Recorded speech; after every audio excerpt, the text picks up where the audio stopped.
VibeBooks Presents Little Women, or Meg, Jo, Beth, and Amy by Louisa May Alcott. Chapter 25. The First Wedding. The June roses over the porch were awake bright and early on that morning, rejoicing with all their hearts in the cloudless sunshine, like friendly little neighbors as they were. Quite flushed with excitement were their ruddy faces, as they swung in the wind, whispering to one another what they had seen. For some peeped in at the dining-room windows where the feast was spread, some climbed up to nod and smile at the sisters as they dressed the bride, others waved a welcome to those who came and went on various errands in garden, porch, and hall, and all, from the rosiest full-blown flower to the palest baby bud, offered their tribute of beauty and fragrance to the gentle mistress who had loved and tended them so long. Meg looked very like a rose herself, for all that was best and sweetest in heart and soul seemed to bloom into her face that day, making it fair and tender, with a charm more beautiful than beauty. Neither silk, lace, nor orange flowers would she have. "I don't want to look strange or fixed up today," she said. "I don't want a fashionable wedding, but only those about me whom I love, and to them I wish to look and be my familiar self." So she made her wedding gown herself, sewing into it the tender hopes and innocent romances of a girlish heart. Her sisters braided up her pretty hair, and the only ornaments she wore were the lilies of the valley, which her John liked best of all the flowers that grew. "You do look just like our own dear Meg, only so very sweet and lovely that I should hug you if it wouldn't crumple your dress," cried Amy, surveying her with delight when all was done. "Then I am satisfied. But please hug and kiss me, everyone, and don't mind my dress. I want a great many crumples of this sort put into it today." And Meg opened her arms to her sisters, who clung about her with April faces for a minute, feeling that the new love had not changed the old. "Now I'm going to tie John's cravat for him, and then to stay a few minutes with Father quietly in the study."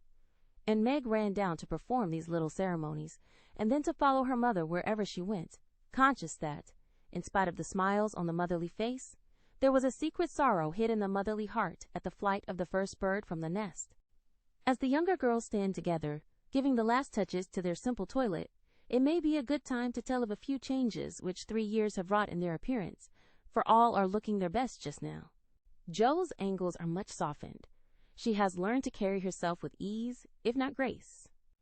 The curly crop has lengthened into a thick coil more becoming to the small head atop of the tall figure. There is a fresh color in her brown cheeks, a soft shine in her eyes, and only gentle words fall from her sharp tongue today. Beth has grown slender, pale, and more quiet than ever.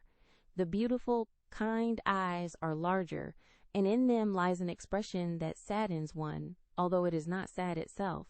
It is the shadow of pain which touches the young face with such pathetic patience. But Beth seldom complains, and always speaks hopefully of being better soon. Amy is with truth considered the flower of the family, for at 16 she has the air and bearing of a full-grown woman, not beautiful, but possessed of that indescribable charm called grace. One saw it in the lines of her figure, the make and motion of her hands, the flow of her dress, the droop of her hair, unconscious yet harmonious, and as attractive to many as beauty itself. Amy's nose still afflicted her, for it never would grow Grecian. So did her mouth, being too wide and having a decided chin. These offending features gave character to her whole face, but she never could see it, and consoled herself with her wonderfully fair complexion, keen blue eyes and curls, more golden and abundant than ever.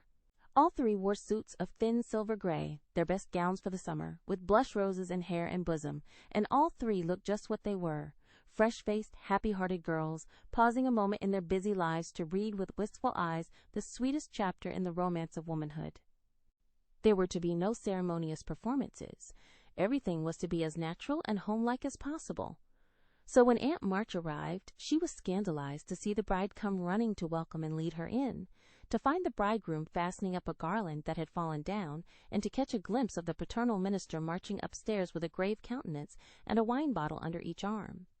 "Upon my word, here's a state of things," cried the old lady, taking the seat of honor prepared for her, and settling the folds of her lavender moire with a great wrestle.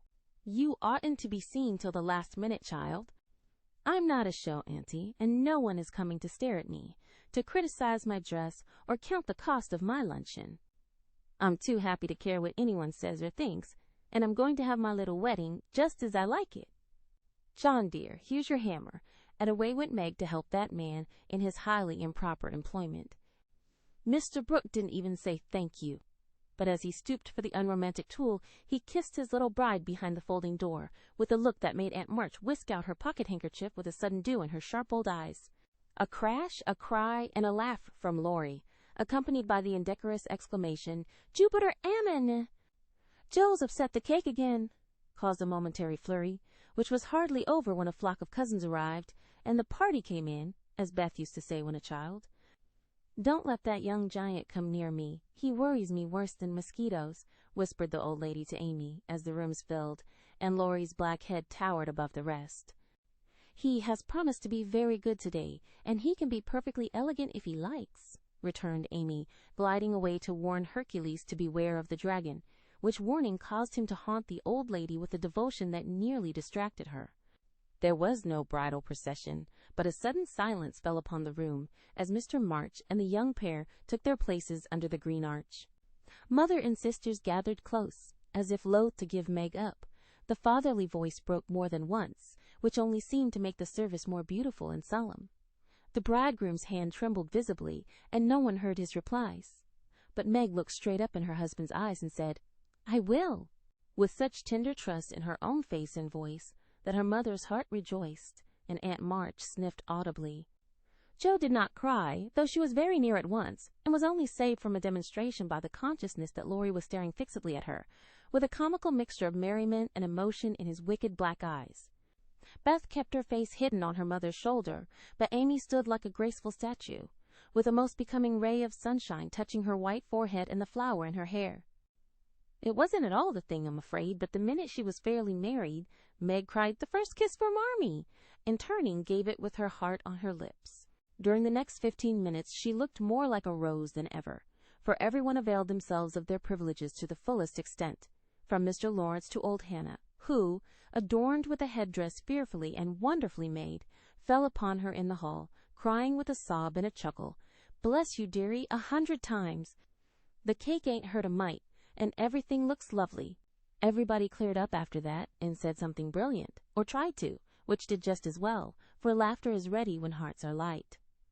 There was no display of gifts, for they were already in the little house, nor was there an elaborate breakfast, but a plentiful lunch of cake and fruit, dressed with flowers.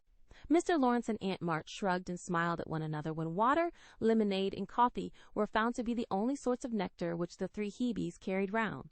No one said anything, however, till Laurie, who insisted on serving the bride, appeared before her, with a loaded salver in his hand and a puzzled expression on his face. "Has Joe smashed all the bottles by accident?" he whispered, "or am I merely laboring under a delusion that I saw some lying about loose this morning?" "No, your grandfather kindly offered us his best, and Aunt March actually sent some, but Father put away a little for Beth and dispatched the rest to the Soldiers' Home. You know he thinks that wine should be used only in illness, and Mother says that neither she nor her daughters will ever offer it to any young man under her roof."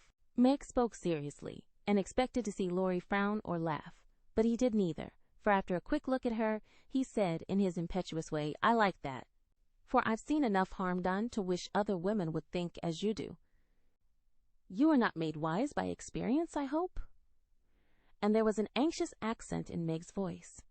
"No, I give you my word for it. Don't think too well of me either. This is not one of my temptations. Being brought up where wine is as common as water and almost as harmless, I don't care for it, but when a pretty girl offers it, one doesn't like to refuse, you see. But you will, for the sake of others, if not for your own. Come, Laurie, promise, and give me one more reason to call this the happiest day of my life." A demand so sudden and so serious made the young man hesitate a moment, for ridicule is often harder to bear than self-denial. Meg knew that if he gave the promise he would keep it at all costs, and, feeling her power, use it as a woman may for her friend's good. She did not speak, but she looked up at him with a face made very eloquent by happiness, and a smile which said, "No one can refuse me anything today." Laurie certainly could not, and with an answering smile, he gave her his hand, saying heartily, "I promise, Mrs. Brooke."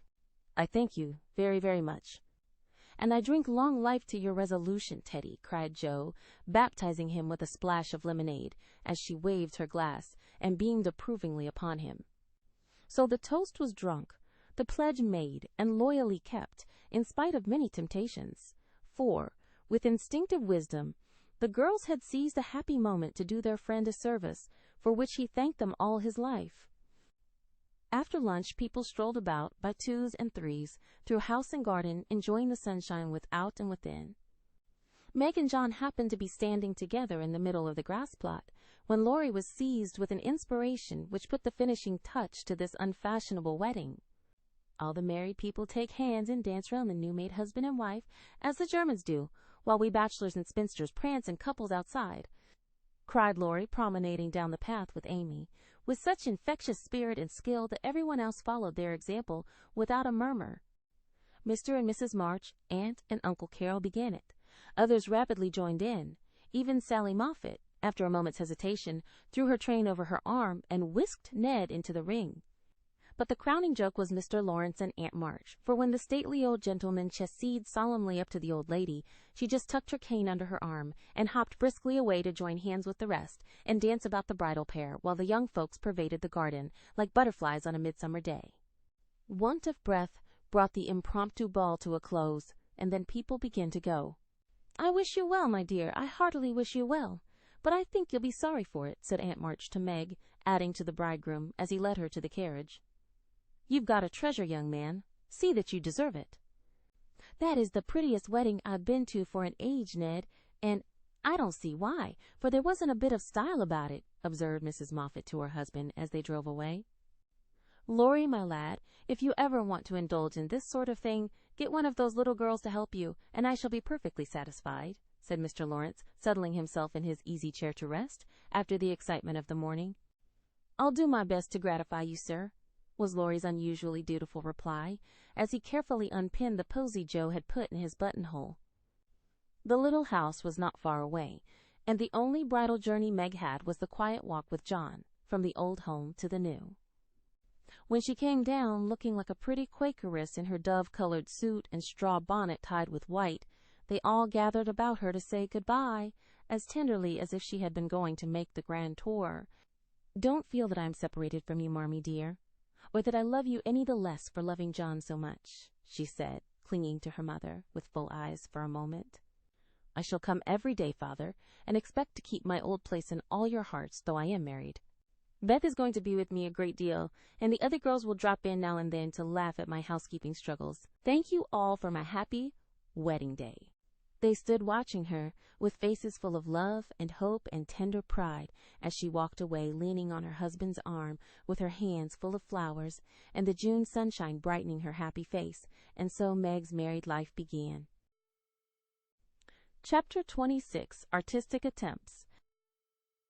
It takes people a long time to learn the difference between talent and genius, especially ambitious young men and women. Amy was learning this distinction through much tribulation, for, mistaking enthusiasm for inspiration, she attempted every branch of art with youthful audacity. For a long time there was a lull in the mud pie business, and she devoted herself to the finest pen and ink drawing, in which she showed such taste and skill that her graceful handiwork proved both pleasant and profitable. But overstrained eyes soon caused pen and ink to be laid aside for a bold attempt at poker sketching.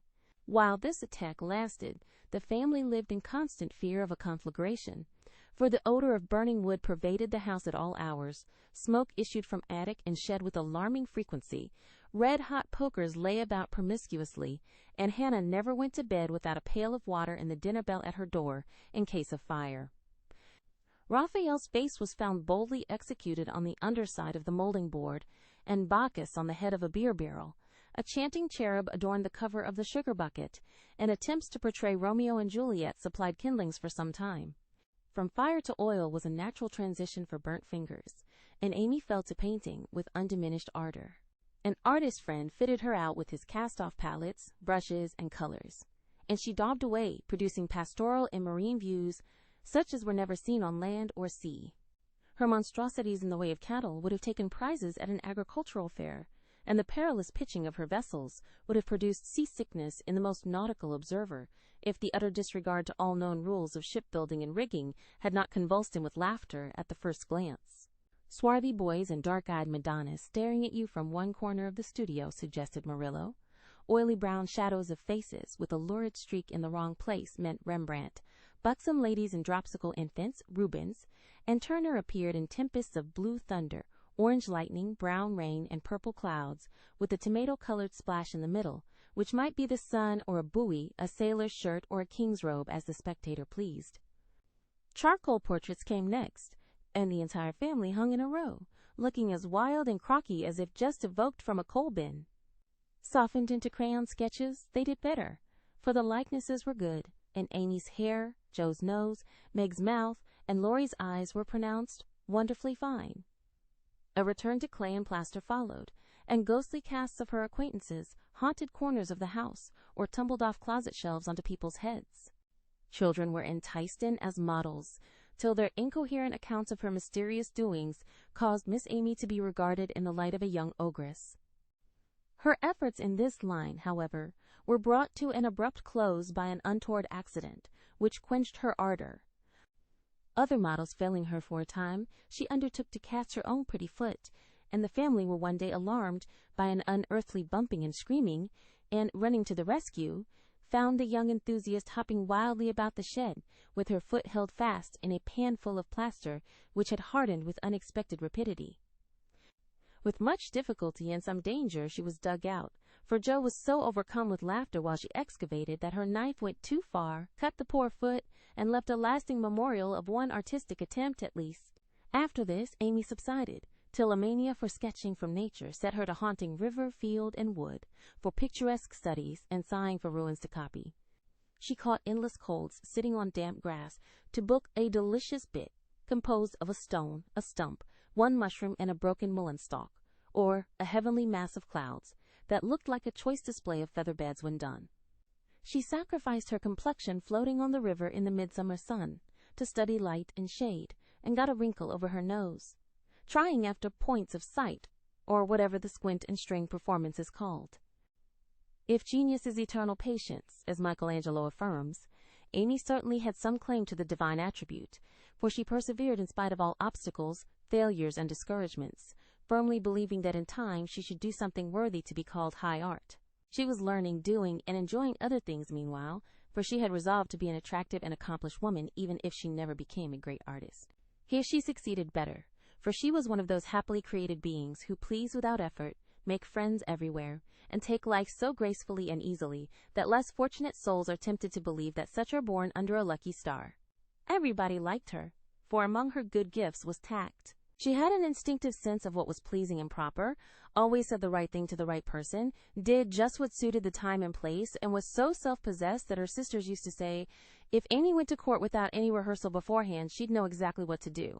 One of her weaknesses was a desire to move in our best society, without being quite sure what the best really was. Money, position, fashionable accomplishments, and elegant manners were most desirable things in her eyes, and she liked to associate with those who possessed them, often mistaking the false for the true and admiring what was not admirable. Never forgetting that by birth she was a gentlewoman, she cultivated her aristocratic tastes and feelings, so that when the opportunity came she might be ready to take the place from which poverty now excluded her. My lady, as her friends called her, sincerely desired to be a genuine lady, and was so at heart, but had yet to learn that money cannot buy refinement of nature, that rank does not always confer nobility, and that true breeding makes itself felt in spite of external drawbacks. I want to ask a favor of you, Mamma, Amy said, coming in, with an important air one day. Well, little girl, what is it? Replied her mother, in whose eyes the stately young lady still remained the baby. Our drawing class breaks up next week, and before the girls separate for the summer, I want to ask them out here for a day. They are wild to see the river, sketch the broken bridge, and copy some of the things they admire in my book. They have been very kind to me in many ways, and I am grateful, for they are all rich and know I am poor, yet they never made any difference. Why should they? And Mrs. March put the question with what the girls called her Maria Theresa air. You know as well as I that it does make a difference with nearly everyone, so don't ruffle up like a dear motherly hen when your chickens get pecked by smarter birds. The ugly duckling turned out a swan, you know. And Amy smiled without bitterness, for she possessed a happy temper and hopeful spirit. Mrs. March laughed and smoothed down her maternal pride as she asked, "Well, my swan, what is your plan?" "I should like to ask the girls out to lunch next week to take them a drive to the places they want to see, a row on the river perhaps, and make a little artistic fete for them." "That looks feasible. What do you want for lunch?" "Cake, sandwiches, fruit, and coffee will be all that is necessary, I suppose." "Oh dear, no. We must have cold tongue and chicken, French chocolate, and ice cream besides. The girls are used to such things, and I want my lunch to be proper and elegant, though I do work for my living." "How many young ladies are there?" asked her mother, beginning to look sober. 12 or 14 in the class, but I dare say they won't all come." "Bless me, child, you will have to charter an omnibus to carry them about." "Why, Mother, how can you think of such a thing? Not more than 6 or 8 will probably come, so I shall hire a beach wagon and borrow Mr. Laurence's cherry bounce." Hannah's pronunciation of charabanc. "All this will be expensive, Amy." "Not very. I've calculated the costs, and I'll pay for it myself. Don't you think, dear, that as these girls are used to such things, and the best we can do will be nothing new, that some simpler plan would be pleasanter to them, as a change, if nothing more, and much better for us than buying or borrowing what we don't need, and attempting a style not in keeping with our circumstances?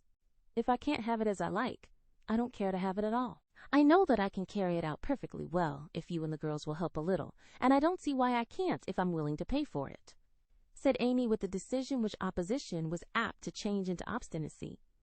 Mrs. March knew that experience was an excellent teacher, and when it was possible, she left her children to learn alone the lessons which she would gladly have made easier if they had not objected to taking advice as much as they did salts and senna.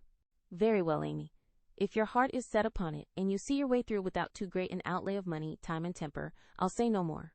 Talk it over with the girls, and whichever way you decide, I'll do my best to help you." "Thanks, Mother, you are always so kind." And away went Amy to lay her plan before her sisters.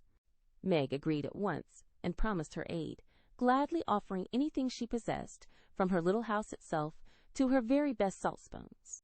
But Joe frowned upon the whole project, and would have nothing to do with it at first.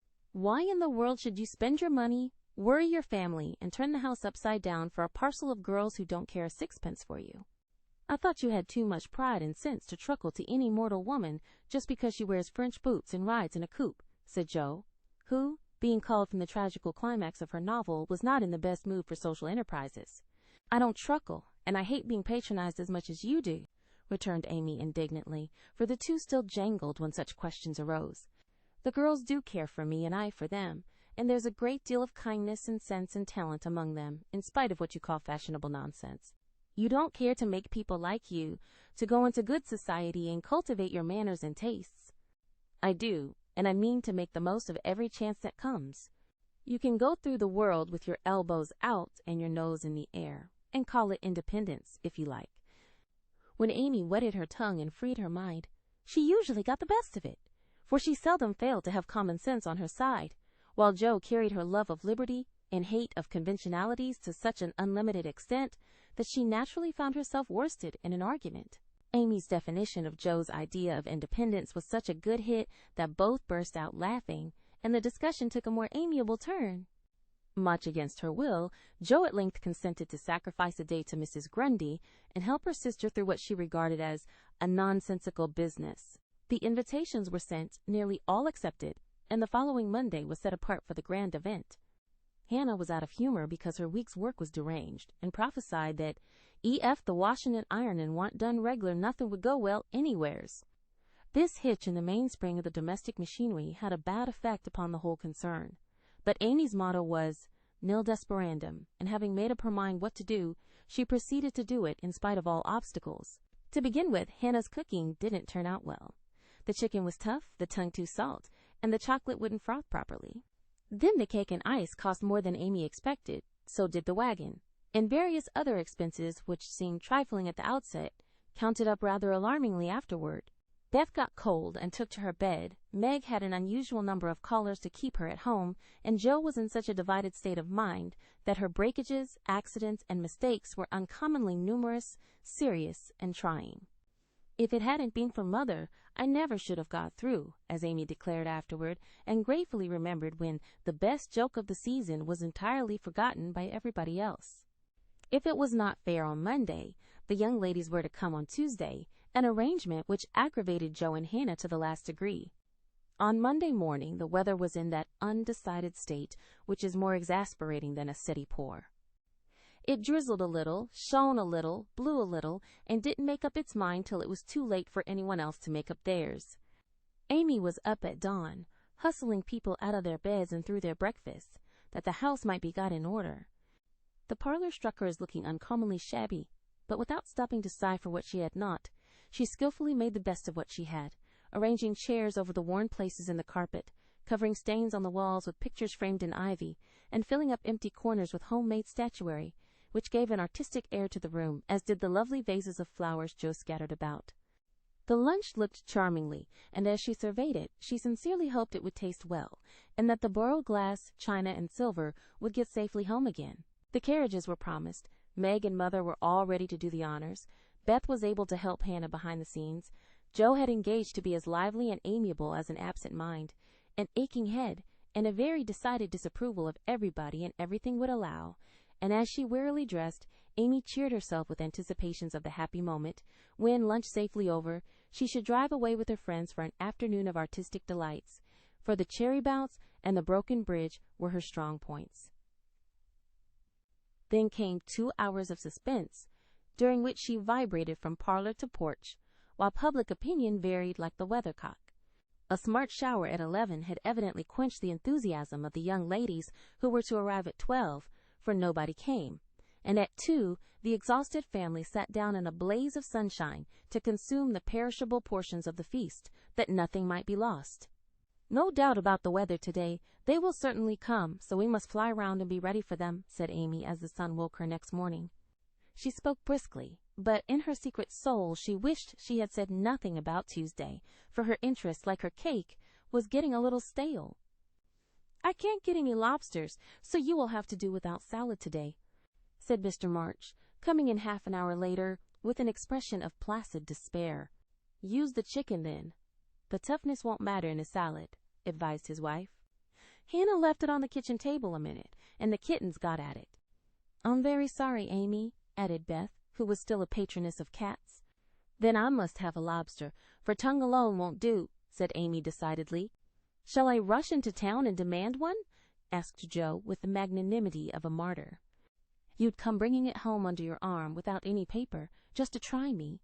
"I'll go myself," answered Amy, whose temper was beginning to fail.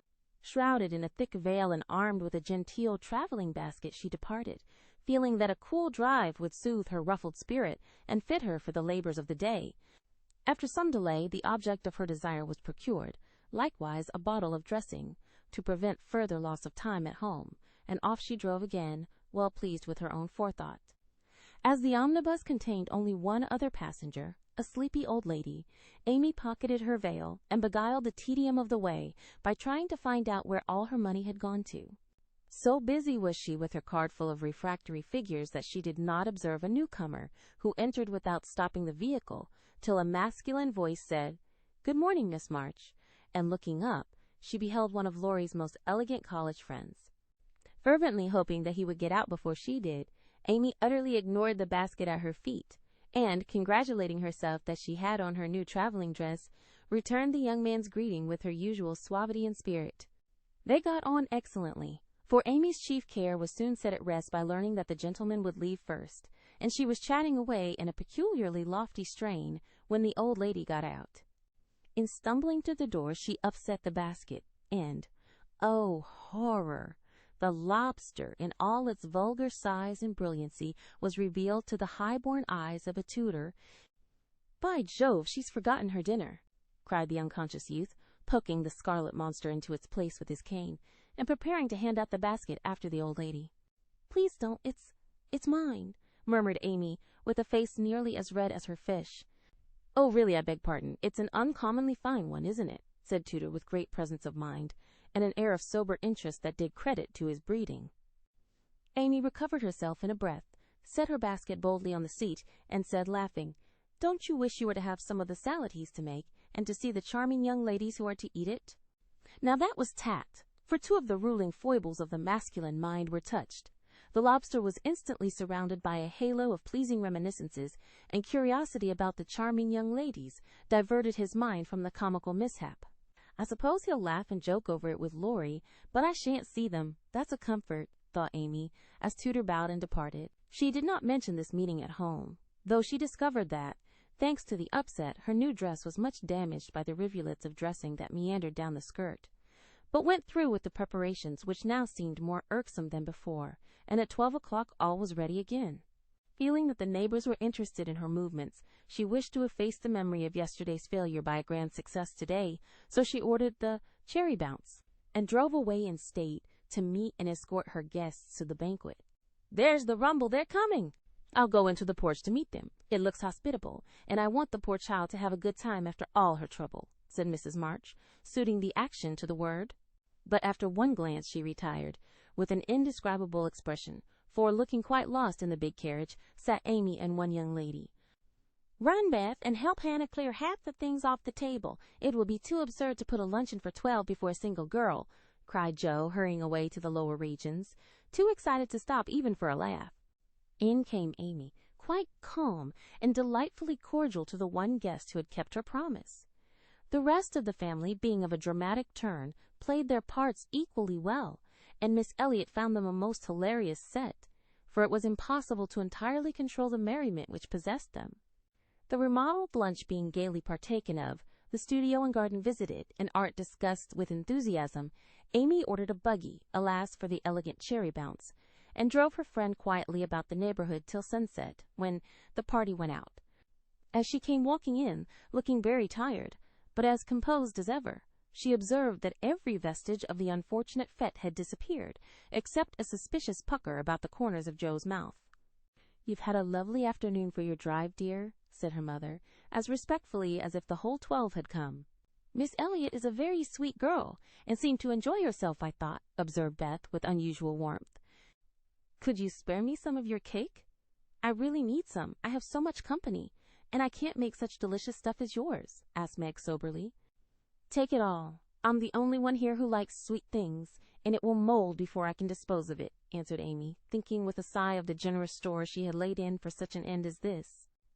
"It's a pity Laurie isn't here to help us," began Joe, as they sat down to ice cream and salad for the second time in 2 days. A warning look from her mother checked any further remarks, and the whole family ate in heroic silence, till Mr. March mildly observed, "Salad was one of the favorite dishes of the ancients, and Evelyn." Here a general explosion of laughter cut short the history of salads, to the great surprise of the learned gentleman. "Bundle everything into a basket and send it to the Hummels. Germans like messes. I'm sick of the sight of this, and there's no reason you should all die of a surfeit because I've been a fool," cried Amy, wiping her eyes. "I thought I should have died when I saw you two girls rattling about in the, what you call it, like two little colonels in a very big nutshell, and Mother waiting in state to receive the throng," sighed Joe, quite spent with laughter. "I'm very sorry you were disappointed, dear, but we all did our best to satisfy you," said Mrs. March, in a tone full of motherly regret. "I am satisfied. I've done what I undertook, and it's not my fault that it failed. I comfort myself with that," said Amy, with a little quiver in her voice. "I thank you all very much for helping me, and I'll thank you still more if you won't allude to it for a month at least." No one did for several months, but the word fete always produced a general smile, and Laurie's birthday gift to Amy was a tiny coral lobster in the shape of a charm for her watch guard. Chapter 27. Literary Lessons. Fortune suddenly smiled upon Joe, and dropped a good luck penny in her path. Not a golden penny exactly, but I doubt if 500,000 would have given more real happiness than did the little sum that came to her in this wise. Every few weeks she would shut herself up in her room, put on her scribbling suit, and fall into a vortex, as she expressed it, writing away at her novel with all her heart and soul, for till that was finished she could find no peace. Her scribbling suit consisted of a black woolen pinafore on which she could wipe her pen at will, and a cap of the same material, adorned with a cheerful red bow, into which she bundled her hair when the decks were cleared for action. This cap was a beacon to the inquiring eyes of her family, who during these periods kept their distance, merely popping in their heads semi-occasionally to ask with interest, "Does genius burn, Joe?" They did not always venture even to ask this question, but took an observation of the cap and judged accordingly. If this expressive article of dress was drawn low upon the forehead, it was a sign that hard work was going on. In exciting moments it was pushed rakishly askew, and when despair seized the author, it was plucked wholly off and cast upon the floor. At such times the intruder silently withdrew, and not until the red bow was seen gaily erect upon the gifted brow did anyone dare address Jo.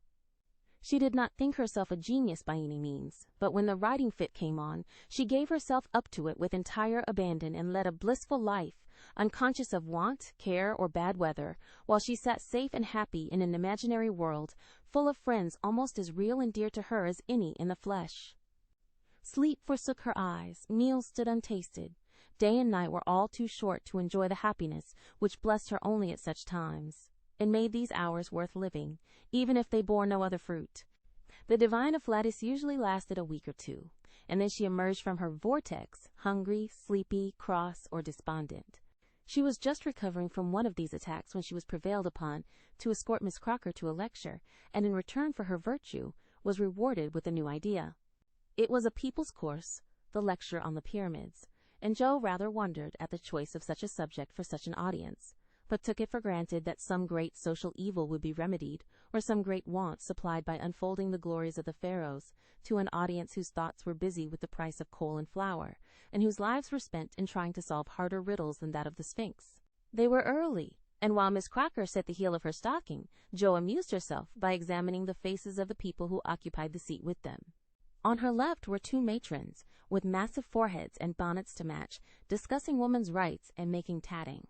Beyond sat a pair of humble lovers, artlessly holding each other by the hand, a somber spinster eating peppermints out of a paper bag, and an old gentleman taking his preparatory nap behind a yellow bandana.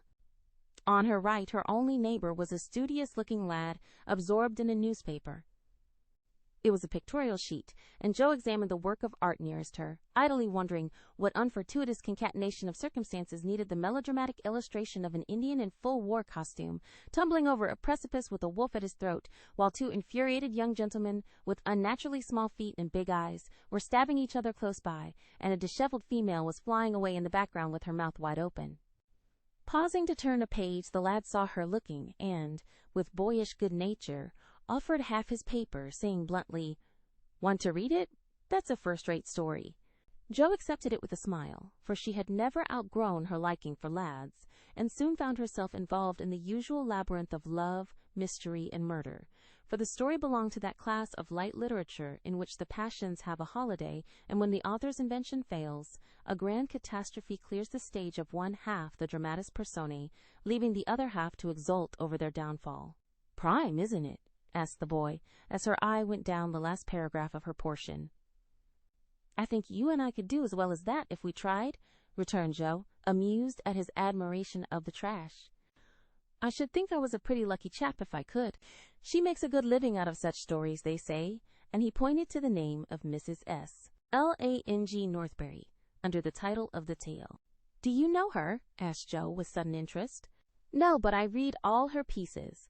And I know a fellow who works in the office where this paper is printed."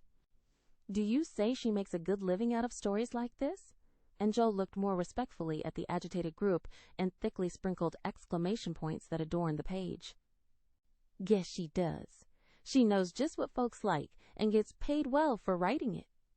Here the lecture began, but Jo heard very little of it, for while Professor Sands was prosing away about Belzoni, Cheops, Scarabaei, and hieroglyphics, she was covertly taking down the address of the paper and boldly resolving to try for the $100 prize offered in its columns for a sensational story. By the time the lecture ended and the audience awoke, she had built up a splendid fortune for herself, not the first founded upon paper, and was already deep in the concoction of her story, being unable to decide whether the duel should come before the elopement or after the murder. She said nothing of her plan at home, but fell to work next day, much to the disquiet of her mother, who always looked a little anxious when genius took to burning. Jo had never tried this style before. contenting herself with very mild romances for the spread eagle. Her theatrical experience and miscellaneous reading were of service now, for they gave her some idea of dramatic effect and supplied plot, language, and costumes. Her story was as full of desperation and despair as her limited acquaintance with those uncomfortable emotions enabled her to make it, and having located it in Lisbon, she wound up with an earthquake as a striking and appropriate denouement. The manuscript was privately dispatched, accompanied by a note, modestly saying that if the tale didn't get the prize, which the writer hardly dared expect, she would be very glad to receive any sum it might be considered worth. 6 weeks is a long time to wait, and a still longer time for a girl to keep a secret, but Jo did both, and was just beginning to give up all hope of ever seeing her manuscript again, when a letter arrived which almost took her breath away, for on opening it, a check for $100 fell into her lap. For a minute she stared at it as if it had been a snake, then she read her letter and began to cry. If the amiable gentleman who wrote that kindly note could have known what intense happiness he was giving a fellow creature, I think he would devote his leisure hours, if he has any, to that amusement. For Jo valued the letter more than the money because it was encouraging, and after years of effort it was so pleasant to find that she had learned to do something, though it was only to write a sensation story. A prouder young woman was seldom seen than she, when, having composed herself, she electrified the family by appearing before them with the letter in one hand, the check in the other, announcing that she had won the prize.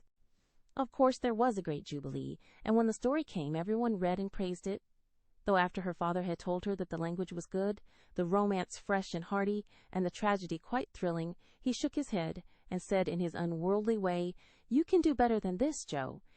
Aim at the highest, and never mind the money. I think the money is the best part of it." "What will you do with such a fortune?" asked Amy, regarding the magic slip of paper with a reverential eye. "Send Beth and Mother to the seaside for a month or 2, answered Jo promptly. "Oh, how splendid!" "No, I can't do it, dear. It would be so selfish," cried Beth, who had clapped her thin hands and taken a long breath, as if pining for fresh ocean breezes, then stopped herself and motioned away the check which her sister waved before her. "Ah, but you shall go. I've set my heart on it. That's what I tried for, and that's why I succeeded. I never get on when I think of myself alone, so it will help me to work for you, don't you see?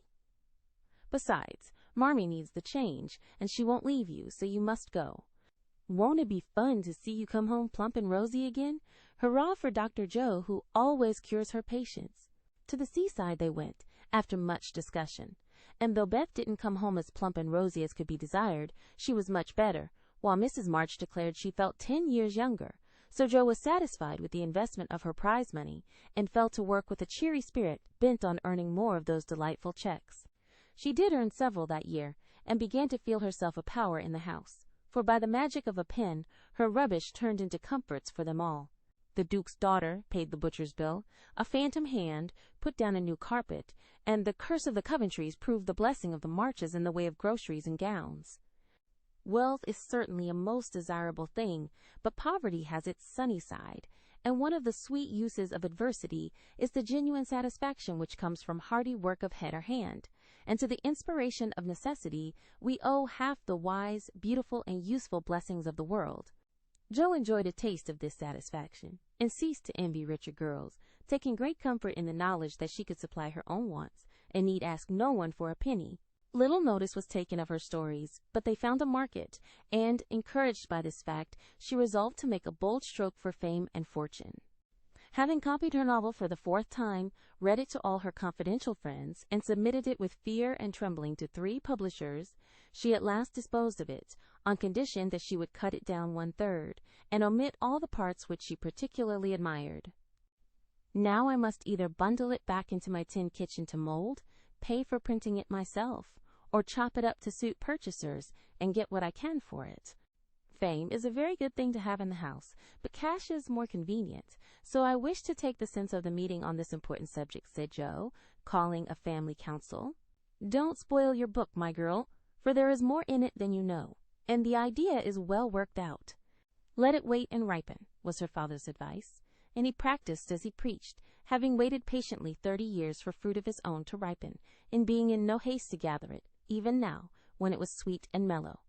"It seems to me that Jo will profit more by making the trial than by waiting," said Mrs. March. "Criticism is the best test of such work. for it will show her both unsuspected merits and faults, and help her to do better next time. We are too partial, but the praise and blame of outsiders will prove useful, even if she gets but little money." "Yes," said Jo, knitting her brows. "That's just it. I've been fussing over the thing so long, I really don't know whether it's good, bad, or indifferent. It will be a great help to have cool, impartial persons take a look at it and tell me what they think of it. I won't leave out a word of it. You'll spoil it if you do, for the interest of the story is more in the minds than in the actions of the people, and it will be all a muddle if you don't explain as you go on," said Meg, who firmly believed that this book was the most remarkable novel ever written. "But Mr. Allen says, leave out the explanations, make it brief and dramatic, and let the characters tell the story," interrupted Jo, turning to the publisher's note. "Do as he tells you. He knows what will sell, and we don't. Make a good popular book and get as much money as you can. By and by, when you've got a name, you can afford to digress and have philosophical and metaphysical people in your novels," said Amy, who took a strictly practical view of the subject. "Well," said Jo, laughing, "if my people are philosophical and metaphysical, it isn't my fault, for I know nothing about such things except what I hear Father say sometimes. If I've got some of his wise ideas jumbled up with my romance, so much the better for me. Now, Beth, what do you say?" "I should so like to see it printed soon," was all Beth said, and smiled in saying it. But there was an unconscious emphasis on the last word, and a wistful look in the eyes that never lost their childlike candor, which chilled Jo's heart for a minute with a foreboding fear, and decided her to make her little venture soon. So with Spartan firmness, the young authoress laid her firstborn on her table, and chopped it up as ruthlessly as any ogre. In the hope of pleasing everyone, she took everyone's advice, and like the old man and his donkey in the fable, suited nobody. Her father liked the metaphysical streak which had unconsciously got into it, so that was allowed to remain, though she had her doubts about it. Her mother thought that there was a trifle too much description. Out, therefore, it nearly all came, and with it many necessary links in the story. Meg admired the tragedy, so Jo piled up the agony to suit her, while Amy objected to the fun, and, with the best intentions in life, Jo quenched the sprightly scenes which relieved the somber character of the story. Then, to complete the ruin, she cut it down 1/3, and confidingly sent the poor little romance, like a picked robin, out into the big, busy world to try its fate. Well, it was printed, and she got $300 for it. Likewise plenty of praise and blame, both so much greater than she expected that she was thrown into a state of bewilderment, from which it took her some time to recover.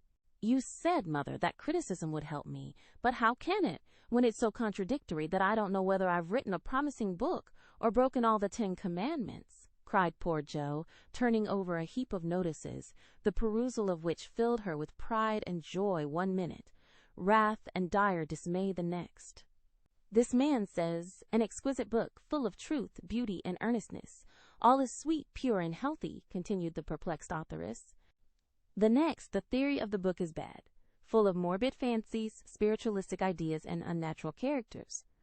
Now, as I had no theory of any kind, don't believe in spiritualism, and copied my characters from life, I don't see how this critic can be right.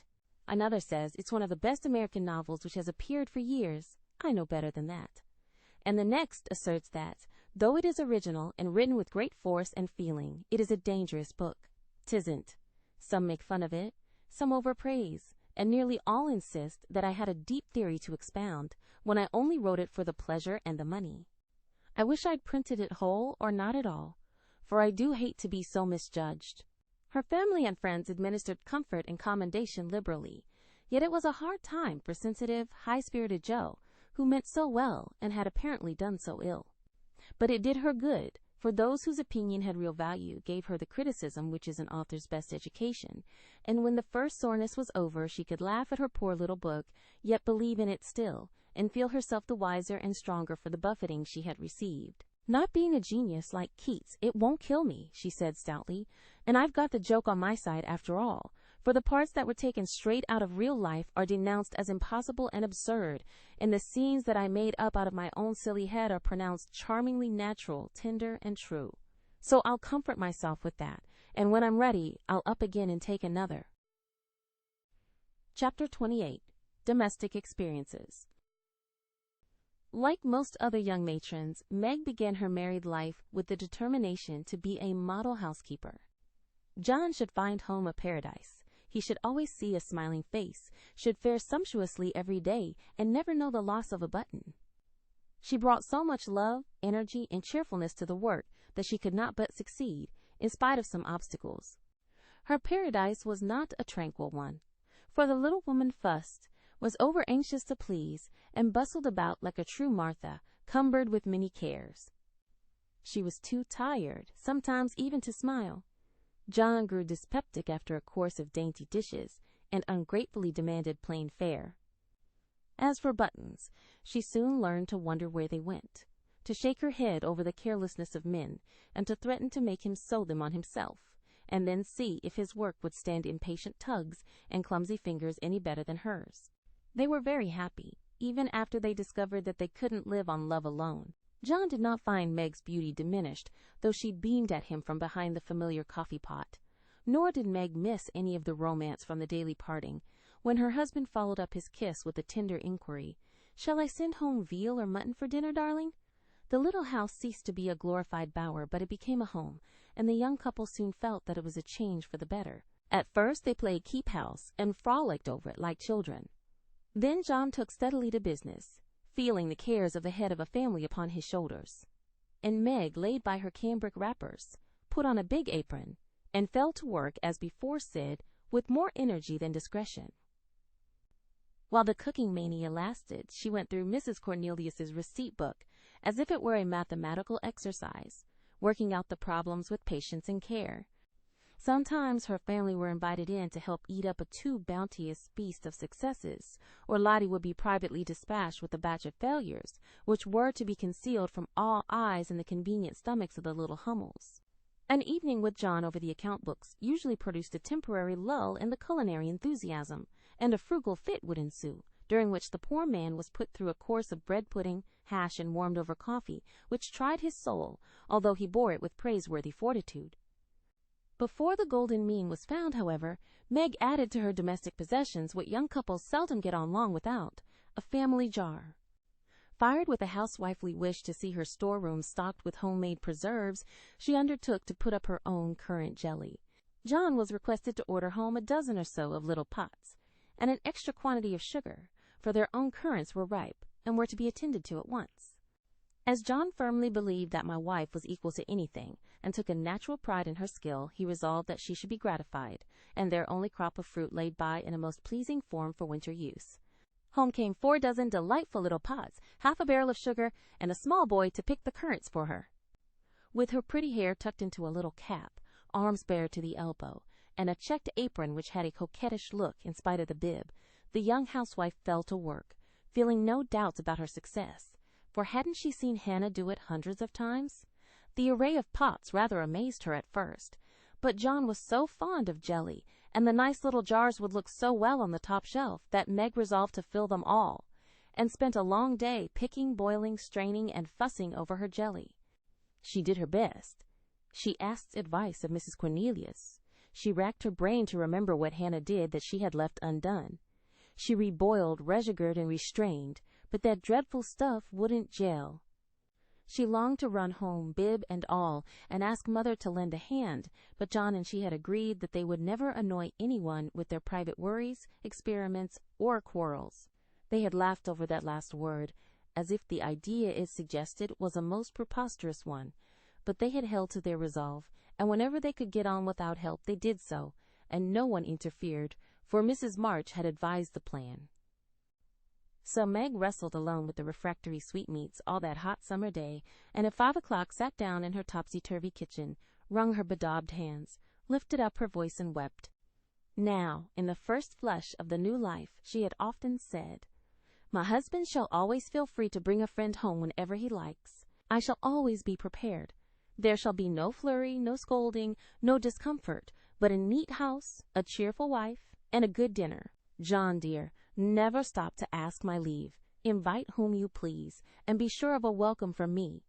How charming that was, to be sure! John quite glowed with pride to hear her say it, and felt what a blessed thing it was to have a superior wife. But, although they had had company from time to time, it never happened to be unexpected, and Meg had never had an opportunity to distinguish herself till now. It always happens so in this vale of tears. There is an inevitability about such things which we can only wonder at, deplore, and bear as we best can. If John had not forgotten all about the jelly, it really would have been unpardonable in him to choose that day, of all the days in the year, to bring a friend home to dinner unexpectedly, congratulating himself that a handsome repast had been ordered that morning, feeling sure that it would be ready to the minute, and indulging in pleasant anticipations of the charming effect it would produce. When his pretty wife came running out to meet him, he escorted his friend to his mansion, with the irrepressible satisfaction of a young host and husband.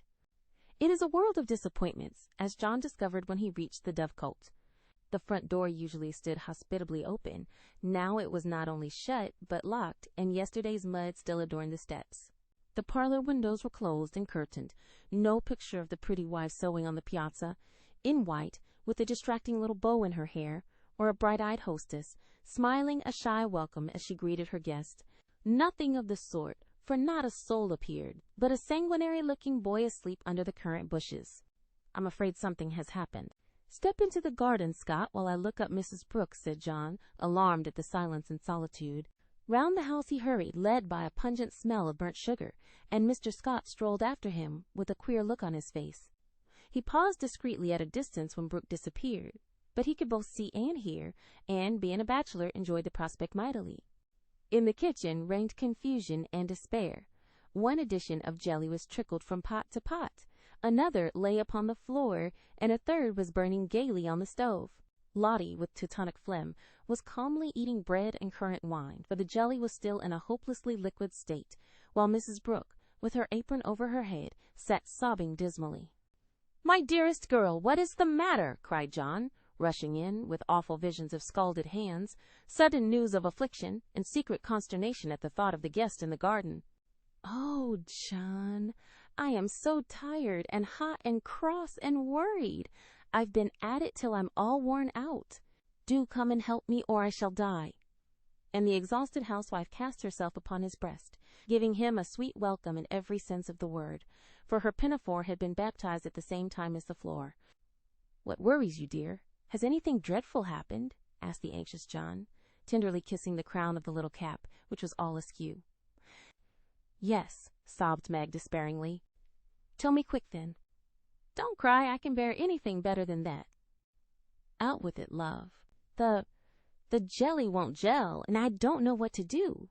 John Brooke laughed then as he never dared to laugh afterward, and the derisive Scott smiled involuntarily as he heard the hearty peal, which put the finishing stroke to poor Meg's woe. "Is that all? Fling it out a window, and don't bother any more about it."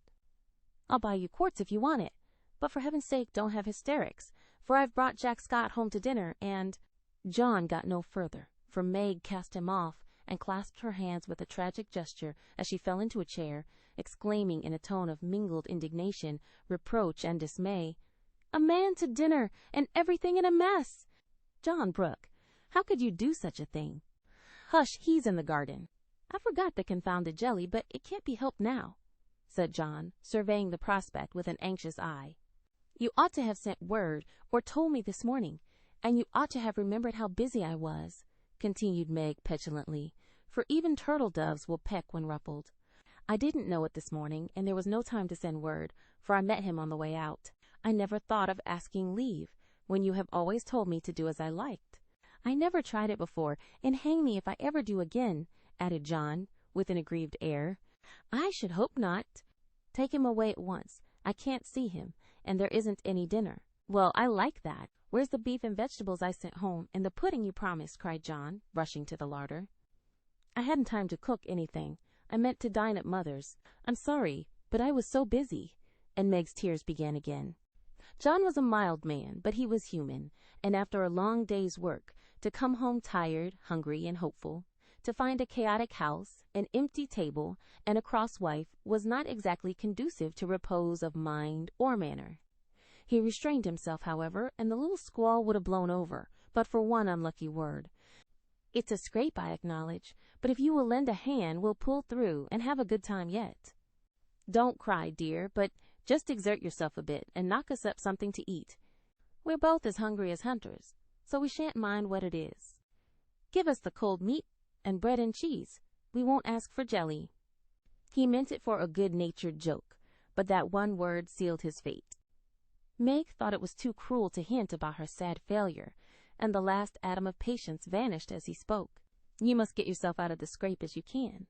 I'm too used up to exert myself for anyone. It's like a man to propose a bone and vulgar bread and cheese for company. I won't have anything of the sort in my house. Take that Scott up to Mother's and tell him I'm away, sick, dead, anything. I won't see him, and you two can laugh at me and my jelly as much as you like. You won't have anything else here. And having delivered her defiance all in one breath, Meg cast away her pinafore and precipitately left the field to bemoan herself in her own room. What those two creatures did in her absence she never knew, but Mr. Scott was not taken up to Mother's, and when Meg descended, after they had strolled away together, she found traces of a promiscuous lunch which filled her with horror. Lottie reported that they had eaten a much and greatly laughed, and the master bid her throw away all the sweet stuff and hide the pots. Meg longed to go and tell Mother, but a sense of shame at her own shortcomings, of loyalty to John, who might be cruel but nobody should know it, restrained her, and after a summary clearing up, she dressed herself prettily and sat down to wait for John to come and be forgiven. Unfortunately, John didn't come, not seeing the matter in that light. He had carried it off as a good joke with Scott, excused his little wife as well as he could, and played the host so hospitably that his friend enjoyed the impromptu dinner and promised to come again. But John was angry, though he did not show it. He felt that Meg had got him into a scrape and then deserted him in his hour of need. It wasn't fair to tell a man to bring folks home any time, with perfect freedom, and when he took you at your word, to flame up and blame him and leave him in the lurch to be laughed at or pitied. No, by George, it wasn't, and Meg must know it. He had fumed inwardly during the feast, but when the flurry was over and he strolled home, after seeing Scott off, a milder mood came over him. Poor little thing. It was hard upon her when she tried so heartily to please me. She was wrong, of course, but then she was young. I must be patient and teach her. He hoped she had not gone home. He hated gossip and interference.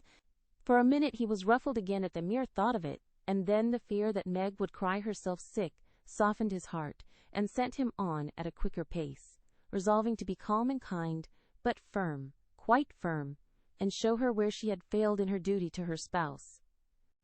Meg likewise resolved to be calm and kind, but firm, and show him his duty.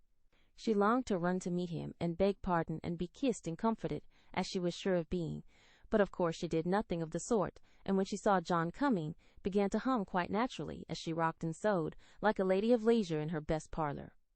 John was a little disappointed not to find a tender Niobe, but feeling that his dignity demanded the first apology, he made none, only came leisurely in and laid himself upon the sofa, with the singularly relevant remark, "We are going to have a new moon, my dear." "I've no objection," was Meg's equally soothing remark. A few other topics of general interest were introduced by Mr. Brooke, and wet-blanketed by Mrs. Brooke, and conversation languished. John went to one window, unfolded his paper, and wrapped himself in it, figuratively speaking. Meg went to the other window, and sewed as if new rosettes for her slippers were among the necessaries of life. Neither spoke. Both looked quite calm and firm, and both felt desperately uncomfortable. "Oh dear," thought Meg, "married life is very trying, and does need infinite patience, as well as love, as Mother says." The word mother suggested other maternal counsels, given long ago, and received with unbelieving protests. "John is a good man, but he has his faults, and you must learn to see and bear with them, remembering your own. He is very decided, but never will be obstinate, if you reason kindly, not oppose impatiently. He is very accurate and particular about the truth, a good trait, though you call him fussy. Never deceive him by look or word, Meg, and he will give you the confidence you deserve, the support you need. He has a temper not like ours, one flash and then all over, but the white, still anger that is seldom stirred but once kindled is hard to quench. Be careful, very careful, not to wake this anger against yourself, for peace and happiness depend on keeping his respect. Watch yourself, be the first to ask pardon if you both err, and guard against the little piques, misunderstandings, and hasty words that often pave the way for bitter sorrow and regret." These words came back to Meg as she sat sewing in the sunset, especially the last. This was the first serious disagreement, Her own hasty speeches sounded both silly and unkind, as she recalled them. Her own anger looked childish now, and thoughts of poor John coming home to such a scene quite melted her heart. She glanced at him with tears in her eyes, but he did not see them. She put down her work and got up, thinking, "I will be the first to say, 'Forgive me.'" But he did not seem to hear her. She went very slowly across the room, for pride was hard to swallow, and stood by him, but he did not turn his head. For a minute she felt as if she really couldn't do it. Then came the thought, "This is the beginning. I'll do my part, and have nothing to reproach myself with." And stooping down, she softly kissed her husband on the forehead. Of course that settled it. The penitent kiss was better than a world of words, and John had her on his knee in a minute, saying tenderly, it was too bad to laugh at the poor little jelly-pots. "Forgive me, dear, I never will again." But he did. Oh, bless you, yes, hundreds of times, and so did Meg, both declaring that it was the sweetest jelly they ever made, for family peace was preserved in that little family jar. After this, Meg had Mr. Scott to dinner by special invitation, and served him up a pleasant feast without a cooked wife for the first course, on which occasion she was so gay and gracious, and made everything go off so charmingly, that Mr. Scott told John he was a happy fellow, and shook his head over the hardships of bachelorhood all the way home. In the autumn, new trials and experiences came to Meg. Sally Moffat renewed her friendship, was always running out for a dish of gossip at the little house, or inviting that poor dear to come in and spend the day at the big house. It was pleasant, for in dull weather Meg often felt lonely. All were busy at home, John absent till night, and nothing to do but sew or read or potter about. So it naturally fell out that Meg got into the way of gadding and gossiping with her friend. Seeing Sally's pretty things made her long for such, and pity herself because she had not got them. Sally was very kind, and often offered her the coveted trifles, but Meg declined them, knowing that John wouldn't like it. And then this foolish little woman went and did what John disliked infinitely worse. She knew her husband's income, and she loved to feel that he trusted her, not only with his happiness, but what some men seem to value more, his money. She knew where it was free to take what she liked, and all he asked was that she should keep account of every penny, pay bills once a month, and remember that she was a poor man's wife. Till now she had done well, been prudent and exact, kept her little account books neatly, and showed them to him monthly without fear. But that autumn the serpent got into Meg's paradise, and tempted her, like many a modern Eve, not with apples, but with dress. Meg didn't like to be pitied and made to feel poor. It irritated her, but she was ashamed to confess it, and now and then she tried to console herself by buying something pretty, so that Sally needn't think she had to economize.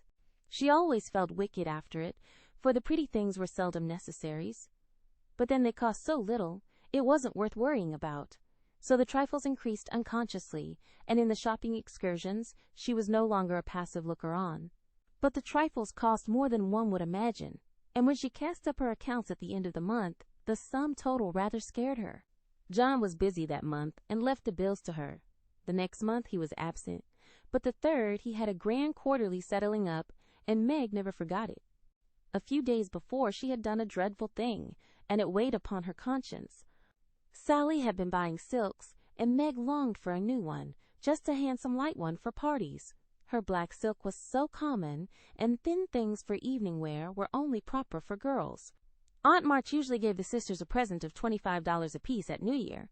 That was only a month to wait, and here was a lovely violet silk going at a bargain, and she had the money if she only dared to take it. John always said what was his was hers, but would he think it right to spend not only the prospective 5 and 20, but another 5 and 20 out of the household fund? That was the question. Sally had urged her to do it, had offered to loan the money, and with the best intentions in life had tempted Meg beyond her strength.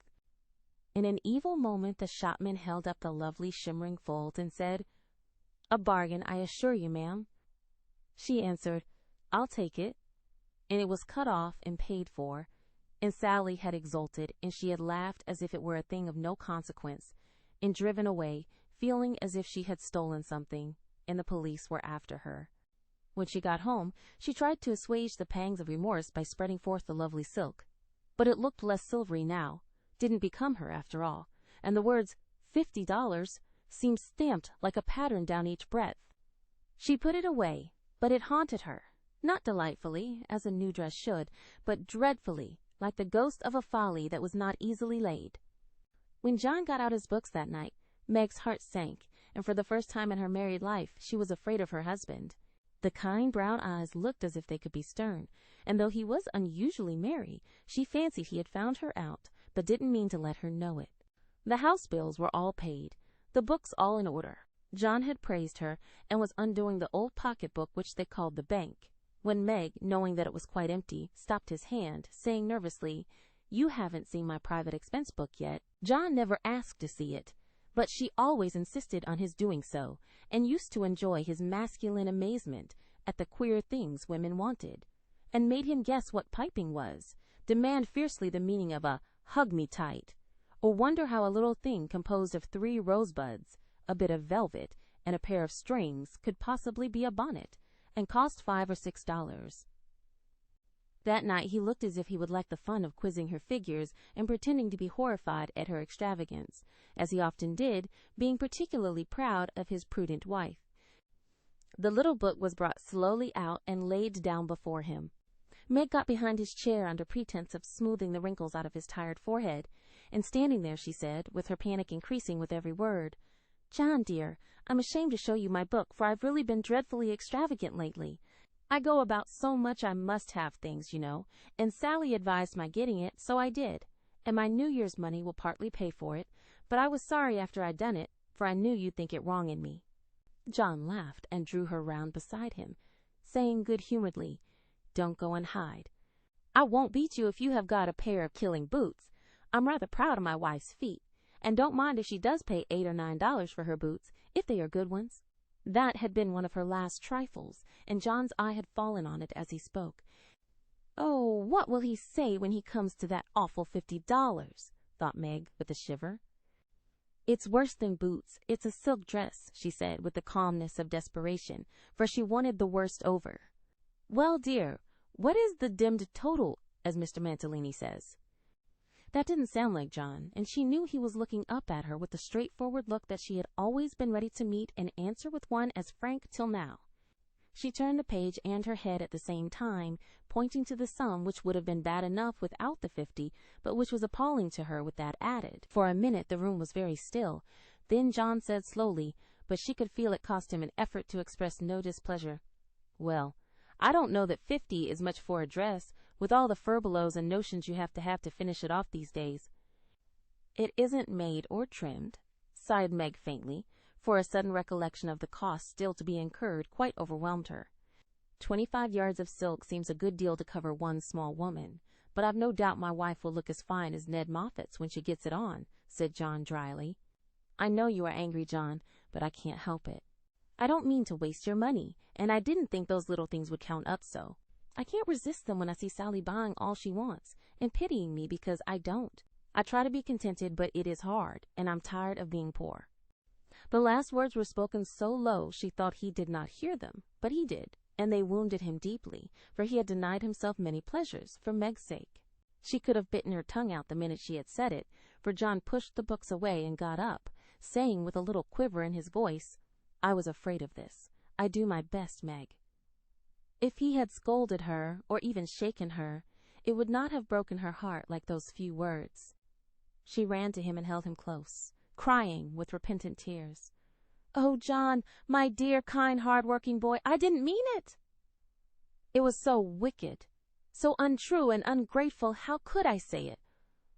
Oh, how could I say it?" He was very kind, forgave her readily, and did not utter one reproach, but Meg knew that she had done and said a thing which would not be forgotten soon, although he might never allude to it again. She had promised to love him for better, for worse, and then she, his wife, had reproached him with his poverty, after spending his earnings recklessly.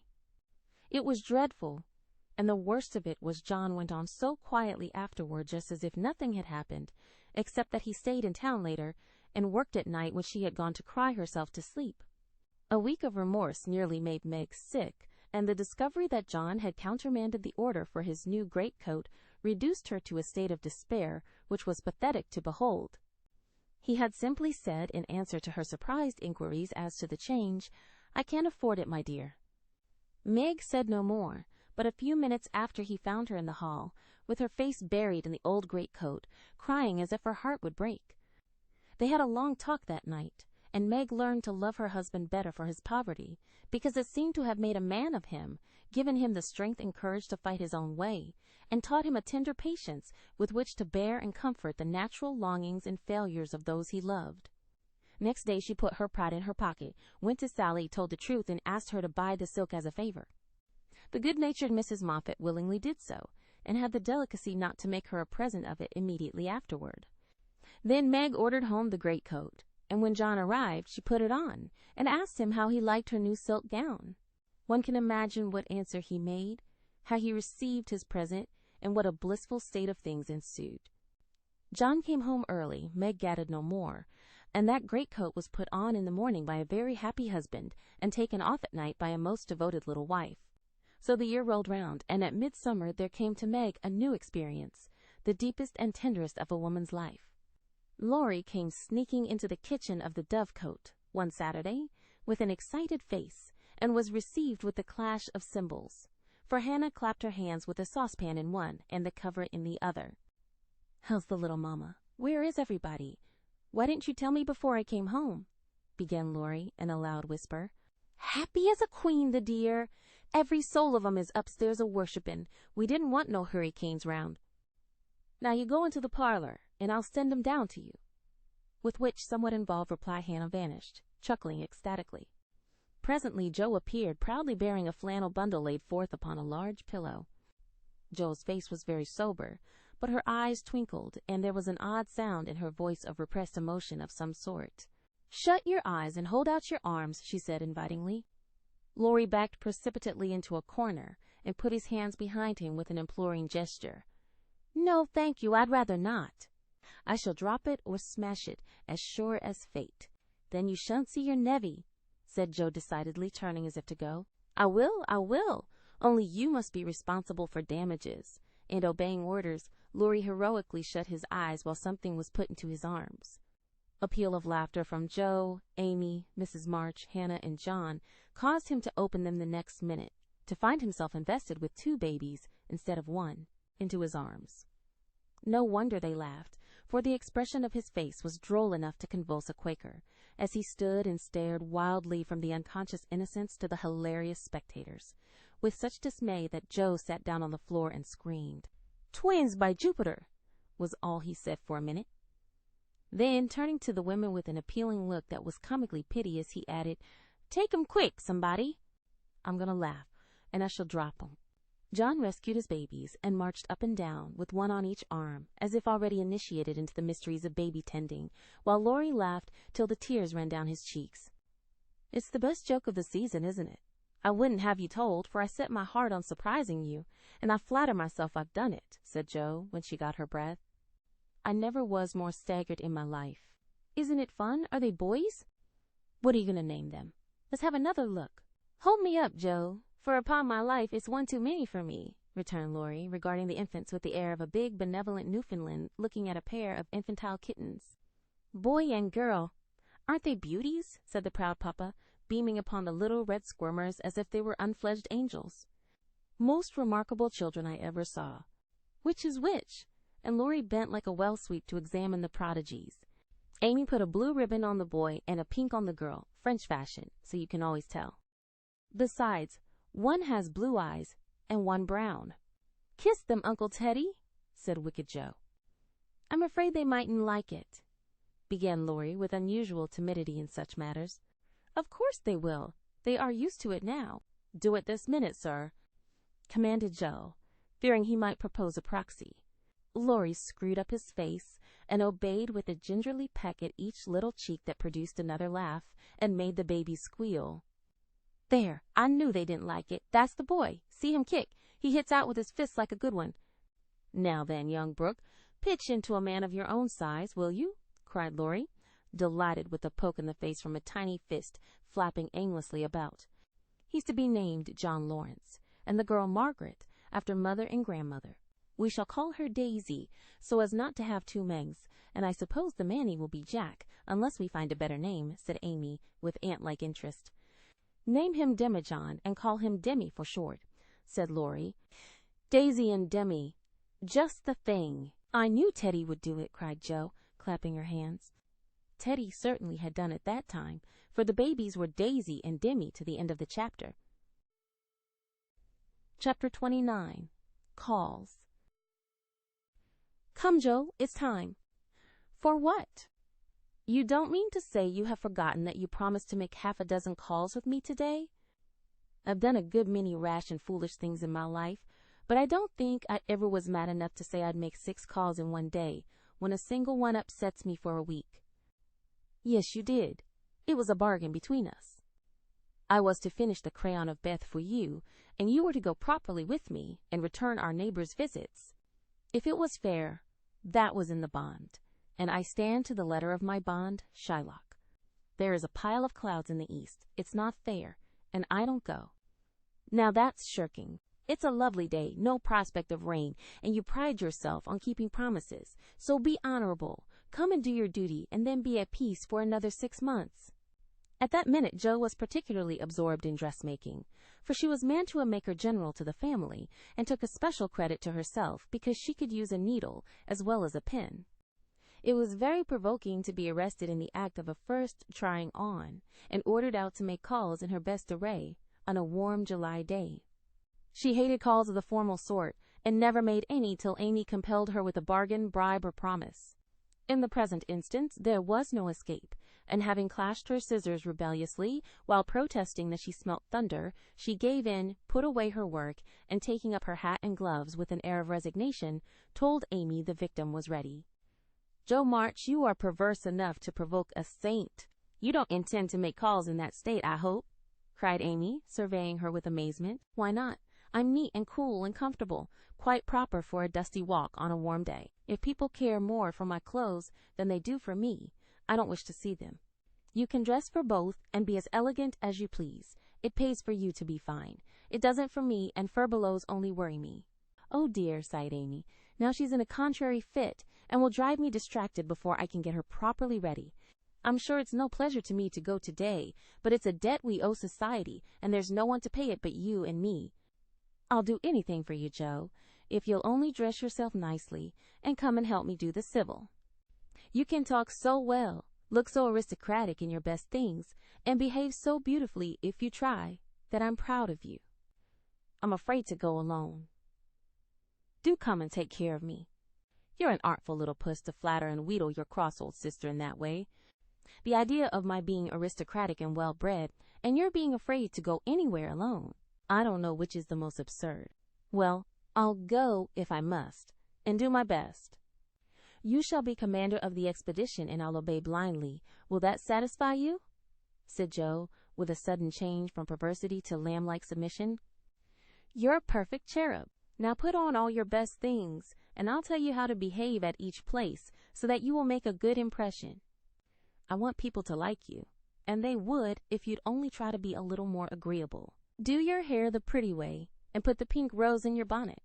It's becoming, and you look too sober in your plain suit. Take your light gloves and the embroidered handkerchief. We'll stop at Meg's and borrow her white sunshade, and then you can have my dove-colored one. While Amy dressed, she issued her orders, and Jo obeyed them.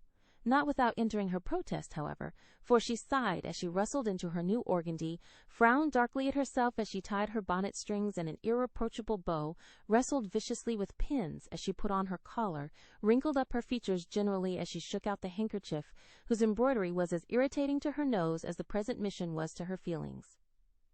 And when she had squeezed her hands into tight gloves with 3 buttons and a tassel, as the last touch of elegance, she turned to Amy with an imbecile expression of countenance, saying meekly, I'm perfectly miserable, but if you consider me presentable, I die happy. You are highly satisfactory. Turn slowly round, and let me get a careful view. Jo revolved, and Amy gave a touch here and there, then fell back, with her head on one side, observing graciously, Yes, you'll do. Your head is all I could ask, for that white bonnet with the rose is quite ravishing. Hold back your shoulders and carry your hands easily, no matter if your gloves do pinch. There's one thing you can do well, Jo, that is, wear a shawl. I can't, but it's very nice to see you, and I'm so glad Aunt March gave you that lovely one.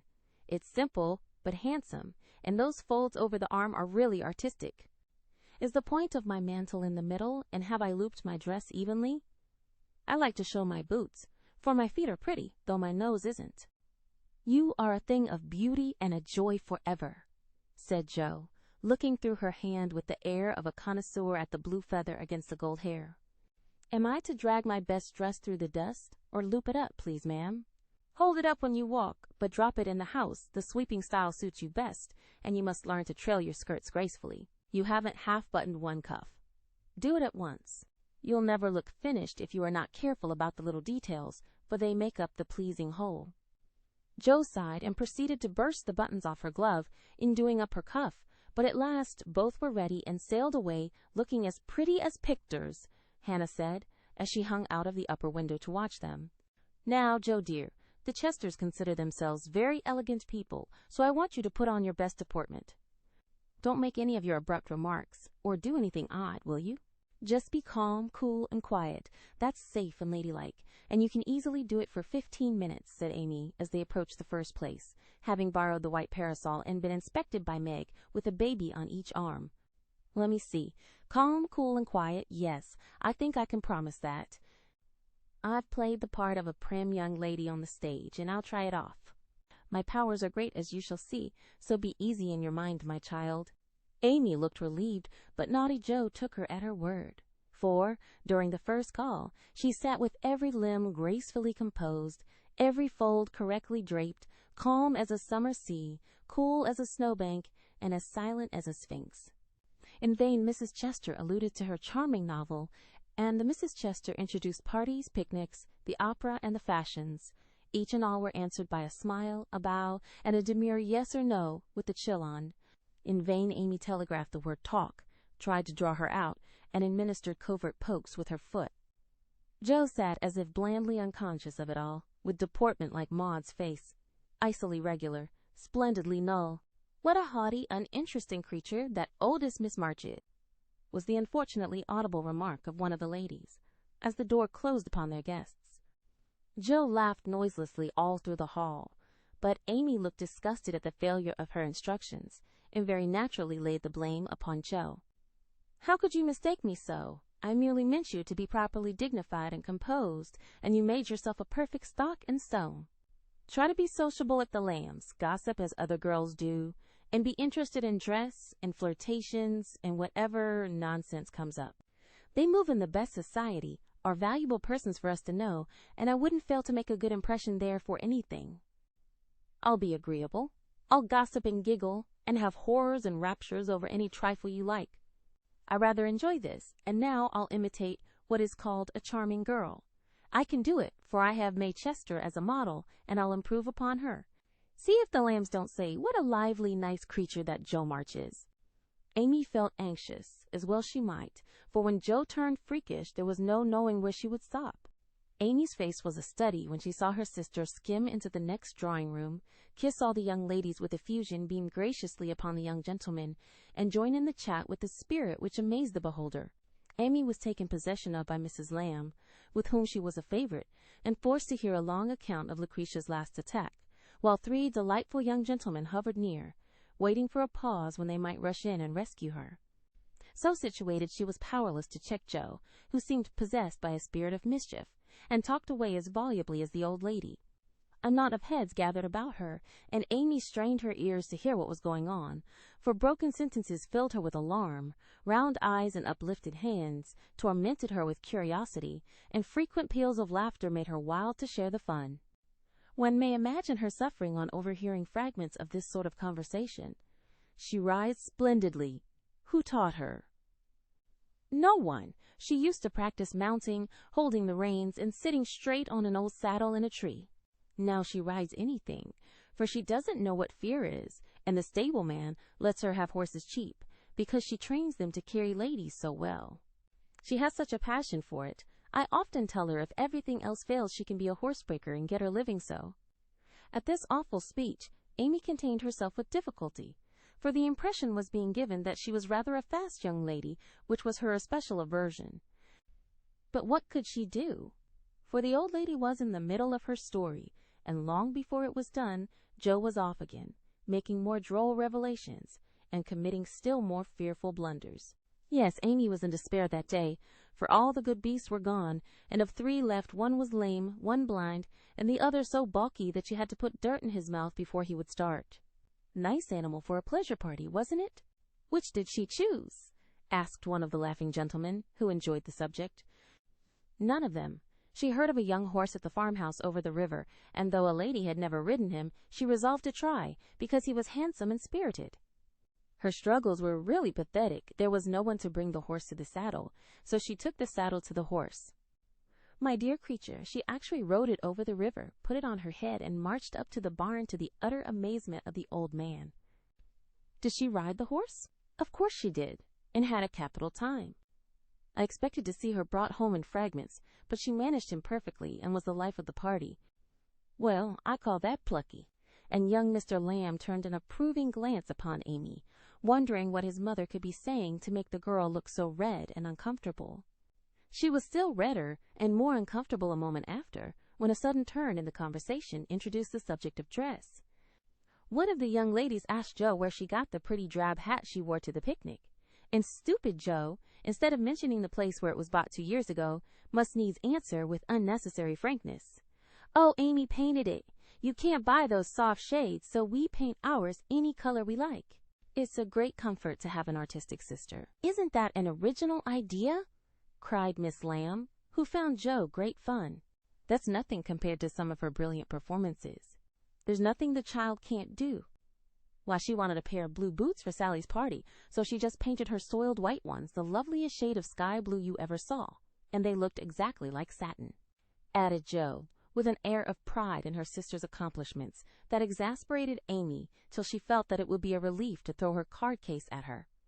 "We read a story of yours the other day, and enjoyed it very much," observed the elder Miss Lamb, wishing to compliment the literary lady, who did not look the character just then, it must be confessed.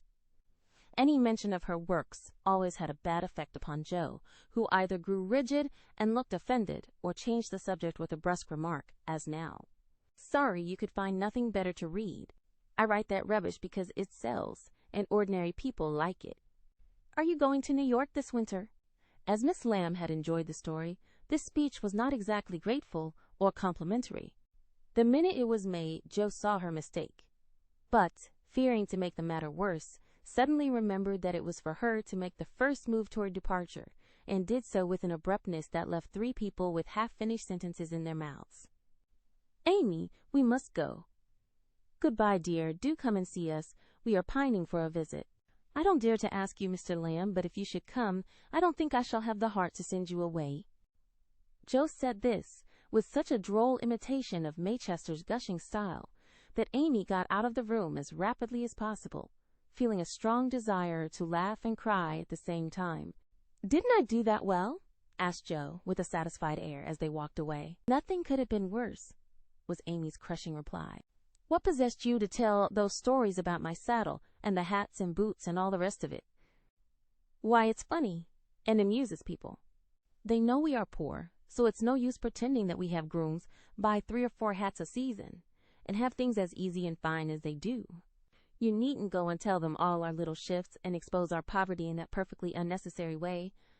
You haven't a bit of proper pride, and never will learn when to hold your tongue and when to speak," said Amy despairingly. Poor Jo looked abashed, and silently chafed the end of her nose with a stiff handkerchief, as if performing a penance for her misdemeanors. "How shall I behave here?" she asked, as they approached the 3rd mansion. "Just as you please. I wash my hands of you," was Amy's short answer. "Then I'll enjoy myself. The boys are at home, and we'll have a comfortable time. Goodness knows I need a little change, for elegance has a bad effect upon my constitution," returned Jo gruffly, being disturbed by her failures to suit. An enthusiastic welcome from 3 big boys and several pretty children speedily soothed her ruffled feelings, and, leaving Amy to entertain the hostess and Mr. Tudor, who happened to be calling likewise, Jo devoted herself to the young folks and found the change refreshing. She listened to college stories with deep interest, caressed pointers and poodles without a murmur, agreed heartily that Tom Brown was a brick, regardless of the improper form of praise, and when one lad proposed a visit to his turtle tank, she went with an alacrity which caused mamma to smile upon her, as that motherly lady settled the cap which was left in a ruinous condition by filial hugs, bear-like but affectionate, and dearer to her than the most faultless coiffure from the hands of an inspired Frenchwoman. Leaving her sister to her own devices, Amy proceeded to enjoy herself to her heart's content. Mr. Tudor's uncle had married an English lady who was third cousin to a living lord, and Amy regarded the whole family with great respect. For, in spite of her American birth and breeding, she possessed that reverence for titles which haunts the best of us, that unacknowledged loyalty to the early faith in kings which set the most democratic nation under the sun in a ferment at the coming of a royal yellow-haired laddie some years ago, and which still has something to do with the love the young country bears the old, like that of a big son for an imperious little mother who held him while she could, and let him go with a farewell scolding when he rebelled. But even the satisfaction of talking with a distant connection of the British nobility did not render Amy forgetful of time, and when the proper number of minutes had passed, she reluctantly tore herself from this aristocratic society and looked about for Joe, fervently hoping that her incorrigible sister would not be found in any position which should bring disgrace upon the name of March. It might have been worse, but Amy considered it bad, for Joe sat on the grass, with an encampment of boys about her, and a dirty-footed dog reposing on the skirt of her state and festival dress, as she related one of Laurie's pranks to her admiring audience.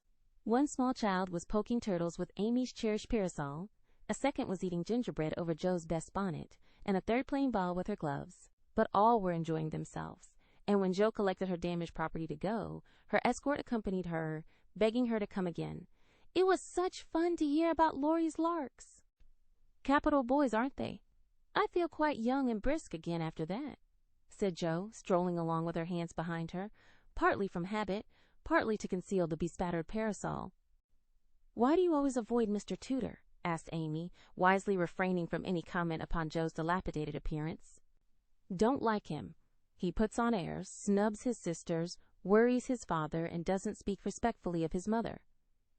Laurie says he is fast, and I don't consider him a desirable acquaintance, so I let him alone.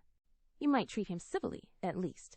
You gave him a cool nod, and just now you bowed and smiled in the politest way to Tommy Chamberlain, whose father keeps a grocery store." "If you had just reversed the nod and the bow, it would have been right," said Amy reprovingly. "No, it wouldn't," returned perverse Joe. "I neither like, respect, nor admire Tudor, though his grandfather's uncle's nephew's niece was third cousin to a lord. Tommy is poor and bashful and good and very clever. I think well of him, and like to show that I do, for he is a gentleman in spite of the brown paper parcels." "It's no use trying to argue with you," began Amy. "Not the least, my dear," interrupted Joe. "So let us look amiable, and drop a card here, as the kings are evidently out, for which I'm deeply grateful." The family card case having done its duty, the girls walked on, and Joe uttered another thanksgiving on reaching the fifth house, and being told that the young ladies were engaged. "Now let us go home, and never mind Aunt March today. We can run down there any time, and it's really a pity to trail through the dust in our best bibs and tuckers when we are tired and cross.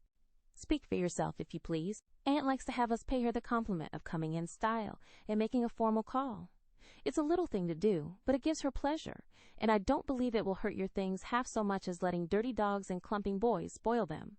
Stoop down and let me take the crumbs off of your bonnet." "What a good girl you are, Amy," said Joe, with a repentant glance from her own damaged costume to that of her sister, which was fresh and spotless still. "I wish it was as easy for me to do little things to please people as it is for you.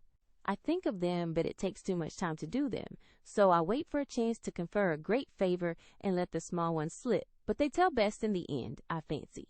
Amy smiled and was mollified at once, saying with a maternal air, "Women should learn to be agreeable, particularly poor ones, for they have no other way of repaying the kindnesses they receive.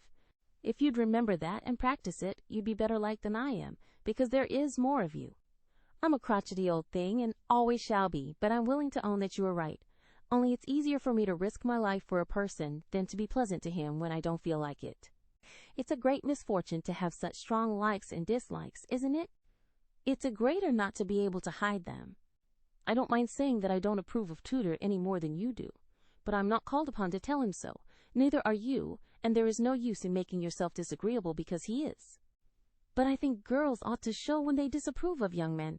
And how can they do it except by their manners? Preaching does not do any good, as I know to my sorrow, since I've had Teddy to manage. But there are many little ways in which I can influence him without a word, and I say we ought to do it to others if we can. Teddy is a remarkable boy, and can't be taken as a sample of other boys, said Amy in a tone of solemn conviction, which would have convulsed the remarkable boy if he had heard it. If we were belles, or women of wealth and position, we might do something, perhaps. But for us to frown at one set of young gentlemen because we don't approve of them, and smile upon another set because we do, wouldn't have a particle of effect, and we should only be considered odd and puritanical. So we are to countenance things and people which we detest, merely because we are not belles and millionaires, are we? That's a nice sort of morality. I can't argue about it. I only know that it's the way of the world, and people who set themselves against it only get laughed at for their pains. I don't like reformers, and I hope you will never try to be one. I do like them, and I shall be one if I can, for in spite of the laughing, the world would never get on without them. We can't agree about that, for you belong to the old set, and I to the new. You will get on the best, but I shall have the liveliest time of it. I should rather enjoy the brickbats and hooting, I think. Well, compose yourself now, and don't worry Aunt with your new ideas. I'll try not to, but I'm always possessed to burst out with some particularly blunt speech or revolutionary sentiment before her. It's my doom, and I can't help it. They found Aunt Carol with the old lady, both absorbed in some very interesting subject, but they dropped it as the girls came in, with a conscious look which betrayed that they had been talking about their nieces. Jo was not in a good humor, and the perverse fit returned. But Amy, who had virtuously done her duty, kept her temper, and pleased everybody, was in a most angelic frame of mind. This amiable spirit was felt at once, and both the aunts "my deared" her affectionately, looking what they afterwards said emphatically, "That child improves every day." "Are you going to help about the fair, dear?" asked Mrs. Carroll, as Amy sat down beside her with the confiding air elderly people like so well in the young. "Yes, Aunt. Mrs. Chester asked me if I would, and I offered to tend a table, as I have nothing but my time to give." "I'm not," put in Jo decidedly. "I hate to be patronized, and the Chesters think it's a great favor to allow us to help with their highly connected fair." "I wonder you consented, Amy. They only want you to work." "I am willing to work.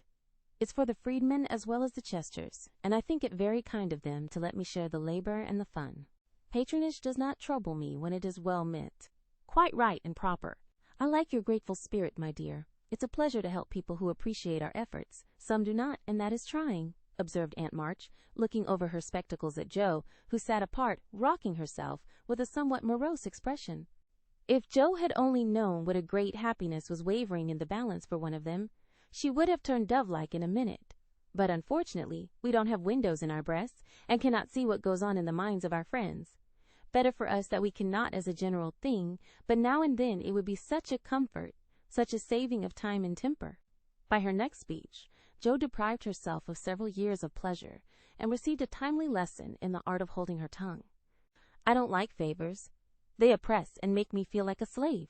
I'd rather do everything for myself, and be perfectly independent." "Ahem," coughed Aunt Carol softly, with a look at Aunt March. "I told you so," said Aunt March, with a decided nod to Aunt Carol. Mercifully unconscious of what she had done, Jo sat with her nose in the air, and a revolutionary aspect which was anything but inviting. "Do you speak French, dear?" asked Mrs. Carroll, laying her hand on Amy's. "Pretty well, thanks to Aunt March, who lets Esther talk to me as often as I like," replied Amy with a grateful look, which caused the old lady to smile affably. "How are you about languages?" asked Mrs. Carroll of Jo. "Don't know a word. I'm very stupid about studying anything. Can't bear French, it's such a slippery, silly sort of language," was the brusque reply. Another look passed between the ladies, and Aunt March said to Amy, "You are quite strong and well now, dear, I believe. Eyes don't trouble you any more, do they?" "Not at all, thank you, ma'am. I'm very well, and mean to do great things next winter, so that I may be ready for Rome whenever that joyful time arrives." "Good girl, you deserve to go, and I'm sure you will some day," said Aunt March, with an approving pat on the head, as Amy picked up her ball for her.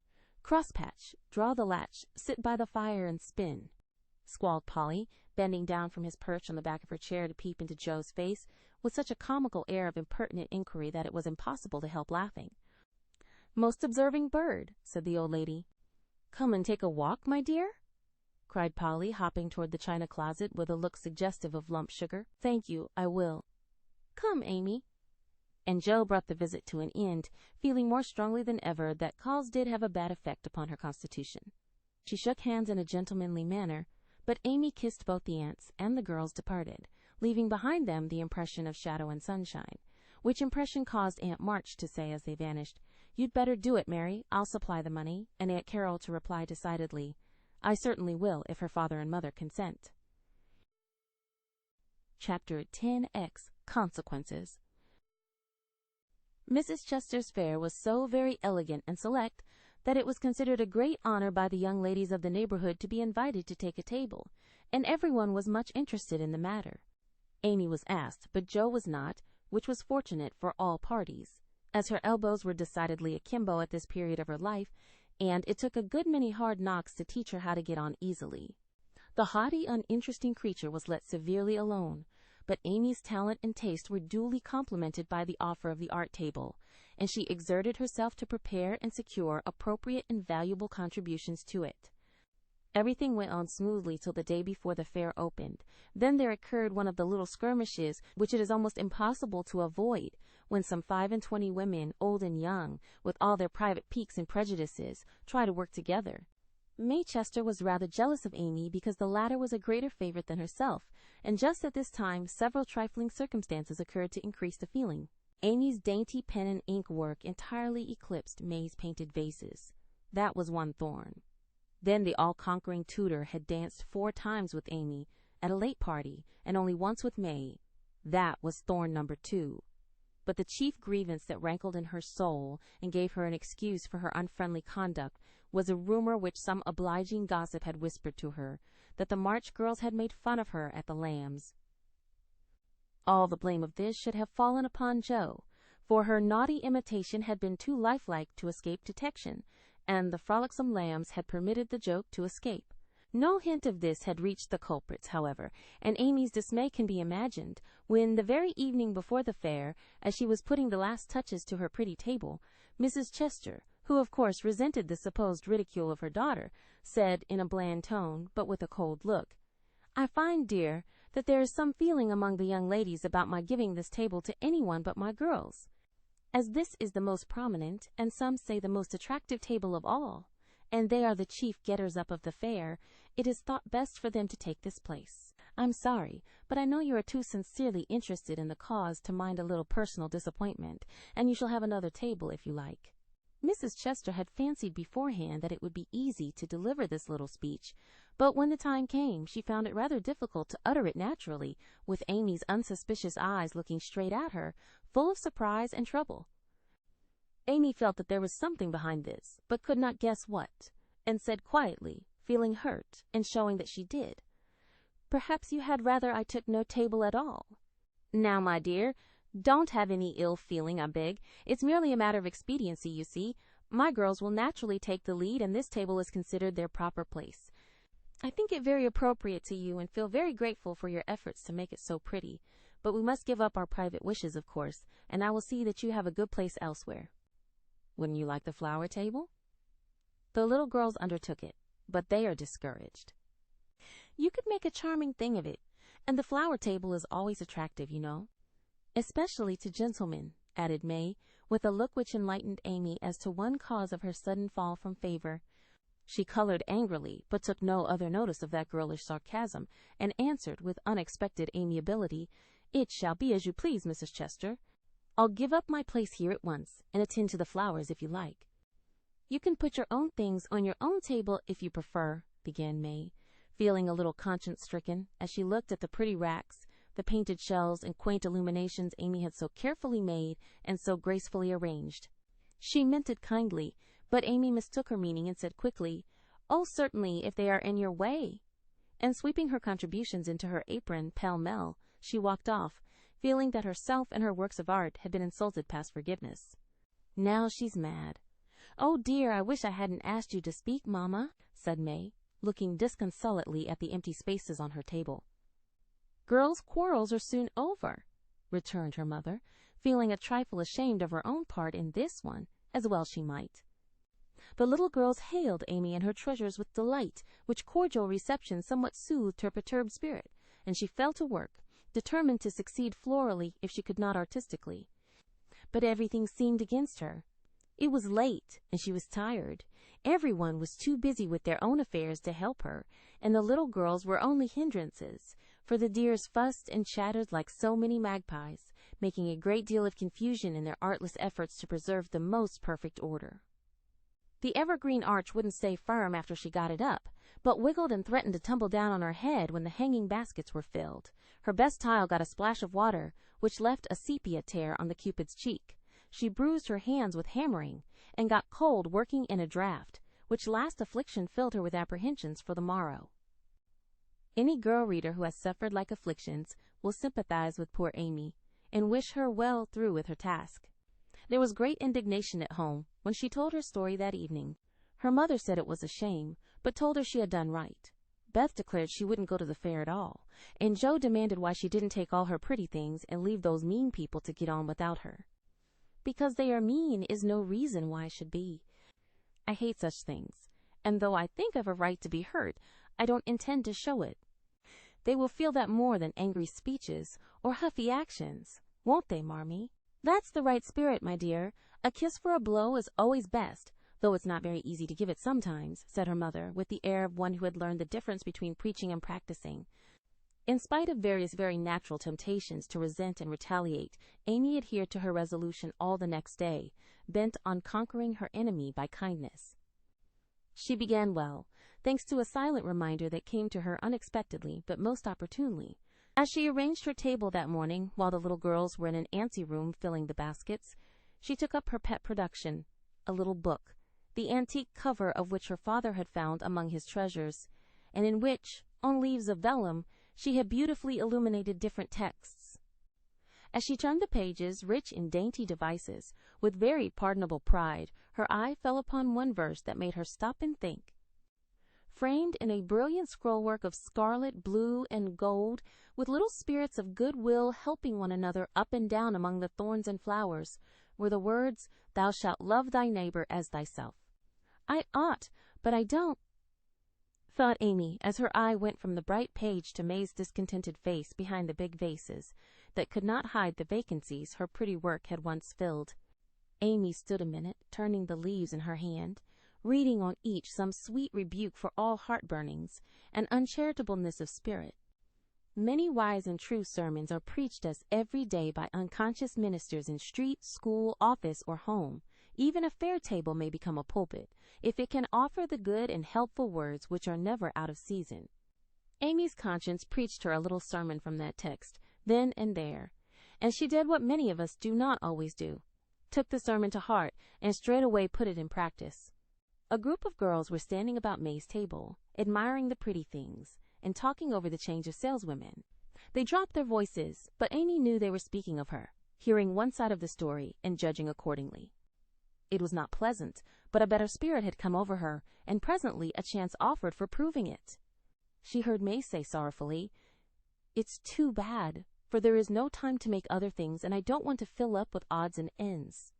The table was just complete then. Now it's spoilt. I dare say she'd put them back if you ask her, suggested someone. How could I, after all the fuss, began May, but she did not finish, for Amy's voice came across the hall saying pleasantly, "You may have them, and welcome, without asking if you want them." I was just thinking I'd offer to put them back, for they belong to your table rather than mine. Here they are, please take them, and forgive me if I was hasty in carrying them away last night. As she spoke, Amy returned her contribution with a nod and a smile, and hurried away again, feeling that it was easier to do a friendly thing than it was to stay and be thanked for it. "Now, I call that lovely of her, don't you?" cried one girl. May's answer was inaudible, but another young lady, whose temper was evidently a little soured by making lemonade, added with a disagreeable laugh, "Very lovely, for she knew she wouldn't sell them at her own table." Now that was hard. When we make little sacrifices, we like to have them appreciated at least, and for a minute Amy was sorry she had done it, feeling that virtue was not always its own reward. But it is, as she presently discovered, for her spirits began to rise and her table to blossom under her skillful hands. The girls were very kind, and that one little act seemed to have cleared the atmosphere amazingly. It was a very long day and a hard one to Amy as she sat behind her table, often quite alone, for the little girls deserted very soon. Few cared to buy flowers in summer, and her bouquets began to droop long before night. The art table was the most attractive in the room. There was a crowd about it all day long, and the tenders were constantly flying to and fro with important faces and rattling money boxes. Amy often looked wistfully across, longing to be there where she felt at home and happy, instead of in a corner with nothing to do. It might seem no hardship to some of us, but to a pretty, blithe young girl it was not only tedious but very trying, and the thought of being found there in the evening by her family and Laurie and his friends made it a real martyrdom. She did not go home till night, and then she looked so pale and quiet that they knew the day had been a hard one, though she made no complaint, and did not even tell what she had done. Her mother gave her an extra cordial cup of tea, Beth helped her dress, and made a charming little wreath for her hair, while Jo astonished her family by getting herself up with unusual care and hinting darkly that the tables were about to be turned. "Don't do anything rude, pray, Jo. I won't have any fuss made, so let it all pass and behave yourself," begged Amy, as she departed early, hoping to find a reinforcement of flowers to refresh her poor little table. "I merely intend to make myself entrancingly agreeable to everyone I know and to keep them in your corner as long as possible. Teddy and his boys will lend a hand, and we'll have a good time yet," returned Jo, leaning over the gate to watch for Laurie. Presently the familiar tramp was heard in the dusk, and she ran out to meet him. "Is that my boy?" "As sure as this is my girl," and Laurie tucked her hand under his arm with the air of a man whose every wish was gratified. "Oh, Teddy, such doings!" And Jo told Amy's wrongs with sisterly zeal. "A flock of our fellows are going to drive over by and by, and I'll be hanged if I don't make them buy every flower she's got and camp down before her table afterward," said Laurie, espousing her cause with warmth. "The flowers are not at all nice," Amy says, "and the fresh ones may not arrive in time. I don't wish to be unjust or suspicious, but I shouldn't wonder if they never came at all." "When people do one mean thing, they are very likely to do another," observed Jo, in a disgusted tone. "Didn't Hayes give you the best out of our gardens?" "I told him to." "I didn't know that. He forgot, I suppose. And as your grandpa was poorly, I didn't like to worry him by asking, though I did want some." "Now, Jo, how could you think there was any need of asking? They are just as much yours as mine." "Don't we always go halves in everything?" began Laurie in the tone that always made Jo turn thorny. "Gracious, I hope not. Half of some of your things wouldn't suit me at all. But we mustn't stand philandering here. I've got to help Amy, so you go and make yourself splendid, and if you'll be so very kind as to let Hayes take a few nice flowers up to the hall, I'll bless you forever." "Couldn't you do it now?" asked Laurie, so suggestively that Jo shut the gate in his face with inhospitable haste and called through the bars, "Go away, Teddy, I'm busy." Thanks to the conspirators, the tables were turned that night, for Hayes sent up a wilderness of flowers, with a lovely basket, arranged in his best manner for a centerpiece. Then the March family turned out en masse, and Jo exerted herself to some purpose, for people not only came but stayed, laughing at her nonsense, admiring Amy's taste, and apparently enjoying themselves very much.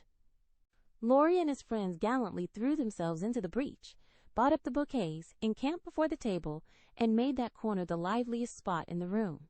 Amy was in her element now, and, out of gratitude, if nothing more, was as sprightly and gracious as possible, coming to the conclusion about that time that virtue was its own reward after all. Jo behaved herself with exemplary propriety, and when Amy was happily surrounded by her guard of honor, Jo circulated about the hall, picking up various bits of gossip, which enlightened her upon the subject of the Chester change of base. She reproached herself for her share of the ill feeling, and resolved to exonerate Amy as soon as possible. She also discovered what Amy had done about the things in the morning, and considered her a model of magnanimity. As she passed the art table, she glanced over it for her sister's things, but saw no signs of them. "Tucked away out of sight, I dare say," thought Jo, who could forgive her own wrongs, but hotly resented any insult offered to her family. "Good evening, Miss Jo. How does Amy get on?" asked May, with a conciliatory air, for she wanted to show that she also could be generous. "She has sold everything she had that was worth selling, and now she is enjoying herself. The flower table is always attractive, you know, especially to gentlemen. Jo couldn't resist giving that little slap, but May took it so meekly she regretted it a minute after and fell to praising the great vases, which still remained unsold. "Is Amy's illumination anywhere about? I take a fancy to buy that for father," said Jo, very anxious to learn the fate of her sister's work. "Everything of Amy's sold long ago. I took care that the right people saw them, and they made a nice little sum of money for us," returned May, who had overcome sundry small temptations as well as Amy that day. Much gratified, Jo rushed back to tell the good news, and Amy looked both touched and surprised by the report of May's words and manner. "Now, gentlemen, I want you to go and do your duty by the other tables as generously as you have by mine, especially the art table," she said, ordering out Teddy's own, as the girls called the college friends. "Charge, Chester, charge," is the motto for that table, but do your duty like men, and you'll get your money's worth of art in every sense of the word, said the irrepressible Jo, as the devoted phalanx prepared to take the field. "To hear is to obey, but March is fairer far than May," said little Parker, making a frantic effort to be both witty and tender, and getting promptly quenched by Laurie, who said, "Very well, my son, for a small boy," and walked him off, with a paternal pat on the head. "Buy the vases," whispered Amy to Laurie, as a final heaping of coals of fire on her enemy's head. To May's great delight, Mr. Laurence not only bought the vases, but pervaded the hall with one under each arm. The other gentlemen speculated with equal rashness in all sorts of frail trifles, and wandered helplessly about afterward, burdened with wax flowers, painted fans, filigree portfolios, and other useful inappropriate purchases. Aunt Carol was there, heard the story, looked pleased, and said something to Mrs. March in a corner, which made the latter lady beam with satisfaction, and watch Amy with a face full of mingled pride and anxiety, though she did not betray the cause of her pleasure till several days later. The fair was pronounced a success, and when May bade Amy good night, she did not gush as usual, but gave her an affectionate kiss and a look which said, "Forgive and forget." That satisfied Amy, and when she got home she found the vases paraded on the parlor chimney-piece, with a great bouquet in each. "The reward of merit for a magnanimous March," as Laurie announced with a flourish. "You've a deal more principle and generosity and nobleness of character than I ever gave you credit for, Amy." "You've behaved sweetly, and I respect you with all my heart," said Jo warmly, as they brushed their hair together late that night. "Yes, we all do, and love her for being so ready to forgive. It must have been dreadfully hard, after working so long and setting your heart on selling your own pretty things. I don't believe I could have done it as kindly as you did," added Beth from her pillow. "Why, girls, you needn't praise me so. I only did as I'd be done by.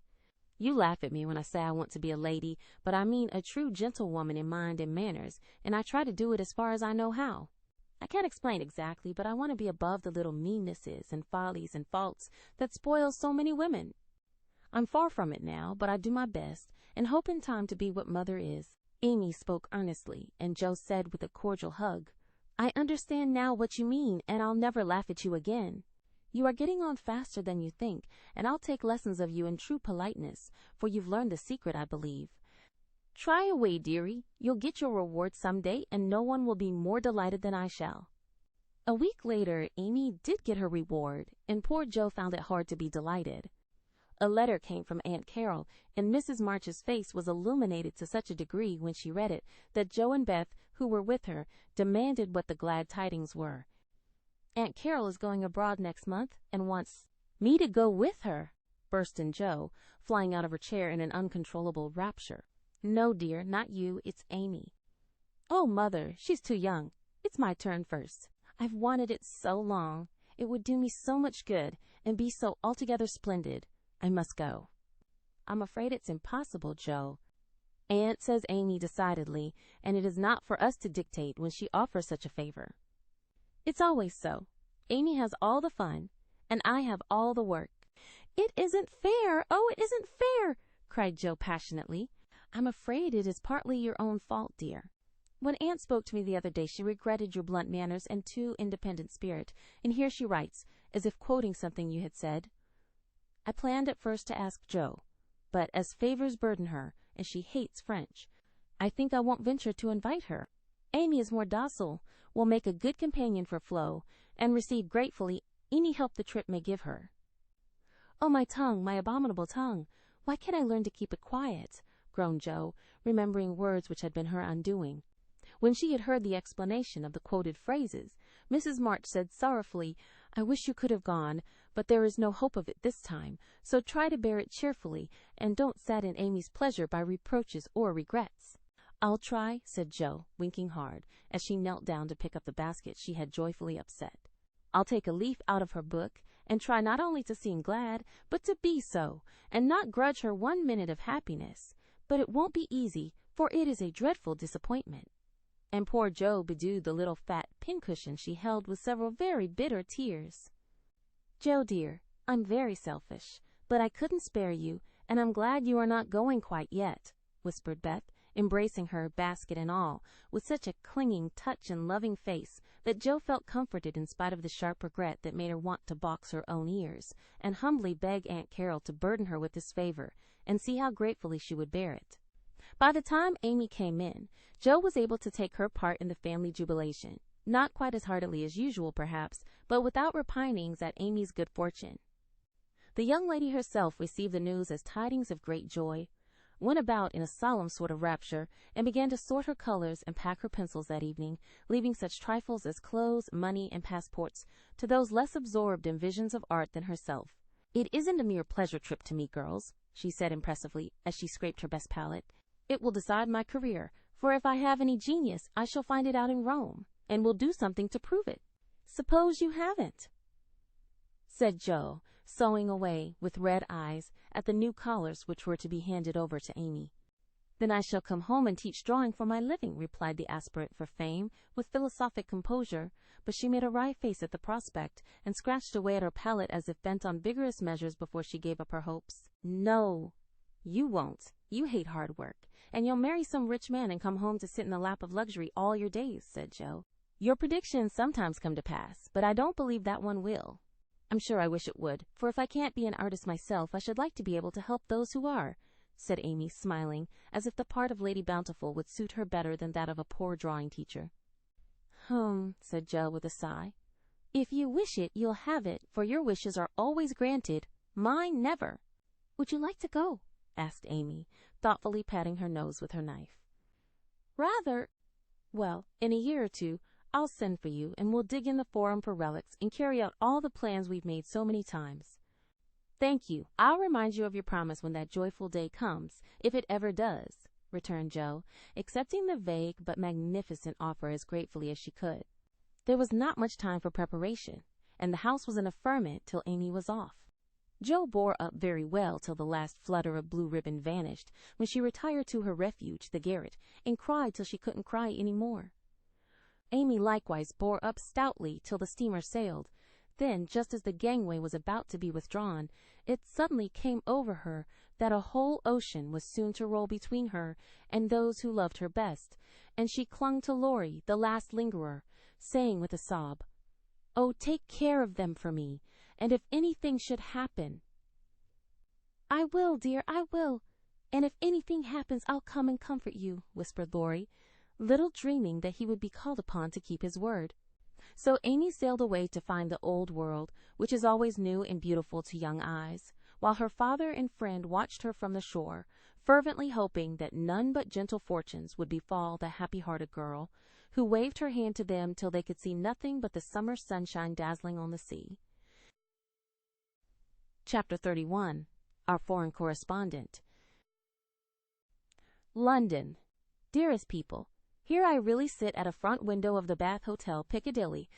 It's not a fashionable place, but Uncle stopped here years ago and won't go anywhere else. However, we don't mean to stay long, so it's no great matter. Oh, I can't begin to tell you how I enjoy it all. I never can, so I'll only give you bits out of my notebook, for I've done nothing but sketch and scribble since I started. I sent a line from Halifax, when I felt pretty miserable, but after that I got on delightfully, seldom ill, on deck all day, with plenty of pleasant people to amuse me. Everyone was very kind to me, especially the officers. Don't laugh, Jo. Gentlemen really are very necessary aboard ship to hold on to or to wait upon one, and as they have nothing to do, it's a mercy to make them useful. Otherwise they would smoke themselves to death, I'm afraid. Officers, page 378. Aunt and Flo were poorly all the way and liked to be let alone, so when I had done what I could for them, I went and enjoyed myself. Such walks on deck, such sunsets, such splendid air and waves. It was almost as exciting as riding a fast horse when we went rushing on so grandly. I wish Beth could have come. It would have done her so much good. As for Jo, she would have gone up and sat on the main top jib, or whatever the high thing is called, made friends with the engineers, and tooted on the captain's speaking trumpet. She'd have been in such a state of rapture. It was all heavenly, but I was glad to see the Irish coast, and found it very lovely, so green and sunny, with brown cabins here and there, ruins on some of the hills, and gentlemen's country seats in the valleys, with deer feeding in the parks. It was early in the morning, but I didn't regret getting up to see it, for the bay was full of little boats, the shore so picturesque, and a rosy sky overhead. I never shall forget it. At Queenstown, one of my new acquaintances left us, Mr. Lennox, and when I said something about the lakes of Killarney, he sighed and sung with a look at me. "Oh, have you e'er heard of Kate Kearney? She lives on the banks of Killarney. From the glance of her eye, shun danger and fly, for fatal's the glance of Kate Kearney." Wasn't that nonsensical? We only stopped at Liverpool a few hours. It's a dirty, noisy place, and I was glad to leave it. Uncle rushed out and bought a pair of dogskin gloves, some ugly, thick shoes, and an umbrella, and got shaved a la mutton chop, the first thing. Then he flattered himself that he looked like a true Briton, but the first time he had the mud cleaned off his shoes, the little bootblack knew that an American stood in them, and said with a grin, "There you are, sir. I've give 'em the latest Yankee shine." It amused Uncle immensely. Oh, I must tell you what that absurd Lennox did. He got his friend Ward, who came on with us, to order a bouquet for me, and the first thing I saw in my room was a lovely one, with Robert Lennox's compliments on the card. Wasn't that fun, girls? I like traveling. I never shall get to London if I don't hurry. The trip was like riding through a long picture gallery, full of lovely landscapes. The farmhouses were my delight, with thatched roofs, ivy up to the eaves, latticed windows, and stout women with rosy children at the doors. The very cattle looked more tranquil than ours, as they stood knee-deep in clover, and the hens had a contented cluck, as if they never got nervous, like Yankee biddies. Such perfect color I never saw, the grass so green, sky so blue, grain so yellow, woods so dark. I was in a rapture all the way. So was Flo, and we kept bouncing from one side to the other, trying to see everything while we were whisking along at the rate of 60 miles an hour. Aunt was tired and went to sleep, but Uncle read his guidebook and wouldn't be astonished at anything. This is the way we went on. Amy, flying up, "Oh, that must be Kenilworth, that gray place among the trees." Flo darting to my window, "How sweet! We must go there sometime, won't we, Papa?" Uncle calmly admiring his boots. "No, my dear, not unless you want beer. That's a brewery." A pause. Then Flo cried out, "Bless me, there's a gallows and a man going up." "Where, where?" shrieks Amy, staring out at 2 tall posts with a cross-beam and some dangling chains. "A colliery," remarks Uncle, with a twinkle of the eye. "Here's a lovely flock of lambs all lying down," says Amy. "See, Papa, aren't they pretty?" added Flo sentimentally. "Geese, young ladies," returns Uncle in a tone that keeps us quiet till Flo settles down to enjoy the flirtations of Cavendish, and I have the scenery all to myself. Of course it rained when we got to London, and there was nothing to be seen but fog and umbrellas. We rested, unpacked, and shopped a little between the showers. Aunt Mary got me some new things, for I came off in such a hurry I wasn't half ready. A white hat and blue feather, a muslin dress to match, and the loveliest mantle you ever saw. Shopping in Regent Street is perfectly splendid. Things seem so cheap. Nice ribbons only 6 pence a yard. I laid in a stock, but shall get my gloves in Paris. Doesn't that sound sort of elegant and rich? Flo and I, for the fun of it, ordered a hansom cab, while Aunt and Uncle were out, and went for a drive, though we learned afterward that it wasn't the thing for young ladies to ride in them alone. It was so droll, for when we were shut in by the wooden apron, the man drove so fast that Flo was frightened and told me to stop him. But he was up outside behind somewhere, and I couldn't get at him. He didn't hear me call, nor see me flap my parasol in front, and there we were, quite helpless, rattling away and whirling around corners at a breakneck pace. At last, in my despair, I saw a little door in the roof, and on poking it open, a red eye appeared, and a beery voice said, "Now then, mum?" I gave my order as soberly as I could, and slamming down the door with an "Aye, aye, mum," the man made his horse walk, as if going to a funeral. I poked again and said, "Little faster." Then off he went, helter-skelter as before, and we resigned ourselves to our fate.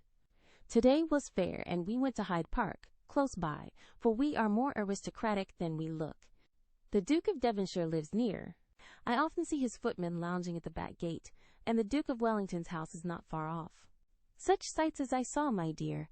It was as good as punch, for there were fat dowagers rolling about in their red and yellow coaches, with gorgeous Jameses in silk stockings and velvet coats up behind, and powdered coachmen in front.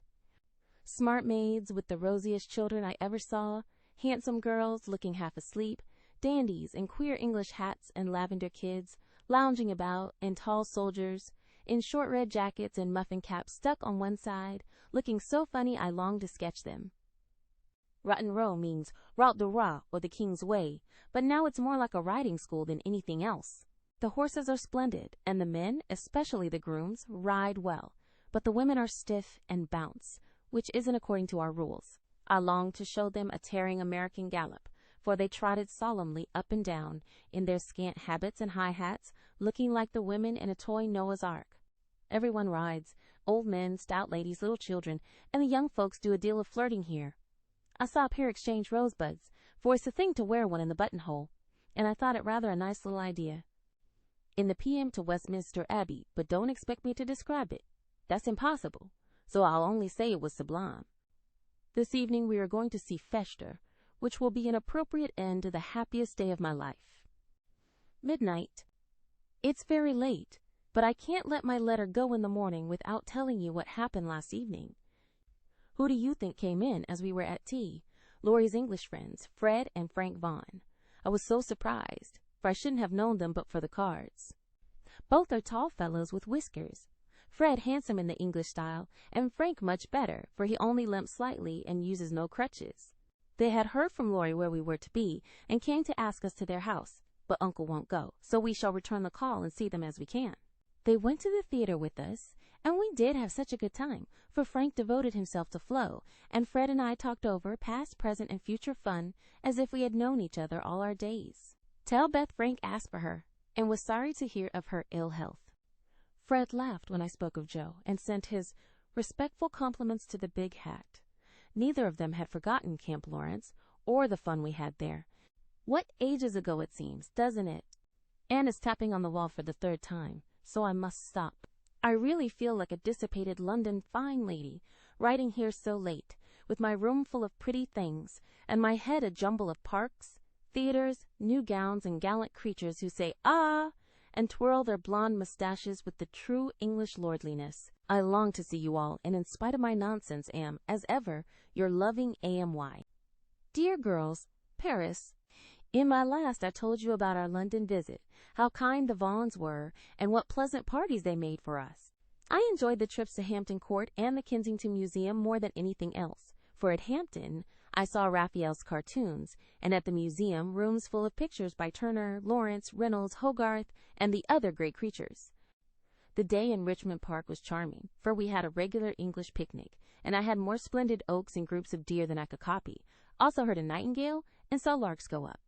We did London to our heart's content, thanks to Fred and Frank, and were sorry to go away, for though English people are slow to take you in, when they once make up their minds to do it, they cannot be outdone in hospitality, I think.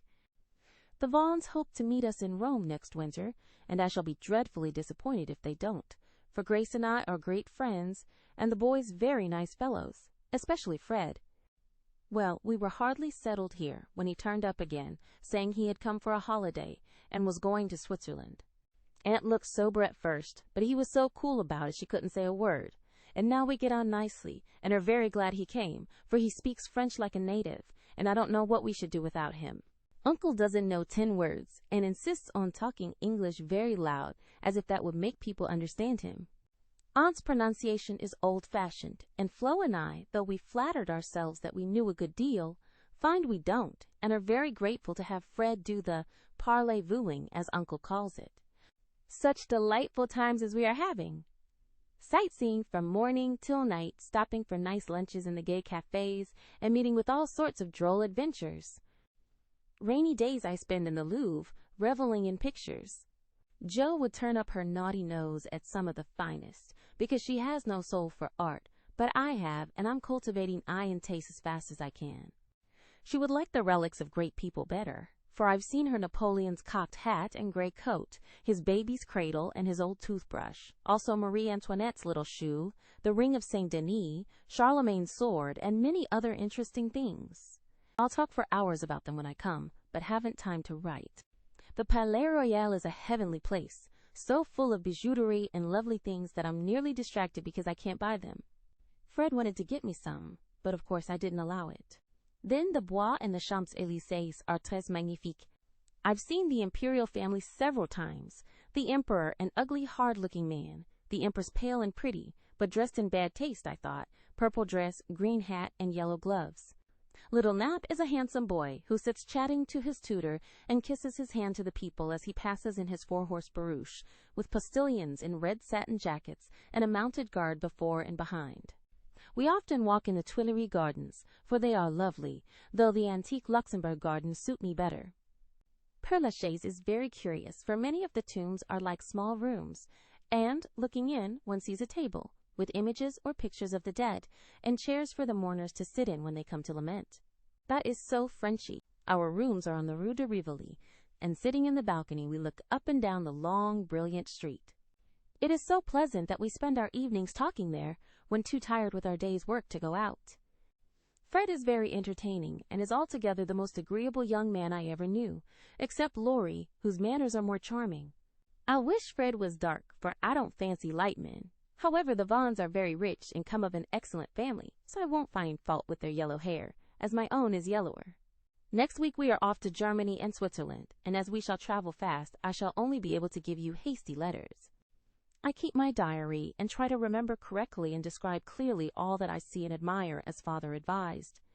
It is good practice for me, and with my sketchbook will give you a better idea of my tour than these scribbles. Adieu, I embrace you tenderly, votre amie. My dear Mamma, Heidelberg. Having a quiet hour before we leave for Berlin. I'll try to tell you what has happened, for some of it is very important, as you will see. The sail up the Rhine was perfect, and I just sat and enjoyed it with all my might. Get Father's old guidebooks and read about it. I haven't words beautiful enough to describe it. At Koblenz we had a lovely time, for some students from Bonn, with whom Fred got acquainted on the boat, gave us a serenade. It was a moonlight night, and about 1 o'clock, Flo and I were waked by the most delicious music under our windows. We flew up and hid behind the curtains, but sly peeps showed us Fred and the students singing away down below. It was the most romantic thing I ever saw. The river, the bridge of boats, the great fortress opposite, moonlight everywhere, and music fit to melt a heart of stone.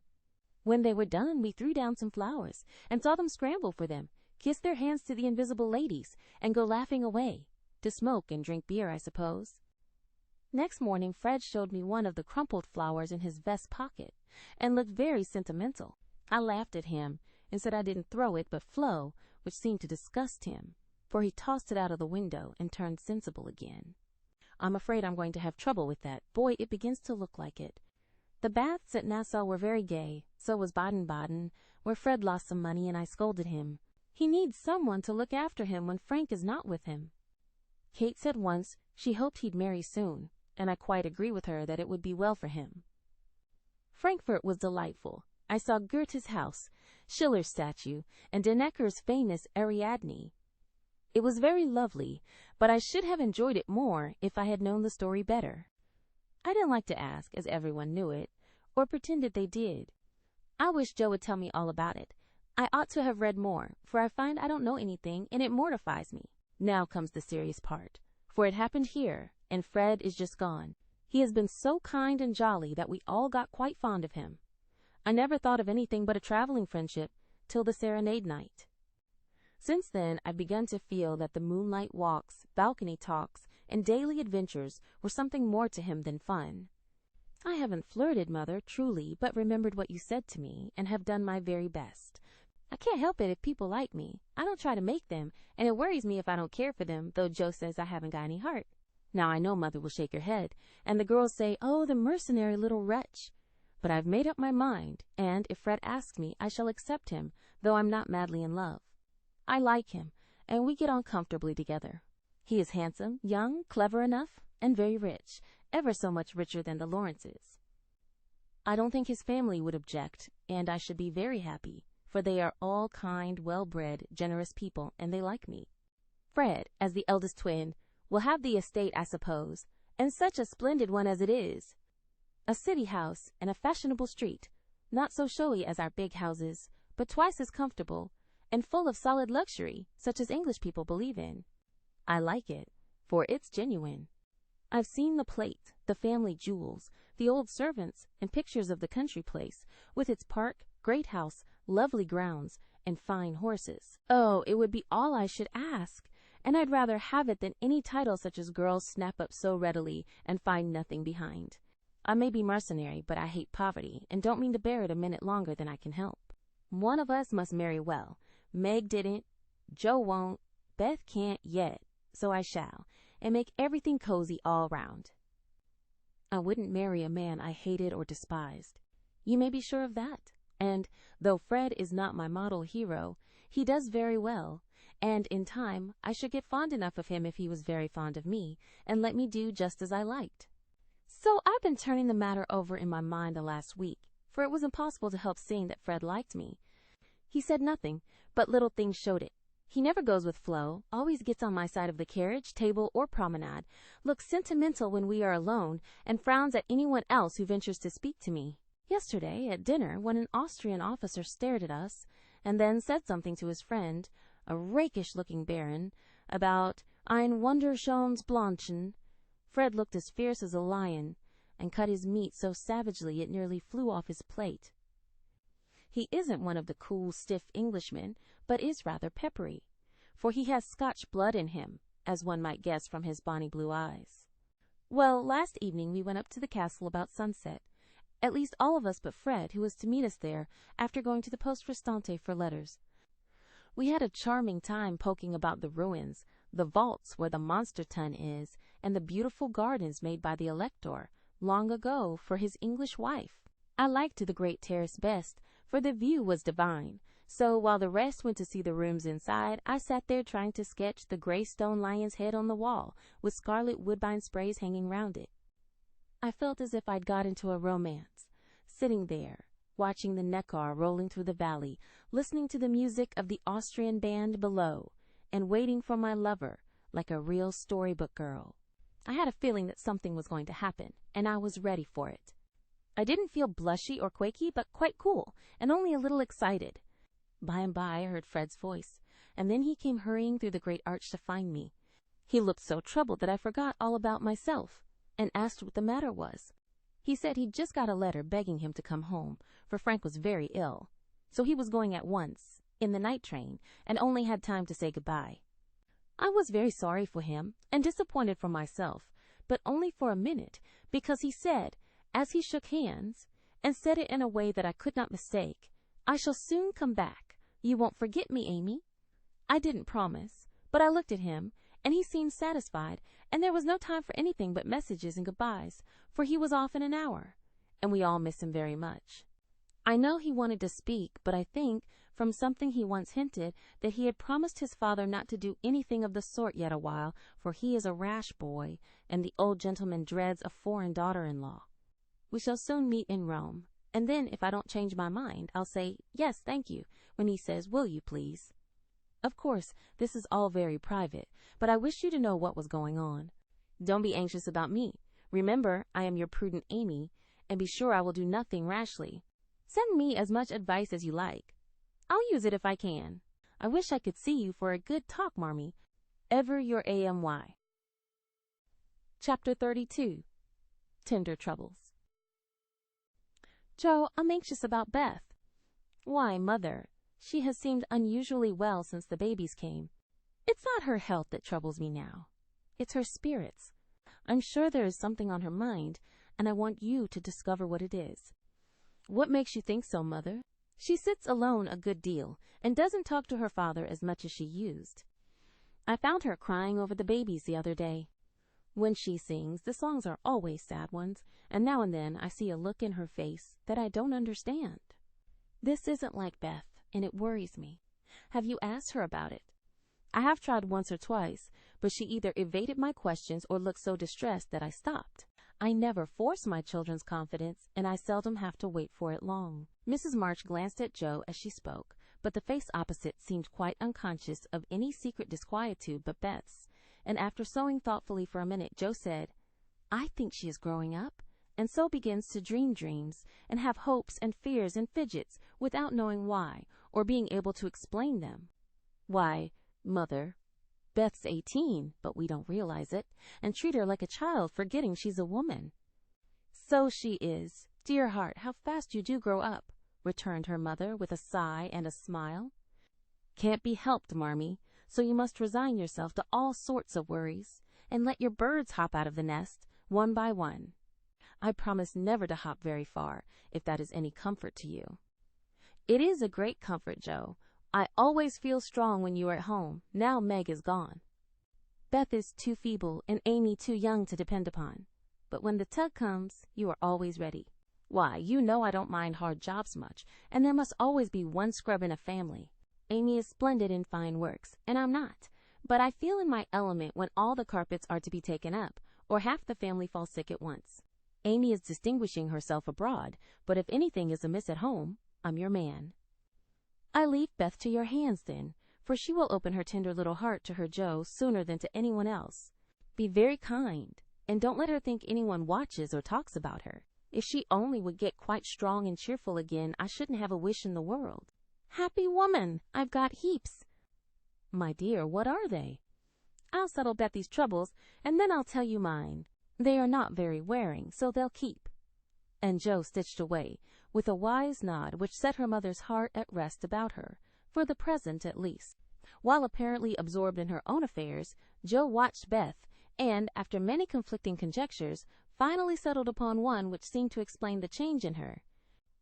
A slight incident gave Joe the clue to the mystery, she thought, and lively fancy, loving heart did the rest. She was affecting to write busily one Saturday afternoon, when she and Beth were alone together, yet as she scribbled, she kept her eye on her sister, who seemed unusually quiet. Sitting at the window, Beth's work often dropped into her lap, and she leaned her head upon her hand, in a dejected attitude, while her eyes rested on the dull autumnal landscape. Suddenly someone passed below, whistling like an operatic blackbird, and a voice called out, "Oh, Serene, coming in tonight!" Beth started, leaned forward, smiled and nodded, watched the passer-by till his quick tramp died away, then said softly, as if to herself, "How strong and well and happy that dear boy looks." Said Joe, still intent upon her sister's face, for the bright color faded as quickly as it came, the smile vanished, and presently a tear lay shining on the window ledge. Beth whisked it off and glanced apprehensively at Joe, but she was scratching away at a tremendous rate, apparently engrossed in Olympia's oath. The instant Beth turned, Joe began her watch again, saw Beth's hand go quietly to her eyes more than once, and, in her half-averted face, read a tender sorrow that made her own eyes fill. Fearing to betray herself, she slipped away, murmuring something about needing more paper. "Mercy on me, Beth loves Laurie," she said, sitting down in her own room, pale with the shock of the discovery which she believed she had just made. "I never dreamt of such a thing. What will Mother say? I wonder if he—" There Joe stopped, and turned scarlet with a sudden thought. If he shouldn't love back again, how dreadful it would be. He must. I'll make him. And she shook her head threateningly at the picture of the mischievous-looking boy laughing at her from the wall. "Oh, dear, we are growing up with a vengeance. Here's Meg, married and a mamma, Amy flourishing away at Paris, and Beth in love. I'm the only one that has sense enough to keep out of mischief." Joe thought intently for a minute, with her eyes fixed on the picture. Then she smoothed out her wrinkled forehead and said, with a decided nod at the face opposite, "No, thank you, sir, you're very charming, but you've no more stability than a weathercock, so you needn't write touching notes and smile in that insinuating way, for it won't do a bit of good, and I won't have it. Then she sighed and fell into a reverie, from which she did not wake till the early twilight sent her down to take new observations, which only confirmed her suspicion. Though Laurie flirted with Amy and joked with Joe, his manner to Beth had always been peculiarly kind and gentle, but so was everybody's. Therefore, no one thought of imagining that he cared more for her than for the others. Indeed, a general impression had prevailed in the family, of late, that "our boy" was getting fonder than ever of Joe, who, however, wouldn't hear a word upon the subject, and scolded violently if anyone dared to suggest it. If they had known the various tender passages of the past year, or rather attempts at tender passages which had been nipped in the bud, they would have had the immense satisfaction of saying, "I told you so." But Joe hated philandering, and wouldn't allow it, always having a joke or a smile ready at the least sign of impending danger. When Laurie first went to college, he fell in love about once a month, but these small flames were as brief as ardent, did no damage, and much amused Joe, who took great interest in the alternations of hope, despair, and resignation, which were confided to her in their weekly conferences. But there came a time when Laurie ceased to worship at many shrines, hinted darkly at one all-absorbing passion, and indulged occasionally in Byronic fits of gloom. Then he avoided the tender subject altogether, wrote philosophical notes to Joe, turned studious, and gave out that he was going to dig, intending to graduate in a blaze of glory. This suited the young lady better than twilight confidences, tender pressures of the hand, and eloquent glances of the eye, for with Joe, brain developed earlier than heart, and she preferred imaginary heroes to real ones, because, when tired of them, the former could be shut up in the tin kitchen till called for, and the latter were less manageable. Things were in this state when the grand discovery was made, and Joe watched Laurie that night, as she had never done before. If she had not got the new idea into her head, she would have seen nothing unusual in the fact that Beth was very quiet, and Laurie very kind to her. But having given the rein to her lively fancy, it galloped away with her at a great pace, and common sense, being rather weakened by a long course of romance writing, did not come to the rescue. As usual, Beth lay on the sofa, and Laurie sat in a low chair close by, amusing her with all sorts of gossip, for she depended on her weekly spin, and he never disappointed her. But that evening, Joe fancied that Beth's eyes rested on the lively, dark face beside her with peculiar pleasure, and that she listened with intense interest to an account of some exciting cricket match, though the phrases "caught off a tice," "stumped off his ground," and "the leg hit for 3" were as intelligible to her as Sanskrit. She also fancied, having set her heart upon seeing it, that she saw a certain increase of gentleness in Laurie's manner, that he dropped his voice now and then, laughed less than usual, was a little absent-minded, and settled the Afghan over Beth's feet with an assiduity that was really almost tender. "Who knows? Stranger things have happened," thought Joe, as she fussed about the room. "She will make quite an angel of him, and he will make life delightfully easy and pleasant for the dear, if they only love each other. I don't see how he can help it, and I do believe he would if the rest of us were out of the way." As every one was out of the way but herself, Joe began to feel that she ought to dispose of herself with all speed. But where should she go? And burning to lay herself upon the shrine of sisterly devotion, she sat down to settle that point. Now, the old sofa was a regular patriarch of a sofa, long, broad, well-cushioned, and low, a trifle shabby, as well it might be, for the girls had slept and sprawled on it as babies, fished over the back, rode on the arms, and had menageries under it as children, and rested tired heads, dreamed dreams, and listened to tender talk on it as young women. They all loved it, for it was a family refuge, and one corner had always been Joe's favorite lounging place. Among the many pillows that adorned the venerable couch was one, hard, round, covered with prickly horsehair, and furnished with a knobby button at each end.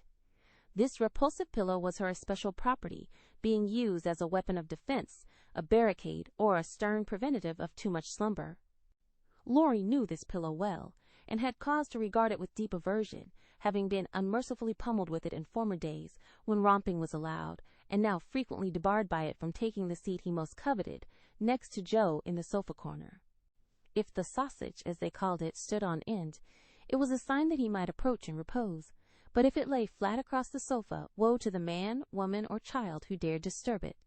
That evening Joe forgot to barricade her corner, and had not been in her seat 5 minutes, before a massive form appeared beside her, and, with both arms spread over the sofa back, both long legs stretched out before him, Laurie exclaimed with a sigh of satisfaction.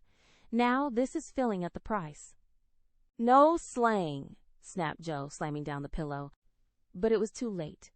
There was no room for it, and coasting onto the floor, it disappeared in a most mysterious manner. "Come, Joe, don't be thorny. After studying himself to a skeleton all the week, a fellow deserves petting, and ought to get it." "Beth will pet you. I'm busy." "No, she's not to be bothered with me, but you like that sort of thing unless you've suddenly lost your taste for it." "Have you? Do you hate your boy and want to fire pillows at him?" Anything more wheedlesome than that touching appeal was seldom heard, but Joe quenched her boy by turning on him with the stern query, "How many bouquets have you sent Miss Randall this week?"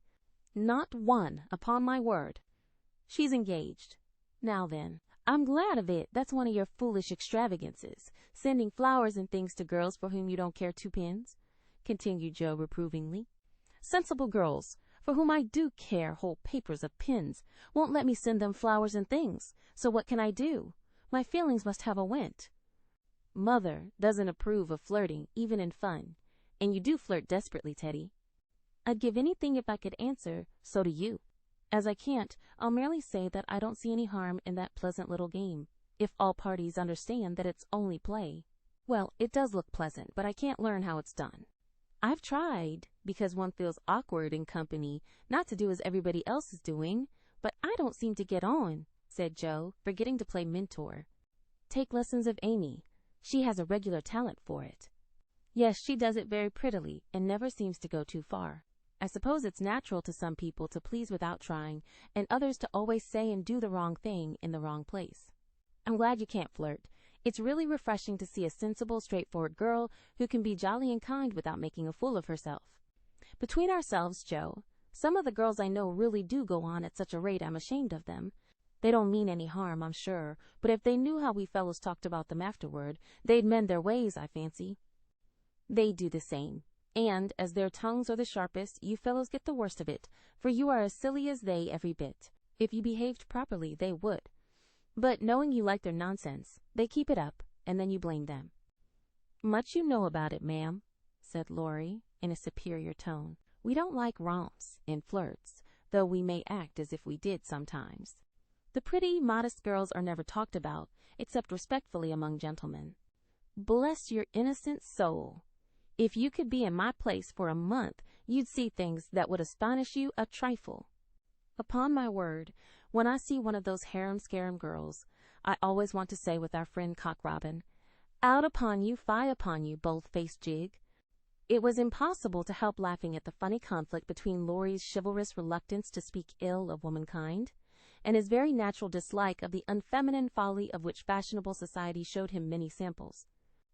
Joe knew that young Laurence was regarded as a most eligible parti by worldly mammas, was much smiled upon by their daughters, and flattered enough by ladies of all ages to make a coxcomb of him. So she watched him rather jealously, fearing he would be spoiled, and rejoiced more than she confessed to find that he still believed in modest girls. Returning suddenly to her admonitory tone, she said, dropping her voice, "If you must have a went, Teddy, go and devote yourself to one of the pretty, modest girls whom you do respect, and not waste your time with the silly ones." "You really advise it?" And Laurie looked at her with an odd mixture of anxiety and merriment in his face. "Yes, I do. But you'd better wait till you are through college, on the whole, and be fitting yourself for the place meantime. You're not half good enough for, well, whoever the modest girl may be." And Joe looked a little queer likewise, for a name had almost escaped her. "That I'm not," acquiesced Laurie, with an expression of humility quite new to him, as he dropped his eyes and absently wound Joe's apron tassel round his finger. "Mercy on us, this will never do," thought Joe, adding aloud, "Go and sing to me. I'm dying for some music, and always like yours." "I'd rather stay here, thank you." "Well, you can't. There isn't room. Go and make yourself useful, since you are too big to be ornamental." "I thought you hated to be tied to a woman's apron string?" retorted Joe, quoting certain rebellious words of his own. "Ah, that depends on who wears the apron." And Laurie gave an audacious tweak at the tassel. "Are you going?" demanded Joe, diving for the pillow. He fled at once, and the minute it was well, up with the bonnets of Bonnie Dundee, she slipped away, to return no more till the young gentleman had departed in high dudgeon. Joe lay long awake that night, and was just dropping off when the sound of a stifled sob made her fly to Beth's bedside with the anxious inquiry, "What is it, dear?" "I thought you were asleep," sobbed Beth.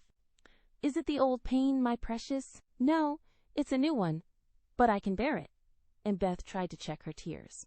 "Tell me all about it, and let me cure it as I often did the other." "You can't. There is no cure." There Beth's voice gave way, and clinging to her sister, she cried so despairingly that Joe was frightened. "Where is it? Shall I call Mother?" Beth did not answer the first question, but in the dark one hand went involuntarily to her heart, as if the pain were there. With the other she held Joe fast, whispering eagerly, "No, no, don't call her. Don't tell her. I shall be better soon. Lie down here and pour my head. I'll be quiet and go to sleep. Indeed I will." Joe obeyed, but as her hand went softly to and fro across Beth's hot forehead and wet eyelids, her heart was very full, and she longed to speak. But young as she was, Joe had learned that hearts, like flowers, cannot be rudely handled, but must open naturally. So, though she believed she knew the cause of Beth's new pain, she only said in her tenderest tone, "Does anything trouble you, dearie?" "Yes, Joe," after a long pause. "But wouldn't it comfort you to tell me what it is?" "Not now, not yet." "Then I won't ask. But remember, Bethy, that Mother and Joe are always glad to hear and help you, if they can." "I know it. I'll tell you by and by. Is the pain better now?" "Oh, yes, much better. You are so comfortable, Joe." "Go to sleep, dear. I'll stay with you." So cheek to cheek they fell asleep, and on the morrow Beth seemed quite herself again.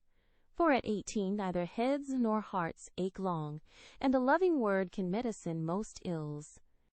But Joe had made up her mind, and, after pondering over a project for some days, she confided it to her mother. "You asked me the other day what my wishes were.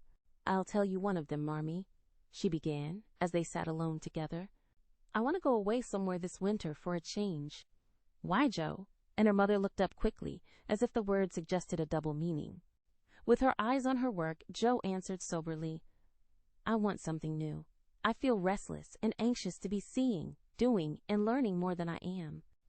I brood too much over my own small affairs and need stirring up, so, as I can be spared this winter, I'd like to hop a little way and try my wings." "Where will you hop?" "To New York. I had a bright idea yesterday, and this is it. You know Mrs. Kirk wrote to you for some respectable young person to teach her children and sew. It's rather hard to find just the thing, but I think I should suit if I tried. My dear, go out to service in that great boarding house." And Mrs. March looked surprised, but not displeased. "It's not exactly going out to service, for Mrs. Kirk is your friend, the kindest soul that ever lived, and would make things pleasant for me, I know. Her family is separate from the rest, and no one knows me there. Don't care if they do. It's honest work, and I'm not ashamed of it."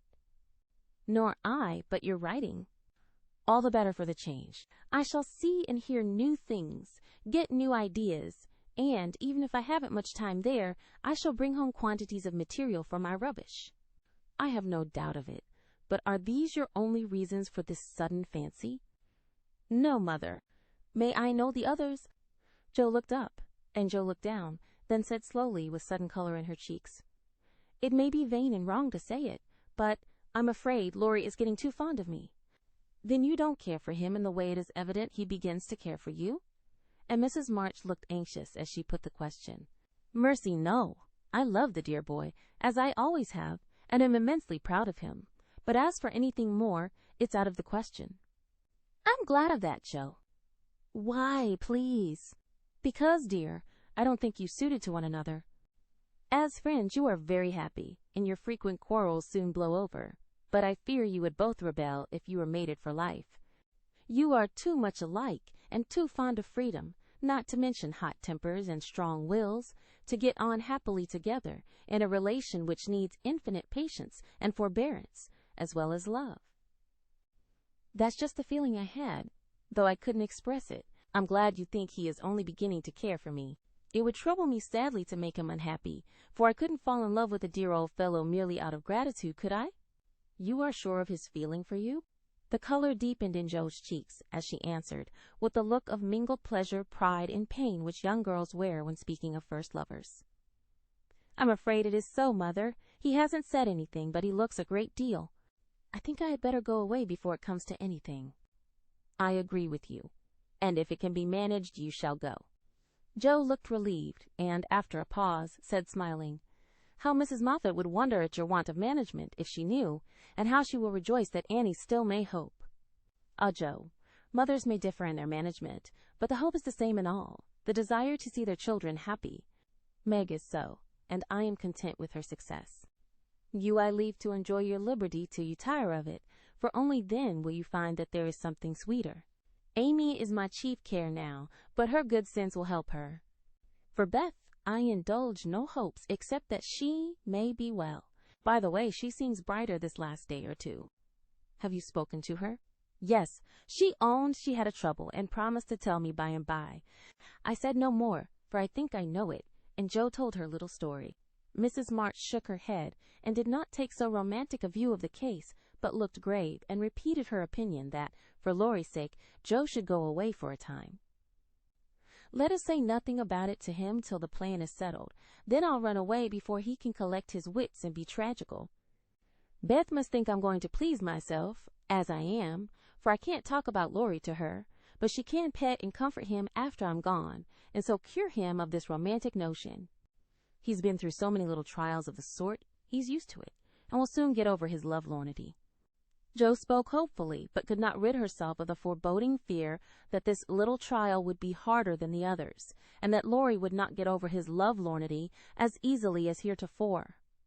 The plan was talked over in a family council and agreed upon, for Mrs. Kirk gladly accepted Joe and promised to make a pleasant home for her. The teaching would render her independent, and such leisure as she got might be made profitable by writing, while the new scenes and society would be both useful and agreeable. Joe liked the prospect and was eager to be gone, for the home nest was growing too narrow for her restless nature and adventurous spirit. When all was settled, with fear and trembling she told Laurie, but to her surprise he took it very quietly. He had been graver than usual of late, but very pleasant, and when jokingly accused of turning over a new leaf, he answered soberly, "So I am, and I mean this one shall stay turned." Joe was very much relieved that one of his virtuous fits should come on just then, and made her preparations with a lightened heart, for Beth seemed more cheerful, and hoped she was doing the best for all. "One thing I leave to your especial care," she said the night before she left. "You mean your papers?" asked Beth. "No, my boy. Be very good to him, won't you?" "Of course I will, but I can't fill your place, and he'll miss you sadly." "It won't hurt him, so remember, I leave him in your charge, to play, pet, and keep in order." "I'll do my best for your sake," promised Beth, wondering why Joe looked at her so queerly. When Laurie said goodbye, he whispered significantly, "It won't do a bit of good, Joe. My eye is on you, so mind what you do, or I'll come and bring you home." Chapter 33. Joe's Journal. New York, November. Dear Marmee and Beth, I'm going to write you a regular volume, for I've got heaps to tell, though I'm not a fine young lady traveling on the continent. When I lost sight of Father's dear old face, I felt a trifle blue, and might have shed a briny drop or two, if an Irish lady with 4 small children, all crying more or less, hadn't diverted my mind. For I amused myself by dropping gingerbread nuts over the seat every time they opened their mouths to roar. Soon the sun came out, and taking it as a good omen, I cleared up likewise, and enjoyed my journey with all my heart. Mrs. Kirk welcomed me so kindly I felt at home at once, even in that big house full of strangers. She gave me a funny little sky parlor, all she had, but there is a stove in it, and a nice table in a sunny window, so I can sit here and write whenever I like.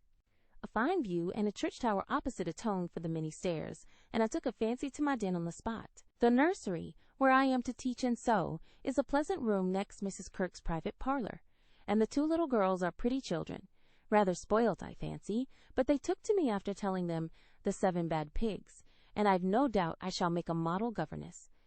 I am to have my meals with the children if I prefer it to the great table, and for the present I do, for I am bashful, though no one will believe it.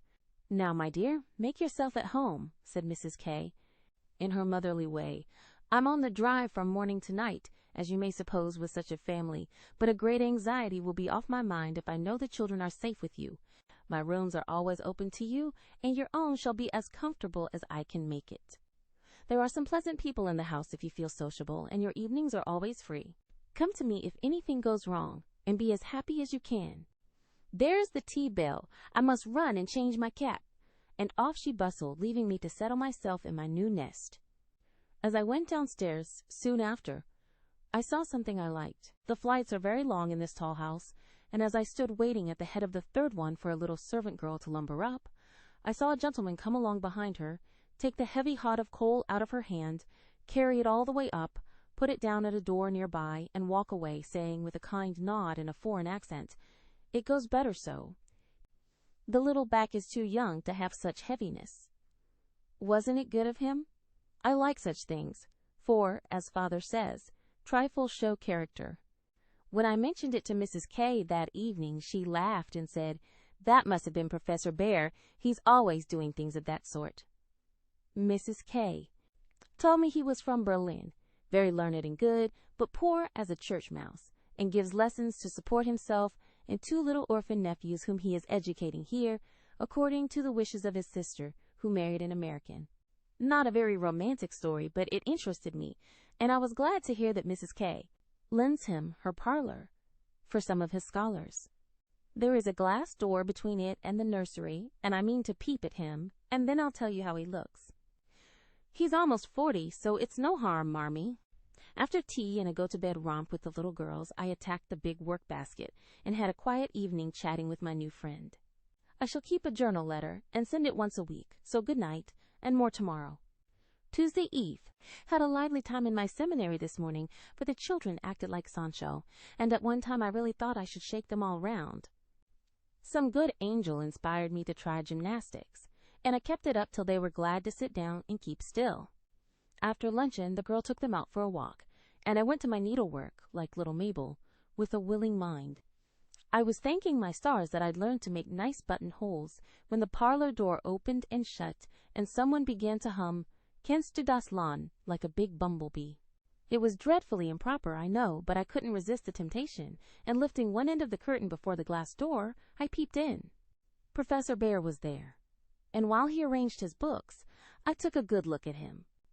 A regular German, rather stout, with brown hair tumbled all over his head, a bushy beard, good nose, the kindest eyes I ever saw, and a splendid big voice that does one's ears good after our sharp or slipshod American gabble. His clothes were rusty, his hands were large, and he hadn't a really handsome feature in his face except his beautiful teeth. Yet I liked him, for he had a fine head. His linen was very nice, and he looked like a gentleman, though 2 buttons were off his coat, and there was a patch on one shoe. He looked sober in spite of his humming till he went to the window to turn the hyacinth bulbs toward the sun and stroke the cat, who received him like an old friend. Then he smiled, and when a tap came at the door, called out in a loud, brisk tone, "Herein!" I was just going to run, when I caught sight of a morsel of a child carrying a big book, and stopped to see what was going on. "Me wants my bear," said the mite, slamming down her book and running to meet him. "Thou shalt have thy bear. Come then and take a good hug from him, my Tina," said the professor, catching her up, with a laugh, and holding her so high over his head that she had to stoop her little face to kiss him. "Now me must study my lesson," went on the funny little thing, so he put her up at the table, opened the great dictionary she had brought, and gave her a paper and pencil, and she scribbled away, turning a leaf now and then, and passing her little fat finger down the page, as if finding a word, so soberly that I nearly betrayed myself by a laugh, while Mr. Bear stood stroking her pretty hair with a fatherly look that made me think she must be his own, though she looked more French than German. Another knock and the appearance of 2 young ladies sent me back to my work, and there I virtuously remained through all the noise and gabbling that went on next door. One of the girls kept laughing affectedly and saying, "Now, Professor," in a coquettish tone, and the other pronounced her German, with an accent that must have made it hard for him to keep sober. Both seemed to try his patience sorely, for more than once I heard him say emphatically, "No, no, it is not so, you have not attend to what I say," and once there was a loud rap, as if he struck the table with his book, followed by the despairing exclamation, "Prut! It all goes bad this day." poor man. I pitied him, and when the girls were gone, took just one more peep to see if he survived it.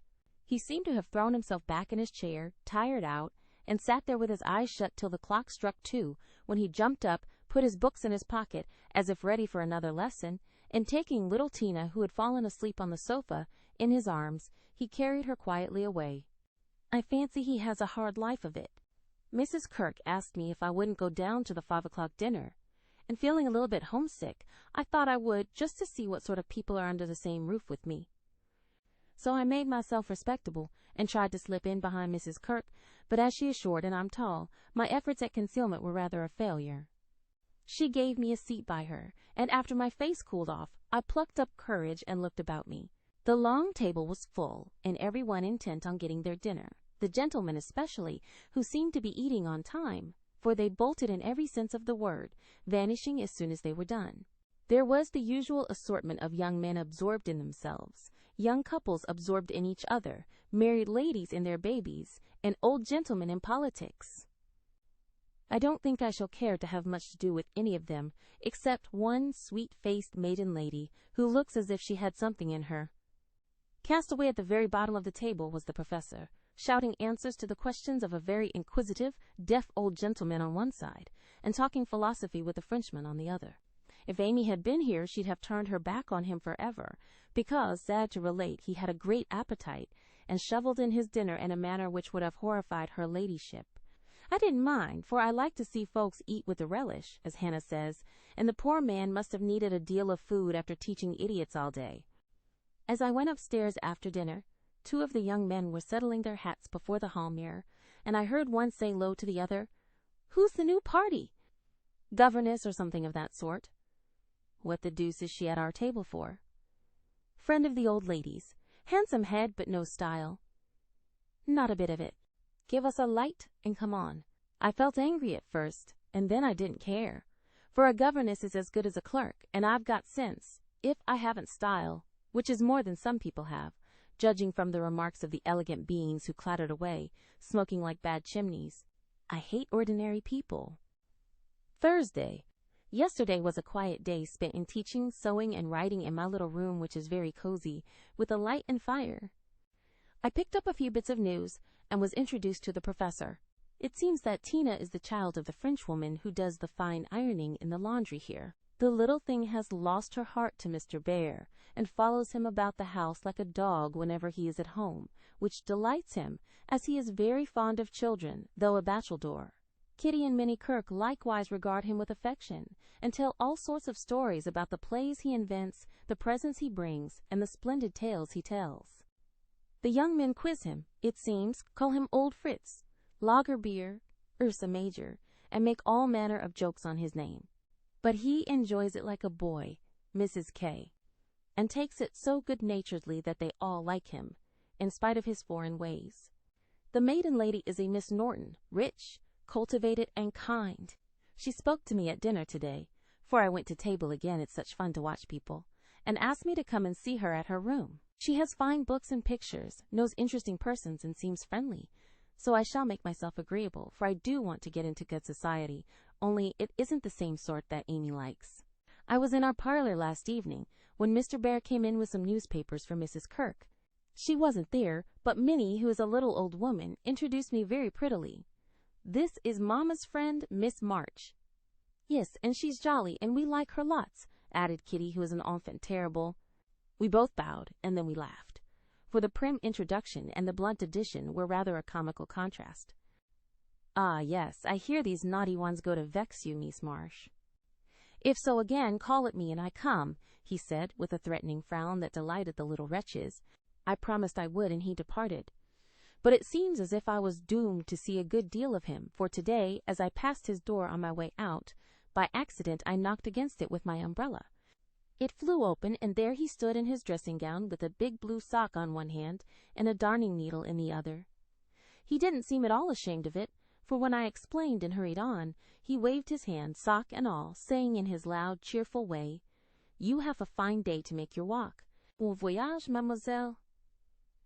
I laughed all the way downstairs, but it was a little pathetic also to think of the poor man having to mend his own clothes. "The German gentlemen embroider, I know," But darning hose is another thing, and not so pretty. Saturday. Nothing has happened to write about except a call on Miss Norton, who has a room full of lovely things, and who was very charming, for she showed me all her treasures, and asked me if I would sometimes go with her to lectures and concerts, as her escort, if I enjoyed them. She put it as a favor, but I'm sure Mrs. Kirk has told her about us, and she does it out of kindness to me. I'm as proud as Lucifer, but such favors from such people don't burden me, and I accept it gratefully. When I got back to the nursery, there was such an uproar in the parlor that I looked in, and there was Mr. Bear down on his hands and knees, with Tina on his back, Kitty leading him with a jump rope, and Minnie feeding 2 small boys with seed cakes as they roared and ramped in cages built of chairs. "We are playing Nargery," explained Kitty. "Dis is mine effluent," added Tina, holding on by the professor's hair. "Mama always allows us to do what we like Saturday afternoon, when Franz and Emil come, doesn't she, Mr. Bear?" said Minnie. The effluent sat up, looking as much in earnest as any of them, and said soberly to me, "I gif you my wort, it is so. If we make too large a noise, you shall say hush to us, and we go more softly." I promised to do so, but left the door open, and enjoyed the fun as much as they did, for a more glorious frolic I never witnessed. They played tag and soldiers, danced and sung, and when it began to grow dark, they all piled on to the sofa about the professor, while he told charming fairy stories of the storks on the chimney tops, and the little kobolds who ride the snowflakes as they fall. I wish Americans were as simple and natural as Germans, don't you? I'm so fond of writing. I should go spinning on forever, if motives of economy didn't stop me, for though I've used thin paper and written fine, I tremble to think of the stamps this long letter will need. Pray forward Amy's as soon as you can spare them. My small news will sound very flat after her splendors, but you will like them, I know. Is Teddy studying so hard that he can't find time to write to his friends? Take good care of him for me, Beth, and tell me all about the babies, and give heaps of love to everyone. From your faithful J.O. P.S. On reading over my letter, it strikes me as rather bary, but I am always interested in odd people, and I really had nothing else to write about. Bless you. December. My precious Betsy, as this is to be a scribble-scrabble letter, I direct it to you, for it may amuse you and give you some idea of my goings-on, for, though quiet, they are rather amusing, for which, oh, be joyful. After what Amy would call Herculaneum efforts, in the way of mental and moral agriculture, my young ideas begin to shoot, and my little twigs to bend as I could wish. They are not so interesting to me as Tina and the boys, but I do my duty by them, and they are fond of me. Franz and Emil are jolly little lads, quite after my own heart, for the mixture of German and American spirit in them produces a constant state of effervescence. Saturday afternoons are riotous times, whether spent in the house or out, for on pleasant days they all go to walk like a seminary with the professor and myself to keep order, and then such fun. We are very good friends now, and I've begun to take lessons. I really couldn't help it, and it all came about in such a droll way that I must tell you. To begin at the beginning, Mrs. Kirk called to me, one day, as I passed Mr. Bear's room, where she was rummaging. "Did you ever see such a den, my dear? Just come and help me put these books to rights, for I've turned everything upside down, trying to discover what he has done with the 6 new handkerchiefs I gave him not long ago." I went in, and while we worked I looked about me, for it was a den to be sure, books and papers everywhere, a broken meerschaum and an old flute over the mantelpiece as if done with, a ragged bird without any tail chirped on one window seat, and a box of white mice adorned the other. Half-finished boats and bits of string lay among the manuscripts, dirty little boots stood drying before the fire, and traces of the dearly beloved boys, for whom he makes a slave of himself, were to be seen all over the room. After a grand rummage, 3 of the missing articles were found, one over the bird cage, one covered with ink, and a third, burnt brown, having been used as a holder. "Such a man," laughed good-natured Mrs. K., as she put the relics in the rag-bag. "I suppose the others are torn up to rig ships, bandage cut fingers, or make kite-tails. It's dreadful, but I can't scold him. He's so absent-minded and good-natured, he lets those boys ride over him roughshod. I agree to do his washing and mending, but he forgets to give out his things, and I forget to look them over, so he comes to a sad pass sometimes." "Let me mend them," said I. "I don't mind it, and he needn't know. I'd like to. He's so kind to me about bringing my letters and lending books, So I have got his things in order, and knit heels into 2 pairs of the socks, for they were boggled out of shape with his queer darns. Nothing was said, and I hoped he wouldn't find it out, but one day last week he caught me at it. Hearing the lessons he gives to others has interested and amused me so much that I took a fancy to learn, for Tina runs in and out, leaving the door open, and I can hear. I had been sitting near this door, finishing off the last sock and trying to understand what he said to a new scholar, who is as stupid as I am.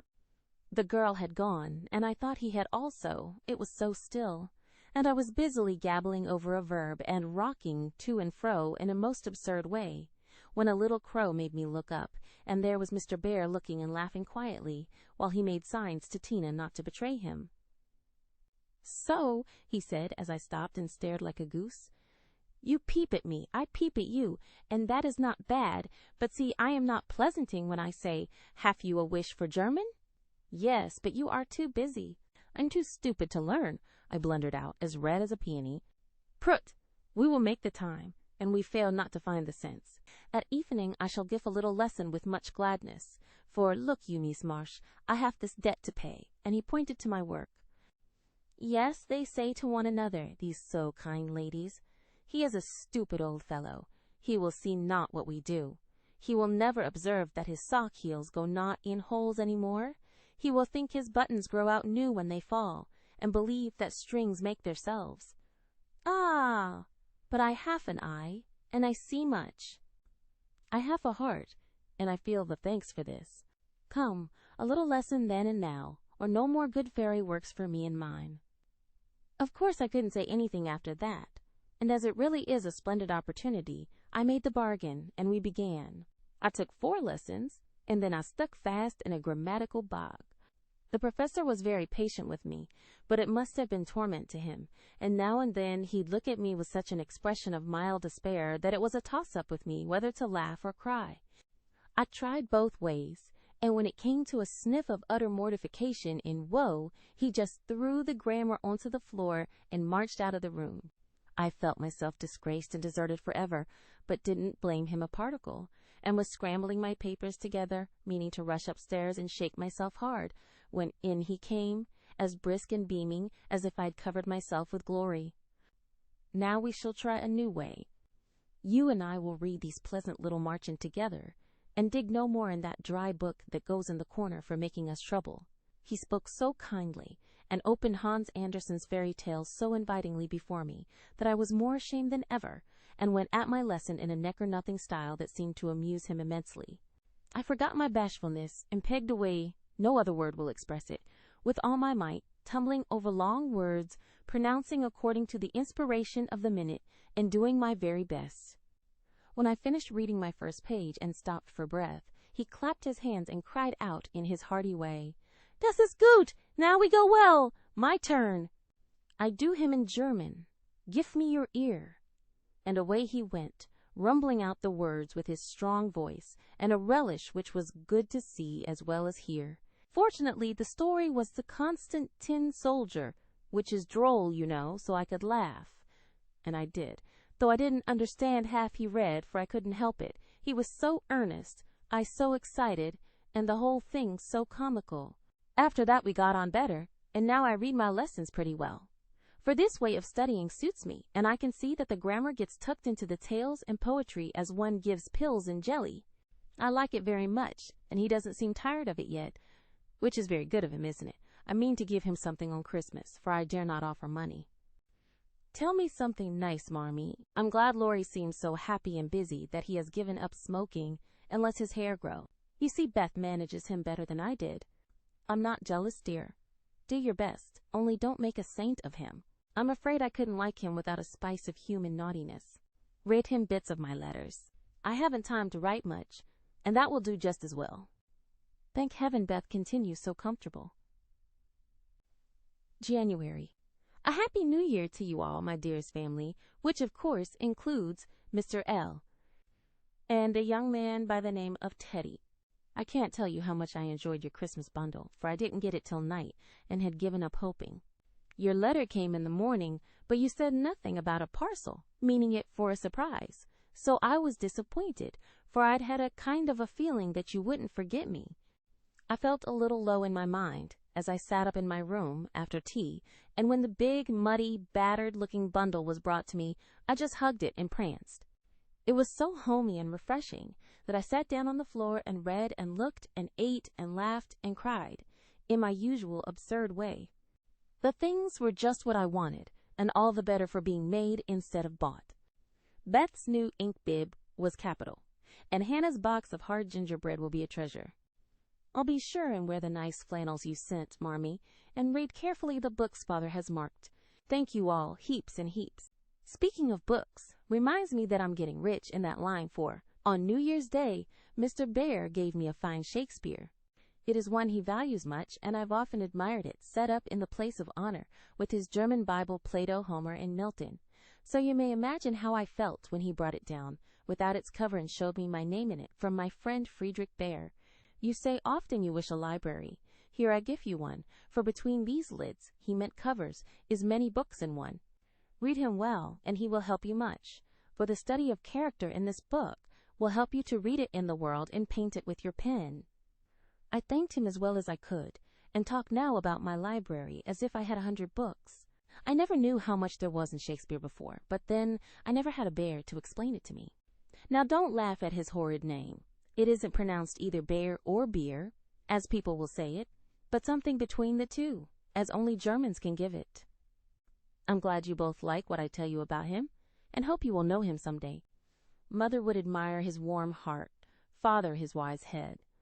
I admire both, and feel rich in my new friend Friedrich Bear. Not having much money or knowing what he'd like, I got several little things, and put them about the room, where he would find them unexpectedly.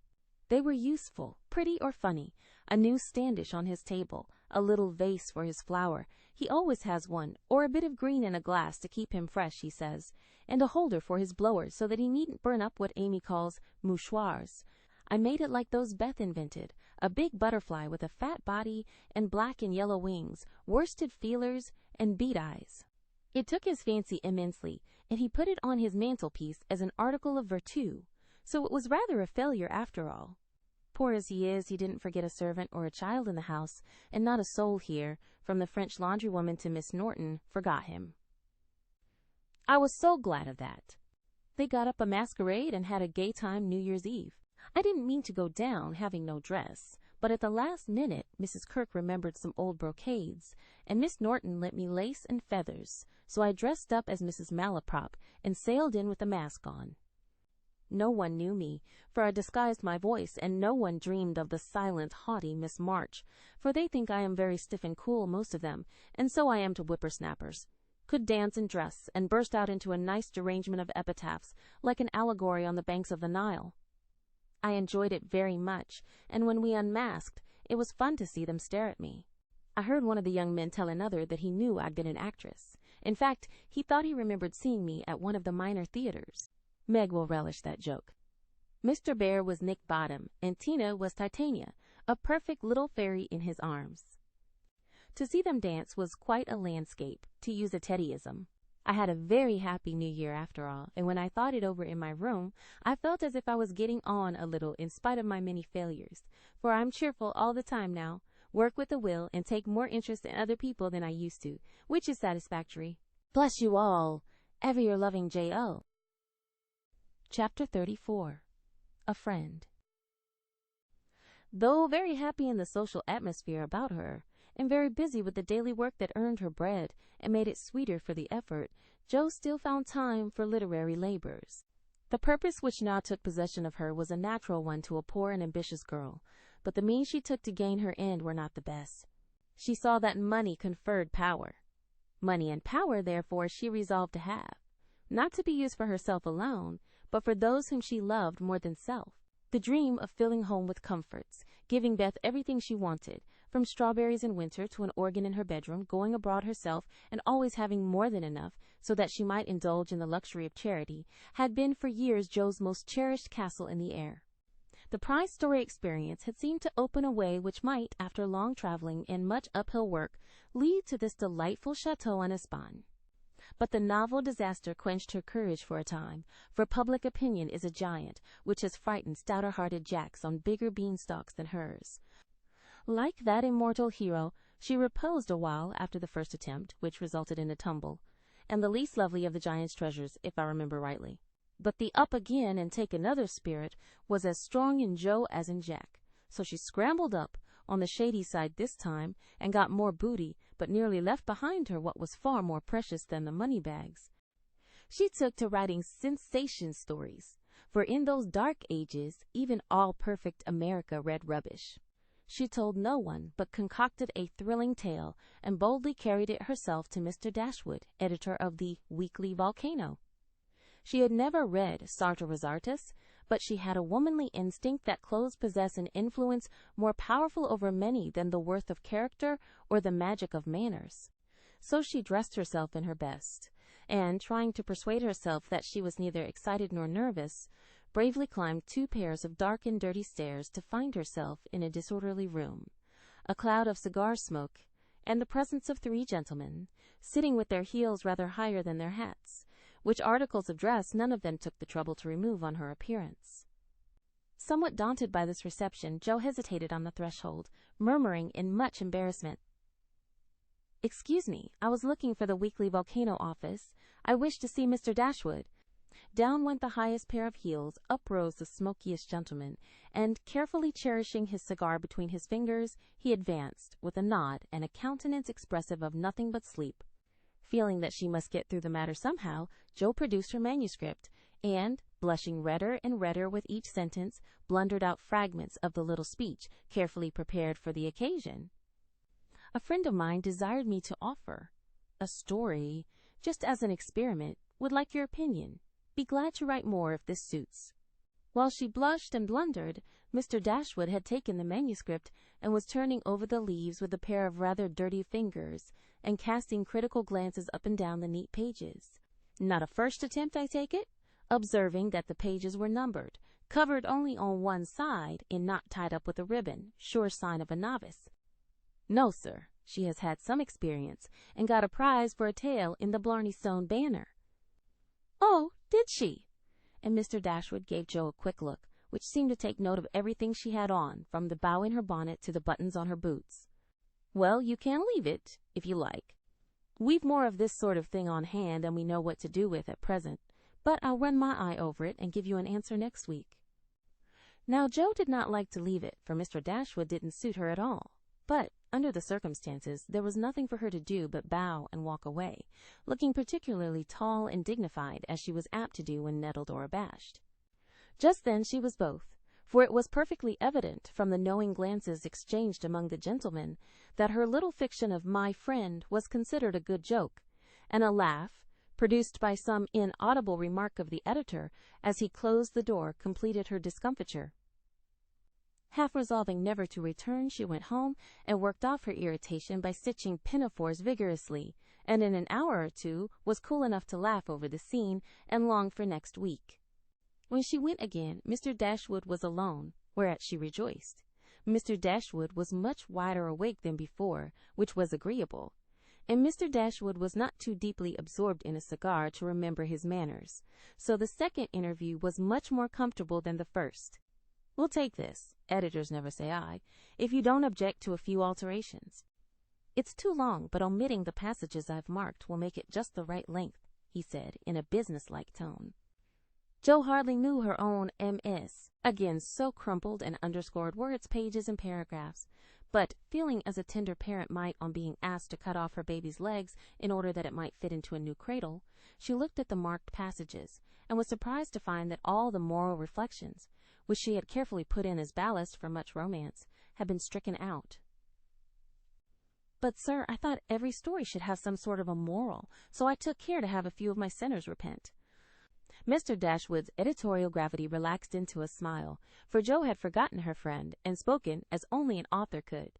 "People want to be amused, not preached at, you know. Morals don't sell nowadays," which was not quite a correct statement, by the way. "You think it would do with these alterations, then?" "Yes, it's a new plot and pretty well worked up. Language good, and so on," was Mr. Dashwood's affable reply. What compensation?" began Jo, not exactly knowing how to express herself. "Oh, yes, well, we give from 25 to 30 for things of this sort. pay when it comes out," returned Mr. Dashwood, as if that point had escaped him. Such trifles often do escape the editorial mind, it is said. "Very well, you can have it," said Jo, handing back the story with a satisfied air, for after the $1 a column work, even 25 seemed good pay. "Shall I tell my friend you will take another if she has one better than this?" asked Jo, unconscious of her little slip of the tongue and emboldened by her success. "Well, we'll look at it. Can't promise to take it. Tell her to make it short and spicy. And never mind the moral. What name would your friend like to put to it?" in a careless tone. "None at all, if you please. She doesn't wish her name to appear, and has no nom de plume," said Jo, blushing in spite of herself. "Just as she likes, of course. The tale will be out next week. Will you call for the money, or shall I send it?" asked Mr. Dashwood, who felt a natural desire to know who his new contributor might be. "I'll call. Good morning, sir." As she departed, Mr. Dashwood put up his feet, with the graceful remark, "Poor and proud as usual, but she'll do." Following Mr. Dashwood's directions, and making Mrs. Northberry her model, Jo rashly took a plunge into the frothy sea of sensational literature, but thanks to the life-preserver thrown her by a friend, she came up again, not much the worse for her ducking. Like most young scribblers, she went abroad for her characters and scenery, and banditti, counts, gypsies, nuns, and duchesses appeared upon her stage, and played their parts with as much accuracy and spirit as could be expected. Her readers were not particular about such trifles as grammar, punctuation, and probability, and Mr. Dashwood graciously permitted her to fill his columns at the lowest prices, not thinking it necessary to tell her that the real cause of his hospitality was the fact that one of his hacks, on being offered higher wages, had basely left him in the lurch. She soon became interested in her work, for her emaciated purse grew stout, and the little hoard she was making to take Beth to the mountains next summer grew slowly but surely as the weeks passed. One thing disturbed her satisfaction, and that was that she did not tell them at home. She had a feeling that father and mother would not approve, and preferred to have her own way first, and beg pardon afterward. It was easy to keep her secret, for no name appeared with her stories. Mr. Dashwood had, of course, found it out very soon, but promised to be dumb, and, for a wonder, kept his word. She thought it would do her no harm, for she sincerely meant to write nothing of which she should be ashamed, and quieted all pricks of conscience by anticipations of the happy minute when she should show her earnings and laugh over her well-kept secret. But Mr. Dashwood rejected any but thrilling tales, and, as thrills could not be produced except by harrowing up the souls of the readers, history and romance, land and sea, science and art, police records and lunatic asylums had to be ransacked for the purpose. Jo soon found that her innocent experience had given her but few glimpses of the tragic world which underlies society. So, regarding it in a business light, she set about supplying her deficiencies with characteristic energy. Eager to find material for stories, and bent on making them original in plot, if not masterly in execution, she searched newspapers for accidents, incidents, and crimes. She excited the suspicions of public librarians by asking for works on poisons. She studied faces in the street, and characters, good, bad, and indifferent, all about her. She delved in the dust of ancient times for facts or fictions so old that they were as good as new, and introduced herself to folly, sin, and misery, as well as her limited opportunities allowed. She thought she was prospering finely, but unconsciously she was beginning to desecrate some of the womanliest attributes of a woman's character. She was living in bad society, and imaginary though it was, its influence affected her, for she was feeding heart and fancy on dangerous and unsubstantial food, and was fast brushing the innocent bloom from her nature by a premature acquaintance with the darker side of life which comes soon enough to all of us.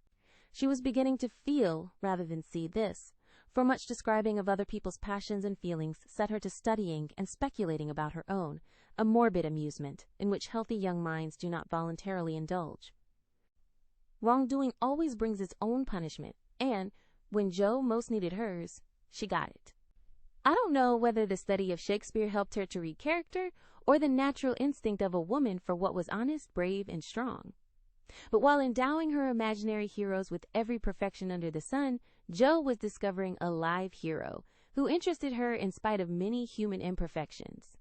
Mr. Bear, in one of their conversations, had advised her to study simple, true, and lovely characters, wherever she found them, as good training for a writer. Jo took him at his word, for she coolly turned round and studied him, a proceeding which would have much surprised him had he known it, for the worthy professor was very humble in his own conceit. Why everybody liked him was what puzzled Jo, at first. He was neither rich nor great, young nor handsome, in no respect what is called fascinating, imposing, or brilliant, and yet he was as attractive as a genial fire, and people seemed to gather about him as naturally as about a warm hearth. He was poor, yet always appeared to be giving something away, a stranger, yet everyone was his friend, no longer young, but as happy-hearted as a boy, plain and peculiar, yet his face looked beautiful to many, and his oddities were freely forgiven for his sake. Jo often watched him, trying to discover the charm, and at last decided that it was benevolence which worked the miracle. If he had any sorrow, it sat with its head under its wing, and he turned only his sunny side to the world. There were lines upon his forehead, but time seemed to have touched him gently, remembering how kind he was to others. The pleasant curves about his mouth were the memorials of many friendly words and cheery laughs. His eyes were never cold or hard, and his big hand had a warm, strong grasp that was more expressive than words. His very clothes seemed to partake of the hospitable nature of the wearer. They looked as if they were at ease, and liked to make him comfortable. His capacious waistcoat was suggestive of a large heart underneath. His rusty coat had a social air, and the baggy pockets plainly proved that little hands often went in empty and came out full. His very boots were benevolent, and his collars never stiff and raspy like other people's. "That's it," said Jo to herself, when she at length discovered that genuine goodwill towards one's fellow men could beautify and dignify even a stout German teacher, who shoveled in his dinner, darned his own socks, and was burdened with the name of Bear. Jo valued goodness highly, but she also possessed a most feminine respect for intellect, and a little discovery which she made about the professor added much to her regard for him. He never spoke of himself, and no one ever knew that in his native city he had been a man much honored and esteemed for learning and integrity, till a countryman came to see him, and in a conversation with Miss Norton divulged the pleasing fact. From her, Jo learned it, and liked it all the better because Mr. Bear had never told it. She felt proud to know that he was an honored professor in Berlin, though only a poor language master in America, and his homely, hard-working life was much beautified by the spice of romance which this discovery gave it. Another and a better gift than intellect was shown her in a most unexpected manner. Miss Norton had the entree into literary society, which Jo would have had no chance of seeing but for her. The solitary woman felt an interest in the ambitious girl, and kindly conferred many favors of this sort both on Jo and the professor. She took them with her, one night, to a select symposium, held in honor of several celebrities. Jo went prepared to bow down and adore the mighty ones, whom she had worshipped with youthful enthusiasm afar off. But her reverence for genius received a severe shock that night, and it took her some time to recover from the discovery that the great creatures were only men and women after all. Imagine her dismay on stealing a glance of timid admiration at the poet, whose lines suggested an ethereal being fed on spirit, fire, and dew, to behold him devouring his supper with an ardor which flushed his intellectual countenance. Turning as from a fallen idol, she made other discoveries which rapidly dispelled her romantic illusions. The great novelist vibrated between two decanters with the regularity of a pendulum. The famous divine flirted openly with one of the Madame de Staëls of the age, who looked daggers at another Corinne, who was amiably satirizing her, after outmaneuvering her in efforts to absorb the profound philosopher, who imbibed tea Johnsonianly and appeared to slumber, the loquacity of the lady rendering speech impossible. The scientific celebrities, forgetting their mollusks in glacial periods, gossiped about art, while devoting themselves to oysters and ices with characteristic energy. The young musician, who was charming the city like a second Orpheus, talked horses, and the specimen of the British nobility present happened to be the most ordinary man of the party. Before the evening was half over, Jo felt so completely disillusionée that she sat down in a corner to recover herself. Mr. Bear soon joined her, looking rather out of his element, and presently several of the philosophers, each mounted on his hobby, came ambling up to hold an intellectual tournament in the recess. The conversation was miles beyond Jo's comprehension, but she enjoyed it, though Kant and Hegel were unknown gods, the subjective and objective unintelligible terms, and the only thing evolved from her inner consciousness was a bad headache after it was all over. It dawned upon her gradually that the world was being picked to pieces and put together on new, and according to the talkers, on infinitely better principles than before, that religion wasn't a fair way to be reasoned into nothingness, and intellect was to be the only God. Joe knew nothing about philosophy or metaphysics of any sort, but a curious excitement, half pleasurable, half painful, came over her as she listened with a sense of being turned adrift into time and space, like a young balloon out on a holiday. She looked round to see how the professor liked it, and found him looking at her with the grimmest expression she had ever seen him wear. He shook his head and beckoned her to come away, but she was fascinated just then by the freedom of speculative philosophy and kept her seat, trying to find out what the wise gentleman intended to rely upon after they had annihilated all the old beliefs. Now Mr. Barry was a diffident man, and slow to offer his own opinions, not because they were unsettled, but too sincere and earnest to be lightly spoken. As he glanced from Joe to several other young people, attracted by the brilliancy of the philosophic pyrotechnics, he knit his brows and longed to speak, fearing that some inflammable young soul would be led astray by the rockets, to find, when the display was over, that they had only an empty stick or a scorched hand. He bore it as long as he could, but when he was appealed to for an opinion, he blazed up with honest indignation and defended religion with all the eloquence of truth, an eloquence which made his broken English musical and his plain face beautiful. He had a hard fight, for the wise men argued well, but he didn't know when he was beaten, and stood to his colors like a man. Somehow, as he talked, the world got right again to Joe. The old beliefs that had lasted so long seemed better than the new. God was not a blind force, and immortality was not a pretty fable, but a blessed fact. She felt as if she had solid ground under her feet again, and when Mr. Bear paused, out-talked, but not one whit convinced, Joe wanted to clap her hands and thank him. She did neither. But she remembered this scene, and gave the professor her heartiest respect, for she knew it cost him an effort to speak out then and there, because his conscience would not let him be silent. She began to see that character is a better possession than money, rank, intellect, or beauty, and to feel that if greatness is what a wise man has defined it to be, truth, reverence, and goodwill, then her friend Friedrich Bear was not only good, but great. This belief strengthened daily. She valued his esteem. She coveted his respect. She wanted to be worthy of his friendship, and, just when the wish was sincerest, she came near losing everything. It all grew out of a cocked hat, for one evening the professor came in to give Joe her lesson, with a paper soldier cap on his head, which Tina had put there, and he had forgotten to take off. "It's evident he doesn't look in his glass before coming down," thought Joe, with a smile, as he said, "Good evening," and sat soberly down, quite unconscious of the ludicrous contrast between his subject and his headgear, for he was going to read her The Death of Wallenstein. She said nothing at first, for she liked to hear him laugh out his big hearty laugh when anything funny happened, so she left him to discover it for himself, and presently forgot all about it, for to hear a German read Schiller is rather an absorbing occupation. After the reading came the lesson, which was a lively one, for Joe was in a gay mood that night, and the cocked hat kept her eyes dancing with merriment. The professor didn't know what to make of her, and stopped at last to ask, with an air of mild surprise that was irresistible, "Mies Marsh, for what do you laugh in your master's face? Have you no respect for me, that you go on so bad?" "How can I be respectful, sir, when you forget to take your hat off?" said Joe.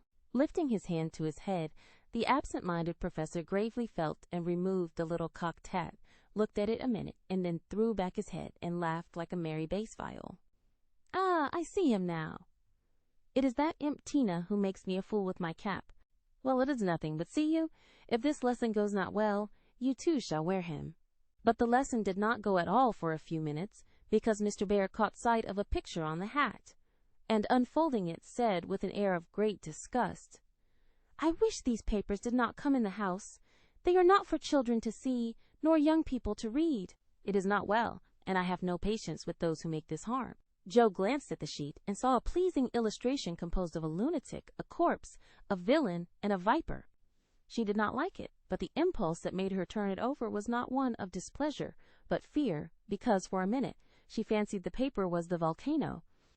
It was not, however, and her panic subsided as she remembered that, even if it had been, and one of her own tales in it, there would have been no name to betray her.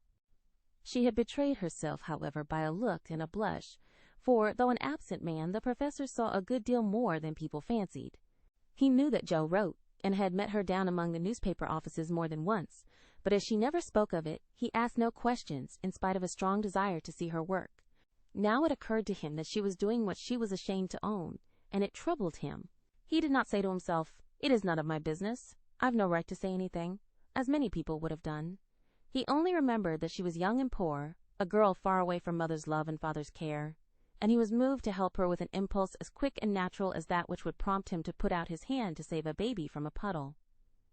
All this flashed through his mind in a minute, but not a trace of it appeared in his face, and by the time the paper was turned and Joe's needle threaded, he was ready to say quite naturally, but very gravely, "Yes, you are right to put it from you.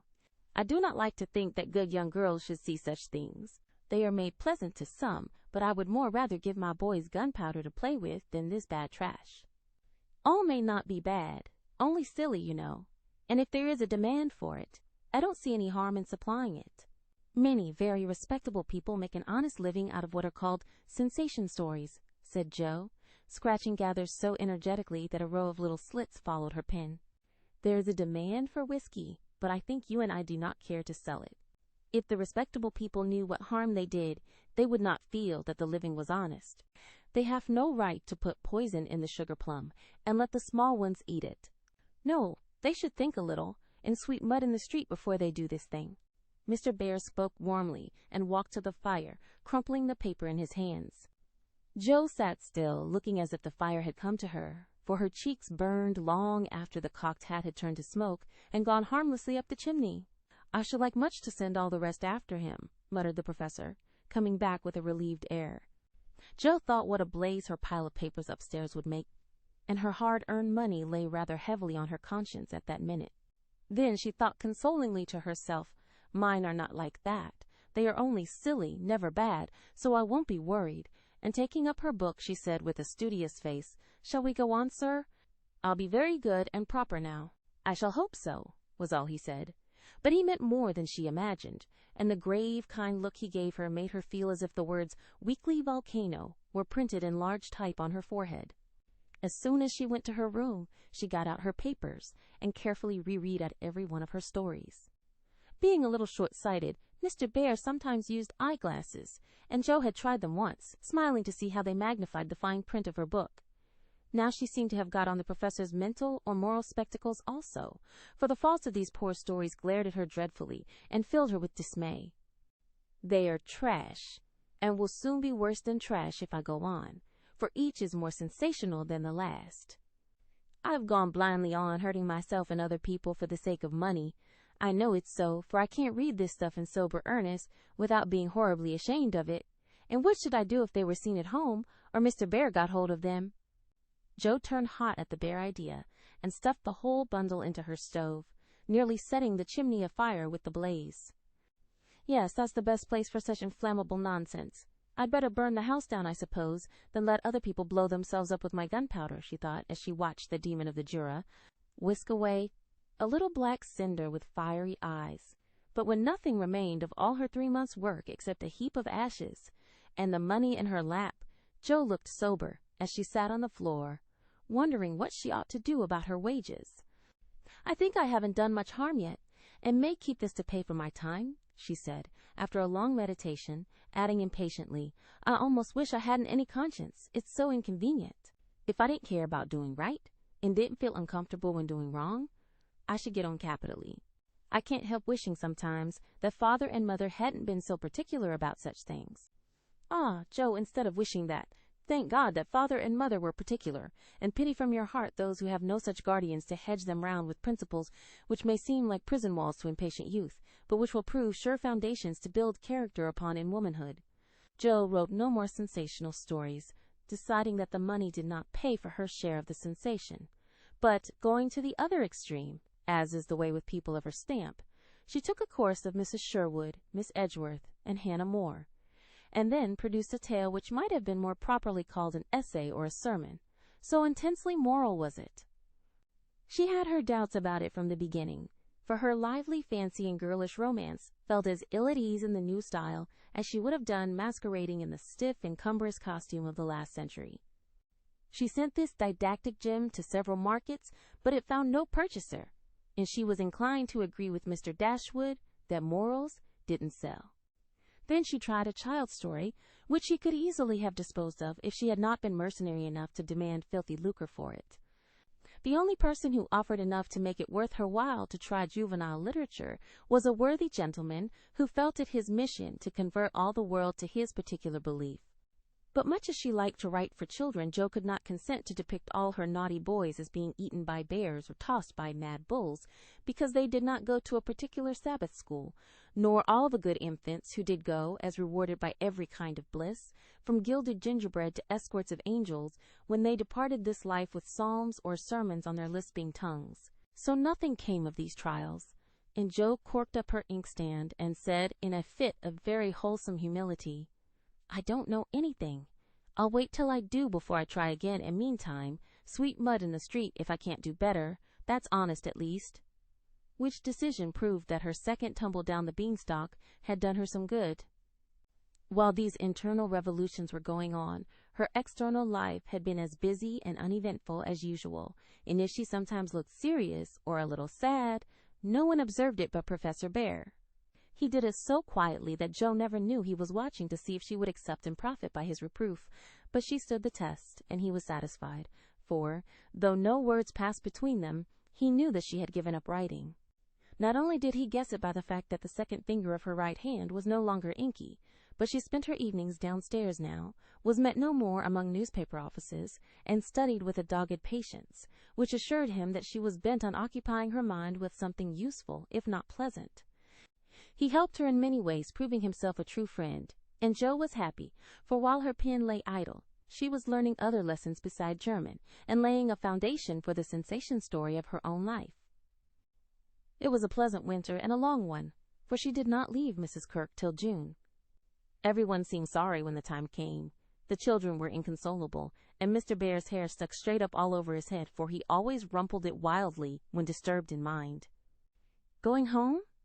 Ah, you are happy that you have a home to go in," he said when she told him, and sat silently pulling his beard in the corner while she held a little levee on that last evening.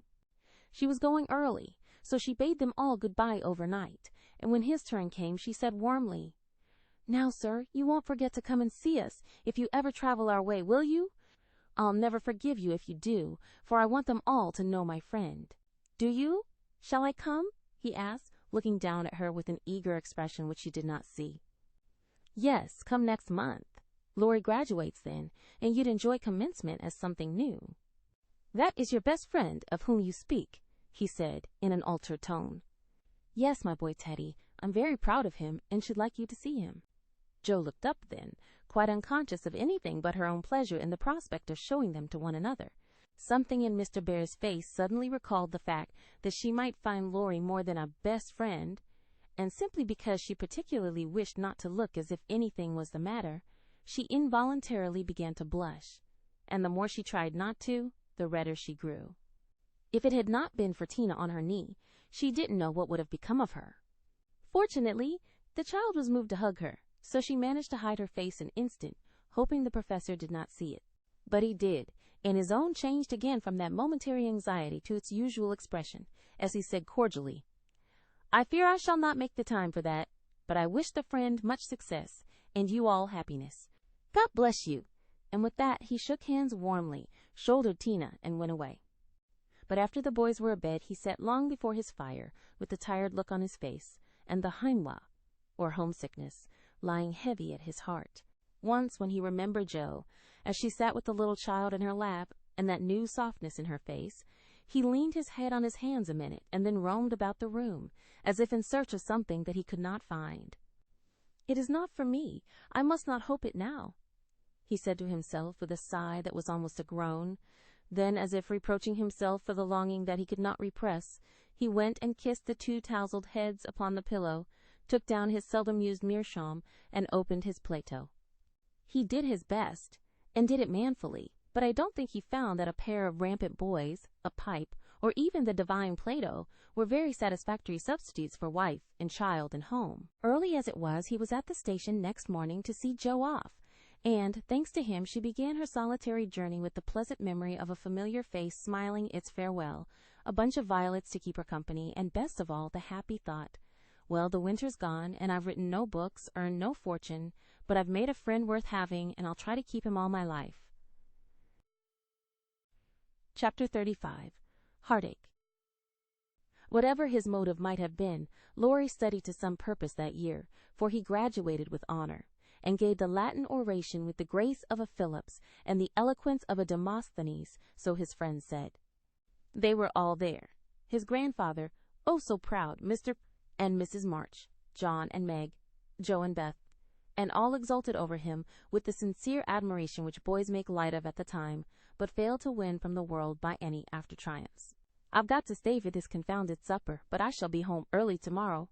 You'll come and meet me as usual, girls, Laurie said, as he put the sisters into the carriage after the joys of the day were over. He said girls, but he meant Joe, for she was the only one who kept up the old custom. She had not the heart to refuse her splendid, successful boy anything, and answered warmly, I'll come, Teddy, rain or shine, and march before you, playing Hail the Conquering Hero Comes on a Jew's harp. Laurie thanked her with a look that made her think, in a sudden panic, oh, dearie me, I know he'll say something, and then what shall I do? Evening meditation and morning work somewhat allayed her fears, and having decided that she wouldn't be vain enough to think people were going to propose when she had given them every reason to know what her answer would be, she set forth at the appointed time, hoping Teddy wouldn't do anything to make her hurt his poor little feelings. A call at Meg's, and a refreshing sniff and sip at the Daisy and Demi-John still further fortified her for the tete-a-tete, but when she saw a stalwart figure looming in the distance, she had a strong desire to turn about and run away. Where's the Jew's harp, Joe? Cried Laurie, as soon as he was within speaking distance. I forgot it. And Joe took heart again, for that salutation could not be called lover-like. She always used to take his arm on these occasions, now she did not, and he made no complaint, which was a bad sign, but talked on rapidly about all sorts of faraway subjects, till they turned from the road into the little path that led homeward through the grove.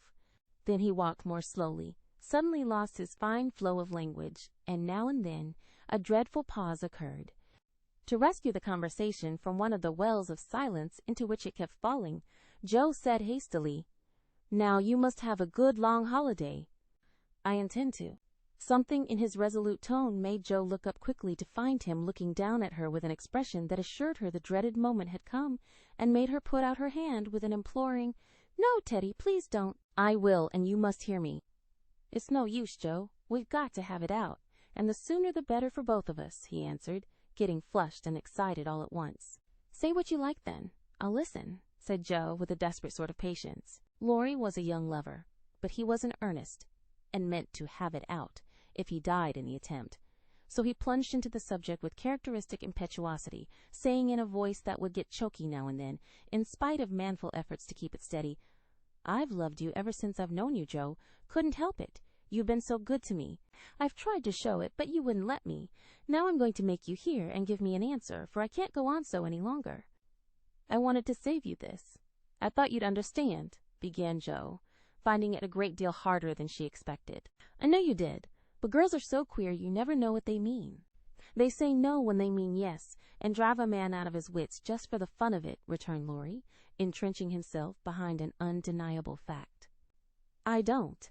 I never wanted to make you care for me so, and I went away to keep you from it if I could. I thought so. It was like you, but it was no use.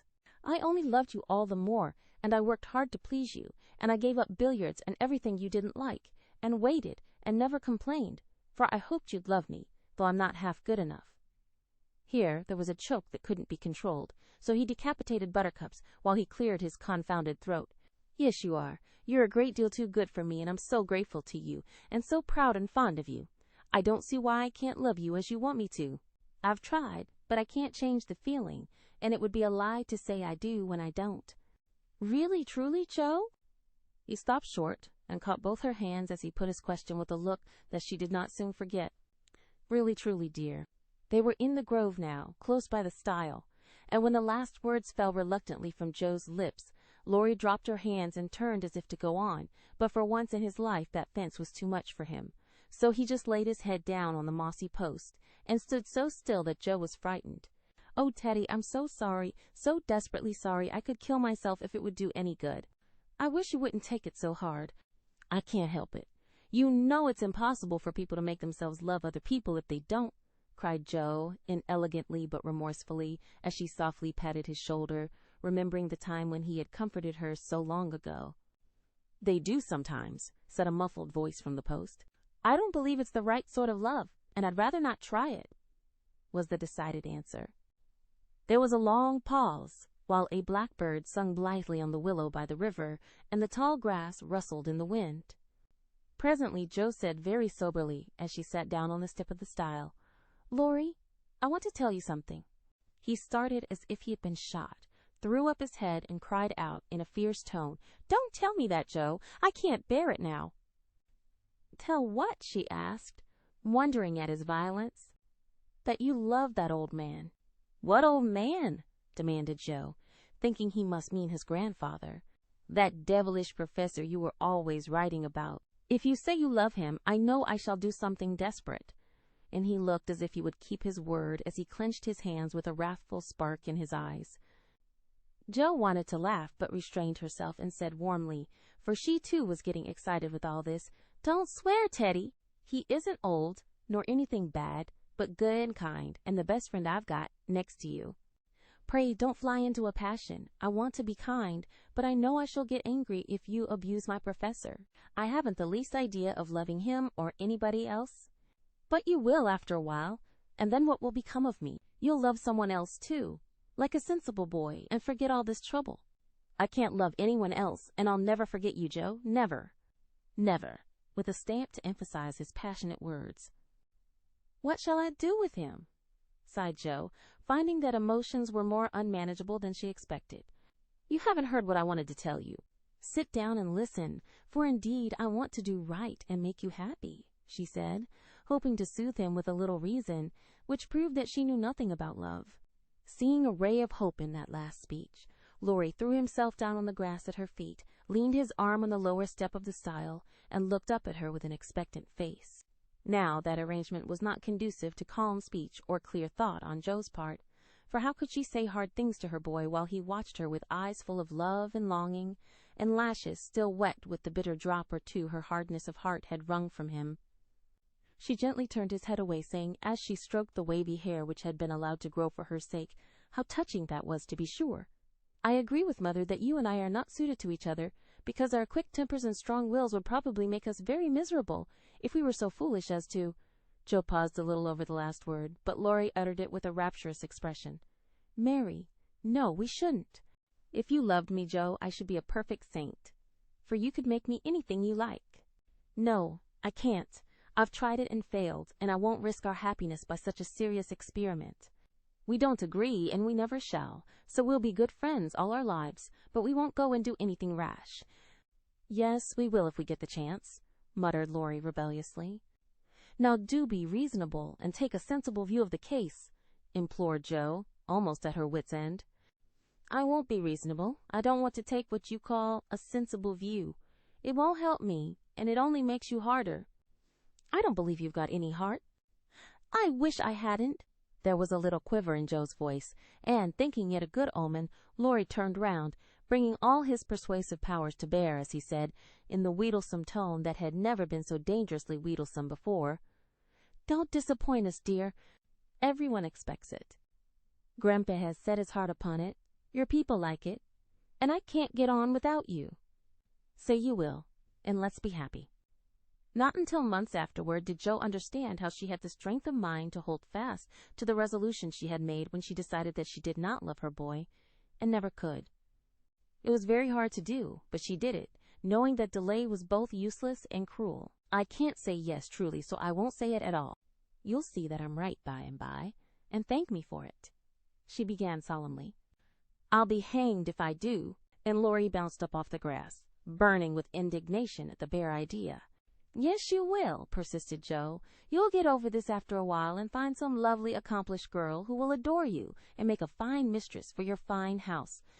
I shouldn't. I'm homely and awkward and odd and old, and you'd be ashamed of me and we should quarrel. We can't help it even now, you see, and I shouldn't like elegant society, and you would, and you'd hate my scribbling, and I couldn't get on without it, and we should be unhappy and wish we hadn't done it, and everything would be horrid." "Anything more?" asked Laurie, finding it hard to listen patiently to this prophetic burst. Nothing more, except that I don't believe I shall ever marry. I'm happy as I am, and love my liberty too well to be in any hurry to give it up for any mortal man." "I know better," broke in Laurie. "You think so now, but there'll come a time when you will care for somebody and you'll love him tremendously and live and die for him." "I know you will. It's your way, and I shall have to stand by and see it." And the despairing lover cast his hat upon the ground with a gesture that would have seemed comical if his face had not been so tragical. "Yes, I will live and die for him, if he ever comes and makes me love him in spite of myself, and you must do the best you can," cried Joe, losing patience with poor Teddy. "I've done my best, but you won't be reasonable, and it's selfish of you to keep teasing for what I can't give. I shall always be fond of you, very fond indeed, as a friend, but I'll never marry you, and the sooner you believe it, the better for both of us. So now." That speech was like fire to gunpowder. Laurie looked at her a minute as if he did not quite know what to do with himself, then turned sharply away, saying in a desperate sort of tone, "You'll be sorry some day, Joe." "Oh, where are you going?" she cried, for his face frightened her. "To the devil," was the consoling answer. For a minute Joe's heart stood still as he swung himself down the bank toward the river, but it takes much folly, sin, or misery to send a young man to a violent death, and Laurie was not one of the weak sort who are conquered by a single failure. He had no thought of a melodramatic plunge, but some blind instinct led him to fling hat and coat into his boat and row away with all his might, making better time up the river than he had done in many a race. Joe drew a long breath and unclasped her hands as she watched the poor fellow trying to outstrip the trouble which he carried in his heart. "That will do him good, and he'll come home in such a tender, penitent state of mind that I shan't dare to see him," she said, adding as she went slowly home, feeling as if she had murdered some innocent thing and buried it under the leaves, "Now I must go and prepare Mr. Laurence to be very kind to my poor boy. I wish he'd love Beth. Perhaps he may in time, but I begin to think I was mistaken about her. Oh dear, how can girls like to have lovers and refuse them? I think it's dreadful." Being sure that no one could do it so well as herself, she went straight to Mr. Laurence, told the heart story bravely through, and then broke down, crying so dismally over her own insensibility that the kind old gentleman, though sorely disappointed, did not utter a reproach. He found it difficult to understand how any girl could help loving Laurie and hope she would change her mind, but he knew even better than Joe that love cannot be forced, so he shook his head sadly and resolved to carry his boy out of harm's way, for young impetuosity's parting words to Joe disturbed him more than he would confess. When Laurie came home, dead tired but quite composed, his grandfather met him as if he knew nothing and kept up the delusion very successfully for an hour or two. But when they sat together in the twilight, the time they used to enjoy so much, it was hard work for the old man to ramble on as usual, and harder still for the young one to listen to praises of the last year's success, which to him now seemed love's labor lost. He bore it as long as he could, then went to his piano and began to play. The windows were open, and Joe, walking in the garden with Beth, for once understood music better than her sister, for he played the Sonata Pathétique, and played it as he never did before. "That's very fine, I dare say, but it's sad enough to make one cry. Give us something gayer, lad," said Mr. Laurence, whose kind old heart was full of sympathy, which he longed to show, but knew not how. Laurie dashed into a livelier strain, played stormily for several minutes, and would have got through bravely, if, in a momentary lull, Mrs. March's voice had not been heard calling, "Joe, dear, come in, I want you." Just what Laurie longed to say, with a different meaning. As he listened, he lost his place.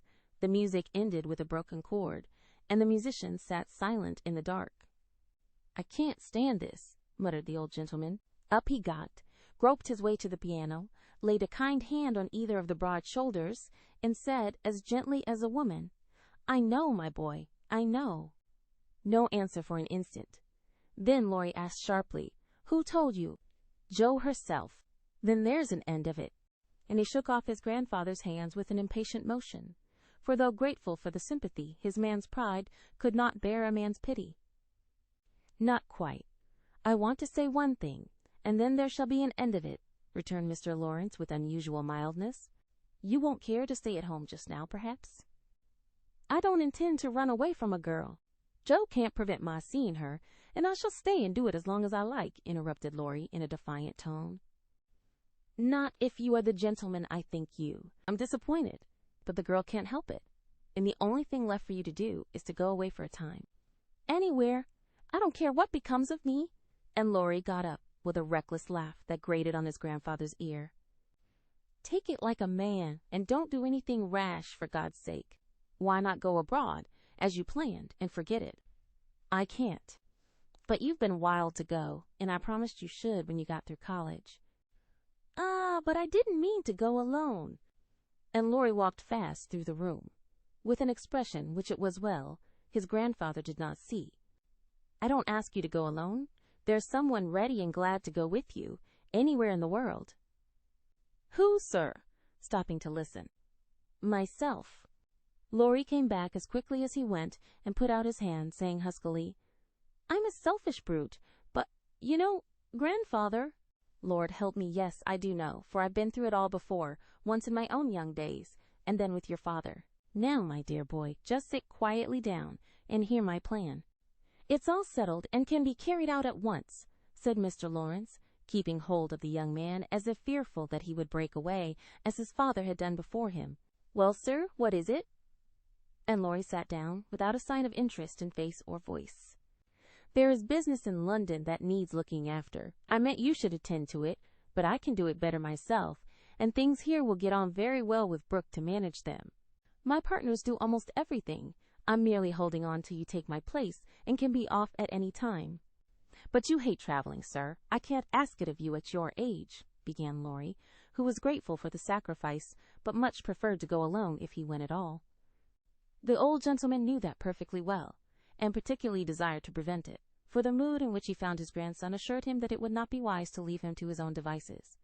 So, stifling a natural regret at the thought of the home comforts he would leave behind him, he said stoutly, Bless your soul, I'm not superannuated yet. I quite enjoy the idea. It will do me good, and my old bones won't suffer, for traveling nowadays is almost as easy as sitting in a chair. A restless movement from Laurie suggested that his chair was not easy, or that he did not like the plan, and made the old man add hastily, I don't mean to be a marplot or a burden. I go because I think you'd feel happier than if I was left behind. I don't intend to gad about with you, but leave you free to go where you like, while I amuse myself in my own way. I've friends in London and Paris, and should like to visit them. Meantime, you can go to Italy, Germany, Switzerland, where you will, and enjoy pictures, music, scenery, and adventures to your heart's content. Now, Laurie felt just then that his heart was entirely broken and the world a howling wilderness, but at the sound of certain words which the old gentleman artfully introduced into his closing sentence, the broken heart gave an unexpected leap, and a green oasis or two suddenly appeared in the howling wilderness. He sighed, and then said, in a spiritless tone, Just as you like, sir. It doesn't matter where I go or what I do. It does to me, remember that, my lad. I give you entire liberty, but I trust you to make an honest use of it. Promise me that, Laurie. Anything you like, sir. Good, thought the old gentleman. You don't care now, but there'll come a time when that promise will keep you out of mischief, or I'm much mistaken. Being an energetic individual, Mr. Laurence struck while the iron was hot, and before the blighted being recovered spirit enough to rebel, they were off. During the time necessary for preparation, Laurie bore himself as young gentlemen usually do in such cases. He was moody, irritable, and pensive by turns, lost his appetite, neglected his dress, and devoted much time to playing tempestuously on his piano.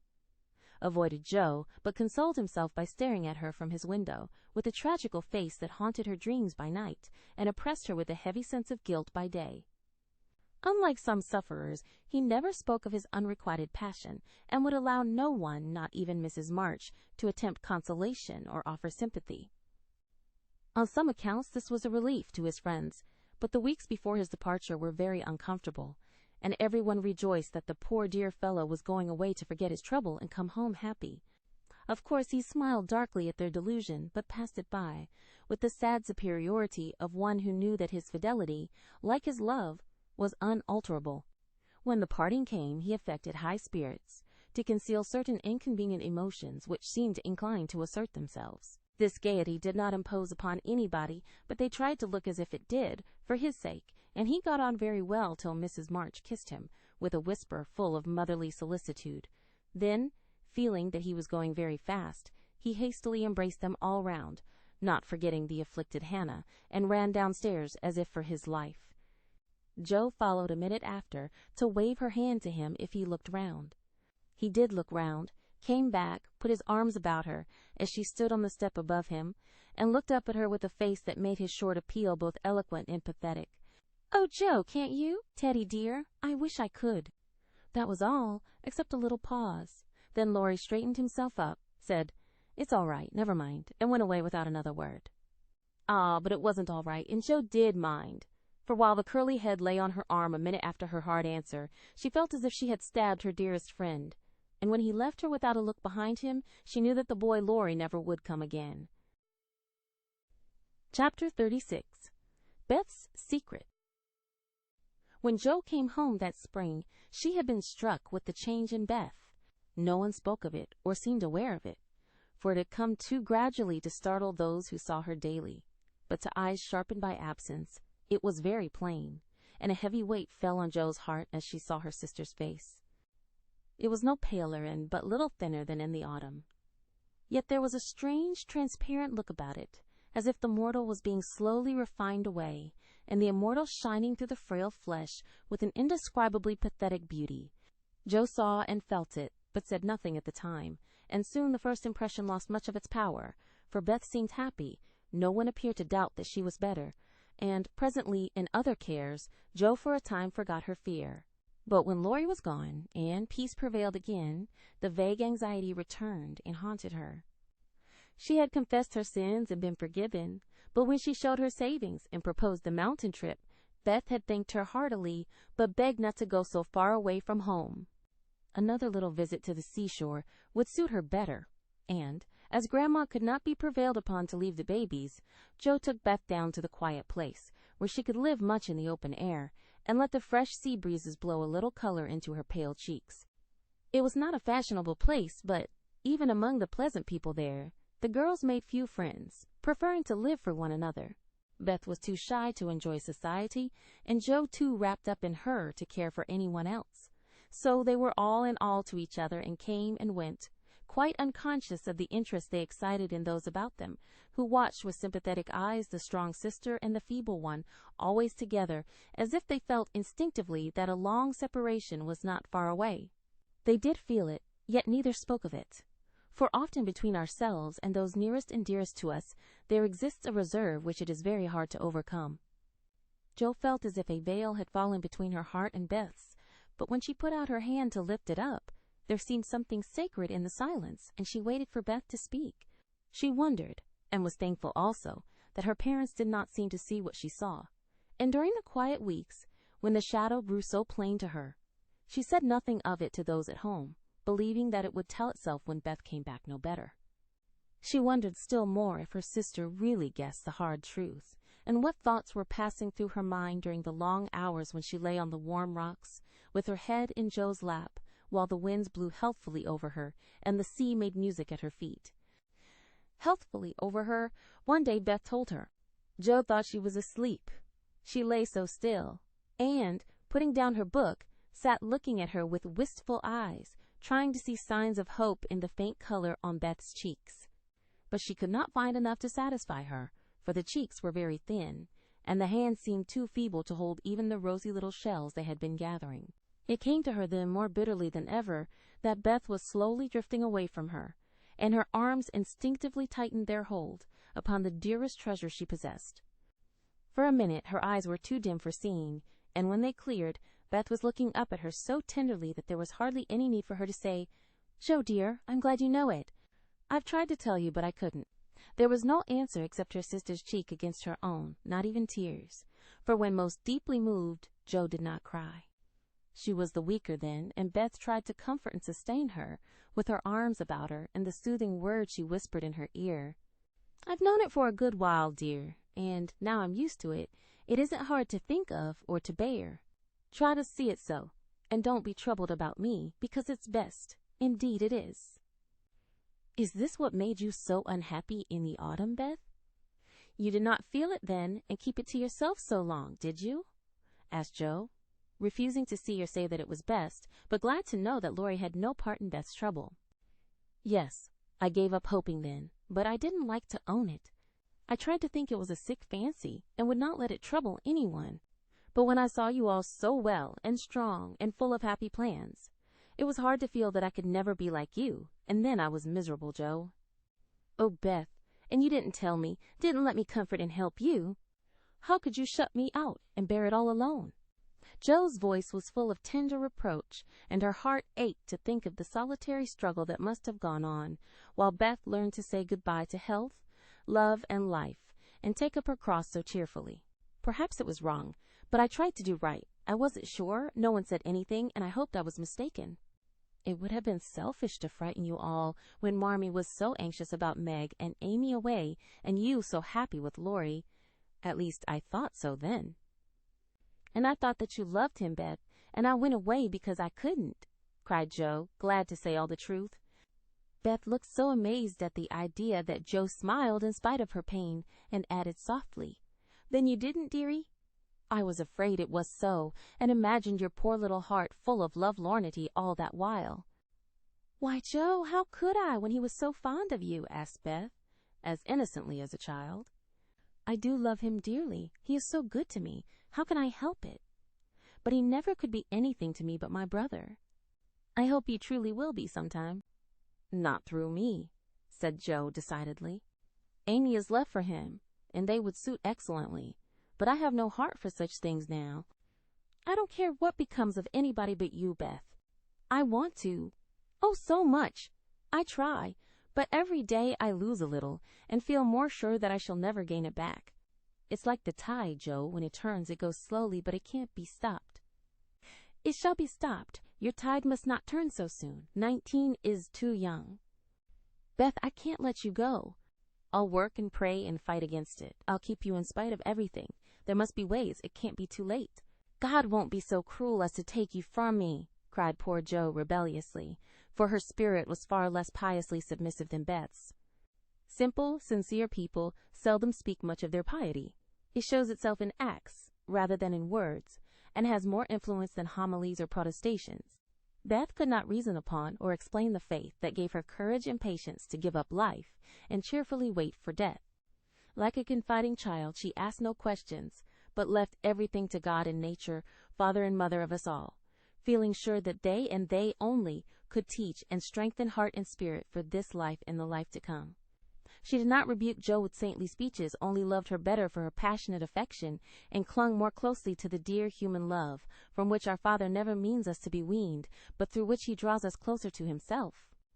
She could not say, I'm glad to go, for life was very sweet to her. She could only sob out, I try to be willing, while she held fast to Joe, as the first bitter wave of this great sorrow broke over them together. By and by, Beth said with recovered serenity, You'll tell them this when we go home? I think they will see it without words, sighed Joe, for now it seemed to her that Beth changed every day. Perhaps not. I've heard that the people who love best are often blindest to such things. If they don't see it, you will tell them for me. I don't want any secrets, and it's kinder to prepare them. Meg has John and the babies to comfort her, but you must stand by Father and Mother, won't you, Joe? If I can. But, Beth, I don't give up yet. I'm going to believe that it is a sick fancy and not let you think it's true, said Joe, trying to speak cheerfully. Beth lay a minute thinking, and then said in her quiet way, I don't know how to express myself and shouldn't try to anyone but you because I can't speak out except to my Joe. I only mean to say that I have a feeling that it never was intended I should live long. I'm not like the rest of you. I never made any plans about what I'd do when I grew up. I never thought of being married as you all did. I couldn't seem to imagine myself anything but stupid little Beth, trotting about at home, of no use anywhere but there. I never wanted to go away, and the hard part now is the leaving you all. I'm not afraid, but it seems as if I should be homesick for you even in heaven. Joe could not speak, and for several minutes there was no sound but the sigh of the wind and the lapping of the tide. A white-winged gull flew by, with the flash of sunshine on its silvery breast. Beth watched it till it vanished, and her eyes were full of sadness. A little gray-coated sandbird came tripping over the beach, peeping softly to itself, as if enjoying the sun and sea. It came quite close to Beth, looked at her with a friendly eye, and sat upon a warm stone, dressing its wet feathers, quite at home. Beth smiled and felt comforted, for the tiny thing seemed to offer its small friendship and remind her that a pleasant world was still to be enjoyed. "Dear little bird. See, Joe, how tame it is.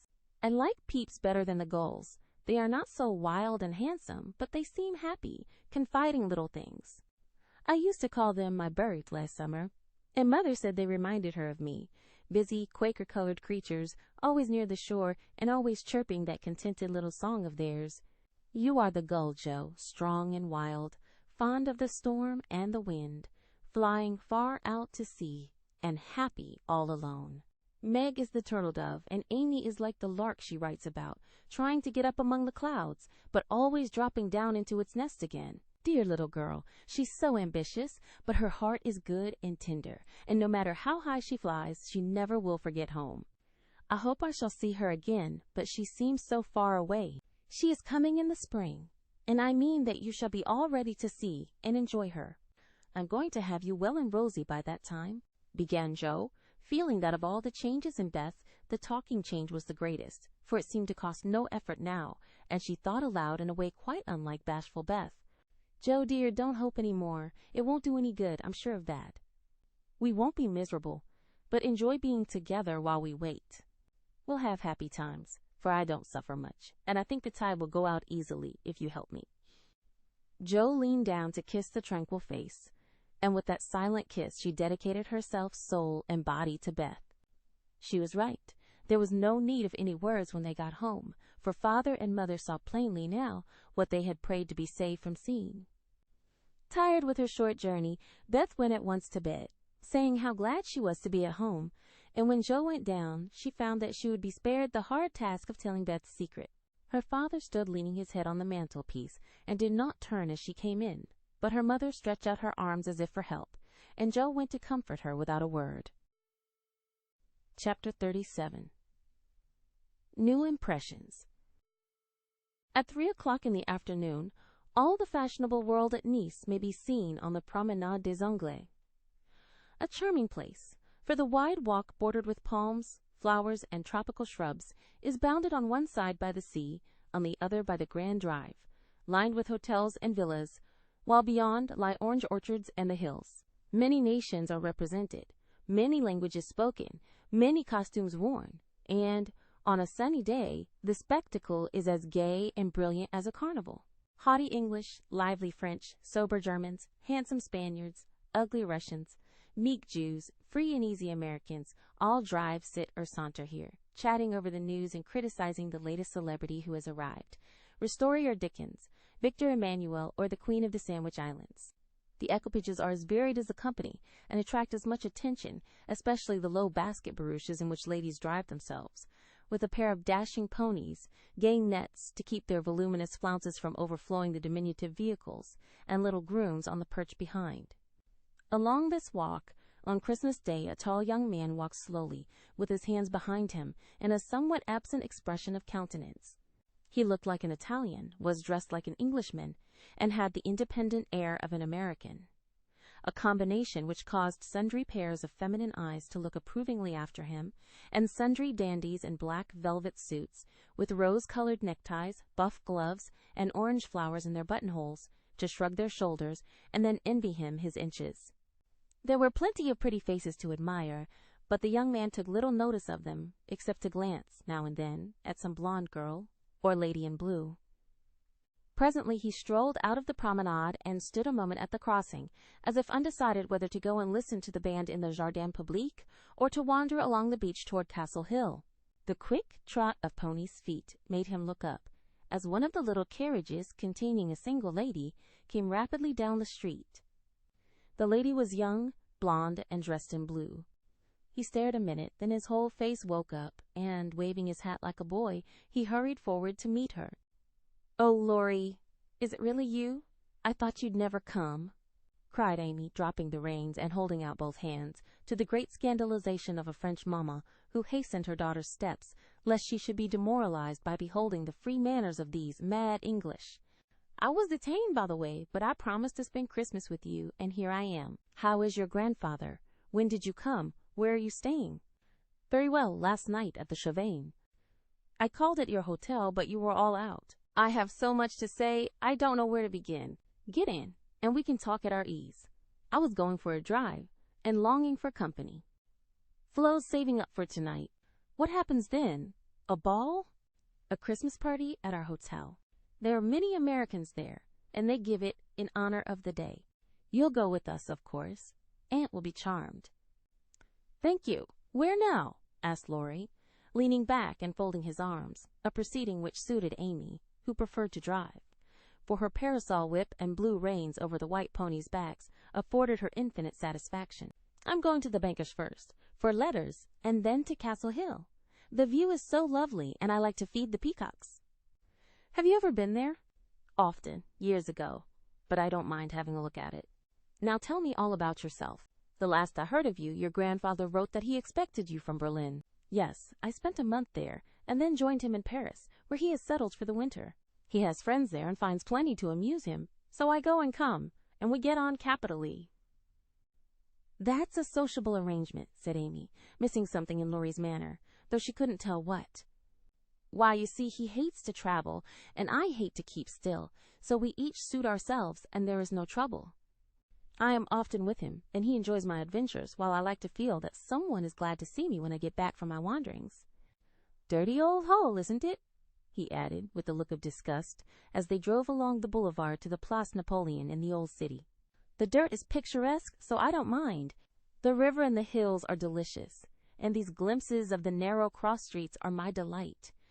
Now we shall have to wait for that procession to pass. It's going to the Church of St. John.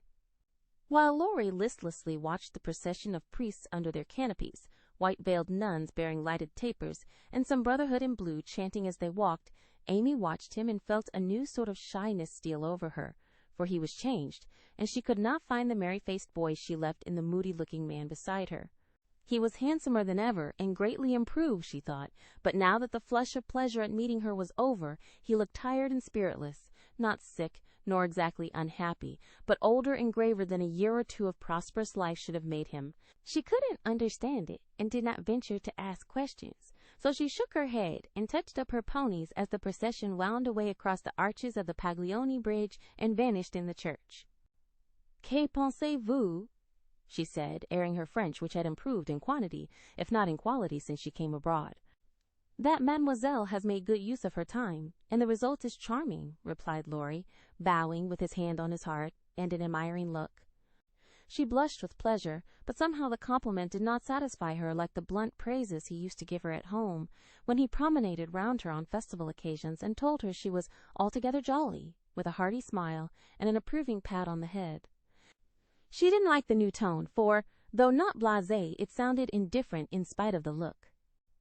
If that's the way he's going to grow up, I wish he'd stay a boy, she thought, with a curious sense of disappointment and discomfort, trying meantime to seem quite easy and gay. At Avigdor's she found the precious home letters, and, giving the reins to Laurie, read them luxuriously as they wound up the shady road between green hedges, where tea roses bloomed as freshly as in June. Beth is very poorly, Mother says. I often think I ought to go home, but they all say stay, so I do, for I shall never have another chance like this, said Amy, looking sober over one page. I think you are right there. You could do nothing at home, and it is a great comfort to them to know that you are well and happy and enjoying so much, my dear. He drew a little nearer and looked more like his old self as he said that, and the fear that sometimes weighed on Amy's heart was lightened, for the look, the act, the brotherly, my dear, seemed to assure her that if any trouble did come, she would not be alone in a strange land. Presently she laughed, and showed him a small sketch of Jo in her scribbling suit, with the bow rampantly erect upon her cap, and issuing from her mouth the words, Genius Burns. Laurie smiled, took it, put it in his vest pocket, to keep it from blowing away, and listened with interest to the lively letter Amy read him. This will be a regularly Merry Christmas to me, with presents in the morning, you and letters in the afternoon, and a party at night, said Amy, as they alighted among the ruins of the old fort, and a flock of splendid peacocks came trooping about them, tamely waiting to be fed. While Amy stood laughing on the bank above him as she scattered crumbs to the brilliant birds, Laurie looked at her as she had looked at him, with a natural curiosity to see what changes time and absence had wrought. He found nothing to perplex or disappoint, much to admire and approve, for overlooking a few little affectations of speech and manner, she was as sprightly and graceful as ever, with the addition of that indescribable something in dress and bearing which we call elegance. Always mature for her age, she had gained a certain aplomb in both carriage and conversation, which made her seem more of a woman of the world than she was. But her old petulance now and then showed itself, her strong will still held its own, and her native frankness was unspoiled by foreign polish. Laurie did not read all this while he watched her feed the peacocks, but he saw enough to satisfy and interest him, and carried away a pretty little picture of a bright-faced girl standing in the sunshine, which brought out the soft hue of her dress, the fresh color of her cheeks, the golden gloss of her hair, and made her a prominent figure in the pleasant scene. As they came up onto the stone plateau that crowns the hill, Amy waved her hand as if welcoming him to her favorite haunt, and said, pointing here and there, "Do you remember the cathedral and the Corso, the fishermen dragging their nets in the bay, and the lovely road to Villa Franca, Schubert's tower just below, and best of all that speck far out to sea, which they say is Corsica?" "I remember. It's not much changed," he answered, without enthusiasm. "What Joe would give for a sight of that famous speck," said Amy, feeling in good spirits, and anxious to see him so also. "Yes," was all he said, but he turned and strained his eyes to see the island which a greater usurper than even Napoleon now made interesting in his sight. "Take a good look at it for her sake, and then come and tell me what you have been doing with yourself all this while," said Amy, seating herself, ready for a good talk. But she did not get it, for though he joined her and answered all her questions freely, she could only learn that he had roved about the continent and been to Greece. So, after idling away an hour, they drove home again, and having paid his respects to Mrs. Carroll, Laurie left them, promising to return in the evening. It must be recorded of Amy that she deliberately pranked that night. Time and absence had done its work on both the young people. She had seen her old friend in a new light, not as our boy, but as a handsome and agreeable man, and she was conscious of a very natural desire to find favor in his sight. Amy knew her good points, and made the most of them, with the taste and skill which is a fortune to a poor and pretty woman. Tarlatan and tulle were cheap at Nice, so she enveloped herself in them on such occasions, and, following the sensible English fashion of simple dress for young girls, got up charming little toilettes with fresh flowers, a few trinkets, and all manner of dainty devices, which were both inexpensive and effective. It must be confessed that the artist sometimes got possession of the woman and indulged in antique coiffure, statuesque attitudes, and classic draperies. But, dear heart, we all have our little weaknesses, and find it easy to pardon such in the young, who satisfy our eyes with their comeliness, and keep our hearts merry with their artless vanities. "I do want him to think I look well, and tell them so at home," said Amy to herself, as she put on Flo's old white silk ball dress, and covered it with a cloud of fresh illusion, out of which her white shoulders and golden head emerged with a most artistic effect. Her hair she had the sense to let alone, after gathering up the thick waves and curls into a Hebe-like knot at the back of her head. "It's not the fashion, but it's becoming, and I can't afford to make a fright of myself," she used to say, when advised to frizzle, puff, or braid, as the latest style commanded. Having no ornaments fine enough for this important occasion, Amy looped her fleecy skirts with rosy clusters of azalea, and framed the white shoulders in delicate green vines. Remembering the painted boots, she surveyed her white satin slippers with girlish satisfaction, and chassed down the room, admiring her aristocratic feet, all by herself. "My new fan just matches my flowers, my gloves fit to a charm, and the real lace on Aunt's mouchoir gives an air to my whole dress. If I only had a classical nose and mouth, I should be perfectly happy," she said, surveying herself with a critical eye and a candle in each hand. In spite of this affliction, she looked unusually gay and graceful as she glided away. She seldom ran. It did not suit her style, she thought, for, being tall, the stately and Junoesque was more appropriate than the sportive or piquante. She walked up and down the long saloon while waiting for Laurie, and once arranged herself under the chandelier, which had a good effect upon her hair. Then she thought better of it, and went away to the other end of the room, as if ashamed of the girlish desire to have the first view a propitious one. It so happened that she could not have done a better thing, for Laurie came in so quietly she did not hear him, and, as she stood at the distant window, with her head half turned, and one hand gathering up her dress, The slender white figure against the red curtains was as effective as a well-placed statue. "Good evening, Diana," said Laurie, with the look of satisfaction she liked to see in his eyes when they rested on her. "Good evening, Apollo," she answered, smiling back at him, for he, too, looked unusually debonair, and the thought of entering the ballroom on the arm of such a personable man caused Amy to pity the foreplain Mrs. Davis from the bottom of her heart. "Here are your flowers. I arranged them myself, remembering that you didn't like what Hannah calls a sot bouquet," said Laurie, handing her a delicate nosegay in a holder that she had long coveted as she daily passed it in Cordeglia's window. "How kind you are!" she exclaimed gratefully. "If I'd known you were coming, I'd have had something ready for you today, though not as pretty as this, I'm afraid." "Thank you. It isn't what it should be, but you have improved it," he added as she snapped the silver bracelet on her wrist. "Please don't. I thought you liked that sort of thing." "Not from you. It doesn't sound natural, and I like your old bluntness better." "I'm glad of it," he answered, with a look of relief, then buttoned her gloves for her and asked if his tie was straight, just as he used to do when they went to parties together at home.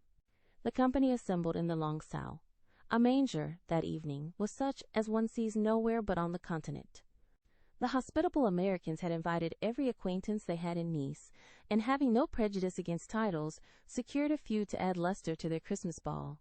A Russian prince condescended to sit in a corner for an hour and talk with a massive lady dressed like Hamlet's mother in black velvet, with a pearl bridle under her chin. A Polish count, aged 18, devoted himself to the ladies, who pronounced him a fascinating dear and a German serene. Something, having come for the supper alone, roamed vaguely about, seeking what he might devour.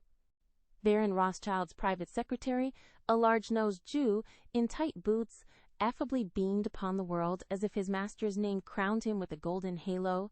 A stout Frenchman who knew the Emperor came to indulge his mania for dancing, and Lady de Jones, a British matron, adorned the scene with her little family of 8. Of course, there were many light-footed, shrill-voiced American girls, handsome, lifeless-looking English ditto, and a few plain but piquant French demoiselles. Likewise the usual set of traveling young gentlemen, who disported themselves gaily, while mammas of all nations lined the walls and smiled upon them benignly when they danced with their daughters.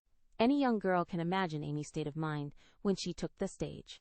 That night, leaning on Laurie's arm, she knew she looked well. She loved to dance, she felt that her foot was on her native heath in a ballroom, and enjoyed the delightful sense of power which comes when young girls first discover the new and lovely kingdom they are born to rule, by virtue of beauty, youth, and womanhood. She did pity the Davis girls, who were awkward, plain, and destitute of escort, except a grim papa and 3 grimmer maiden aunts, and she bowed to them in her friendliest manner as she passed, which was good of her, as it permitted them to see her dress, and burn with curiosity to know who her distinguished-looking friend might be. With the first burst of the band, Amy's color rose, her eyes began to sparkle, and her feet to tap the floor impatiently, for she danced well and wanted Laurie to know it. Therefore the shock she received can better be imagined than described when he said, in a perfectly tranquil tone, "Do you care to dance?" One usually does at a ball. Her amazed look and quick answer caused Laurie to repair his error as fast as possible. "I meant the first dance. May I have the honor?" "I can give you one if I put off the count. He dances divinely, but he will excuse me, as you are an old friend," said Amy, hoping that the name would have a good effect and show Laurie that she was not to be trifled with. Nice little boy, but rather a short pole to support. "A daughter of the gods, divinely tall and most divinely fair," was all the satisfaction she got, however. The set in which they found themselves was composed of English, and Amy was compelled to walk decorously through a cotillion, feeling all the while as if she could dance the tarantula with a relish. Laurie resigned her to the nice little boy and went to do his duty to Flo, without securing Amy for the joys to come, which reprehensible want of forethought was properly punished, for she immediately engaged herself till supper, meaning to relent if he then gave any signs of penitence. She showed him her ball book with demure satisfaction when he strolled, instead of rushing up to claim her for the next, a glorious polka redowa. But his polite regrets didn't impose upon her, and when she gallopaded away with the count, she saw Laurie sit down by her aunt with an actual expression of relief. That was unpardonable, and Amy took no more notice of him for a long while, except a word now and then when she came to her chaperone, between the dances, for a necessary pin or a moment's rest.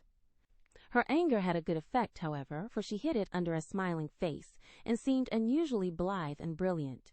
Laurie's eyes followed her with pleasure, for she neither romped nor sauntered, but danced with spirit and grace, making the delightsome pastime what it should be. He very naturally fell to studying her from this new point of view, and, before the evening was half over, had decided that little Amy was going to make a very charming woman. It was a lively scene, for soon the spirit of the social season took possession of every one, and Christmas merriment made all faces shine, hearts happy, and heels light. The musicians fiddled, tooted, and banged as if they enjoyed it. Everybody danced who could, and those who couldn't admired their neighbors with uncommon warmth. The air was dark with Davises, and Minnie Joneses gamboled like a flock of young giraffes. The golden secretary darted through the room like a meteor, with a dashing Frenchwoman who carpeted the floor with her pink satin train. The serene Toten found the supper table, and was happy, eating steadily through the bill of fare, and dismayed the Garcons by the ravages he committed. But the Emperor's friend covered himself with glory, for he danced everything, whether he knew it or not, and introduced impromptu pirouettes when the figures bewildered him. The boyish abandon of that stout man was charming to behold, for though he carried weight, he danced like an india-rubber ball. He ran, he flew, he pranced. His face glowed, his bald head shone, his coat-tails waved wildly, his pumps actually twinkled in the air, and when the music stopped, he wiped the drops from his brow and beamed upon his fellow men like a French Pickwick without glasses. Amy and her Pole distinguished themselves by equal enthusiasm but more graceful agility, and Laurie found himself involuntarily keeping time to the rhythmic rise and fall of the white slippers as they flew by as indefatigably as if winged. When little Vladimir finally relinquished her, with assurances that he was desolated to leave so early, she was ready to rest and see how her recreant knight had borne his punishment. It had been successful, for at 23, blighted affections find a balm in friendly society, and young nerves will thrill, young blood dance, and healthy young spirits rise, when subjected to the enchantment of beauty, light, music, and motion. Laurie had a waked-up look as he rose to give her his seat, and when he hurried away to bring her some supper, she said to herself with a satisfied smile, "Ah, I thought that would do him good." "You look like Balzac's femme peinte par elle-même," he said, as he fanned her with one hand and held her coffee cup in the other. "My rouge won't come off." And Amy rubbed her brilliant cheek and showed him her white glove with a sober simplicity that made him laugh outright. "What do you call this stuff?" he asked, touching a fold of her dress that had blown over his knee. "Illusion. Good name for it. It's very pretty. New thing, isn't it? It's as old as the hills. You have seen it on dozens of girls, and you never found out that it was pretty till now. Stupid." "I never saw it on you before, which accounts for the mistake, you see." "None of that. It is forbidden. I'd rather take coffee than compliments just now." "No, don't lounge. It makes me nervous." Laurie sat bolt upright and meekly took her empty plate, feeling an odd sort of pleasure in having little Amy order him about, for she had lost her shyness now and felt an irresistible desire to trample on him, as girls have a delightful way of doing when lords of creation show any signs of subjection. "Where did you learn all this sort of thing?" he asked with a quizzical look. "As this sort of thing is rather a vague expression, would you kindly explain?" returned Amy, knowing perfectly well what he meant, but wickedly leaving him to describe what is indescribable. "Well, the general air, the style, the self-possession, the illusion, you know," laughed Laurie, breaking down and helping himself out of his quandary with a new word. Amy was gratified, but of course didn't show it, and demurely answered, "Foreign life polishes one in spite of oneself.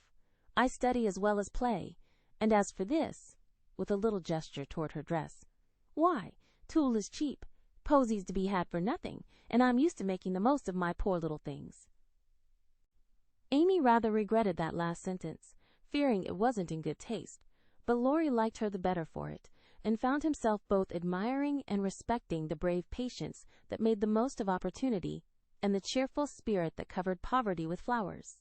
Amy did not know why he looked at her so kindly, nor why he filled up her book with his own name and devoted himself to her for the rest of the evening in the most delightful manner. But the impulse that wrought this agreeable change was the result of one of the new impressions which both of them were unconsciously giving and receiving.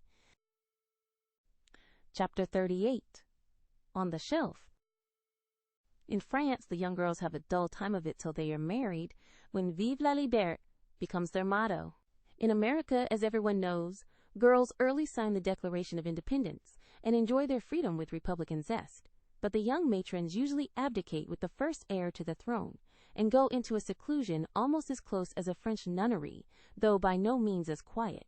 Whether they like it or not, they are virtually put upon the shelf as soon as the wedding excitement is over, and most of them might exclaim, as did a very pretty woman the other day, "I'm as handsome as ever, but no one takes any notice of me because I'm married." Not being a belle or even a fashionable lady, Meg did not experience this affliction till her babies were a year old. For in her little world primitive customs prevailed, and she found herself more admired and beloved than ever.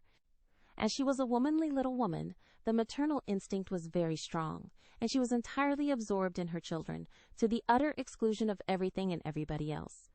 Day and night she brooded over them with tireless devotion and anxiety, leaving John to the tender mercies of the help, for an Irish lady now presided over the kitchen department. Being a domestic man, John decidedly missed the wifely attentions he had been accustomed to receive, but, as he adored his babies, he cheerfully relinquished his comfort for a time, supposing with masculine ignorance that peace would soon be restored. But 3 months passed, and there was no return of repose. Meg looked worn and nervous. The babies absorbed every minute of her time. The house was neglected, and Kitty, the cook, who took life easy, kept him on short commons. When he went out in the morning, he was bewildered by small commissions for the captive mamma. If he came gaily in at night, eager to embrace his family, he was quenched by a "Hush! They are just asleep after worrying all day." If he proposed a little amusement at home, no, it would disturb the babies. If he hinted at a lecture or concert, he was answered with a reproachful look, and a decided, "Leave my children for pleasure, never." His sleep was broken by infant wails and visions of a phantom figure pacing noiselessly to and fro in the watches of the night. His meals were interrupted by the frequent flight of the presiding genius, who deserted him, half-helped, if a muffled chirp sounded from the nest above. And when he read his paper of an evening, Demi's colic got into the shipping list, and Daisy's fall affected the price of stocks, for Mrs. Brooke was only interested in domestic news. The poor man was very uncomfortable, for the children had bereft him of his wife. Home was merely a nursery, and the perpetual hushing made him feel like a brutal intruder whenever he entered the sacred precincts of Babyland. He bore it very patiently for 6 months, and when no signs of amendment appeared, he did what other paternal exiles do, tried to get a little comfort elsewhere. Scott had married and gone to housekeeping not far off, and John fell into the way of running over for an hour or two of an evening, when his own parlor was empty, and his own wife singing lullabies that seemed to have no end. Mrs. Scott was a lively, pretty girl, with nothing to do but be agreeable, and she performed her mission most successfully. The parlor was always bright and attractive, the chessboard ready, the piano in tune, plenty of gay gossip, and a nice little supper set forth in tempting style. John would have preferred his own fireside if it had not been so lonely, but as it was, he gratefully took the next best thing, and enjoyed his neighbor's society. Meg rather approved of the new arrangement at first, and found it a relief to know that John was having a good time instead of dozing in the parlor, or tramping about the house and waking the children. But by and by, when the teething worry was over and the idols went to sleep at proper hours, leaving Mamma time to rest, she began to miss John and find her work-basket dull company when he was not sitting opposite in his old dressing-gown, comfortably scorching his slippers on the fender. She would not ask him to stay at home, but felt injured because he did not know that she wanted him without being told, entirely forgetting the many evenings he had waited for her in vain. She was nervous and worn out with watching and worry, and in that unreasonable frame of mind which the best of mothers occasionally experience when domestic cares oppress them. Want of exercise robs them of cheerfulness, and too much devotion to that idol of American women, the teapot, makes them feel as if they were all nerve and no muscle. "Yes," she would say, looking in the glass, "I'm getting old and ugly. John doesn't find me interesting any longer, so he leaves his faded wife and goes to see his pretty neighbor, who has no encumbrances. Well, the babies love me. They don't care if I am thin and pale and haven't time to crimp my hair. They are my comfort, and someday John will see what I've gladly sacrificed for them, won't he, my precious?" To which pathetic appeal Daisy would answer with a coo, or Demi with a crow, and Meg would put by her lamentations for a maternal revel, which soothed her solitude for the time being. But the pain increased as politics absorbed John, who was always running over to discuss interesting points with Scott, quite unconscious that Meg missed him. Not a word did she say, however, till her mother found her in tears one day and insisted on knowing what the matter was, for Meg's drooping spirits had not escaped her observation. "I wouldn't tell anyone except you, Mother, but I really do need advice, for if John goes on so much longer, I might as well be widowed," replied Mrs. Brooke, drying her tears on Daisy's bib with an injured air. "Goes on how, my dear?" asked her mother anxiously. "He's away all day, and at night, when I want to see him, he is continually going over to the Scotts. It isn't fair that I should have the hardest work and never any amusement. Men are very selfish, even the best of them. So are women. Don't blame John till you see where you are wrong yourself. But it can't be right for him to neglect me." "Don't you neglect him? Why, Mother, I thought you'd take my part." "So I do, as far as sympathizing goes. But I think the fault is yours, Meg. I don't see how. Let me show you. Did John ever neglect you, as you call it, while you made it a point to give him your society of an evening, his only leisure time?" "No, but I can't do it now, with 2 babies to tend." "I think you could, dear, and I think you ought." "May I speak quite freely, and will you remember that it's Mother who blames, as well as Mother who sympathizes?" "Indeed I will. Speak to me as if I were little Meg again." "I often feel as if I needed teaching more than ever, since these babies look to me for everything." Meg drew her low chair beside her mother's, and, with a little interruption in either lap, the 2 women rocked and talked lovingly together, feeling that the tie of motherhood made them more one than ever. "You have only made the mistake that most young wives make, forgotten your duty to your husband in your love for your children. A very natural and forgivable mistake, Meg, but one that had better be remedied before you take to different ways. For children should draw you nearer than ever, not separate you, as if they were all yours, and John had nothing to do but support them. I've seen it for some weeks, but have not spoken, feeling sure it would come right in time. I'm afraid it won't. If I ask him to stay, he'll think I'm jealous, and I wouldn't insult him by such an idea. He doesn't see that I want him, and I don't know how to tell him without words. Make it so pleasant he won't want to go away. My dear, he's longing for his little home, but it isn't home without you, and you are always in the nursery. Oughtn't I to be there? Not all the time. Too much confinement makes you nervous, and then you are unfitted for everything. Besides, you owe something to John as well as to the babies. Don't neglect husband for children. Don't shut him out of the nursery, but teach him how to help in it. His place is there as well as yours, and the children need him. Let him feel that he has his part to do, and he will do it gladly and faithfully, and it will be better for you all." "You really think so, Mother?" "I know it, Meg, for I've tried it, and I seldom give advice unless I've proved its practicability.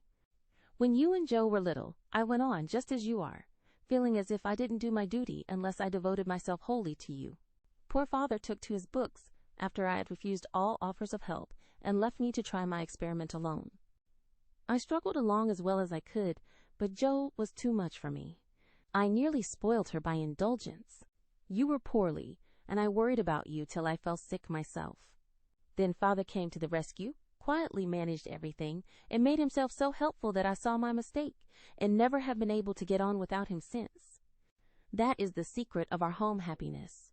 He does not let business wean him from the little cares and duties that affect us all, and I try not to let domestic worries destroy my interest in his pursuits. Each do our part alone in many things, but at home we work together, always. It is so, Mother, and my great wish is to be to my husband and children what you have been to yours. Show me how. I'll do anything you say. You always were my docile daughter.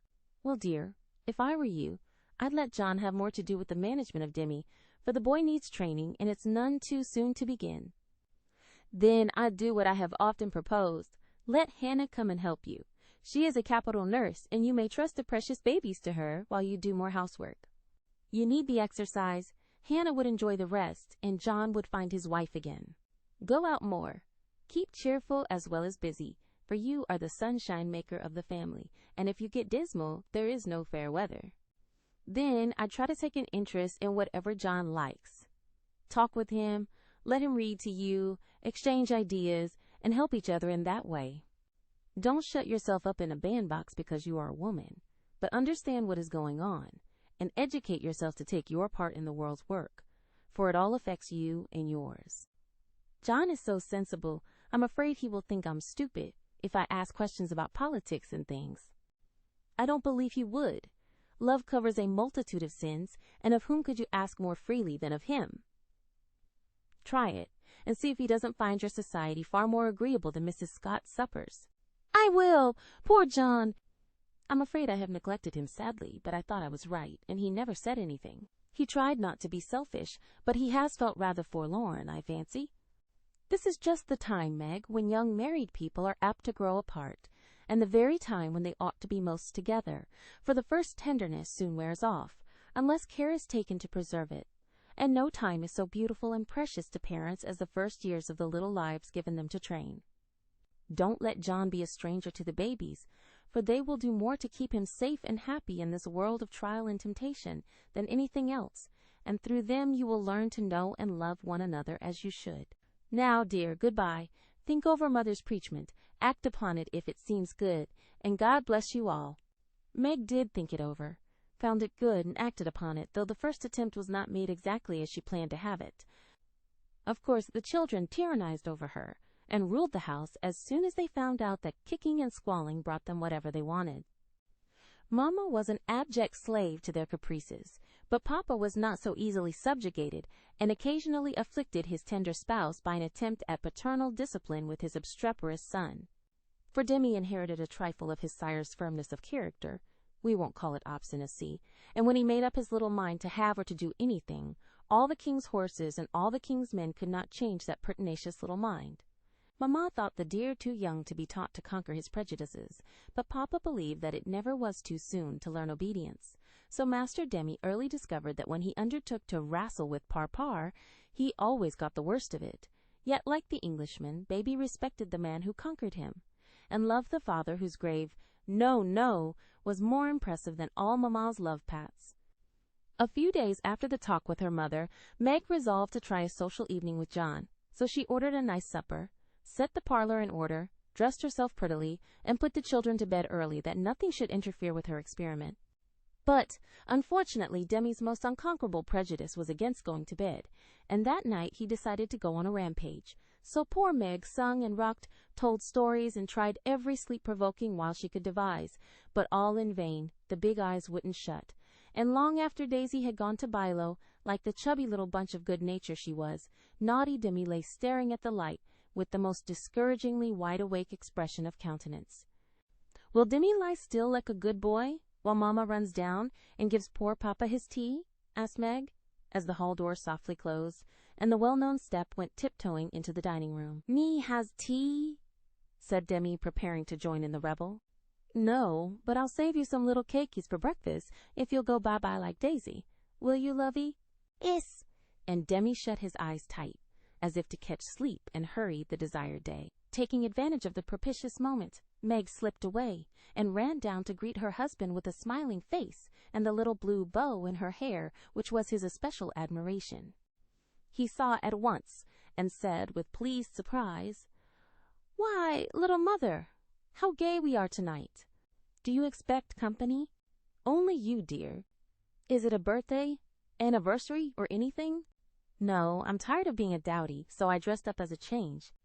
"You always make yourself nice for table, no matter how tired you are, so why shouldn't I when I have the time?" "I do it out of respect to you, my dear," said old-fashioned John.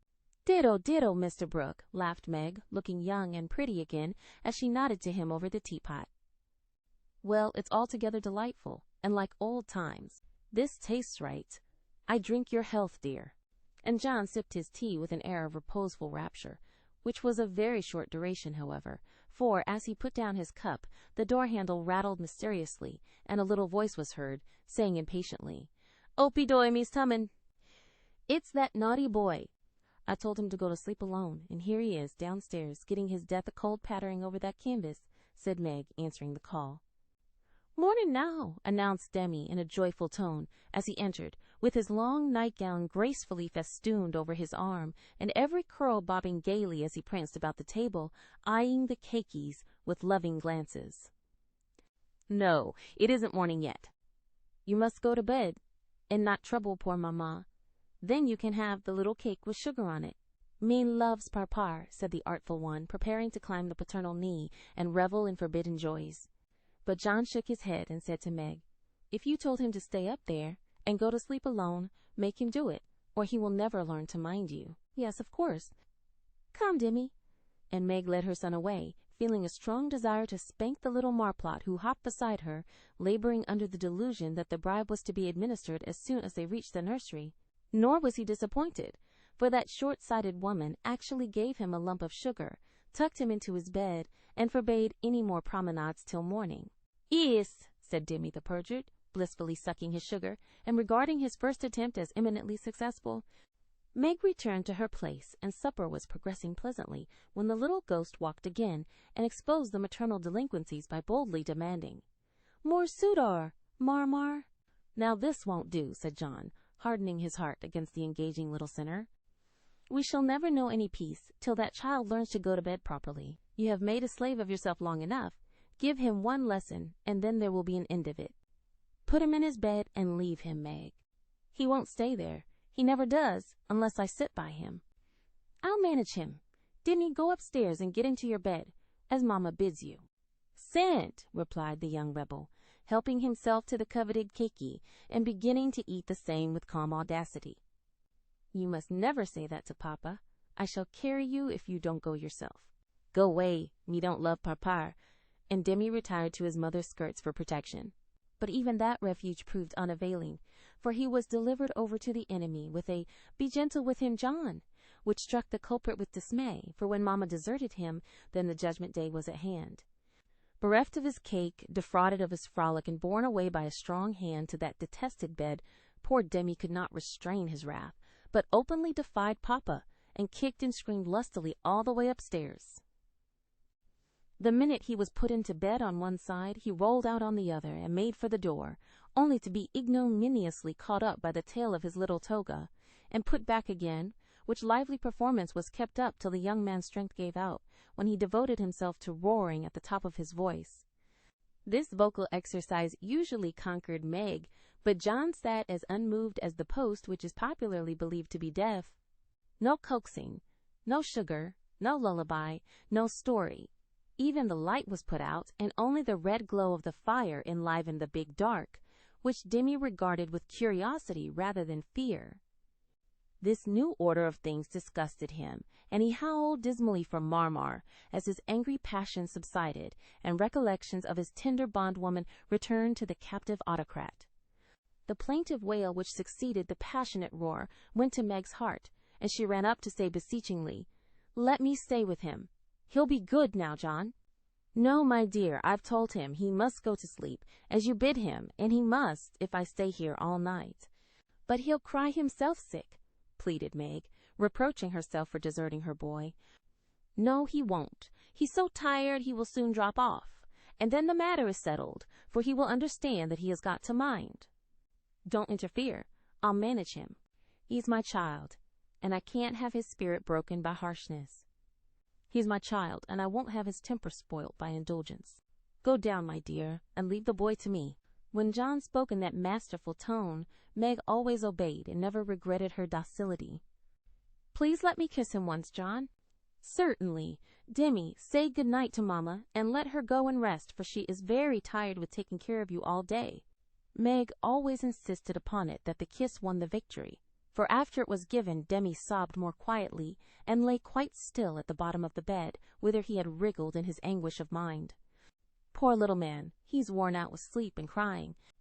I'll cover him up, and then go and set Meg's heart at rest," thought John, creeping to the bedside, hoping to find his rebellious heir asleep. But he wasn't, for the moment his father peeped at him, Demi's eyes opened, his little chin began to quiver, and he put up his arms, saying with a penitent hiccough, "Me's dude now," sitting on the stairs outside. Meg wondered at the long silence which followed the uproar. and after imagining all sorts of impossible accidents, she slipped into the room to set her fears at rest. DEMI lay fast asleep, not in his usual spread-eagle attitude, but in a subdued bunch, cuddled close in the circle of his father's arm and holding his father's finger as if he felt that justice was tempered with mercy, and had gone to sleep a sadder and a wiser baby. So held, John had waited with womanly patience till the little hand relaxed its hold, and while waiting had fallen asleep, more tired by that tussle with his son than with his whole day's work. As Meg stood watching the two faces on the pillow, she smiled to herself and then slipped away again, saying in a satisfied tone, "I never need fear that John will be too harsh with my babies. He does know how to manage them and will be a great help, for DEMI is getting too much for me." When John came down at last, expecting to find a pensive or reproachful wife, he was agreeably surprised to find Meg placidly trimming a bonnet, and to be greeted with the request to read something about the election if he was not too tired. John saw in a minute that a revolution of some kind was going on, but wisely asked no questions, knowing that Meg was such a transparent little person she couldn't keep a secret to save her life, and therefore the clue would soon appear. He read a long debate with the most amiable readiness, and then explained it in his most lucid manner, while Meg tried to look deeply interested, to ask intelligent questions, and keep her thoughts from wandering from the state of the nation to the state of her bonnet. In her secret soul, however, she decided that politics were as bad as mathematics, and that the mission of politicians seemed to be calling each other names. But she kept these feminine ideas to herself, and when John paused, shook her head, and said with what she thought diplomatic ambiguity, "Well, I really don't see what we are coming to."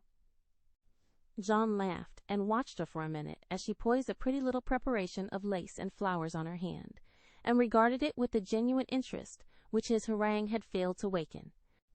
"She is trying to like politics for my sake, so I'll try and like millinery for hers, that's only fair," thought John the Just, adding aloud, "That's very pretty. Is it what you call a breakfast cap?" "My dear man, it's a bonnet. My very best go-to-concert and theater bonnet. I beg your pardon. It was so small, I naturally mistook it for one of the flyaway things you sometimes wear. How do you keep it on? These bits of lace are fastened under the chin with a rosebud, so." And Meg illustrated by putting on the bonnet and regarding him with an air of calm satisfaction that was irresistible. "It's a love of a bonnet, but I prefer the face inside, for it looks young and happy again," and John kissed the smiling face, to the great detriment of the rosebud under the chin. "I'm glad you like it, for I want you to take me to one of the new concerts some night. I really need some music to put me in tune. Will you please?" "Of course I will, with all my heart, or anywhere else you like.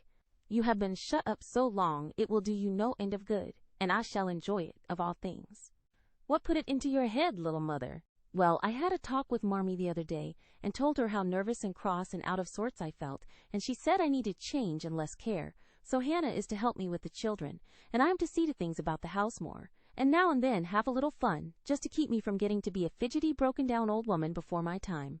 It's only an experiment, John, and I want to try it for your sake as much as for mine, because I've neglected you shamefully lately, and I'm going to make home what it used to be, if I can. You don't object, I hope?" Never mind what John said, or what a very narrow escape the little bonnet had from utter ruin.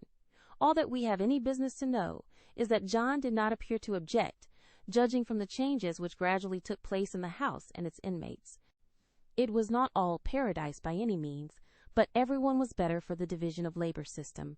The children throve under the paternal rule, for accurate, steadfast John brought order and obedience into babydom, while Meg recovered her spirits and composed her nerves by plenty of wholesome exercise, a little pleasure, and much confidential conversation with her sensible husband. Home grew homelike again, and John had no wish to leave it, unless he took Meg with him.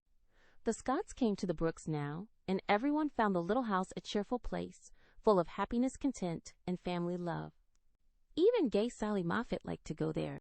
"It is always so quiet and pleasant here. It does me good, Meg," she used to say, looking about her with wistful eyes as if trying to discover the charm that she might use it in her great house, full of splendid loneliness, for there were no riotous, sunny-faced babies there, and Ned lived in a world of his own, where there was no place for her.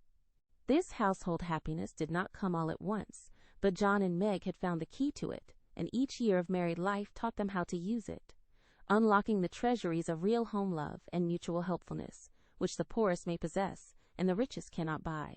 This is the sort of shelf on which young wives and mothers may consent to be laid, safe from the restless fret and fever of the world, finding loyal lovers in the little sons and daughters who cling to them, undaunted by sorrow, poverty, or age, walking side by side through fair and stormy weather, with a faithful friend who is, in the true sense of the good old Saxon word, the houseband, and learning, as Meg learned, that a woman's happiest kingdom is home, her highest honor the art of ruling it, not as a queen, but a wise wife and mother. Chapter 39. Lazy Laurence. Laurie went to Nice intending to stay a week and remained a month. He was tired of wandering about alone, and Amy's familiar presence seemed to give a home-like charm to the foreign scenes in which she bore a part. He rather missed the petting he used to receive, and enjoyed a taste of it again, for no attentions, however flattering from strangers, were half so pleasant as the sisterly adoration of the girls at home. Amy never would pet him like the others, but she was very glad to see him now and quite clung to him, feeling that he was the representative of the dear family for whom she longed more than she would confess. They naturally took comfort in each other's society and were much together, riding, walking, dancing, or dawdling. For, at Nice, no one can be very industrious during the gay season, but while apparently amusing themselves in the most careless fashion, they were half-consciously making discoveries and forming opinions about each other. Amy rose daily in the estimation of her friend, but he sunk in hers, and each felt the truth before a word was spoken.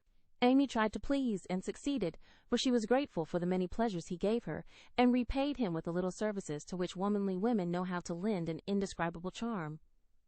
Laurie made no effort of any kind, but just let himself drift along as comfortably as possible, trying to forget, and feeling that all women owed him a kind word because one had been cold to him. It cost him no effort to be generous, and he would have given Amy all the trinkets in Nice if she would have taken them. But, at the same time, he felt that he could not change the opinion she was forming of him, and he rather dreaded the keen blue eyes that seemed to watch him with such half-sorrowful, half-scornful surprise. All the rest have gone to Monaco for the day. I preferred to stay at home and write letters. They are done now, and I'm going to Valrosa to sketch. Will you come? Said Amy, as she joined Laurie one lovely day when he lounged in as usual about noon. Well, yes, but isn't it rather warm for such a long walk? He answered slowly, for the shaded salon looked inviting, after the glare without. I'm going to have the little carriage, and Baptiste can drive, so you'll have nothing to do but hold your umbrella and keep your gloves nice, returned Amy, with a sarcastic glance at the immaculate kids, which were a weak point with Laurie. Then I'll go with pleasure, and he put out his hand for her sketchbook. But she tucked it under her arm with a sharp, Don't trouble yourself, it's no exertion to me, but you don't look equal to it. Laurie lifted his eyebrows and followed at a leisurely pace as she ran downstairs, but when they got into the carriage he took the reins himself, and left little Baptiste nothing to do but fold his arms and fall asleep on his perch. The two never quarreled. Amy was too well-bred, and just now Laurie was too lazy, so in a minute he peeped under her hat brim with an inquiring air. She answered with a smile, and they went on together in the most amicable manner.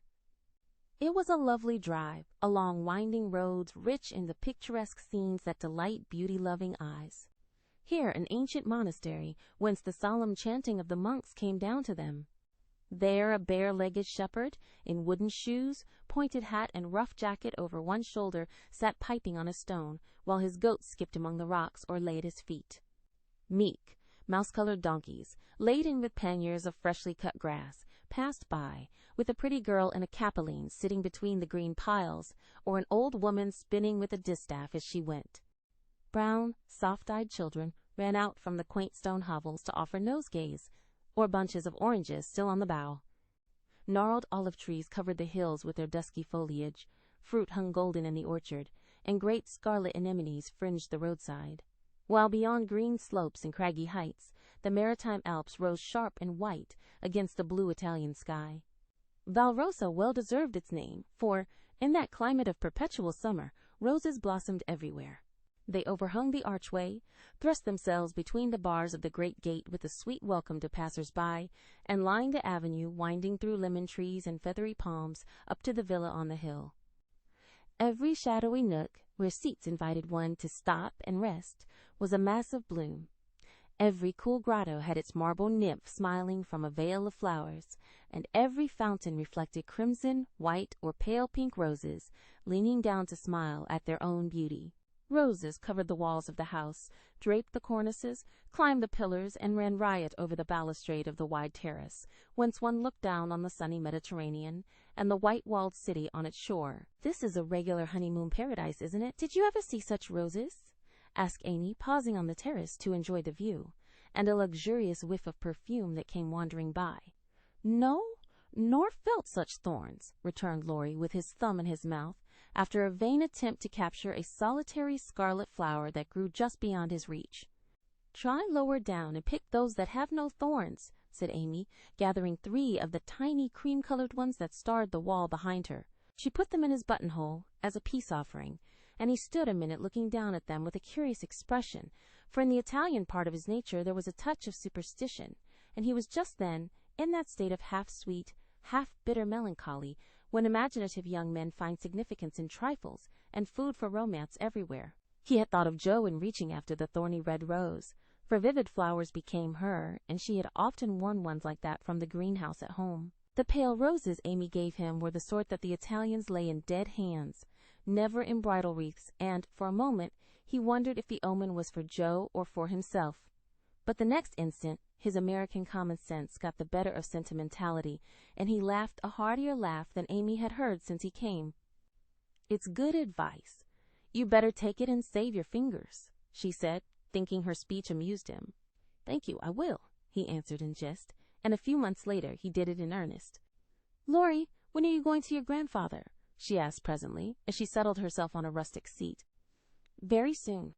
You have said that a dozen times within the last 3 weeks. "I dare say.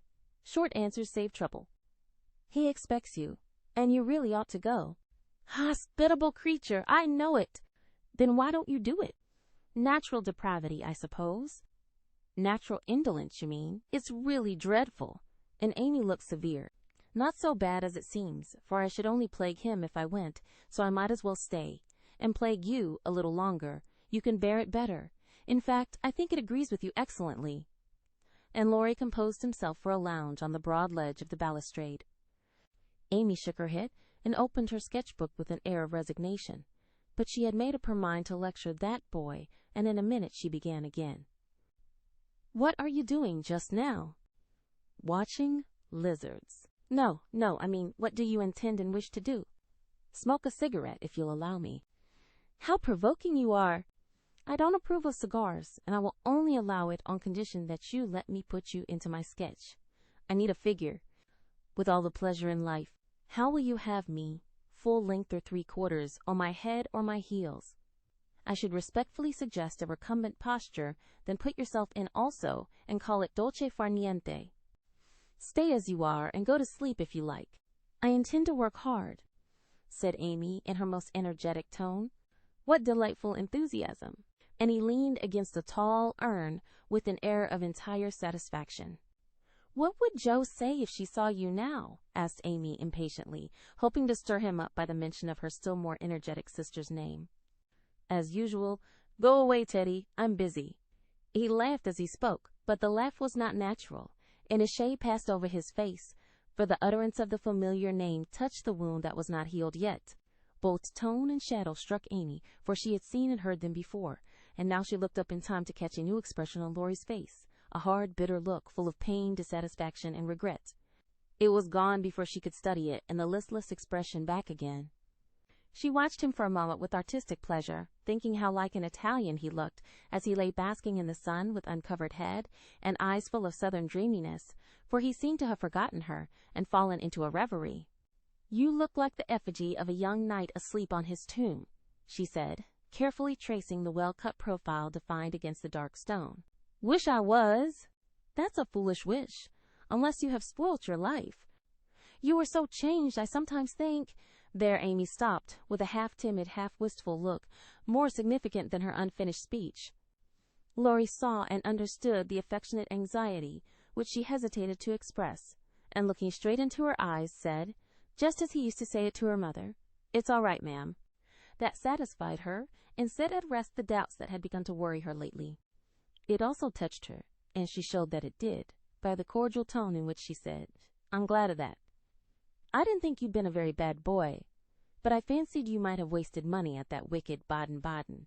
lost your heart to some charming Frenchwoman with a husband, or got into some of the scrapes that young men seem to consider a necessary part of a foreign tour, don't stay out there in the sun.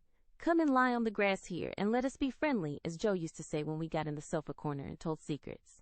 Laurie obediently threw himself down on the turf and began to amuse himself by sticking daisies into the ribbons of Amy's hat that lay there. I'm all ready for the secrets, and he glanced up with a decided expression of interest in his eyes. I've none to tell. You may begin. Haven't one to bless myself with. I thought perhaps you'd had some news from home. You have heard all that has come lately. Don't you hear often? I fancied Joe would send you volumes. She's very busy. I'm roving about so. It's impossible to be regular, you know. When do you begin your great work of art, Raffaella? He asked, changing the subject abruptly after another pause, in which he had been wondering if Amy knew his secret and wanted to talk about it.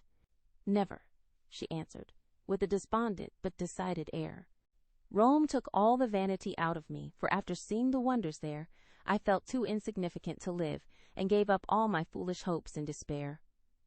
Why should you, with so much energy and talent? That's just why, because talent isn't genius, and no amount of energy can make it so. I want to be great, or nothing. I won't be a commonplace dauber, so I don't intend to try any more. And what are you going to do with yourself now, if I may ask? Polish up my other talents, and be an ornament to society, if I get the chance. It was a characteristic speech, and sounded daring, but audacity becomes young people, and Amy's ambition had a good foundation. Laurie smiled, but he liked the spirit with which she took up a new purpose when a long-cherished one died, and spent no time lamenting. Good! And here is where Fred Vaughan comes in, I fancy. Amy preserved a discreet silence, but there was a conscious look in her downcast face that made Laurie sit up and say gravely, Now I'm going to play brother and ask questions. May I? I don't promise to answer. Your face will, if your tongue won't. You aren't woman of the world enough yet to hide your feelings, my dear. I heard rumors about Fred and you last year, and it's my private opinion that, if he had not been called home so suddenly and detained so long, something would have come of it. Hey? That's not for me to say, was Amy's prim reply, but her lips would smile, and there was a traitorous sparkle of the eye which betrayed that she knew her power and enjoyed the knowledge. You are not engaged, I hope? And Laurie looked very elder brotherly and grave all of a sudden. No, but you will be, if he comes back and goes properly down upon his knees, won't you? Very likely. Then you are fond of old Fred? I could be, if I tried. But you don't intend to try till the proper moment? Bless my soul, what unearthly prudence! He's a good fellow, Amy, but not the man I fancied you'd like. He is rich, a gentleman, and has delightful manners, began Amy, trying to be quite cool and dignified, but feeling a little ashamed of herself, in spite of the sincerity of her intentions. I understand. Queens of society can't get on without money, so you mean to make a good match and start in that way? Quite right and proper, as the world goes, but it sounds odd from the lips of one of your mother's girls. True, nevertheless. A short speech, but the quiet decision with which it was uttered contrasted curiously with the young speaker. Laurie felt this instinctively, and laid himself down again, with a sense of disappointment which he could not explain. His look and silence, as well as a certain inward self-disapproval, ruffled Amy, and made her resolve to deliver her lecture without delay. I wish you'd do me the favor to rouse yourself a little, she said sharply. Do it for me, there's a dear girl. I could, if I tried, and she looked as if she would like doing it in the most summary style. Try, then. I give you leave, returned Laurie, who enjoyed having someone to tease, after his long abstinence from his favorite pastime. You'd be angry in 5 minutes. I'm never angry with you. It takes 2 flints to make a fire. You are as cool and soft as snow. You don't know what I can do. Snow produces a glow and a tingle, if applied rightly. Your indifference is half affectation, and a good stirring up would prove it. Stir away. It won't hurt me, and it may amuse you, as the big man said when his little wife beat him. Regard me in the light of a husband or a carpet, and beat till you are tired, if that sort of exercise agrees with you. Being decidedly nettled herself and longing to see him shake off the apathy that so altered him, Amy sharpened both tongue and pencil and began. Flo and I have got a new name for you. It's Lazy Laurence. How do you like it? She thought it would annoy him, but he only folded his arms under his head with an imperturbable, That's not bad. Thank you, ladies. Do you want to know what I honestly think of you? Pining to be told. Well, I despise you. If she had even said I hate you in a petulant or coquettish tone, he would have laughed and rather liked it, but the grave, almost sad accent of her voice made him open his eyes and ask quickly, "Why, if you please?" "Because, with every chance for being good, useful, and happy, you are faulty, lazy, and miserable." "Strong language, mademoiselle. If you like it, I'll go on." "Pray do, it's quite interesting. I thought you'd find it so. Selfish people always like to talk about themselves." "Am I selfish?" The question slipped out involuntarily and in a tone of surprise, for the one virtue on which he prided himself was generosity. "Yes, very selfish," continued Amy, in a calm, cool voice, twice as effective, just then, as an angry one. "I'll show you how, for I've studied you while we have been frolicking, and I'm not at all satisfied with you. Here you have been abroad nearly 6 months, and done nothing but waste time and money and disappoint your friends. Isn't a fellow to have any pleasure after a 4 years' grind? You don't look as if you'd had much. At any rate, you are none the better for it, as far as I can see. I said, when we first met, that you had improved. Now I take it all back, for I don't think you half so nice as when I left you at home. You have grown abominably lazy. You like gossip, and waste time on frivolous things. You are contented to be petted and admired by silly people, instead of being loved and respected by wise ones. With money, talent, position, health, and beauty? Ah, you like that old vanity. But it's the truth, so I can't help saying it. With all these splendid things to use and enjoy, you can find nothing to do but dawdle, and instead of being the man you might and ought to be, you are only—" There she stopped, with a look that had both pain and pity in it. "St. Lawrence on a gridiron," added Laurie, blandly finishing the sentence. But the lecture began to take effect, for there was a wide-awake sparkle in his eyes now, and a half-angry, half-injured expression replaced the former indifference. "I supposed you take it so. You men tell us we are angels, and say we can make you what we will. But the instant we honestly try to do you good, you laugh at us and won't listen, which proves how much your flattery is worth." Amy spoke bitterly, and turned her back on the exasperating martyr at her feet. In a minute a hand came down over the page so that she could not draw, and Laurie's voice said, with a droll imitation of a penitent child, "I will be good. Oh, I will be good." But Amy did not laugh, for she was in earnest, and, tapping on the outspread hand with her pencil, said soberly, "Aren't you ashamed of a hand like that? It's as soft and white as a woman's, and looks as if it never did anything but wear Jouvin's best gloves, and pick flowers for ladies. You are not a dandy, thank heaven. So I'm glad to see there are no diamonds or big seal rings on it, only the little old one Joe gave you so long ago. Dear soul, I wish she was here to help me. So do I." The hand vanished as suddenly as it came, and there was energy enough in the echo of her wish to suit even Amy. She glanced down at him with a new thought in her mind. But he was lying with his hat half over his face, as if for shade, and his mustache hid his mouth. She only saw his chest rise and fall, with a long breath that might have been a sigh, and the hand that wore the ring nestled down into the grass, as if to hide something too precious or too tender to be spoken of. All in a minute, various hints and trifles assumed shape and significance in Amy's mind, and told her what her sister never had confided to her. She remembered that Laurie never spoke voluntarily of Joe. She recalled the shadow on his face just now, the change in his character, and the wearing of the little old ring, which was no ornament to a handsome hand. Girls are quick to read such signs and feel their eloquence. Amy had fancied that perhaps a love trouble was at the bottom of the alteration, and now she was sure of it. Her keen eyes filled, and, when she spoke again, it was in a voice that could be beautifully soft and kind when she chose to make it so. "I know I have no right to talk so to you, Laurie, and if you weren't the sweetest-tempered fellow in the world, you'd be very angry with me. But we are all so fond and proud of you, I couldn't bear to think they should be disappointed in you at home, as I have been, though perhaps they would understand the change better than I do." "I think they would," came from under the hat, in a grim tone, quite as touching as a broken one. "They ought to have told me, and not let me go blundering and scolding, when I should have been more kind and patient than ever. I never did like that Miss Randall, and now I hate her," said artful Amy, wishing to be sure of her facts this time. "Hang Miss Randall!" And Laurie knocked the hat off his face with a look that left no doubt of his sentiments toward that young lady. "I beg pardon. I thought—" and there she paused diplomatically. No, you didn't. You knew perfectly well. I never cared for anyone but Joe. Laurie said that in his old, impetuous tone and turned his face away as he spoke. I did think so, but as they never said anything about it and you came away, I supposed I was mistaken. And Joe wouldn't be kind to you. Why, I was sure she loved you dearly. She was kind, but not in the right way, and it's lucky for her she didn't love me if I'm the good-for-nothing fellow you think me. It's her fault, though, and you may tell her so. The hard, bitter look came back again as he said that, and it troubled Amy, for she did not know what balm to apply. I was wrong. I didn't know. I'm very sorry I was so cross, but I can't help wishing you'd bear it better, Teddy dear. Don't. That's her name for me. And Laurie put up his hand with a quick gesture to stop the words spoken in Joe's half-kind, half-reproachful tone.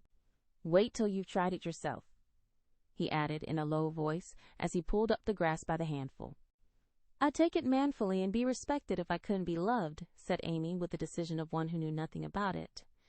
Now, Laurie flattered himself that he had borne it remarkably well, making no moan, asking no sympathy, and taking his trouble away to live it down alone. Amy's lecture put the matter in a new light, and for the first time it did look weak and selfish to lose heart at the first failure, and shut himself up in moody indifference. He felt as if suddenly shaken out of a pensive dream, and found it impossible to go to sleep again. Presently he sat up and asked slowly, Do you think Joe would despise me as you do? Yes, if she saw you now. She hates lazy people. Why don't you do something splendid and make her love you? I did my best, but it was no use. Graduating well, you mean? That was no more than you ought to have done, for your grandfather's sake. It would have been shameful to fail after spending so much time and money when everyone knew you could do well. I did fail, say what you will, for Joe wouldn't love me, began Laurie, leaning his head on his hand in a despondent attitude. No, you didn't, and you'll say so in the end, for it did you good and proved that you could do something if you tried. If you'd only set about another task of some sort, you'd soon be your hearty, happy self again and forget your trouble. That's impossible. Try it and see. You needn't shrug your shoulders and think, much she knows about such things. I don't pretend to be wise, but I am observing, and I see a great deal more than you'd imagine. I'm interested in other people's experiences and inconsistencies, and, though I can't explain, I remember and use them for my own benefit. Love Joe all your days if you choose, but don't let it spoil you, for it's wicked to throw away so many good gifts because you can't have the one you want. There, I won't lecture any more, for I know you'll wake up and be a man in spite of that hard-hearted girl. Neither spoke for several minutes. Laurie sat turning the little ring on his finger, and Amy put the last touches to the hasty sketch she had been working at while she talked. Presently she put it on his knee, merely saying, How do you like that? He looked, and then he smiled, as he could not well help doing, for it was capitally done. The long, lazy figure on the grass, with listless face, half-shut eyes, and one hand holding a cigar, from which came the little wreath of smoke that encircled the dreamer's head. How well you draw, he said with genuine surprise and pleasure at her skill, adding with a half-laugh, Yes, that's me. As you are, this is as you were. And Amy laid another sketch beside the one he held. It was not nearly so well done, but there was a life and spirit in it which atoned for many faults, and it recalled the past so vividly that a sudden change swept over the young man's face as he looked. Only a rough sketch of Laurie taming a horse, hat and coat were off, and every line of the active figure, resolute face, and commanding attitude was full of energy and meaning. The handsome brute, just subdued, stood arching his neck under the tightly drawn rein, with one foot impatiently pawing the ground, and ears pricked up as if listening for the voice that had mastered him.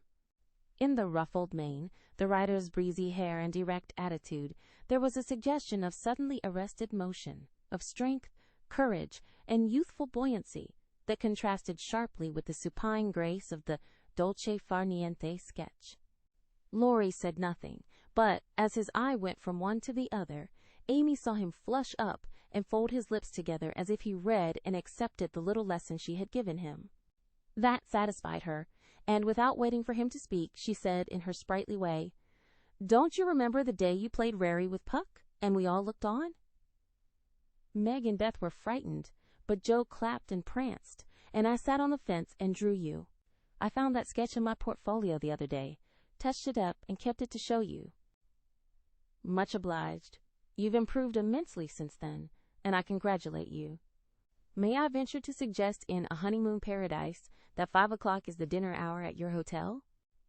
Laurie rose as he spoke, returned the pictures with a smile and a bow, and looked at his watch as if to remind her that even moral lectures should have an end.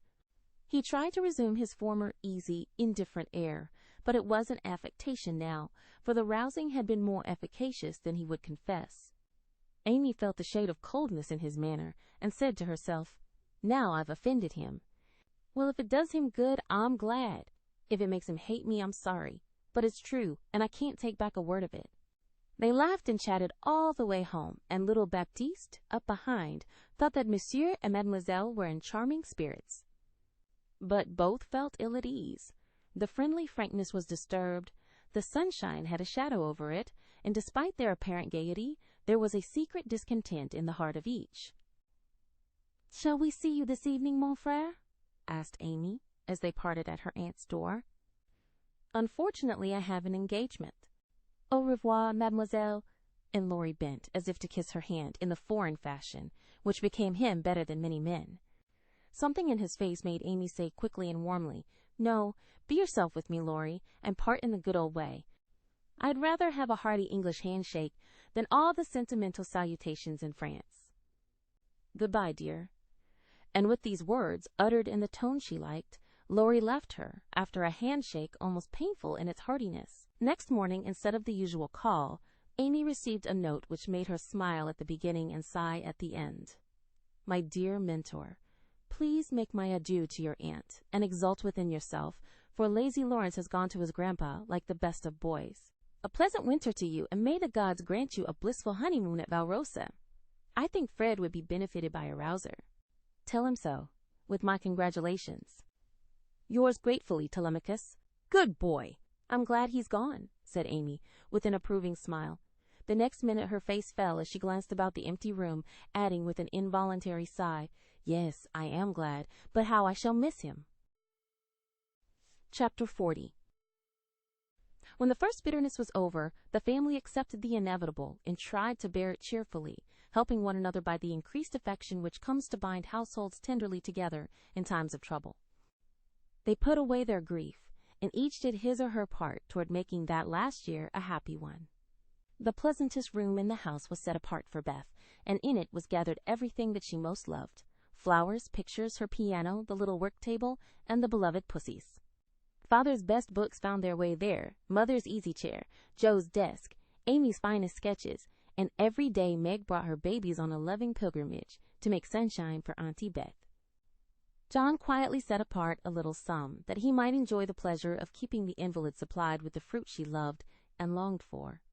Old Hannah never wearied of concocting dainty dishes to tempt a capricious appetite, dropping tears as she worked, and from across the sea came little gifts and cheerful letters, seeming to bring breaths of warmth and fragrance from lands that know no winter. Here, cherished like a household saint in its shrine, sat Beth, tranquil and busy as ever, for nothing could change the sweet, unselfish nature, and even while preparing to leave life, she tried to make it happier for those who should remain behind. The feeble fingers were never idle, and one of her pleasures was to make little things for the school children daily passing to and fro. To drop a pair of mittens from her window for a pair of purple hands, a needlebook for some small mother of many dolls, pen wipers for young penmen toiling through forests of pot-hooks, scrapbooks for picture-loving eyes, and all manner of pleasant devices, till the reluctant climbers up the ladder of learning found their way strewn with flowers, as it were, and came to regard the gentle giver as a sort of fairy godmother, who sat above there and showered down gifts miraculously suited to their tastes and needs. If Beth had wanted any reward, she found it in the bright little faces always turned up to her window, with nods and smiles, and the droll little letters which came to her, full of blots and gratitude. The first few months were very happy ones, and Beth often used to look round and say, "How beautiful this is!"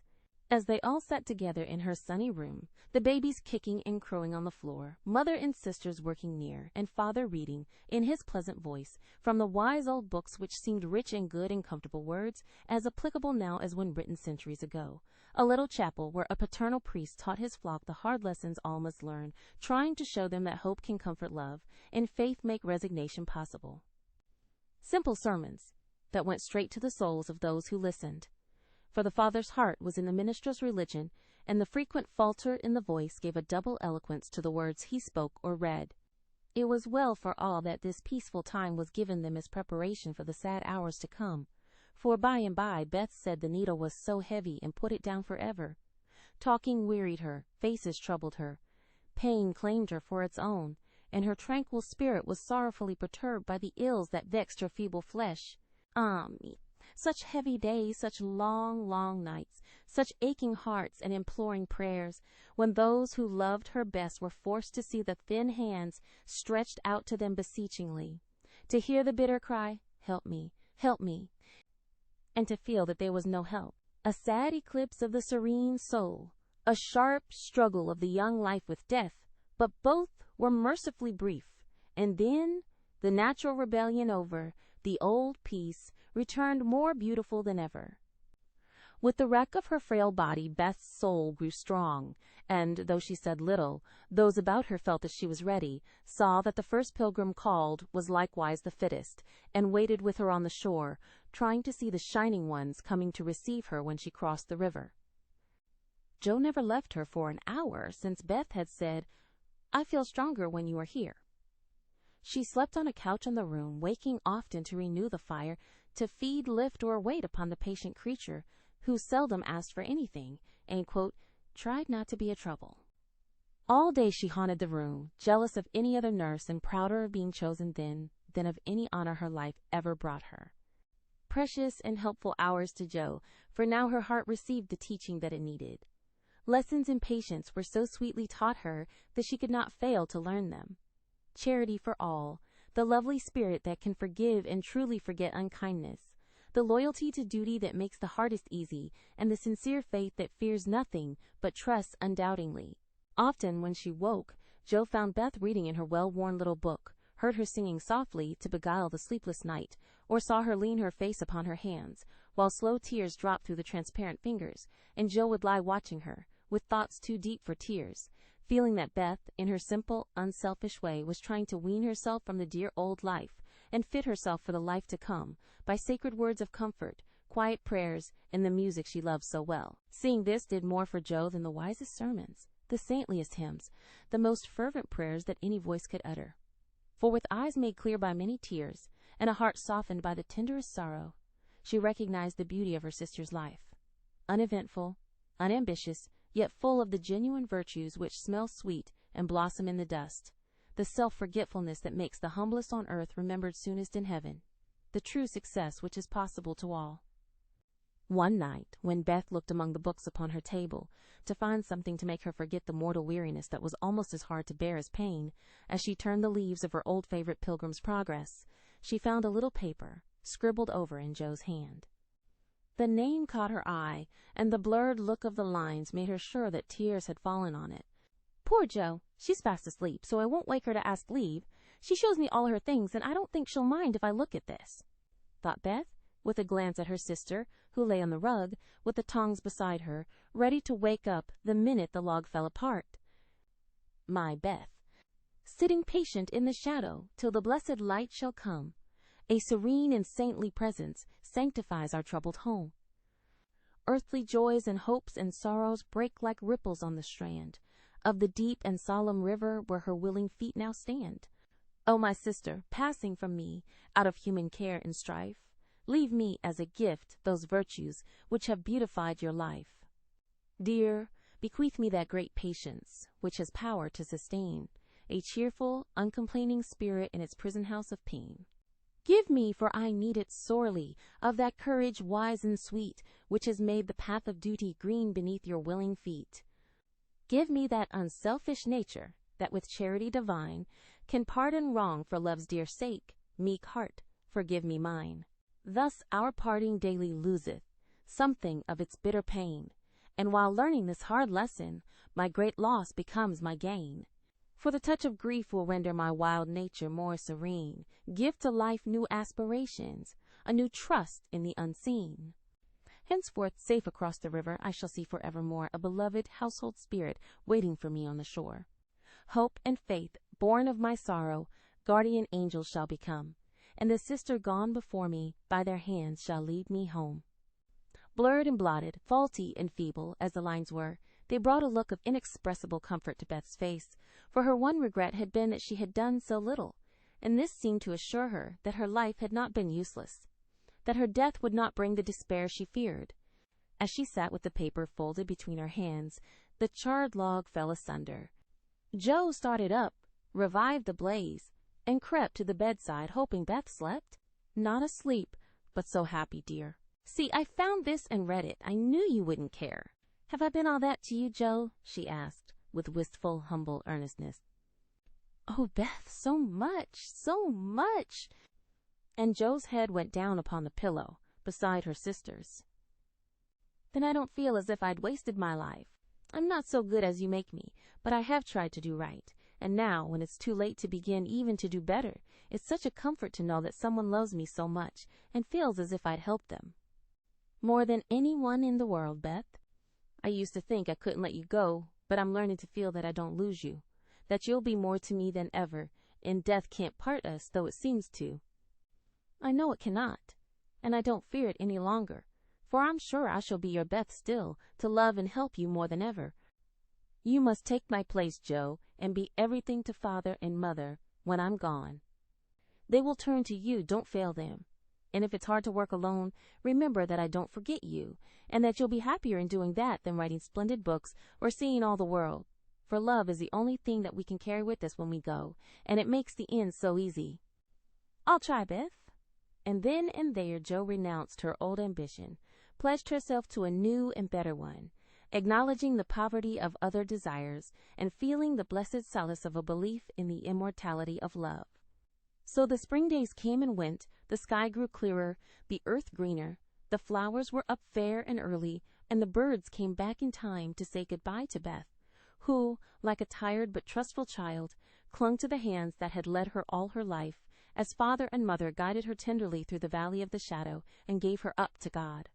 Seldom, except in books, do the dying utter memorable words, see visions, or depart with beatified countenances, and those who have sped many parting souls know that to most the end comes as naturally and simply as sleep. As Beth had hoped, the tide went out easily, and in the dark hour before the dawn, on the bosom where she had drawn her first breath, she quietly drew her last, with no farewell but one loving look, one little sigh. With tears and prayers and tender hands, mother and sisters made her ready for the long sleep that pain would never mar again, seeing with grateful eyes the beautiful serenity that soon replaced the pathetic patience that had wrung their hearts so long, and feeling with reverent joy that to their darling death was a benignant angel, not a phantom full of dread. When morning came, for the first time in many months the fire was out. Joe's place was empty, and the room was very still. But a bird sang blithely on a budding bough close by, the snowdrops blossomed freshly at the window, and the spring sunshine streamed in like a benediction over the placid face upon the pillow, a face so full of painless peace that those who loved it best smiled through their tears and thanked God that Beth was well at last. Chapter 41. Amy's lecture did Laurie good, though of course he did not own it till long afterward. Men seldom do, for when women are the advisers, the lords of creation don't take the advice till they have persuaded themselves that it is just what they intended to do. Then they act upon it, and, if it succeeds, they give the weaker vessel half the credit of it. If it fails, they generously give her the whole. Laurie went back to his grandfather and was so dutifully devoted for several weeks that the old gentleman declared the climate of Nice had improved him wonderfully, and he had better try it again. There was nothing the young gentleman would have liked better, but elephants could not have dragged him back after the scolding he had received. Pride forbid, and whenever the longing grew very strong, he fortified his resolution by repeating the words that had made the deepest impression. "I despise you. Go and do something splendid that will make her love you. Laurie turned the matter over in his mind so often that he soon brought himself to confess that he had been selfish and lazy. But then when a man has a great sorrow, he should be indulged in all sorts of vagaries till he has lived it down. He felt that his blighted affections were quite dead now, and though he should never cease to be a faithful mourner, there was no occasion to wear his weeds ostentatiously. Jo wouldn't love him, but he might make her respect and admire him by doing something which should prove that a girl's no had not spoilt his life. He had always meant to do something, and Amy's advice was quite unnecessary. He had only been waiting till the aforesaid blighted affections were decently interred. That being done, he felt that he was ready to hide his stricken heart and still toil on. As Goethe, when he had a joy or a grief, put it into a song, so Laurie resolved to embalm his love-sorrow in music, and compose a requiem which should harrow up Jo's soul and melt the heart of every hearer. Therefore, the next time the old gentleman found him getting restless and moody, and ordered him off, he went to Vienna, where he had musical friends, and fell to work with the firm determination to distinguish himself. But whether the sorrow was too vast to be embodied in music, or music too ethereal to uplift a mortal woe, he soon discovered that the requiem was beyond him, just at present. It was evident that his mind was not in working order yet, and his ideas needed clarifying, for often in the middle of a plaintive strain he would find himself humming a dancing tune that vividly recalled the Christmas ball at Nice, especially the Stout Frenchman, and put an effectual stop to tragic composition for the time being. Then he tried an opera, for nothing seemed impossible in the beginning, but here, again, unforeseen difficulties beset him. He wanted Jo for his heroine and called upon his memory to supply him with tender recollections and romantic visions of his love. But memory turned traitor, and, as if possessed by the perverse spirit of the girl, would only recall Jo's oddities, faults, and freaks, would only show her in the most unsentimental aspects, beating mats with her head tied up in a bandana, barricading herself with a sofa pillow, or throwing cold water over his passion, a la Gummidge, and an irresistible laugh spoilt the pensive picture he was endeavoring to paint. Jo wouldn't be put into the opera at any price, and he had to give her up with a "bless that girl, what a torment she is," and a clutch at his hair, as became a distracted composer. When he looked about him for another and a less intractable damsel to immortalize a melody, memory produced one with the most obliging readiness. This phantom wore many faces, but it always had golden hair, was enveloped in a diaphanous cloud, and floated airily before his mind's eye in a pleasing chaos of roses, peacocks, white ponies, and blue ribbons. He did not give the complacent wraith any name, but he took her for his heroine, and grew quite fond of her, as well he might, for he gifted her with every gift and grace under the sun, and escorted her, unscathed, through trials which would have annihilated any mortal woman. Thanks to this inspiration, he got on swimmingly for a time, but gradually the work lost its charm, and he forgot to compose, while he sat musing, pen in hand, or roamed about the gay city to get new ideas and refresh his mind, which seemed to be in a somewhat unsettled state that winter. He did not do much, but he thought a great deal, and was conscious of a change of some sort going on in spite of himself. "It's genius simmering, perhaps. I'll let it simmer and see what comes of it," he said, with a secret suspicion all the while that it wasn't genius, but something far more common. Whatever it was, it simmered to some purpose, for he grew more and more discontented with his desultory life, began to long for some real and earnest work to go at, soul and body, and finally came to the wise conclusion that everyone who loved music was not a composer. Returning from one of Mozart's grand operas, splendidly performed at the Royal Theatre, he looked over his own, played a few of the best parts, sat staring up at the busts of Mendelssohn, Beethoven, and Bach, who stared benignly back again. Then suddenly he tore up his music sheets, one by one, and, as the last fluttered out of his hand, he said soberly to himself, "She is right. Talent isn't genius, and you can't make it so. That music has taken the vanity out of me as Rome took it out of her, and I won't be a humbug any longer. Now what shall I do?" That seemed a hard question to answer, and Laurie began to wish he had to work for his daily bread. Now, if ever occurred an eligible opportunity for going to the devil, as he once forcibly expressed it, for he had plenty of money and nothing to do, and Satan is proverbially fond of providing employment for full and idle hands. The poor fellow had temptations enough from without and from within, but he withstood them pretty well, for, much as he valued liberty, he valued good faith and confidence more. So his promise to his grandfather, and his desire to be able to look honestly into the eyes of the women who loved him and say, "All's well," kept him safe and steady. Very likely some Mrs. Grundy will observe, "I don't believe it. Boys will be boys, young men must sow their wild oats, and women must not expect miracles." I dare say you don't, Mrs. Grundy, but it's true nevertheless. Women work a good many miracles, and I have a persuasion that they may perform even that of raising the standard of manhood by refusing to echo such sayings. Let the boys be boys, the longer the better, and let the young men sow their wild oats if they must. But mothers, sisters, and friends may help to make the crop a small one, and keep many tares from spoiling the harvest, by believing, and showing that they believe, in the possibility of loyalty to the virtues which make men manliest in good women's eyes. If it is a feminine delusion, leave us to enjoy it while we may, for without it half the beauty and the romance of life is lost, and sorrowful forebodings would embitter all our hopes of the brave, tender-hearted little lads who still love their mothers better than themselves, and are not ashamed to own it. Laurie thought that the task of forgetting his love for Joe would absorb all his powers for years, but to his great surprise, he discovered it grew easier every day. He refused to believe it at first, got angry with himself, and couldn't understand it. But these hearts of ours are curious and contrary things, and time and nature work their will in spite of us. Laurie's heart wouldn't ache.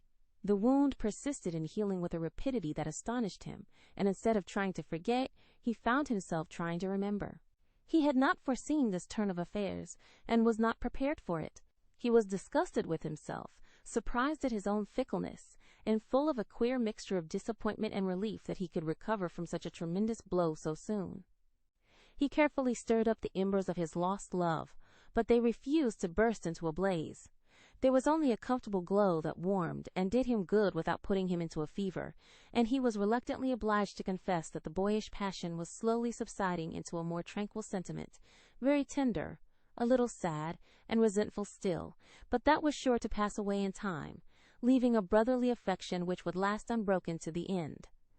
As the word brotherly passed through his mind in one of these reveries, he smiled and glanced up at the picture of Mozart that was before him.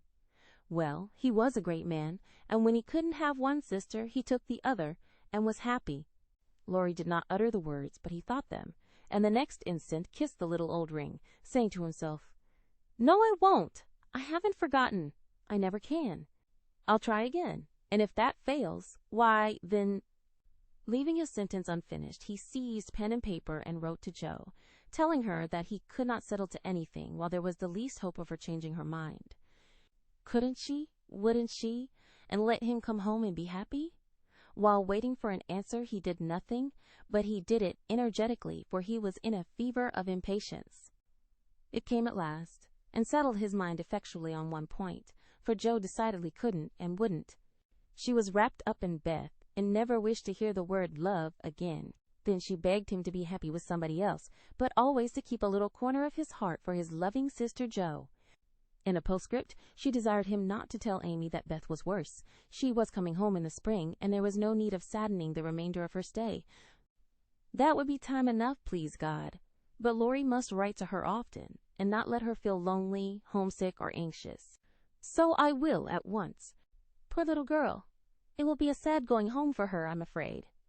And Laurie opened his desk, as if writing to Amy had been the proper conclusion of the sentence left unfinished some weeks before.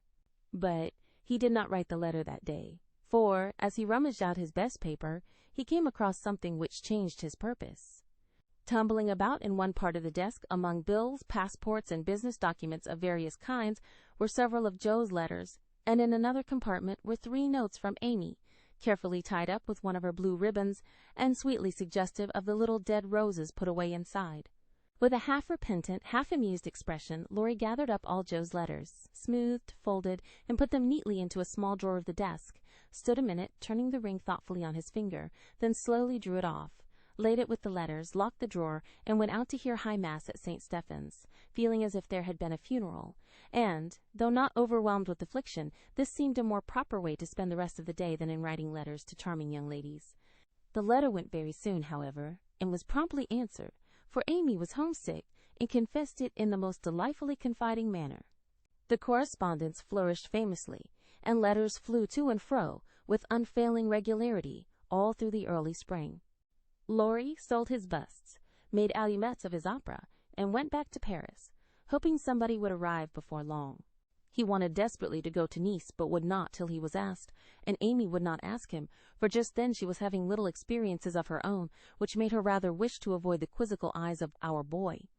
Fred Vaughn had returned, and put the question to which she had once decided to answer, "Yes, thank you." But now she said, "No, thank you," kindly but steadily, for, when the time came, her courage failed her, and she found that something more than money and position was needed to satisfy the new longing that filled her heart so full of tender hopes and fears. The words, "Fred is a good fellow, but not at all the man I fancied you would ever like," and Laurie's face when he uttered them, kept returning to her as pertinaciously as her own did when she said in look, if not in words, "I shall marry for money." It troubled her to remember that now she wished she could take it back. It sounded so unwomanly. She didn't want Laurie to think her a heartless, worldly creature. She didn't care to be a queen of society now half so much as she did to be a lovable woman. She was so glad he didn't hate her for the dreadful things she said, but took them so beautifully and was kinder than ever. His letters were such a comfort, for the home letters were very irregular, and were not half so satisfactory as his when they did come. It was not only a pleasure, but a duty to answer them, for the poor fellow was forlorn and needed petting, since Joe persisted in being stony-hearted. She ought to have made an effort and tried to love him. It couldn't be very hard. Many people would be proud and glad to have such a dear boy care for them, but Joe never would act like other girls, so there was nothing to do but be very kind and treat him like a brother. If all brothers were treated as well as Laurie was at this period, they would be a much happier race of beings than they are. Amy never lectured now. She asked his opinion on all subjects. She was interested in everything he did, made charming little presents for him, and sent him 2 letters a week, full of lively gossip, sisterly confidences, and captivating sketches of the lovely scenes about her. As few brothers are complimented by having their letters carried about in their sisters' pockets, read and reread diligently, cried over when short, kissed when long, and treasured carefully. We will not hint that Amy did any of these fond and foolish things. But she certainly did grow a little pale and pensive that spring, lost much of her relish for society, and went out sketching alone a good deal. She never had much to show when she came home, but was studying nature, I dare say, while she sat for hours with her hands folded on the terrace at Valrosa, or absently sketched any fancy that occurred to her. A stalwart knight carved on a tomb, a young man asleep in the grass with his hat over his eyes, or a curly-haired girl in gorgeous array, promenading down a ballroom on the arm of a tall gentleman, both faces being left a blur according to the last fashion in art, which was safe, but not altogether satisfactory. Her aunt thought that she regretted her answer to Fred, and, finding denials useless and explanations impossible, Amy left her to think what she liked, taking care that Laurie should know that Fred had gone to Egypt. That was all, but he understood it, and looked relieved as he said to himself, with a venerable air, "I was sure she would think better of it. Poor old fellow, I've been through it all, and I can sympathize." With that he heaved a great sigh, and then, as if he had discharged his duty to the past, put his feet up on the sofa, and enjoyed Amy's letter luxuriously. While these changes were going on abroad, trouble had come at home, but the letter telling that Beth was failing never reached Amy, and when the next found her, the grass was green above her sister. The sad news met her at Vevey, for the heat had driven them from Nice in May, and they had traveled slowly to Switzerland, by way of Genoa and the Italian lakes. She bore it very well, and quietly submitted to the family decree that she should not shorten her visit, for since it was too late to say goodbye to Beth, she had better stay, and let absence soften her sorrow. But her heart was very heavy. She longed to be at home, and every day looked wistfully across the lake, waiting for Laurie to come and comfort her. He did come very soon, for the same mail brought letters to them both, but he was in Germany, and it took some days to reach him. The moment he read it, he packed his knapsack, bade adieu to his fellow pedestrians, and was off to keep his promise, with a heart full of joy and sorrow, hope and suspense. He knew Vevey well, and as soon as the boat touched the little quay, he hurried along the shore to La Tour, where the Carrolls were living in pension.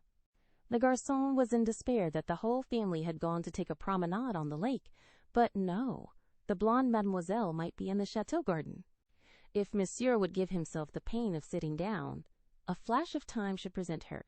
But Monsieur could not wait even a flash of time. and in the middle of the speech departed to find Mademoiselle himself. A pleasant old garden on the borders of the lovely lake, with chestnuts rustling overhead, ivy climbing everywhere, and the black shadow of the tower falling far across the sunny water. At one corner of the wide, low wall was a seat, and here Amy often came to read or work or console herself with the beauty all about her.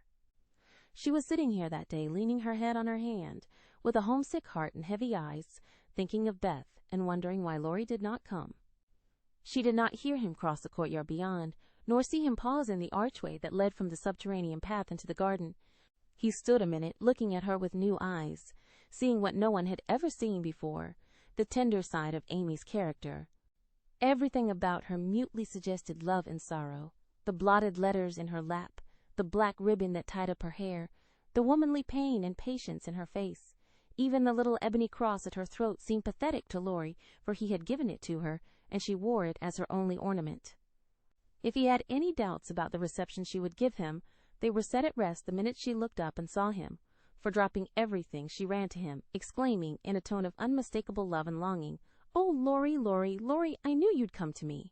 I think everything was said and settled then, for, as they stood together quite silent for a moment, with the dark head bent down protectingly over the light one, Amy felt that no one could comfort and sustain her so well as Laurie, and Laurie decided that Amy was the only woman in the world who could fill Joe's place and make him happy. He did not tell her so, but she was not disappointed, for both felt the truth, were satisfied, and gladly left the rest to silence. In a minute, Amy went back to her place, and while she dried her tears, Laurie gathered up the scattered papers, finding in the sight of sundry well-worn letters and suggestive sketches good omens for the future. As he sat down beside her, Amy felt shy again, and turned rosy red at the recollection of her impulsive greeting. "I couldn't help it. I felt so lonely and sad, and was so very glad to see you.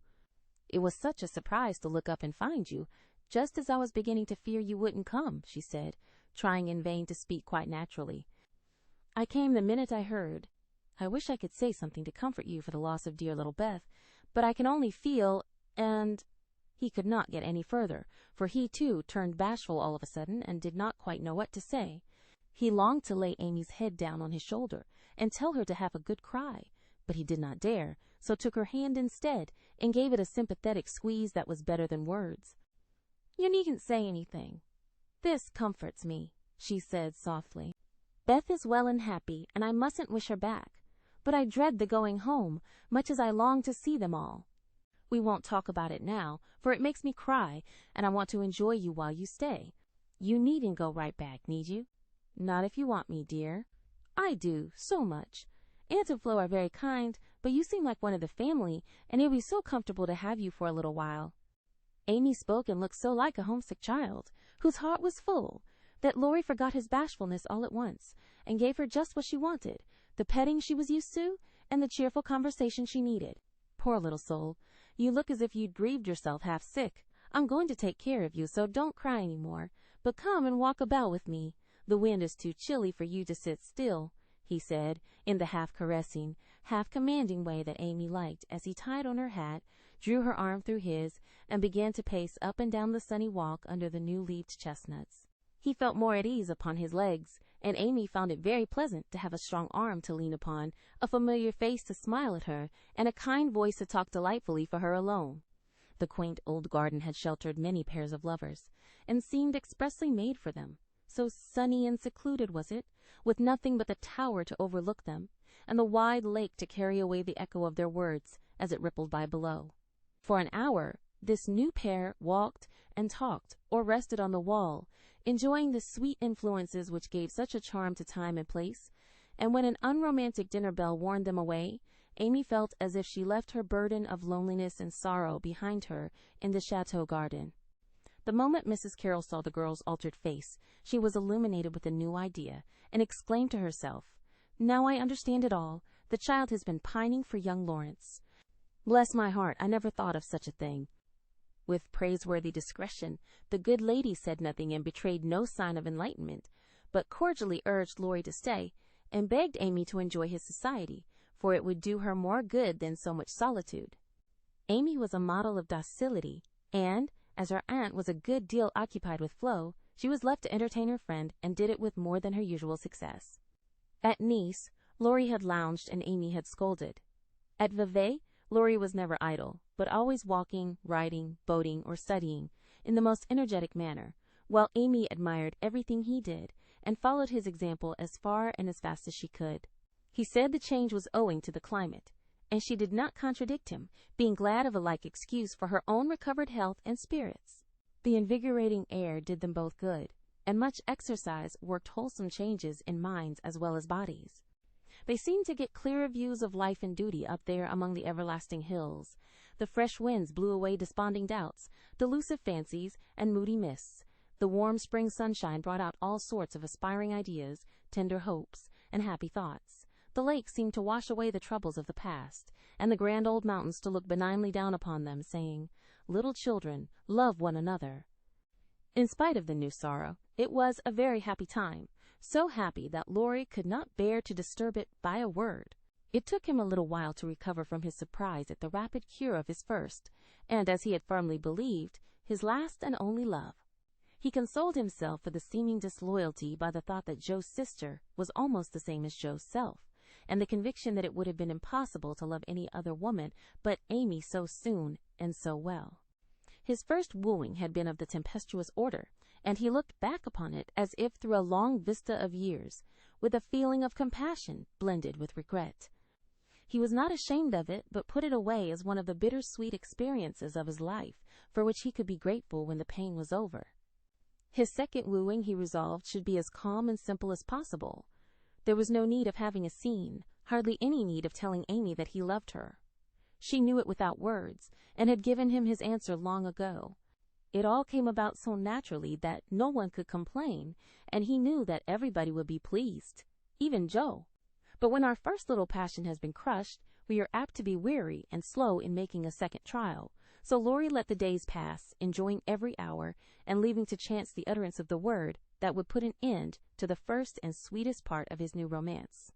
He had rather imagined that the denouement would take place in the chateau garden by moonlight, and in the most graceful and decorous manner, but it turned out exactly the reverse, for the matter was settled on the lake at noonday in a few blunt words.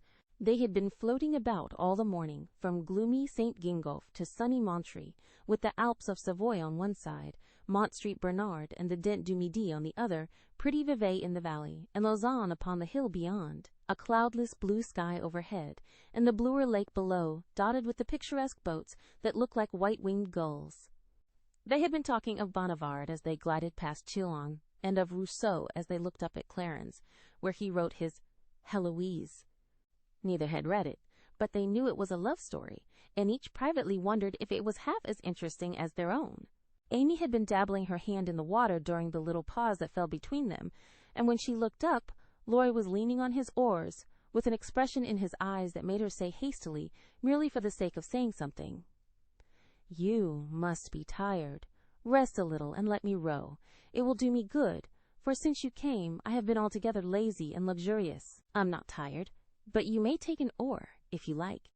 "There's room enough, though I have to sit nearly in the middle, else the boat won't trim," returned Laurie, as if he rather liked the arrangement. Feeling that she had not mended matters much, Amy took the offered third of a seat, shook her hair over her face, and accepted an oar. She rowed as well as she did many other things, and though she used both hands, and Laurie but one, the oars kept time, and the boat went smoothly through the water. "How well we pull together, don't we?" said Amy, who objected to silence just then. "So well that I wish we might always pull in the same boat. Will you, Amy?" Very tenderly. "Yes, Laurie," very low. Then they both stopped rowing, and unconsciously added a pretty little tableau of human love and happiness to the dissolving views reflected in the lake. Chapter 42. It was easy to promise self-abnegation when self was wrapped up in another, and heart and soul were purified by a sweet example. But when the helpful voice was silent, the daily lesson over, the beloved presence gone, and nothing remained but loneliness and grief, then Joe found her promise very hard to keep. How could she comfort father and mother when her own heart ached with a ceaseless longing for her sister? How could she make the house cheerful when all its light and warmth and beauty seemed to have deserted it when death left the old home for the new? And where in all the world could she find some useful, happy work to do that would take the place of the loving service which had been its own reward? She tried in a blind, hopeless way to do her duty, secretly rebelling against it all the while, for it seemed unjust that her few joys should be lessened, her burdens made heavier, and life get harder and harder as she toiled along. Some people seemed to get all sunshine and some all shadow. It was not fair, for she tried more than Amy to be good, but never got any reward, only disappointment, trouble, and hard work. Poor Jo, these were dark days to her, for something like despair came over her when she thought of spending all her life in that quiet house, devoted to humdrum cares, a few small pleasures, and the duty that never seemed to grow any easier. I can't do it. I wasn't meant for a life like this, and I know I shall break away and do something desperate if somebody don't come and help me, she said to herself when her first efforts failed, and she fell into the moody, miserable state of mind which often comes when strong wills have to yield to the inevitable. But someone did come and help her, though Jo did not recognize her good angels at once, because they wore familiar shapes and used the simple spells best fitted to poor humanity. Often she started up at night, thinking Beth called her, and when the sight of the little empty bed made her cry with the bitter cry of an unsubmissive sorrow, "Oh, Beth, come back!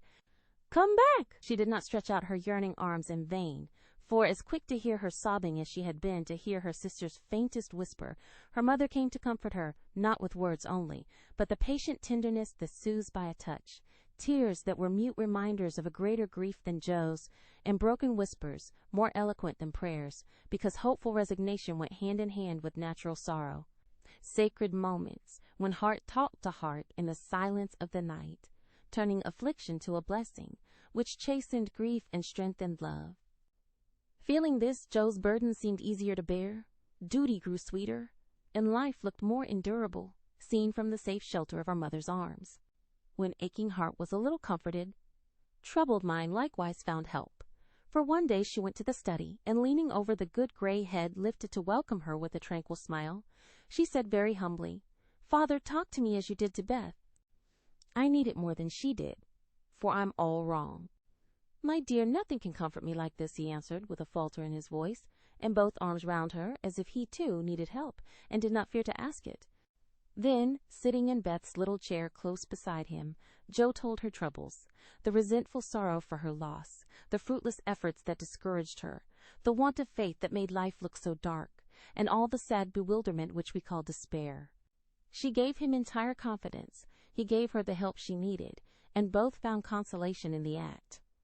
For the time had come when they could talk together, not only as father and daughter, but as man and woman, able and glad to serve each other with mutual sympathy as well as mutual love. Happy, thoughtful times there in the old study which Jo called the Church of One Member, and from which she came with fresh courage, recovered cheerfulness, and a more submissive spirit.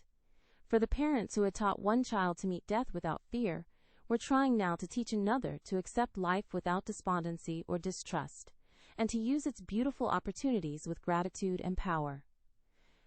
Other hopes had Jo, humble, wholesome duties and delights that would not be denied their part in serving her, and which she slowly learned to see and value. Brooms and dishcloths never could be as distasteful as they once had been, for Beth had presided over both, and something of her housewifely spirit seemed to linger round the little mop and the old brush that was never thrown away.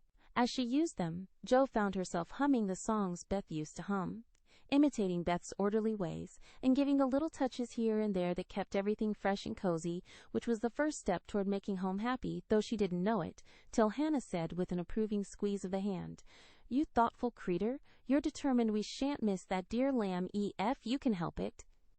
We don't say much, but we see it, and the Lord will bless you for it, see. E.F. He don't." As they sat sewing together, Jo discovered how much improved her sister Meg was, how well she could talk, how much she knew about good, womanly impulses, thoughts, and feelings, how happy she was in husband and children, and how much they were all doing for each other. Marriage is an excellent thing, after all. "I wonder if I should blossom out half as well as you have, if I tried it," said Jo, as she constructed a kite for Demi in the topsy-turvy nursery. "It's just what you need to bring out the tender, womanly half of your nature, Jo. You are like a chestnut burr, prickly outside but silky soft within, and a sweet kernel if one can only get at it. Love will make you show your heart some day, and then the rough burr will fall off. Frost opens chestnut burrs, ma'am, and it takes a good shake to bring them down. Boys go nutting, and I don't care to be bagged by them, returned Joe, pasting away at the kite, which no wind that blows would ever carry up, for Daisy had tied herself on as a bob. Meg laughed, for she was glad to see a glimmer of Joe's old spirit, but she felt it her duty to enforce her opinion by every argument in her power, and the sisterly chats were not wasted, especially as two of Meg's most effective arguments were the babies, whom Joe loved tenderly. Grief is the best opener for some hearts, and Joe's was nearly ready for the bag. A little more sunshine to ripen the nut, then not a boy's impatient shake, but a man's hand reached up to pick it gently from the burr and find the kernel sound and sweet. If she had suspected this, she would have shut up tight and been more prickly than ever. Fortunately, she wasn't thinking about herself, so when the time came, down she dropped. Now, if she had been the heroine of a moral storybook, she ought at this period of her life to have become quite saintly, renounced the world, and gone about doing good in a mortified bonnet, with tracts in her pocket. But, you see, Jo wasn't a heroine. She was only a struggling human girl, like hundreds of others, and she just acted out her nature, being sad, cross, listless, or energetic, as the mood suggested. It's highly virtuous to say we'll be good, but we can't do it all at once, and it takes a long pull, a strong pull, and a pull all together before some of us even get our feet set in the right way. Jo had got so far she was learning to do her duty, and to feel unhappy if she did not, but to do it cheerfully, that was another thing. She had often said she wanted to do something splendid, no matter how hard, and now she had her wish, for what could be more beautiful than to devote her life to father and mother, trying to make home as happy to them as they had to her.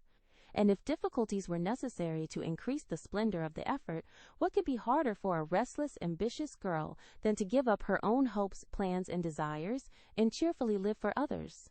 Providence had taken her at her word. Here was the task. Not what she had expected, but better, because self had no part in it. Now, could she do it?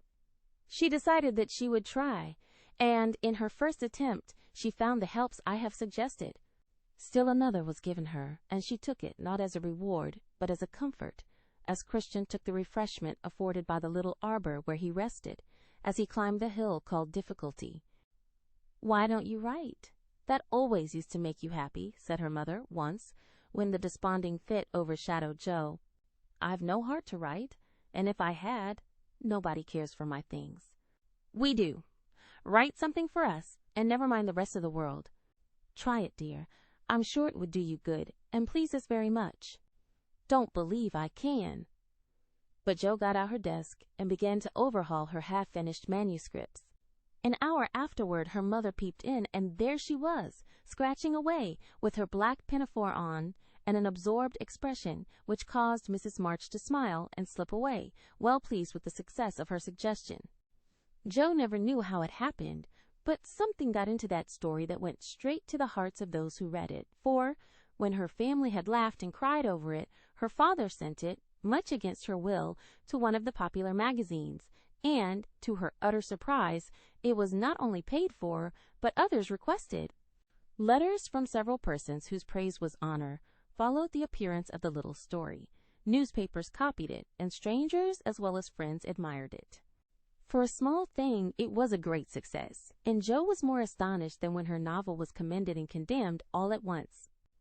"I don't understand it. What can there be in a simple little story like that to make people praise it so?" she said, quite bewildered. "There is truth in it, Jo, that's a secret.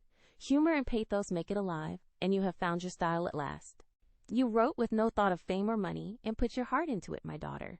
You have had the bitter, now comes the sweet. Do your best, and grow as happy as we are in your success.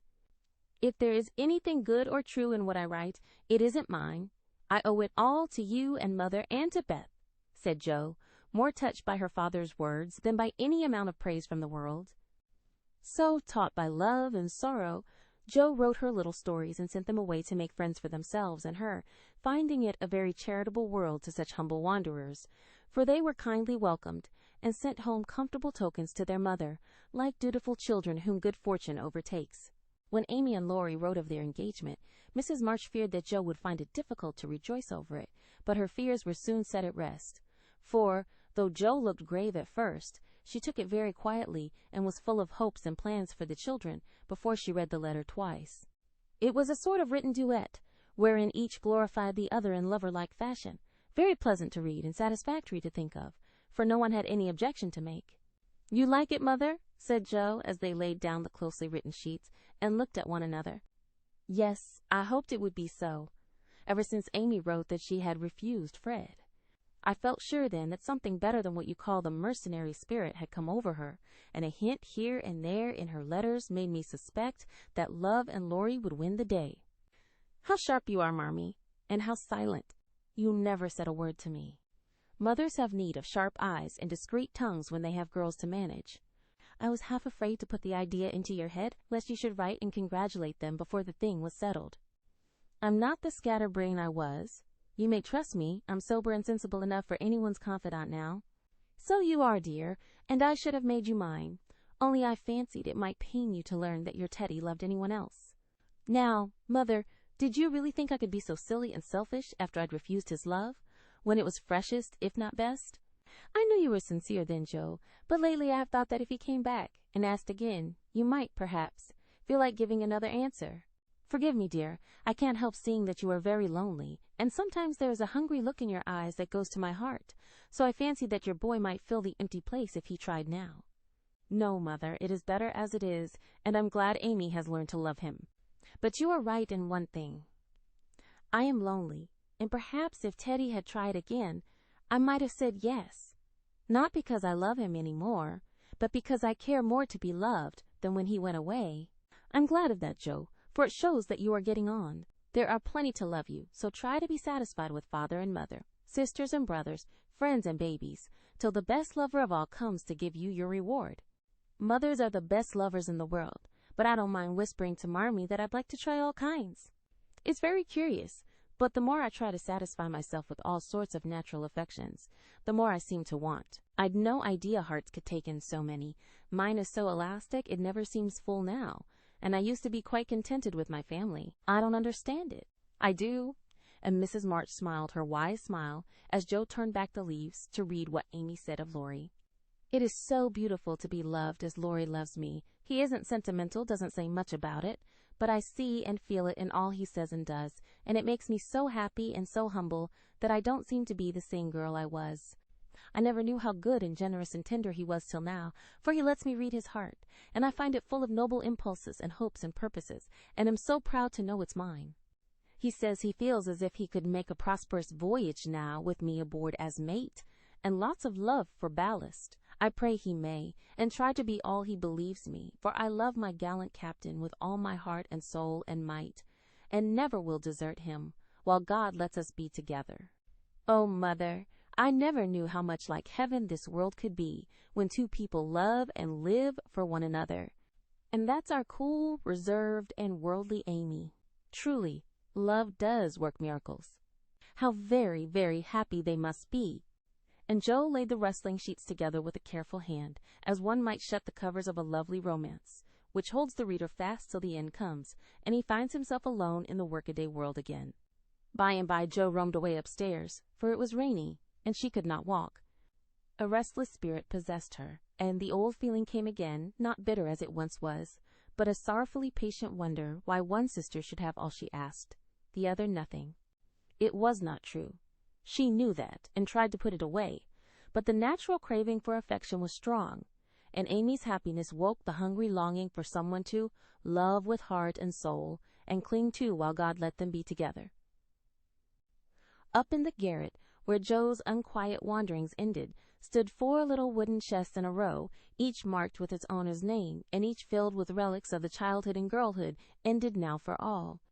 Joe glanced into them, and when she came to her own, leaned her chin on the edge and stared absently at the chaotic collection, till a bundle of old exercise books caught her eye.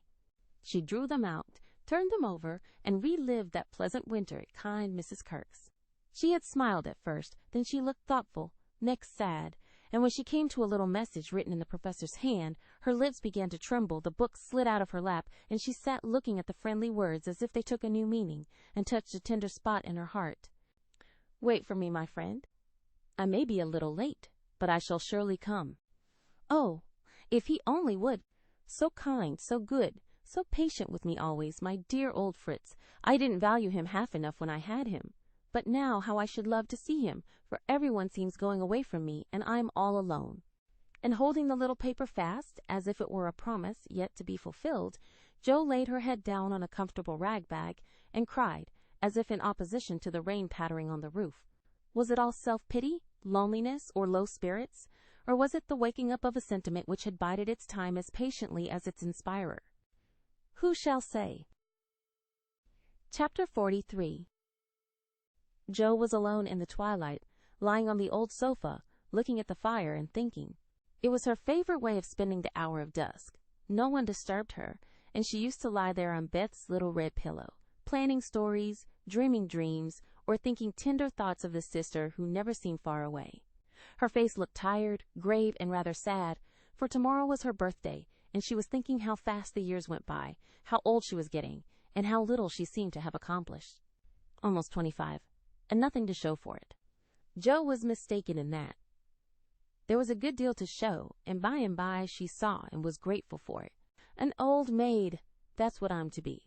A literary spinster, with a pen for a spouse, a family of stories for children, and 20 years hence a morsel of fame perhaps, when, like poor Johnson, I'm old and can't enjoy it, solitary and can't share it, independent and don't need it. Well, I needn't be a sour saint nor a selfish sinner, and I dare say old maids are very comfortable when they get used to it, but— And there Jo sighed, as if the prospect was not inviting. It seldom is at first, and 30 seems the end of all things to 25, but it's not so bad as it looks, and one can get on quite happily if one has something in oneself to fall back upon. At 25, girls begin to talk about being old maids, but secretly resolve that they never will be. At 30, they say nothing about it, but quietly accept the fact, and, if sensible, console themselves by remembering that they have 20 more useful, happy years in which they may be learning to grow old gracefully. Don't laugh at the spinsters, dear girls, for often very tender, tragical romances are hidden away in the hearts that beat so quietly under the sober gowns, and many silent sacrifices of youth, health, ambition, love itself, make the faded faces beautiful in God's sight. Even the sad, sour sisters should be kindly dealt with, because they have missed the sweetest part of life, if for no other reason. And looking at them with compassion, not contempt, girls in their bloom should remember that they too may miss the blossom time, that rosy cheeks don't last forever, that silver threads will come in the bonny brown hair, and that, by and by, kindness and respect will be as sweet as love and admiration now. Gentlemen, which means boys, be courteous to the old maids, no matter how poor and plain and prim, for the only chivalry worth having is that which is the readiest to pay deference to the old, protect the feeble, and serve womankind, regardless of rank, age, or color. Just recollect the good aunts who have not only lectured and fussed, but nursed and petted, too often without thanks. The scrapes they have helped you out of, the tips they have given you from their small store, the stitches the patient old fingers have set for you, the steps the willing old feet have taken, and gratefully pay the dear old ladies the little attentions that women love to receive as long as they live. The bright-eyed girls are quick to see such traits, and will like you all the better for them. And if death, almost the only power that can part mother and son, should rob you of yours, you will be sure to find a tender welcome and maternal cherishing from some Aunt Priscilla, who has kept the warmest corner of her lonely old heart for the best nevy in the world. Jo must have fallen asleep, as I dare say my reader has during this little homily, for suddenly Laurie's ghost seemed to stand before her, a substantial, lifelike ghost, leaning over her, with the very look he used to wear when he felt a good deal and didn't like to show it. But, like Jenny in the ballad, she could not think it he, and lay staring up at him in startled silence, till he stooped and kissed her. Then she knew him and flew up, crying joyfully, "Oh, my Teddy! Oh, my Teddy!" "Dear Jo, you are glad to see me, then?" "Glad. My blessed boy. Words can't express my gladness. Where's Amy?"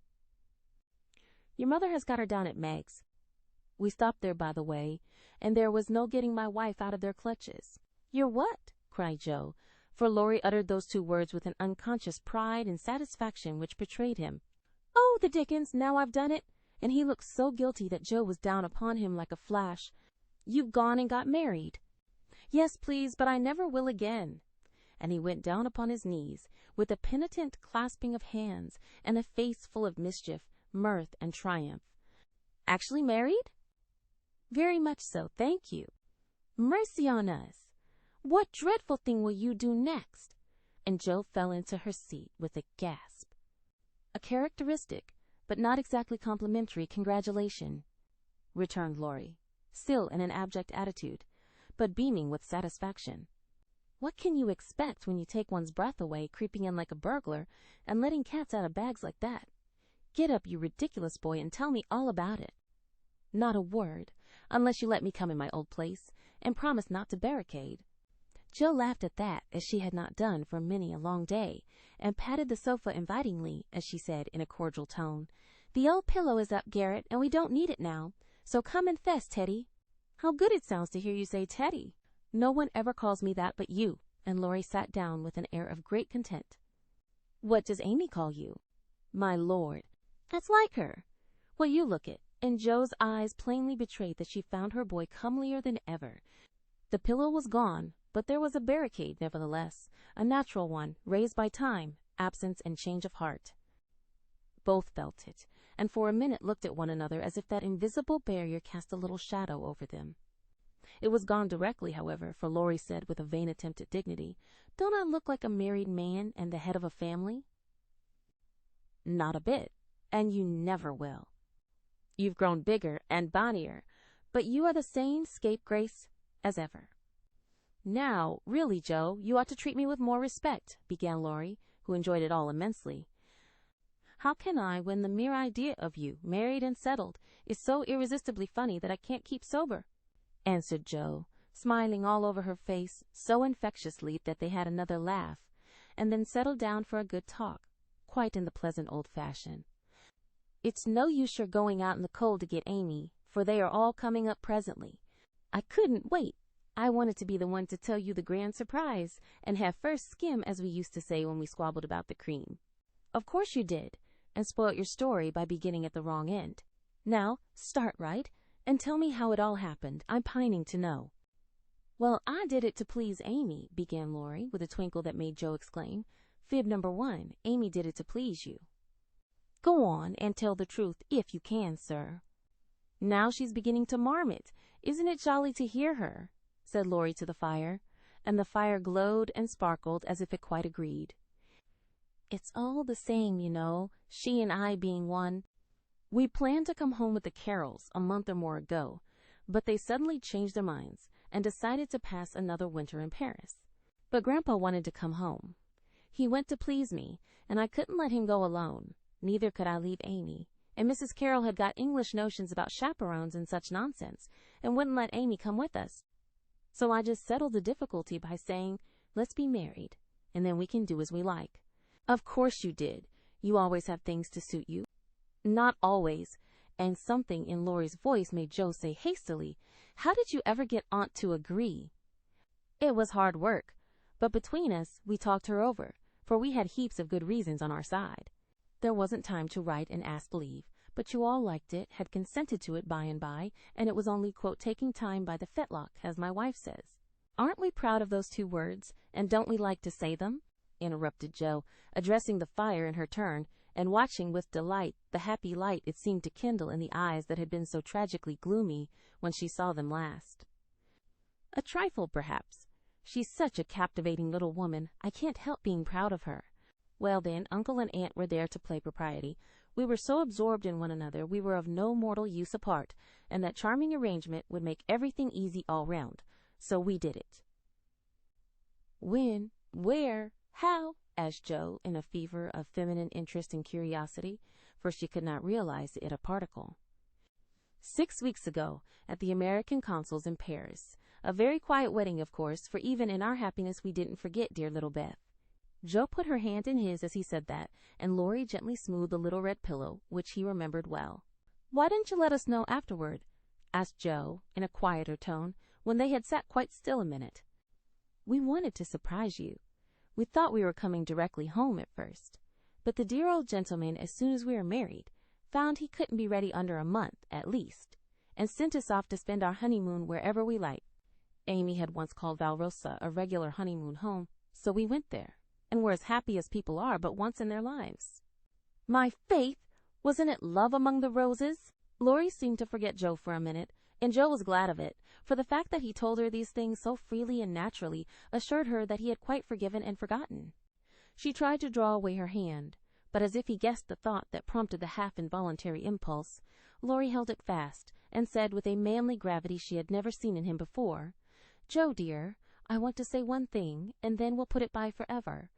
As I told you in my letter, when I wrote that Amy had been so kind to me, I never shall stop loving you, but the love is altered, and I have learned to see that it is better as it is. Amy and you change places in my heart, that's all. I think it was meant to be so, and would have come about naturally if I had waited, as you tried to make me, but I never could be patient, and so I got a heartache. I was a boy then, headstrong and violent, and it took a hard lesson to show me my mistake. For it was one, Joe, as you said, and I found it out, after making a fool of myself. Upon my word, I was so tumbled up in my mind at one time that I didn't know which I loved best, you or Amy, and tried to love both alike. But I couldn't, and when I saw her in Switzerland, everything seemed to clear up all at once.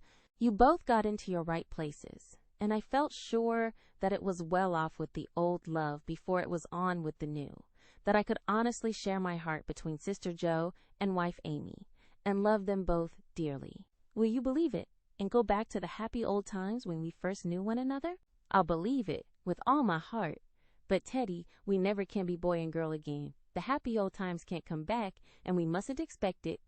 We are man and woman now, with sober work to do, for playtime is over, and we must give up frolicking. I'm sure you feel this. I see the change in you, and you'll find it in me. I shall miss my boy, but I shall love the man as much, and admire him more, because he means to be what I hoped he would. We can't be little playmates any longer, but we will be brother and sister, to love and help one another all our lives, won't we, Laurie?" He did not say a word, but took the hand she offered him and laid his face down on it for a minute, feeling that out of the grave of a boyish passion there had risen a beautiful, strong friendship to bless them both. Presently Joe said cheerfully, for she didn't want the coming home to be a sad one, "I can't make it true that you children are really married and going to set up housekeeping. Why, it seems only yesterday that I was buttoning Amy's pinafore and pulling your hair when you teased. Mercy me, how time does fly. As one of the children is older than yourself, you needn't talk so like a grandma. I flatter myself I'm a gentleman growed, as Peggotty said of David, and when you see Amy you'll find her rather a precocious infant," said Laurie, looking amused at her maternal air. "You may be a little older in years, but I'm ever so much older in feeling, Teddy. Women always are, and this last year has been such a hard one that I feel 40. Poor Joe, we left you to bear it alone, while we went pleasuring.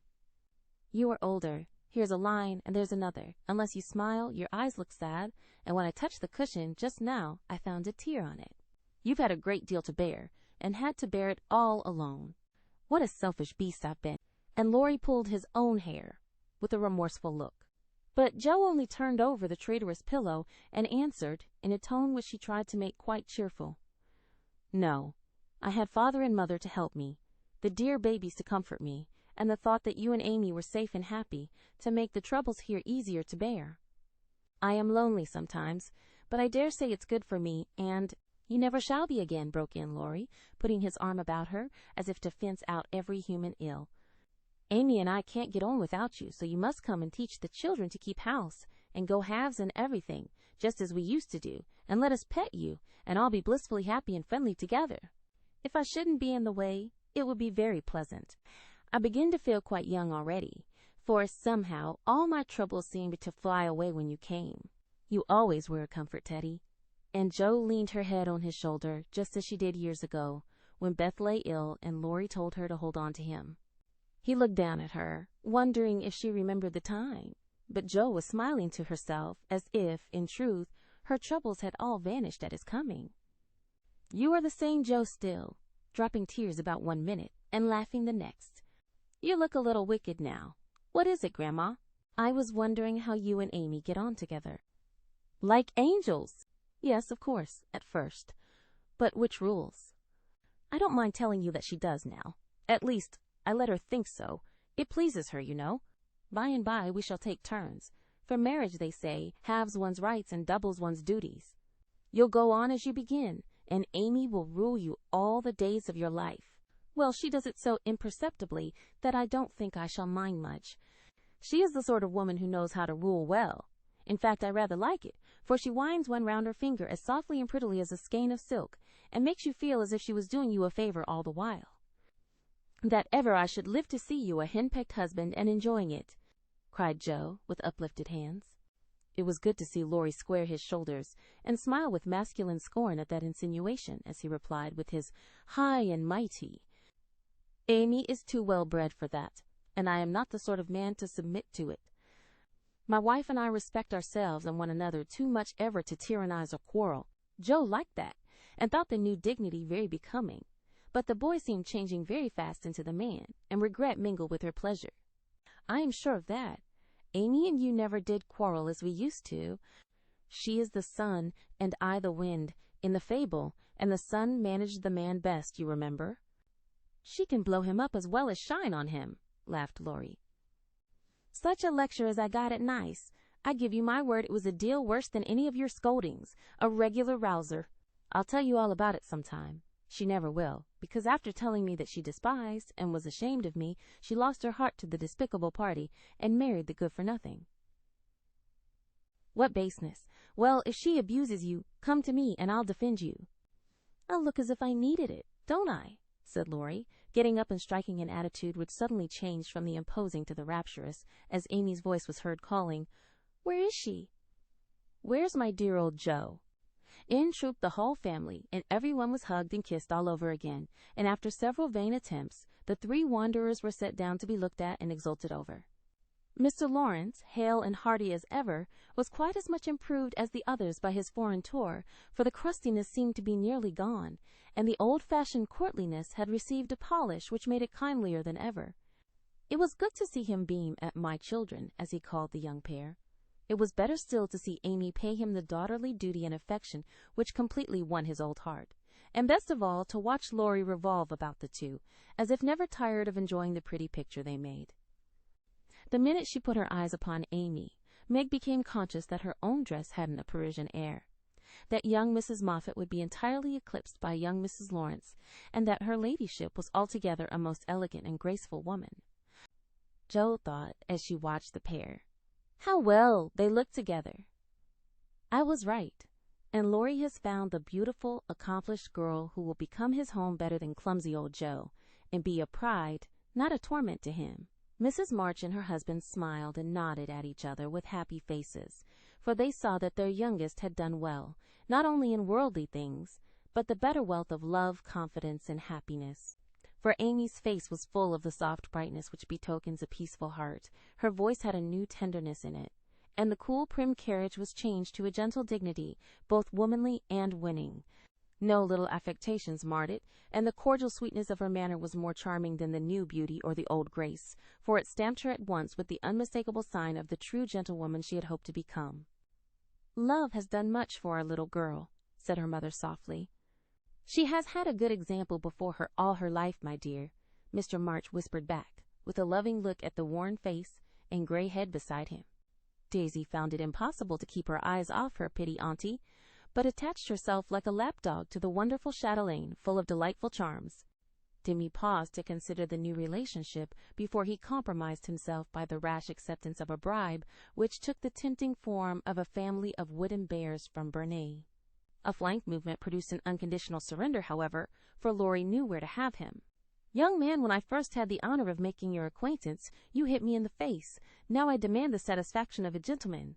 And with that, the tall uncle proceeded to toss and tousle the small nephew in a way that damaged his philosophical dignity as much as it delighted his boyish soul. Nephew, blessed if she ain't in silk from head to foot. Ain't it a relishing sight to see her settin' there as fine as a fiddle, and hear folks calling little Amy Miss? Laurence? Muttered old Hannah, who could not resist frequent peeks through the slide as she set the table in a most decidedly promiscuous manner. Mercy on us, how they did talk. First one, then the other, then all burst out together, trying to tell the history of 3 years in half an hour. It was fortunate that tea was at hand, to produce a lull and provide refreshment, for they would have been hoarse and faint if they had gone on much longer. Such a happy procession as filed away into the little dining room. Mr. March proudly escorted Mrs. Laurence. Mrs. March as proudly leaned on the arm of my son. The old gentleman took Joe with a whispered, "You must be my girl now," and a glance at the empty corner by the fire that made Joe whisper back, with trembling lips, "I'll try to fill her place, sir." The twins pranced behind, feeling that the millennium was at hand, for everyone was so busy with the newcomers that they were left to revel at their own sweet will, and you may be sure they made the most of the opportunity. Didn't they steal sips of tea, stuff gingerbread ab libitum, get a hot biscuit apiece, and, as a crowning trespass, didn't they each whisk a captivating little tart into their tiny pockets, there to stick and crumble treacherously, teaching them that both human nature and pastry are frail? Burdened with the guilty consciousness of the sequestered tarts, and fearing that Dodo's sharp eyes would pierce the thin disguise of cambric and merino which hid their booty, the little sinners attached themselves to Grandpa, who hadn't his spectacles on. Amy, who was handed about like refreshments, returned to the parlor on Father Lawrence's arm. The others paired off as before, and this arrangement left Joe companionless. She did not mind it at the minute, for she lingered to answer Hannah's eager inquiry. "Will Miss Amy ride in her coupe, and use all them lovely silver dishes that's stored away over yonder?" "Shouldn't wonder if she drove 6 white horses, ate off gold plate, and wore diamonds and point lace every day." "Teddy thinks nothing too good for her," returned Joe with infinite satisfaction. "No more there is. Will you have hash or fish balls for breakfast?" asked Hannah, who wisely mingled poetry and prose. "I don't care." And Joe shut the door, feeling that food was an uncongenial topic just then.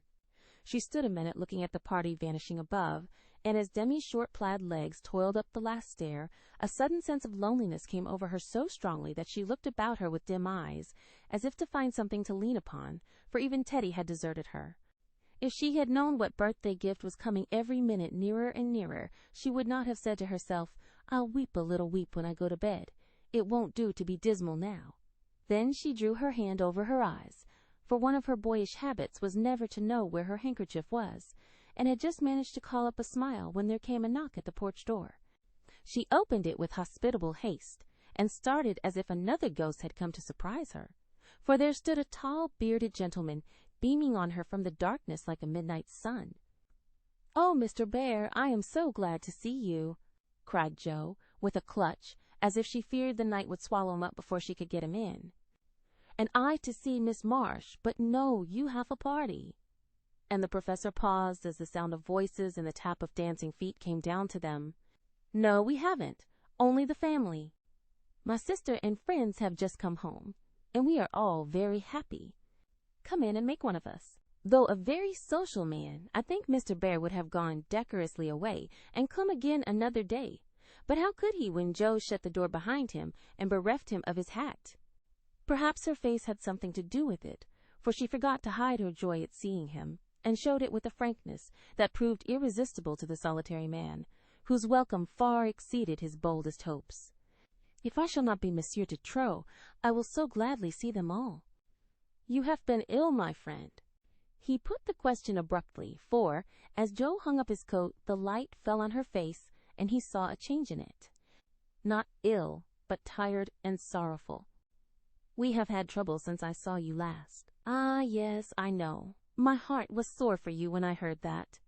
And he shook hands again, with such a sympathetic face that Joe felt as if no comfort could equal the look of the kind eyes, the grasp of the big, warm hand. "Father, Mother, this is my friend, Professor Bear," she said, with a face and tone of such irrepressible pride and pleasure that she might as well have blown a trumpet, and opened the door with a flourish. If the stranger had had any doubts about his reception, they were set at rest in a minute by the cordial welcome he received. Everyone greeted him kindly, for Joe's sake at first, but very soon they liked him for his own. They could not help it, for he carried the talisman that opens all hearts, and these simple people warmed to him at once, feeling even the more friendly because he was poor, for poverty enriches those who live above it, and is a sure passport to truly hospitable spirits. Mr. Bear sat looking about him with the air of a traveler who knocks at a strange door, and when it opens, finds himself at home. The children went to him like bees to a honey pot, and establishing themselves on each knee, proceeded to captivate him by rifling his pockets, pulling his beard, and investigating his watch with juvenile audacity. The women telegraphed their approval to one another, and Mr. March, feeling that he had got a kindred spirit, opened his choicest stores for his guest's benefit, while Silent John listened and enjoyed the talk, but said not a word, and Mr. Laurence found it impossible to go to sleep. If Joe had not been otherwise engaged, Laurie's behavior would have amused her, for a faint twinge, not of jealousy, but something like suspicion, caused that gentleman to stand aloof at first, and observe the newcomer with brotherly circumspection. But it did not last long. He got interested in spite of himself, and before he knew it, was drawn into the circle, for Mr. Bear talked well in this genial atmosphere, and did himself justice. He seldom spoke to Laurie, but he looked at him often, and a shadow would pass across his face, as if regretting his own lost youth, as he watched the young man in his prime. Then his eye would turn to Joe so wistfully that she would have surely answered the mute inquiry if she had seen it.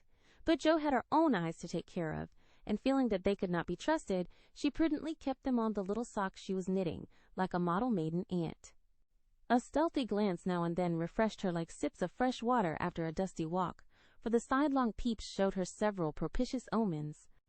Mr. Bear's face had lost the absent-minded expression, and looked all alive with interest in the present moment. Actually young and handsome, she thought, forgetting to compare him with Laurie, as she usually did strange men, to their great detriment. Then he seemed quite inspired, though the burial customs of the ancients, to which the conversation had strayed, might not be considered an exhilarating topic. Joe quite glowed with triumph when Teddy got quenched in an argument, and thought to herself, as she watched her father's absorbed face, how he would enjoy having such a man as my professor to talk with every day. Lastly, Mr. Bear was dressed in a new suit of black, which made him look more like a gentleman than ever. His bushy hair had been cut and smoothly brushed, but didn't stay in order long, for, in exciting moments, he rumpled it up in the droll way he used to do, and Joe liked it rampantly erect, better than flat, because she thought it gave his fine forehead a Jove-like aspect. Poor Joe, how she did glorify that plain man, as she sat knitting away so quietly, yet letting nothing escape her, not even the fact that Mr. Bear actually had gold sleeve buttons in his immaculate wristbands. "Dear old fellow, he couldn't have got himself up with more care if he'd been going a-wooing," said Joe to herself, and then a sudden thought, born of the words, made her blush so dreadfully that she had to drop her ball and go down after it to hide her face. The maneuver did not succeed as well as she expected, however, for though just in the act of setting fire to a funeral pile, the professor dropped his torch, metaphorically speaking, and made a dive after the little blue ball. Of course they bumped their heads smartly together, saw stars, and both came up flushed and laughing, without the ball, to resume their seats, wishing they had not left them. Nobody knew where the evening went to, for Hannah skillfully abstracted the babies at an early hour, nodding like two rosy poppies, and Mr. Laurence went home to rest. The others sat round the fire, talking away utterly regardless of the lapse of time, till Meg, whose maternal mind was impressed with a firm conviction that Daisy had tumbled out of bed, and Demi set his nightgown afire studying the structure of matches, made a move to go. "We must have our sing in the good old way, for we are all together again once more," said Joe, feeling that a good shout would be a safe and pleasant vent for the jubilant emotions of her soul. They were not all there, but no one found the words thoughtless or untrue, for Beth still seemed among them, a peaceful presence, invisible, but dearer than ever, since death could not break the household league that love made indissoluble. The little chair stood in its old place. The tidy basket, with the bit of work she left unfinished when the needle grew so heavy, was still on its accustomed shelf. The beloved instrument, seldom touched now, had not been moved, and above it, Beth's face, serene and smiling, as in the early days, looked down upon them, seeming to say, "Be happy. Play something, Amy." "Let them hear how much you have improved," said Laurie, with pardonable pride in his promising pupil. But Amy whispered, with full eyes, as she twirled the faded stool, "Not tonight, dear. I can't show off tonight." But she did show something better than brilliancy or skill, for she sung Beth's songs with a tender music in her voice which the best master could not have taught, and touched the listeners' hearts with a sweeter power than any other inspiration could have given her. The room was very still, when the clear voice failed suddenly at the last line of Beth's favorite hymn. It was hard to say, Earth hath no sorrow that heaven cannot heal." And Amy leaned against her husband, who stood behind her, feeling that her welcome home was not quite perfect without Beth's kiss. "Now we must finish with Mignon's song, for Mr. Bear sings that," said Joe, before the pause grew painful. And Mr. Bear cleared his throat with a gratified "Hem!" as he stepped into the corner where Joe stood, saying, "You will sing with me? We go excellently well together." A pleasing fiction, by the way, for Joe had no more idea of music than a grasshopper. But she would have consented if he had proposed to sing a whole opera and warbled away blissfully regardless of time and tune. It didn't much matter, for Mr. Bear sang like a true German, heartily and well, and Joe soon subsided into a subdued hum that she might listen to the mellow voice that seemed to sing for her alone. "Know'st thou the land where the citron blooms?" used to be the professor's favorite line, for Das Land meant Germany to him, but now he seemed to dwell, with peculiar warmth and melody, upon the words, "There, oh there, might I with thee, oh my beloved, go," and one listener was so thrilled by the tender invitation that she longed to say she did know the land, and would joyfully depart thither whenever he liked. The song was considered a great success, and the singer retired covered with laurels. But a few minutes afterward he forgot his manners entirely, and stared at Amy putting on her bonnet, for she had been introduced simply as "my sister," and no one had called her by her new name since he came. He forgot himself still further when Laurie said, in his most gracious manner at parting, "My wife and I are very glad to meet you, sir. Please remember that there is always a welcome waiting for you over the way." Then the professor thanked him so heartily, and looked so suddenly illuminated with satisfaction, that Laurie thought him the most delightfully demonstrative old fellow he ever met. "I too shall go, but I shall gladly come again if you will give me leave, dear madame, for a little business in the city will keep me here some days." He spoke to Mrs. March, but he looked at Joe, and the mother's voice gave as cordial an assent as did the daughter's eyes, for Mrs. March was not so blind to her children's interest as Mrs. Moffat supposed. "I suspect that is a wise man," remarked Mr. March, with placid satisfaction, from the hearth-rug, after the last guest had gone. "I know he is a good one," added Mrs. March, with decided approval, as she wound up the clock. "I thought you'd like him," was all Joe said, as she slipped away to her bed. She wondered what the business was that brought Mr. Bear to the city, and finally decided that he had been appointed to some great honor, somewhere, but had been too modest to mention the fact. If she had seen his face when, safe in his own room, he looked at the picture of a severe and rigid young lady with a good deal of hair, who appeared to be gazing darkly into futurity, it might have thrown some light upon the subject, especially when he turned off the gas and kissed the picture in the dark. Chapter 44. "Please, Madam Mother, could you lend me my wife for half an hour? The luggage has come, and I've been making hay of Amy's Paris finery, trying to find some things I want," said Laurie, coming in the next day to find Mrs. Laurence sitting in her mother's lap as if being made the baby. "Again?" "Certainly. Go, dear. I forget that you have any home but this," and Mrs. March pressed the white hand that wore the wedding ring as if asking pardon for her maternal covetousness. "I shouldn't have come over if I could have helped it, but I can't get on without my little woman any more than a weathercock can without wind," suggested Joe, as he paused for a simile. Joe had grown quite her own saucy self again since Teddy came home. "Exactly, for Amy keeps me pointing due west most of the time, with only an occasional whiffle round to the south, and I haven't had an easterly spell since I was married. Don't know anything about the north, but am altogether salubrious and balmy, hey, my lady? Lovely weather so far. I don't know how long it will last, but I'm not afraid of storms, for I'm learning how to sail my ship. Come home, dear, and I'll find your boot jack. I suppose that's what you are rummaging after, among my things." "Men are so helpless, Mother," said Amy, with a matronly air, which delighted her husband. "What are you going to do with yourselves after you get settled?" asked Joe, buttoning Amy's cloak as she used to button her pinafores. "We have our plans. We don't mean to say much about them yet, because we are such very new brooms, but we don't intend to be idle. I'm going into business with a devotion that shall delight Grandfather and prove to him that I'm not spoilt. I need something of the sort to keep me steady. I'm tired of dawdling and mean to work like a man." "And Amy, what is she going to do?" asked Mrs. March, well pleased at Laurie's decision and the energy with which he spoke. "After doing the civil all round and airing our best bonnet, we shall astonish you by the elegant hospitalities of our mansion. the brilliant society we shall draw about us, and the beneficial influence we shall exert over the world at large." "That's about it, isn't it, Madame Récamier?" asked Laurie, with a quizzical look at Amy. "Time will show." "Come away, impertinence, and don't shock my family by calling me names before their faces," answered Amy, resolving that there should be a home with a good wife in it before she set up a salon as a queen of society.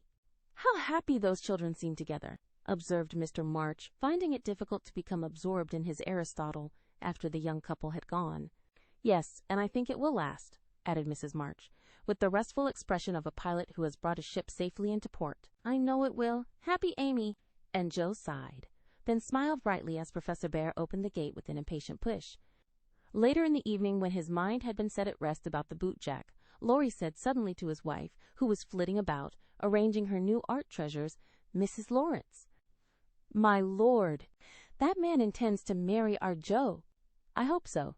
Don't you, dear?"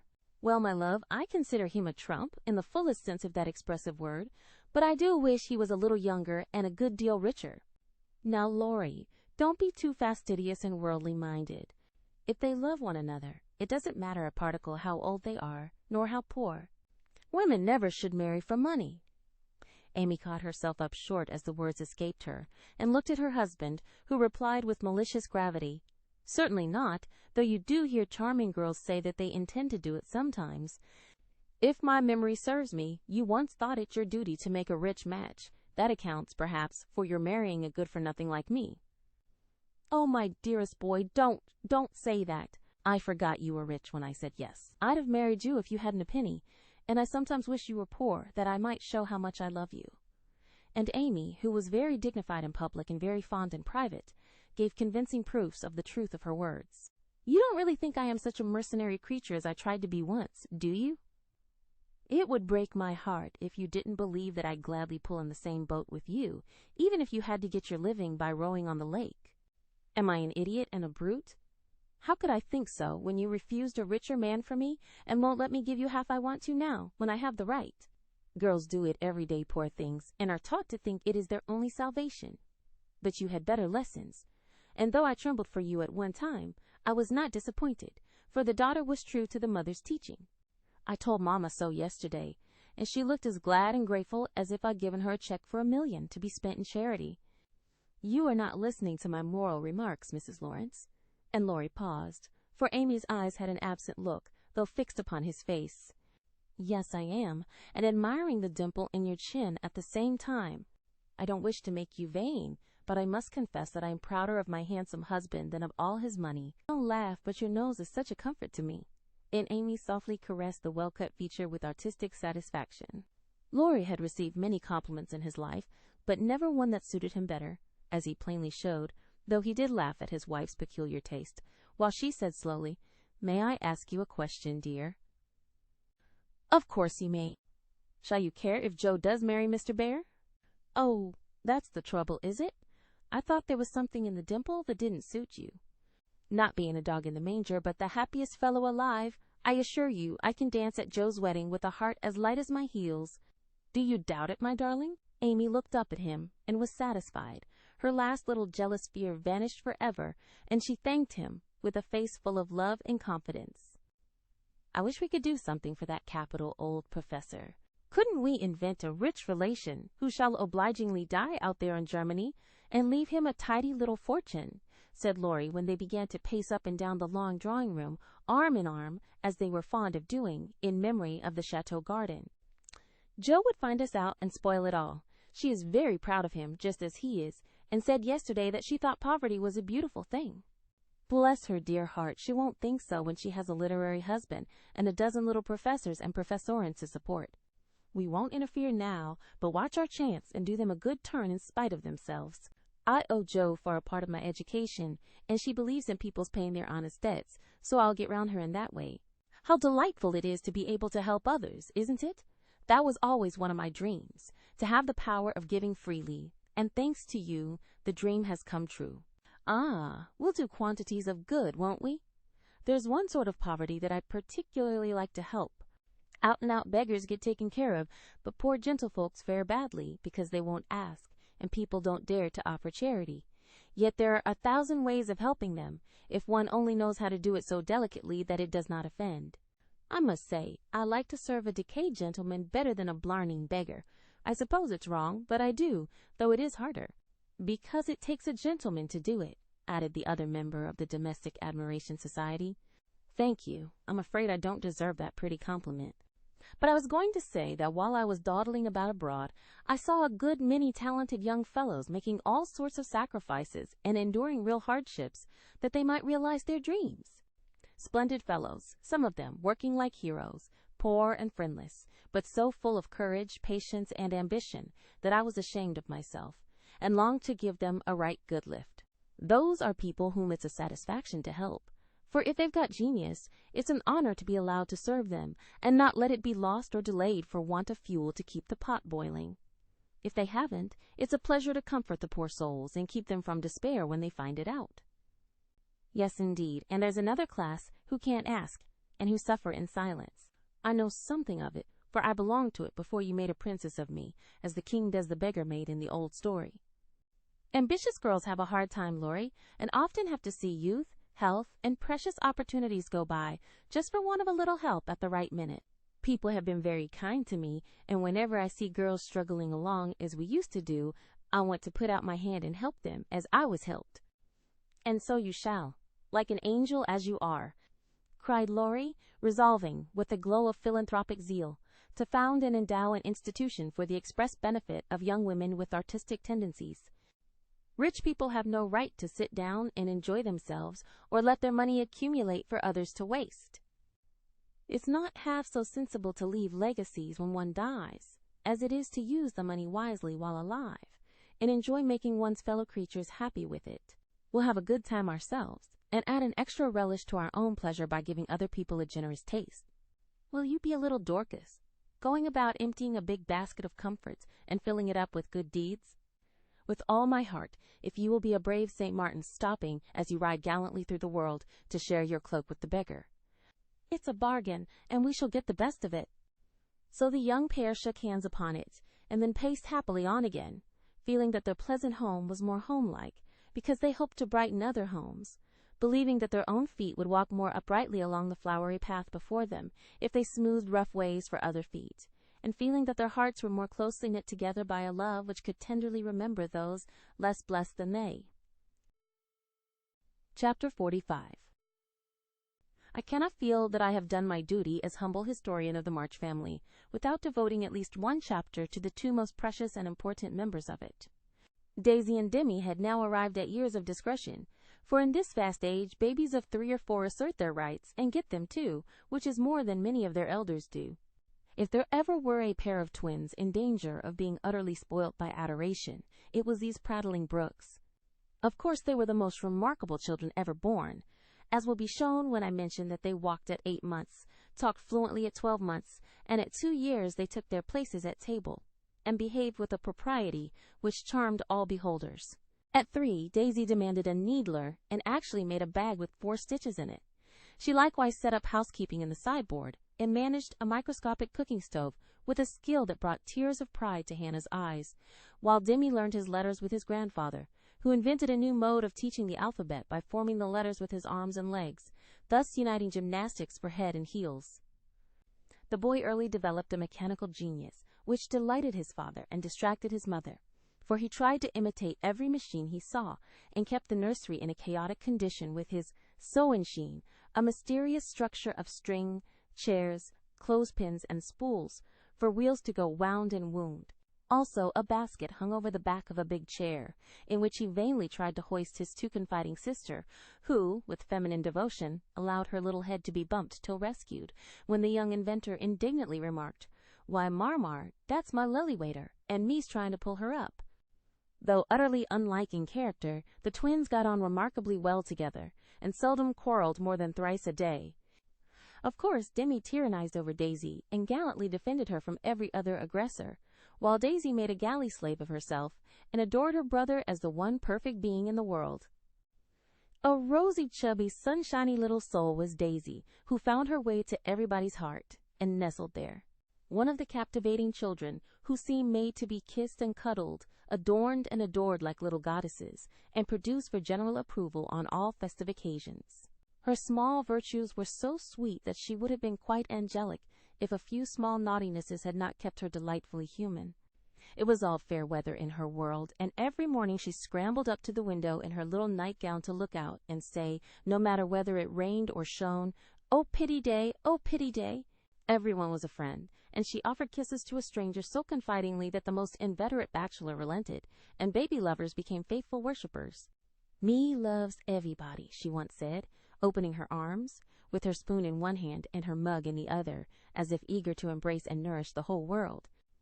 As she grew, her mother began to feel that the dovecote would be blessed by the presence of an inmate as serene and loving as that which had helped to make the old house home, and to pray that she might be spared a loss like that which had lately taught them how long they had entertained an angel unawares. Her grandfather often called her Beth, and her grandmother watched over her with untiring devotion, as if trying to atone for some past mistake which no eye but her own could see. Demi, like a true Yankee, was of an inquiring turn, wanting to know everything, and often getting much disturbed because he could not get satisfactory answers to his perpetual "What for?" He also possessed a philosophic bent, to the great delight of his grandfather, who used to hold Socratic conversations with him, in which the precocious pupil occasionally posed his teacher, to the undisguised satisfaction of the womenfolk. "What makes my legs go, Grandpa?" asked the young philosopher, surveying those active portions of his frame with a meditative air, while resting after a go-to-bed frolic one night. "It's your little mind, Demi," replied the sage, stroking the yellow head respectfully. "What is a little mind?" "It is something which makes your body move, as the spring made the wheels go in my watch when I showed it to you." "Open me, I want to see it go wound." "I can't do that any more than you could open the watch. God winds you up, and you go till he stops you." "Does I?" And Demi's brown eyes grew big and bright as he took in the new thought. "Is I wound it up like the watch?" "Yes, but I can't show you how, for it is done when we don't see." Demi felt of his back, as if expecting to find it like that of the watch, and then gravely remarked, "I dess Dodd does it when I's asleep." A careful explanation followed, to which he listened so attentively that his anxious grandmother said, "My dear, do you think it wise to talk about such things to that baby? He's getting great bumps over his eyes and learning to ask the most unanswerable questions. If he is old enough to ask the questions, he is old enough to receive true answers. I am not putting the thoughts into his head, but helping him unfold those already there. These children are wiser than we are, and I have no doubt the boy understands every word I have said to him. Now, Demi, tell me where you keep your mind?" If the boy had replied, like Alcibiades, "By the gods, Socrates, I cannot tell," his grandfather would not have been surprised. But when, after standing a moment on one leg, like a meditative young stork, he answered, in a tone of calm conviction, "In my little belly," the old gentleman could only join in Grandma's laugh and dismiss the class in metaphysics. There might have been cause for maternal anxiety if Demi had not given convincing proofs that he was a true boy, as well as a budding philosopher, for often, after a discussion which caused Hannah to prophesy, with ominous nods, "That child ain't long for this world," he would turn about and set her fears at rest by some of the pranks with which dear, dirty, naughty little rascals distract and delight their parents' souls.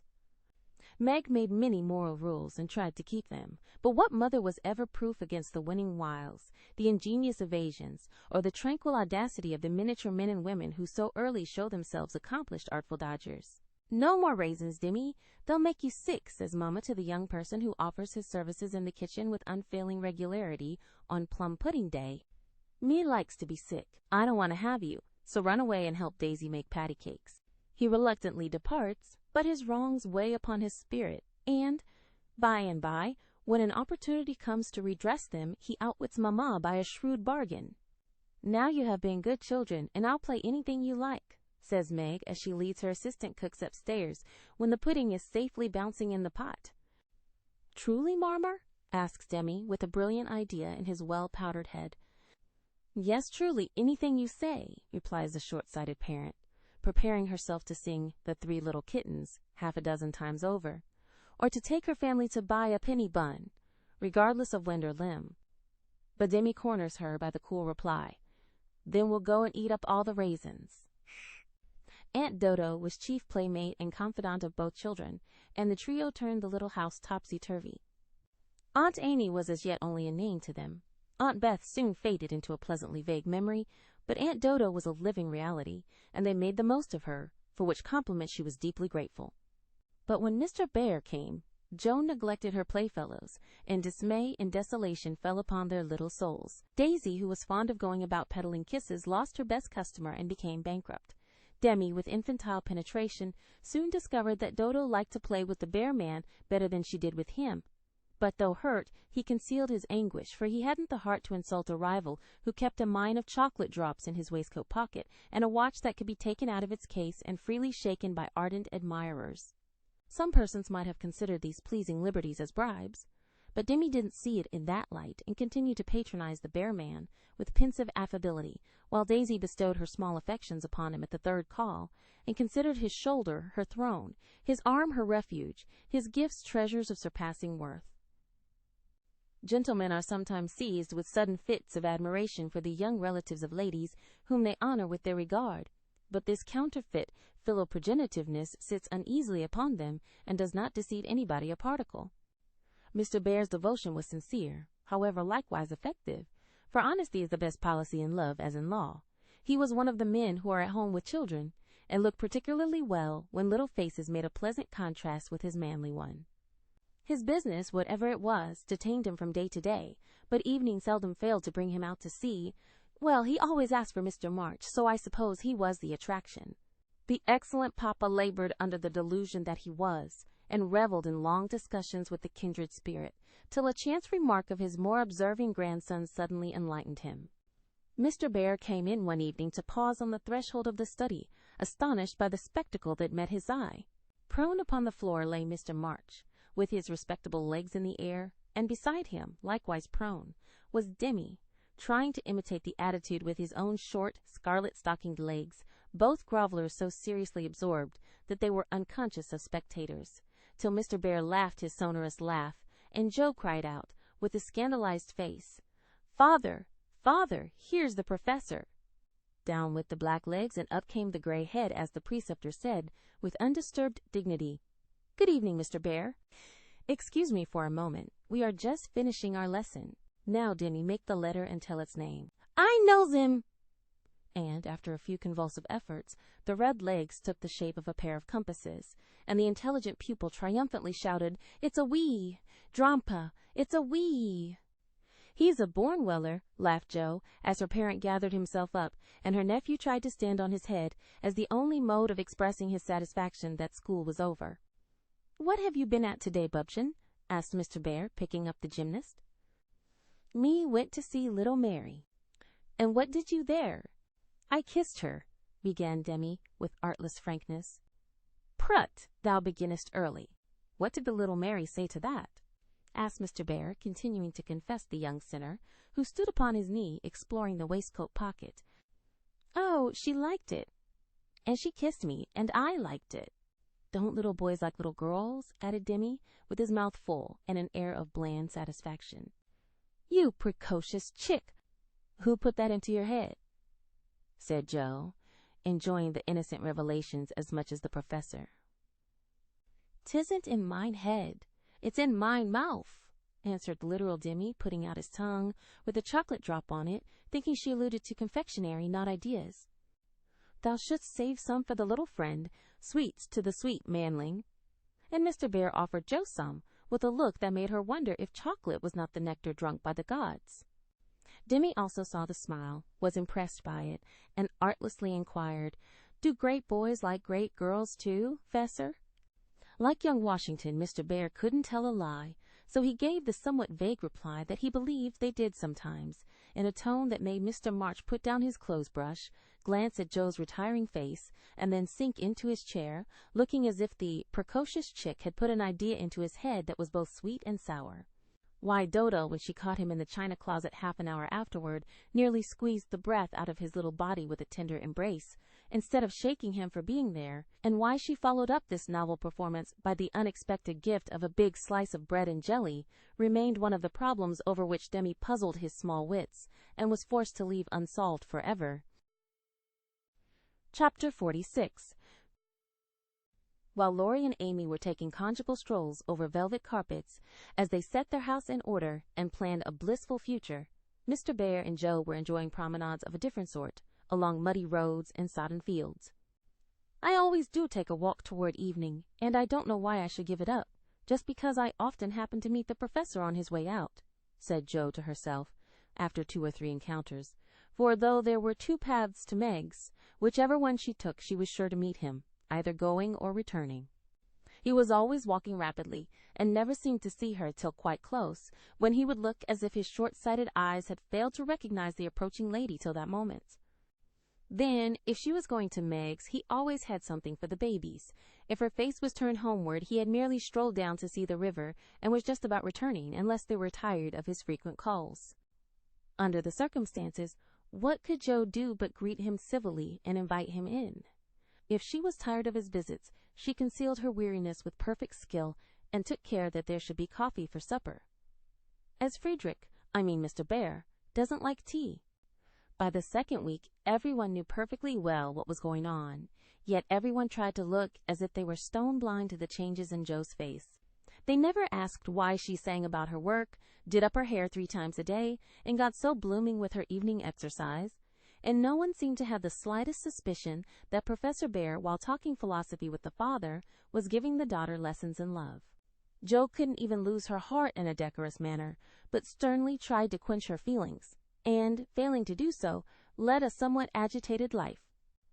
She was mortally afraid of being laughed at for surrendering. After her many and vehement declarations of independence, Laurie was her especial dread, but, thanks to the new manager, he behaved with praiseworthy propriety, never called Mr. Bear a capital old fellow in public, never alluded in the remotest manner to Joe's improved appearance, or expressed the least surprise at seeing the professor's hat on the Marches Hall table nearly every evening. But he exulted in private, and longed for the time to come when he could give Joe a piece of plate with a bear and a ragged staff on it as an appropriate coat of arms. For a fortnight the professor came and went with lover-like regularity. Then he stayed away for 3 whole days and made no sign, a proceeding which caused everybody to look sober, and Joe to become pensive at first, and then, alas for romance, very cross. "Disgusted, I dare say, and gone home as suddenly as he came. It's nothing to me, of course, but I should think he would have come and bid us good-bye, like a gentleman," she said to herself with a despairing look at the gate, as she put on her things for the customary walk, one dull afternoon. "You'd better take the little umbrella, dear. It looks like rain," said her mother, observing that she had on her new bonnet, but not alluding to the fact. "Yes, Marmee. Do you want anything in town?" "I've got to run in and get some paper," returned Joe, pulling out the bow under her chin before the glass as an excuse for not looking at her mother. "Yes, I want some twill silesia, a paper of No. 9 needles, and 2 yards of narrow lavender ribbon. Have you got your thick boots on, and something warm under your cloak?" "I believe so," answered Joe absently. "If you happen to meet Mr. Bear, bring him home to tea. I quite long to see the dear man," added Mrs. March. Joe heard that, but made no answer, except to kiss her mother and walk rapidly away, thinking with a glow of gratitude, in spite of her heartache, "How good she is to me! What do girls do who haven't any mothers to help them through their troubles?" The dry goods stores were not down among the counting houses, banks, and wholesale warerooms where gentlemen most do congregate, but Joe found herself in that part of the city before she did a single errand, loitering along as if waiting for someone, examining engineering instruments in one window and samples of wool in another with most unfeminine interest, tumbling over barrels, being half smothered by descending bales, and hustled unceremoniously by busy men who looked as if they wondered how the deuce she got there. A drop of rain on her cheek recalled her thoughts from baffled hopes to ruined ribbons, for the drops continued to fall, and being a woman as well as a lover, she felt that, though it was too late to save her heart, she might her bonnet. Now she remembered the little umbrella, which she had forgotten to take in her hurry to be off, but regret was unavailing, and nothing could be done but borrow one or submit to a drenching. She looked up at the lowering sky, down at the crimson bow, already flecked with black, forward along the muddy street, then one long, lingering look behind, at a certain grimy warehouse, with Hoffman, Schwartz and Company over the door, and said to herself, with a sternly reproachful air, It serves me right. What business had I to put on all my best things and come philandering down here, hoping to see the professor? Joe, I'm ashamed of you. No, you shall not go there to borrow an umbrella or find out where he is from his friends. You shall trudge away and do your errands in the rain, and if you catch your death and ruin your bonnet, it's no more than you deserve. With that, she rushed across the street so impetuously that she narrowly escaped annihilation from a passing truck, and precipitated herself into the arms of a stately old gentleman who said, "I beg pardon, ma'am," and looked mortally offended. Somewhat daunted, Jo righted herself, spread her handkerchief over the devoted ribbons, and putting temptation behind her, hurried on, with increasing dampness about the ankles and much clashing of umbrellas overhead.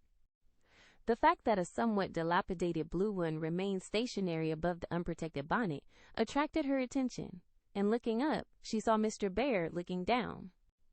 I feel to know the strong-minded lady who goes so bravely under many horse noses and so fast through much mud. What are you down here, my friend? I'm shopping. Mr. Bear smiled as he glanced from the pickle factory on one side to the wholesale hide and leather concern on the other, but he only said politely, "You have no umbrella? May I go also and take for you the bundles?" "Yes, thank you." Jo's cheeks were as red as her ribbon, and she wondered what he thought of her.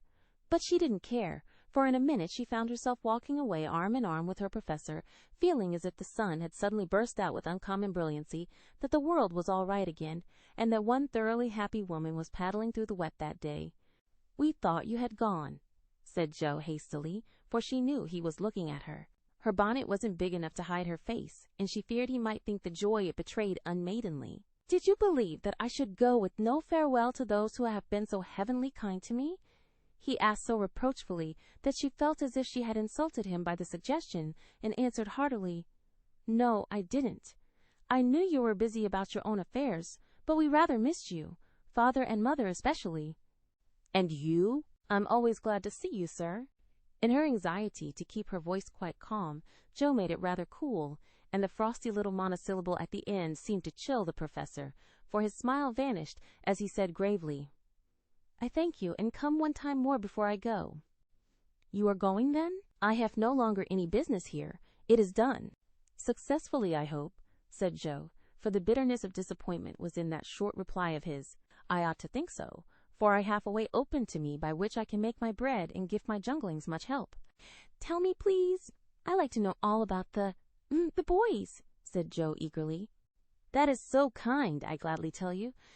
My friends find for me a place in a college, where I teach as at home, and earn enough to make the way smooth for Franz and Emil.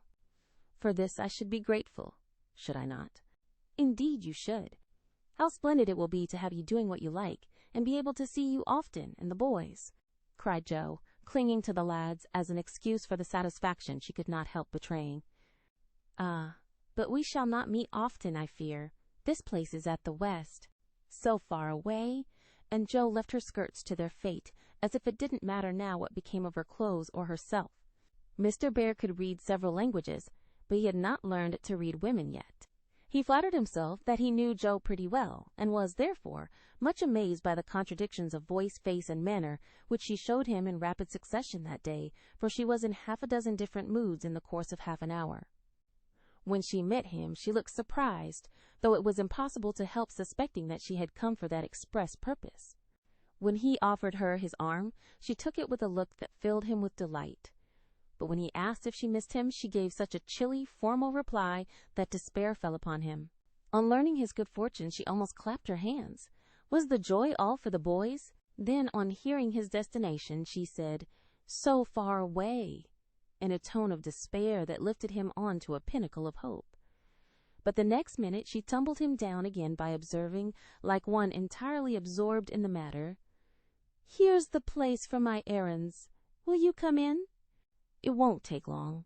Jo rather prided herself upon her shopping capabilities, and particularly wished to impress her escort with the neatness and dispatch with which she would accomplish the business.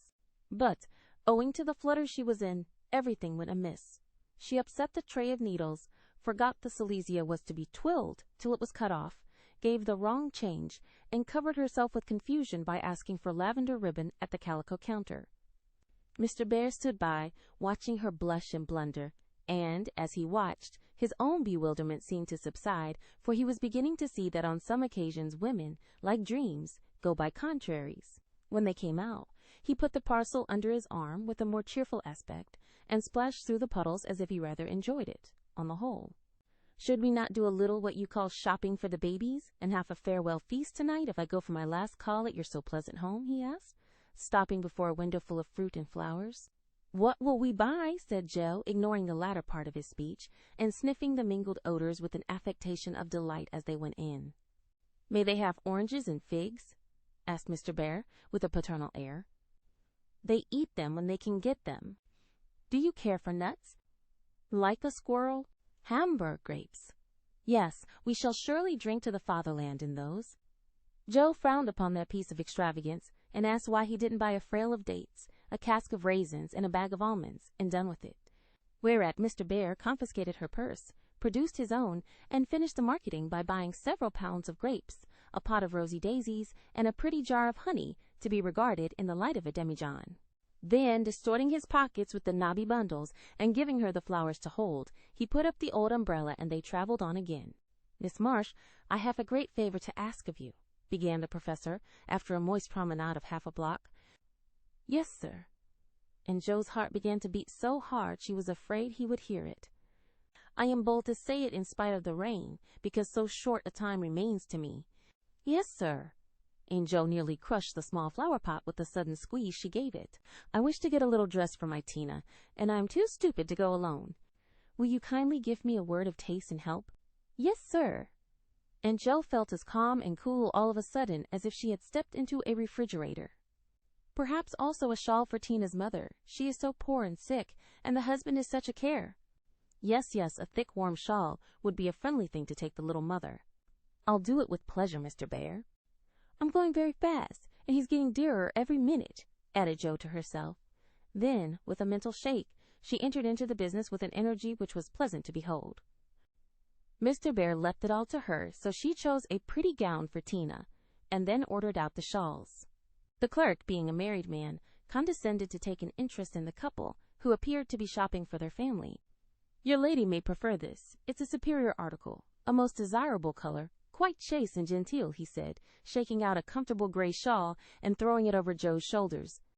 "Does this suit you, Mr. Bear?" she asked, turning her back to him, and feeling deeply grateful for the chance of hiding her face. "Excellently well. We will have it," answered the professor, smiling to himself as he paid for it, while Joe continued to rummage the counters like a confirmed bargain hunter. "Now shall we go home?" he asked, as if the words were very pleasant to him. "Yes, it's late, and I'm so tired." Joe's voice was more pathetic than she knew, for now the sun seemed to have gone in as suddenly as it came out. The world grew muddy and miserable again, and for the first time she discovered that her feet were cold, her head ached, and that her heart was colder than the former, fuller of pain than the latter. Mr. Bear was going away. He only cared for her as a friend. It was all a mistake, and the sooner it was over the better. With this idea in her head, she hailed an approaching omnibus with such a hasty gesture that the daisies flew out of the pot and were badly damaged. "This is not our omnibus," said the professor, waving the loaded vehicle away and stopping to pick up the poor little flowers. "I beg your pardon. I didn't see the name distinctly. Never mind, I can walk." "I'm used to plodding in the mud," returned Joe, winking hard, because she would have died rather than openly wipe her eyes. Mr. Bear saw the drops on her cheeks, though she turned her head away. The sight seemed to touch him very much, for suddenly stooping down, he asked in a tone that meant a great deal, "Hearts, dearest, why do you cry?" Now, if Joe had not been new to this sort of thing, she would have said she wasn't crying, had a cold in her head, or told any other feminine fib proper to the occasion.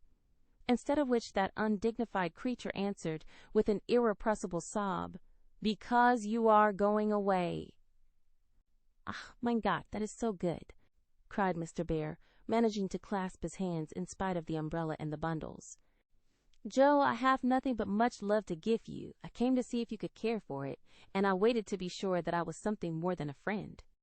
"Am I? Can you make a little place in your heart for old Fritz?" he added, all in one breath. "Oh, yes," said Joe, and he was quite satisfied, for she folded both hands over his arm and looked up at him with an expression that plainly showed how happy she would be to walk through life beside him, even though she had no better shelter than the old umbrella, if he carried it. It was certainly proposing under difficulties, for even if he had desired to do so, Mr. Bear could not go down upon his knees on account of the mud. Neither could he offer Joe his hand, except figuratively, for both were full. Much less could he indulge in tender demonstrations in the open street, though he was near it. So the only way in which he could express his rapture was to look at her, with an expression which glorified his face to such a degree that there actually seemed to be little rainbows in the drops that sparkled on his beard. If he had not loved Joe very much, I don't think he could have done it then, for she looked far from lovely, with her skirts in a deplorable state, her rubber boots splashed to the ankle, and her bonnet a ruin. Fortunately, Mr. Bear considered her the most beautiful woman living, and she found him more Jove-like than ever, though his hat brim was quite limp with the little rills trickling thence upon his shoulders, for he held the umbrella all over Joe, and every finger of his gloves needed mending. Passers-by probably thought them a pair of harmless lunatics, for they entirely forgot to hail a bus, and strolled leisurely along, oblivious of deepening dusk and fog. Little they cared what anybody thought, for they were enjoying the happy hour that seldom comes but once in any life, the magical moment which bestows youth on the old, beauty on the plain, wealth on the poor, and gives human hearts a foretaste of heaven. The professor looked as if he had conquered a kingdom, and the world had nothing more to offer him in the way of bliss, while Joe trudged beside him, feeling as if her place had always been there, and wondering how she ever could have chosen any other lot. Of course she was the first to speak, intelligibly I mean, for the emotional remarks which followed her impetuous, "Oh, yes," were not of a coherent or reportable character. "Friedrich, why didn't you—" "Ah, heaven, she gives me the name that no one speaks since Minna died," cried the professor, pausing in a puddle to regard her with grateful delight. "I always call you so to myself. I forgot, but I won't, unless you like it." "Like it? It is more sweet to me than I can tell. Say thou also, and I shall say your language is almost as beautiful as mine." "Isn't thou a little sentimental?" asked Joe, privately thinking it a lovely monosyllable. "Sentimental? Yes. Thank God, we Germans believe in sentiment and keep ourselves young, MIT it. Your English you is so cold. Say thou, heart's dearest. It means so much to me," pleaded Mr. Bear, more like a romantic student than a grave professor. "Well then, why didn't thou tell me all this sooner?" asked Joe bashfully. "Now I shall have to show thee all my heart, and I so gladly will, because thou must take care of it hereafter. See then, my Joe, ah, the dear funny little name. I had a wish to tell something the day I said good-bye in New York, but I thought the handsome friend was betrothed to thee, and so I spoke not. Wouldst thou have said yes, then, if I had spoken?" "I don't know. I'm afraid not, for I didn't have any heart just then." "Prut, that I do not believe." "It was asleep till the fairy prince came through the wood and waked it up." "Ah, well, the erste Liebe ist die beste, but that I should not expect." "Yes, the first love is the best, so be contented, for I never had another." "Teddy was only a boy, and soon got over his little fancy," said Joe, anxious to correct the professor's mistake. "Good, then I shall rest happy, and be sure that thou givest me all. I have waited so long, I am grown selfish, as thou wilt find, Professorin." "I like that," cried Joe, delighted with her new name. "Now tell me what brought you at last, just when I most wanted you." "This?" And Mr. Bear took a little worn paper out of his waistcoat pocket. Joe unfolded it and looked much abashed, for it was one of her own contributions to a paper that paid for poetry, which accounted for her sending it an occasional attempt. "How could that bring you?" she asked, wondering what he meant. "I found it by chance. I knew it by the names and the initials, and in it there was one little verse that seemed to call me." "Read and find him.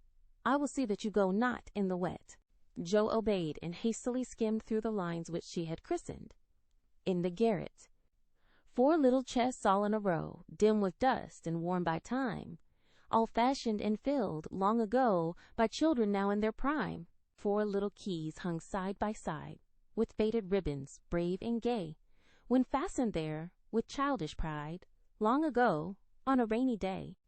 4 little names, one on each lid, carved out by a boyish hand, and underneath there lieth hid histories of the happy band, once playing here, and pausing oft to hear the sweet refrain, that came and went on the roof aloft in the falling summer rain.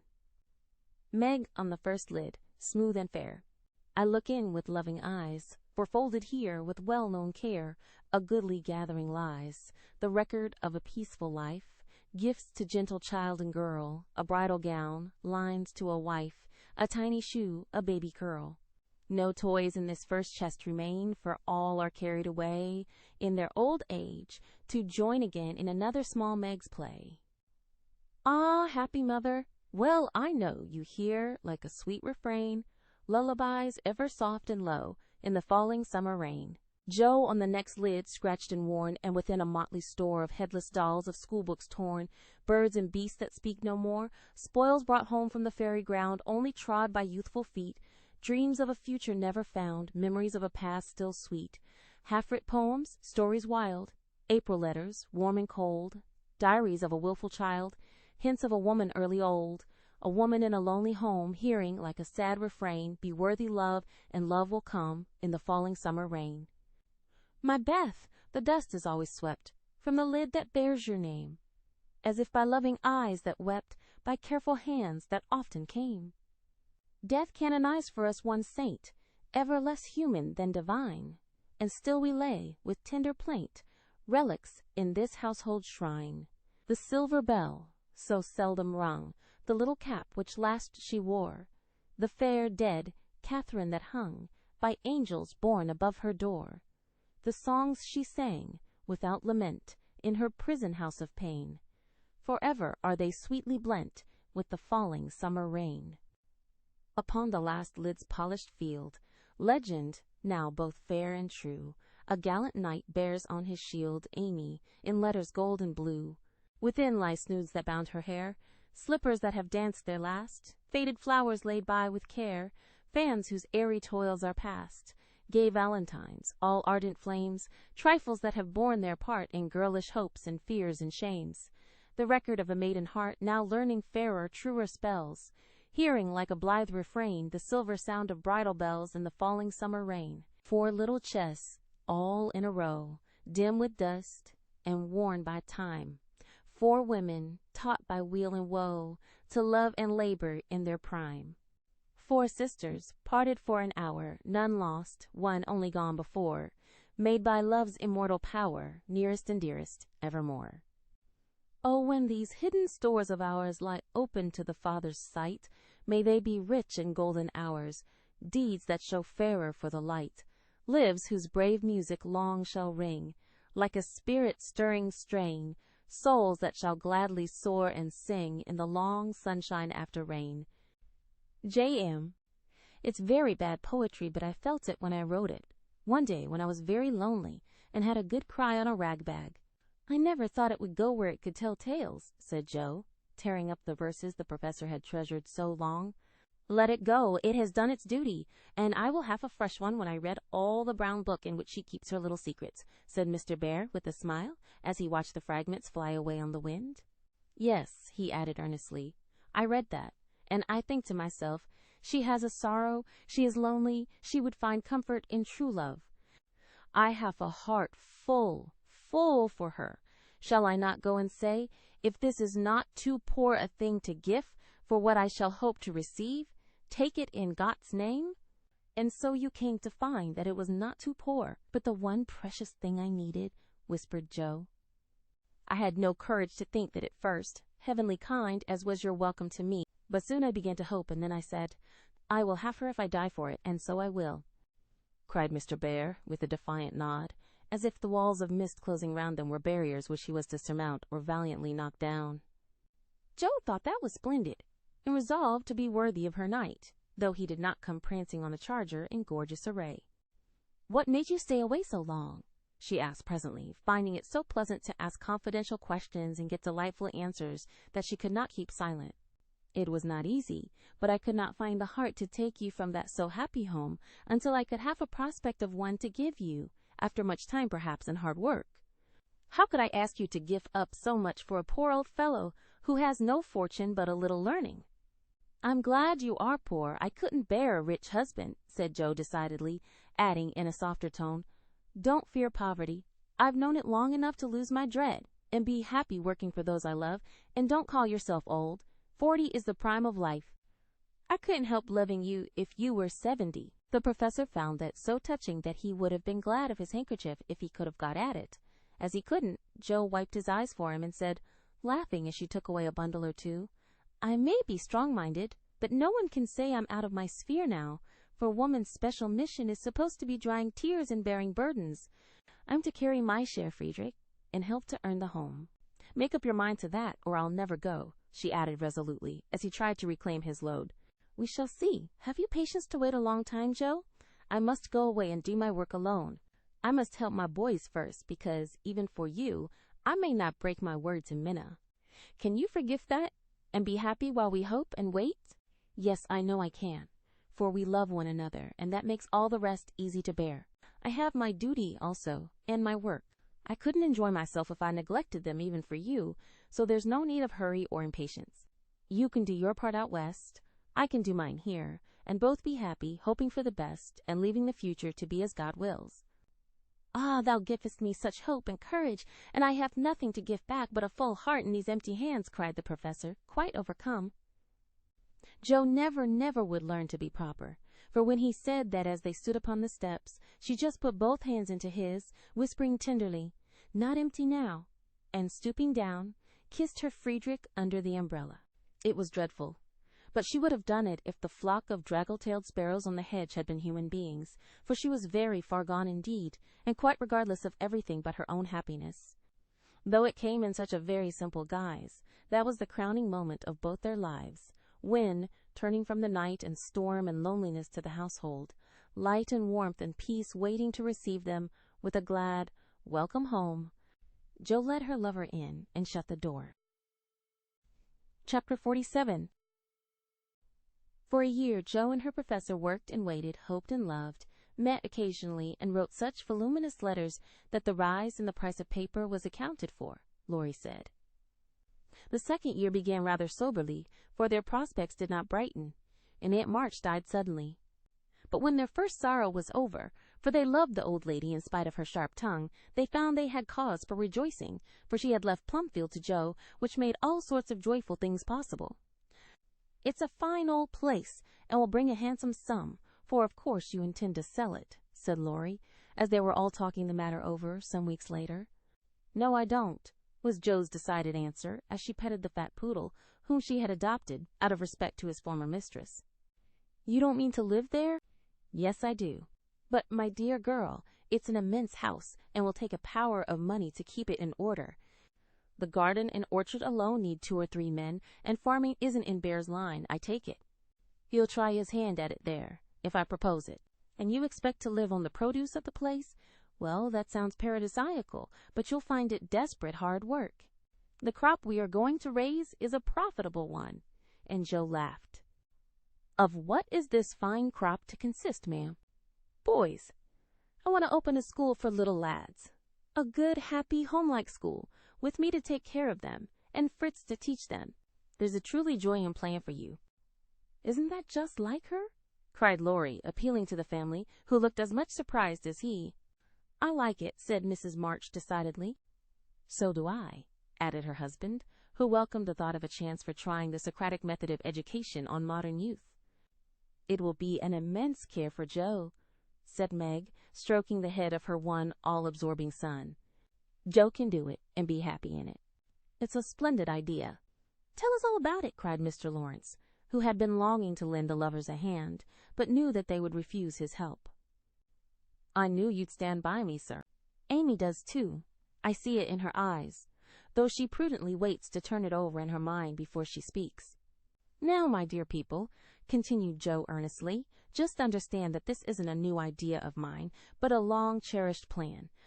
Before my Fritz came, I used to think how, when I'd made my fortune and no one needed me at home, I'd hire a big house and pick up some poor, forlorn little lads who hadn't any mothers, and take care of them and make life jolly for them before it was too late. I see so many going to ruin for want of help at the right minute. I love so to do anything for them. I seem to feel their wants and sympathize with their troubles, and, oh, I should so like to be a mother to them. Mrs. March held out her hand to Jo, who took it, smiling, with tears in her eyes, and went on in the old enthusiastic way which they had not seen for a long while. I told my plan to Fritz once, and he said it was just what he would like, and agreed to try it when we got rich.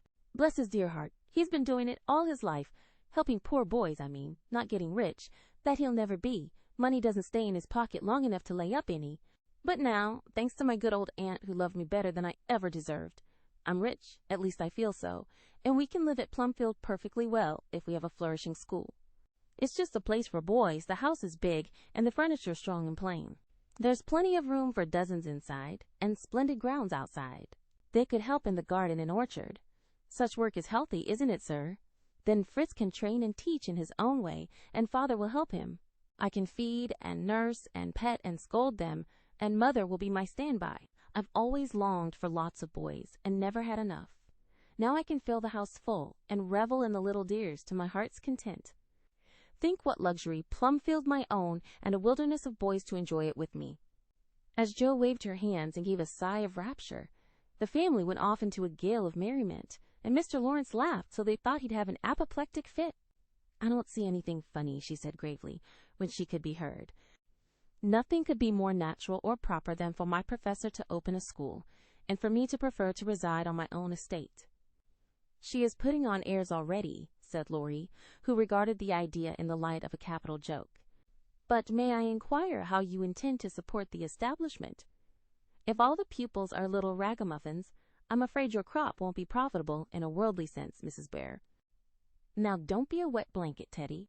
Of course I shall have rich pupils also, perhaps begin with such altogether. Then when I've got a start, I can take a ragamuffin or two just for a relish. Rich people's children often need care and comfort, as well as poor. I've seen unfortunate little creatures left to servants, or backward ones pushed forward, when it's real cruelty. Some are naughty through mismanagement or neglect, and some lose their mothers. Besides, the best have to get through the hobbledehoy age, and that's the very time they need most patience and kindness. People laugh at them and hustle them about, try to keep them out of sight, and expect them to turn all at once from pretty children into fine young men. They don't complain much, plucky little souls, but they feel it. I've been through something of it, and I know all about it. I've a special interest in such young bears, and like to show them that I see the warm, honest, well-meaning boys' hearts, in spite of the clumsy arms and legs and the topsy-turvy heads. I've had experience, too, for haven't I brought up one boy to be a pride and honor to his family? I'll testify that you tried to do it, said Laurie with a grateful look, and I've succeeded beyond my hopes, for here you are, a steady, sensible businessman, doing heaps of good with your money and laying up the blessings of the poor instead of dollars. But you are not merely a businessman. You love good and beautiful things, enjoy them yourself, and let others go halves, as you always did in the old times. I am proud of you, Teddy, for you get better every year, and everyone feels it, though you won't let them say so. Yes, and when I have my flock, I'll just point to you and say, there's your model, my lads. Poor Laurie didn't know where to look, for, man though he was, something of the old bashfulness came over him as this burst of praise made all faces turn approvingly upon him. I say, Jo, that's rather too much, he began, just in his old boyish way.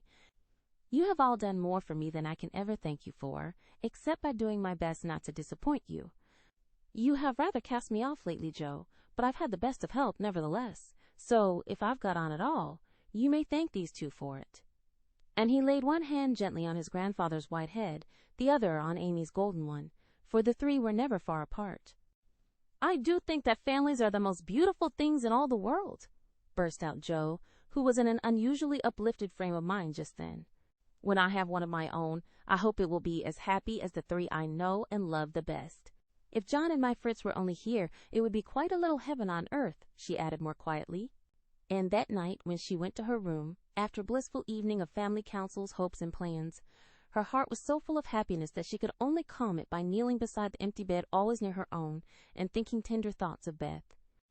It was a very astonishing year altogether, for things seemed to happen in an unusually rapid and delightful manner.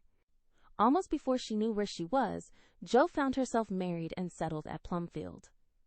Then a family of 6 or 7 boys sprung up like mushrooms, and flourished surprisingly, poor boys as well as rich, for Mr. Laurence was continually finding some touching case of destitution, and begging the Bears to take pity on the child, and he would gladly pay a trifle for its support. In this way, the sly old gentleman got round proud Jo, and furnished her with the style of boy in which she most delighted. Of course it was uphill work at first, and Jo made queer mistakes. But the wise professor steered her safely into calmer waters, and the most rampant ragamuffin was conquered in the end.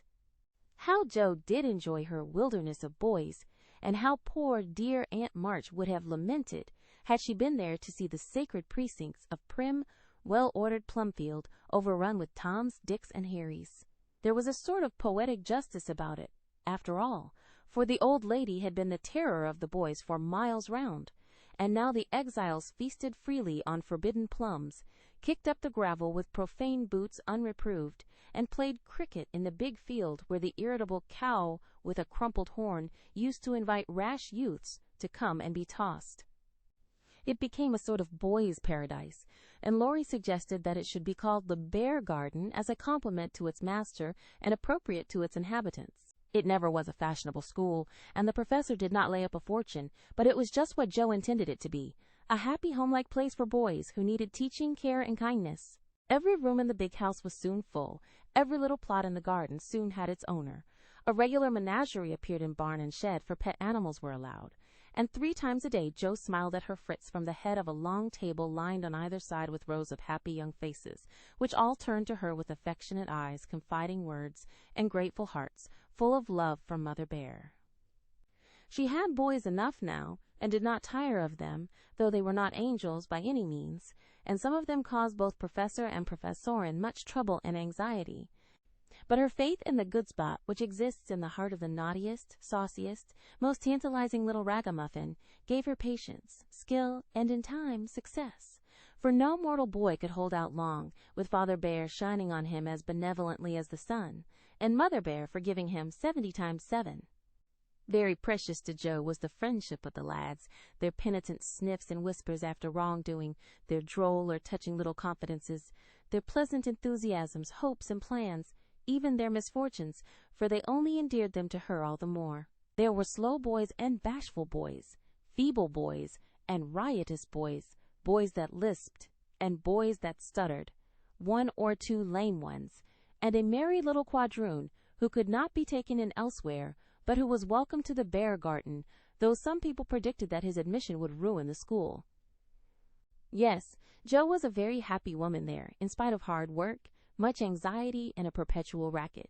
She enjoyed it heartily, and found the applause of her boys more satisfying than any praise of the world, for now she told no stories except to her flock of enthusiastic believers and admirers. As the years went on, 2 little lads of her own came to increase her happiness. Rob, named for Grandpa, and Teddy, a happy-go-lucky baby, who seemed to have inherited his papa's sunshiny temper as well as his mother's lively spirit. How they ever grew up alive in that whirlpool of boys was a mystery to their grandma and aunts, but they flourished like dandelions in spring, and their rough nurses loved and served them well. There were a great many holidays at Plumfield, and one of the most delightful was the yearly apple picking. For then the Marches, Laurences, Brooks, and Bears turned out in full force, and made a day of it. 5 years after Jo's wedding, one of these fruitful festivals occurred, a mellow October day, when the air was full of an exhilarating freshness which made the spirits rise, and the blood dance healthily in the veins. The old orchard wore its holiday attire. Goldenrod and asters fringed the mossy walls, grasshoppers skipped briskly in the sere grass, and crickets chirped like fairy pipers at a feast. Squirrels were busy with their small harvesting, birds twittered their adieu from the alders in the lane, and every tree stood ready to send down its shower of red or yellow apples at the first shake. Everybody was there. Everybody laughed and sang, climbed up and tumbled down. Everybody declared that there never had been such a perfect day or such a jolly set to enjoy it. And everyone gave themselves up to the simple pleasures of the hour as freely as if there were no such things as care or sorrow in the world. Mr. March strolled placidly about, quoting Tusser, Cowley, and Columella to Mr. Laurence, while enjoying the gentle apple's winy juice. The professor charged up and down the green aisles like a stout Teutonic knight, with a pole for a lance leading on the boys, who made a hook and ladder company of themselves, and performed wonders in the way of ground and lofty tumbling. Laurie devoted himself to the little ones, rode his small daughter in a bushel basket, took Daisy up among the birds' nests, and kept adventurous Rob from breaking his neck. Mrs. March and Meg sat among the apple piles like a pair of pomonas, sorting the contributions that kept pouring in, while Amy, with a beautiful motherly expression in her face, sketched the various groups and watched over one pale lad who sat adoring her with his little crutch beside him. Jo was in her element that day and rushed about, with her gown pinned up, her hat anywhere but on her head, and her baby tucked under her arm, ready for any lively adventure which might turn up. Little Teddy bore a charmed life, for nothing ever happened to him, and Jo never felt any anxiety when he was whisked up into a tree by one lad, galloped off on the back of another, or supplied with sour russets by his indulgent papa, who labored under the Germanic delusion that babies could digest anything from pickled cabbage to buttons, nails, and their own small shoes. She knew that little Ted would turn up again in time, safe and rosy, dirty and serene, and she always received him back with a hearty welcome, for Jo loved her babies tenderly. At 4 o'clock a lull took place, and baskets remained empty while the apple pickers rested and compared rents and bruises. Then Jo and Meg, with a detachment of the bigger boys, set forth the supper on the grass, for an out-of-door tea was always the crowning joy of the day.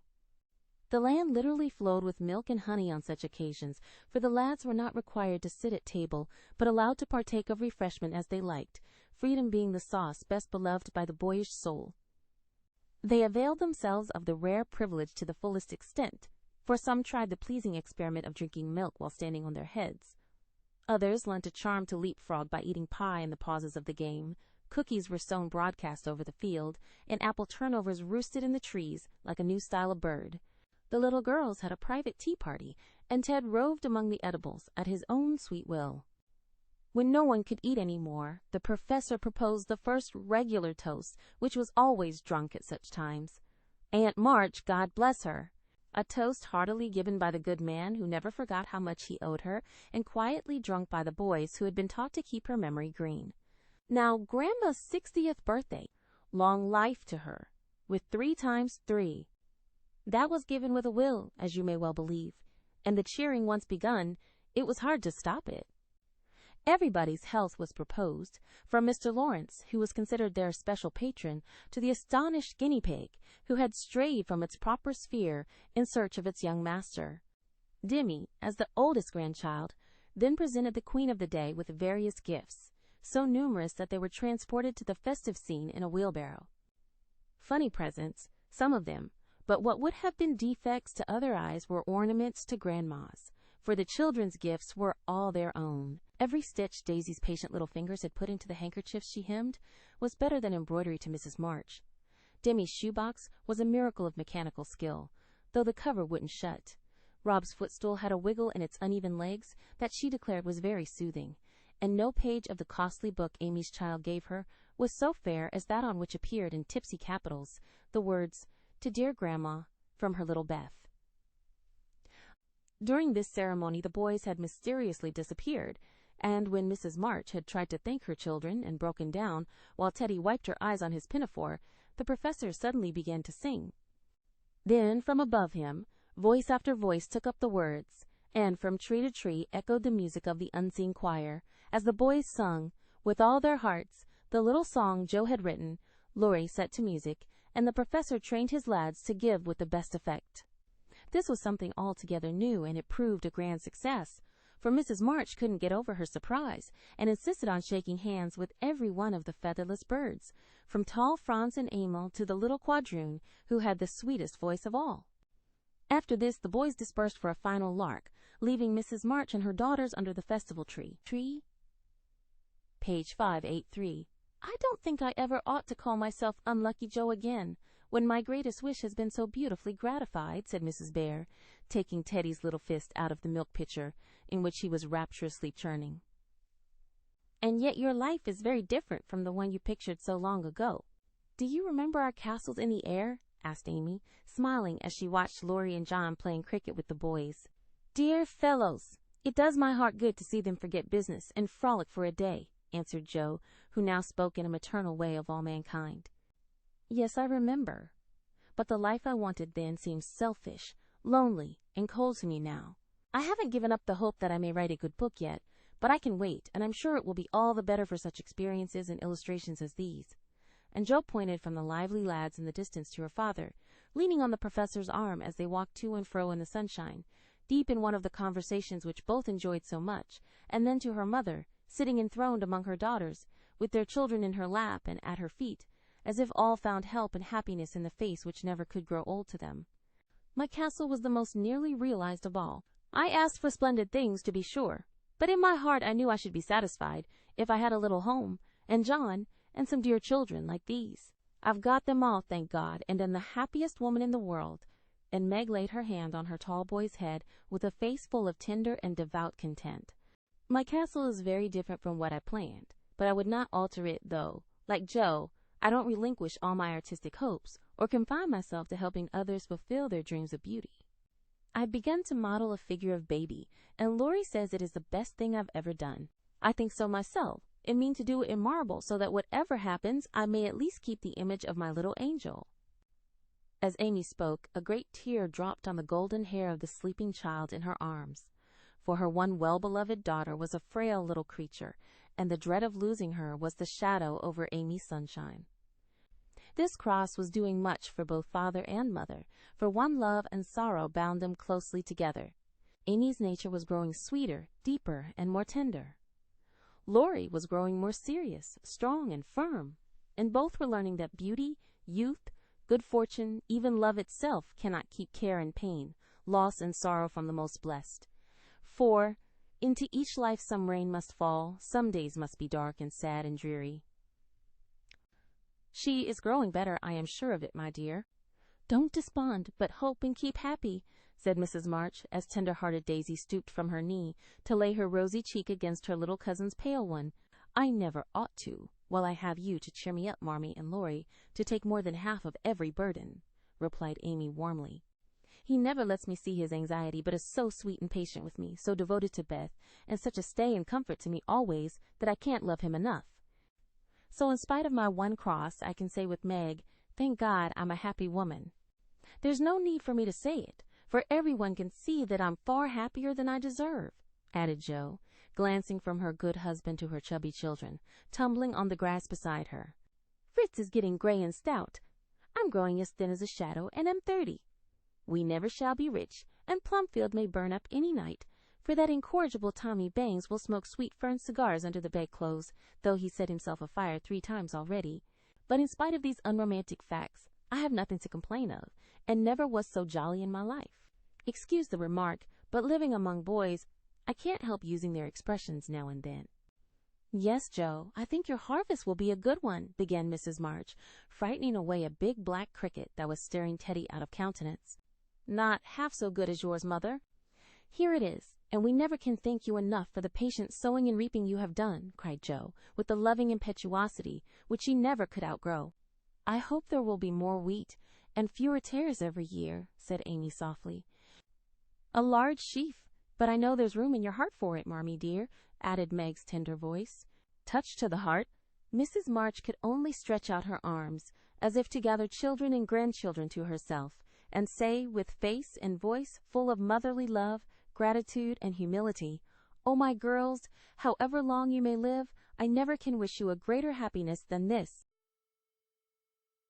Thank you for tuning in to VibeBooks. We hope you enjoyed this journey. Please consider liking, commenting, and subscribing to our channel. Check out our playlist, or explore VibeBooks for more classic stories. Until next time, happy listening.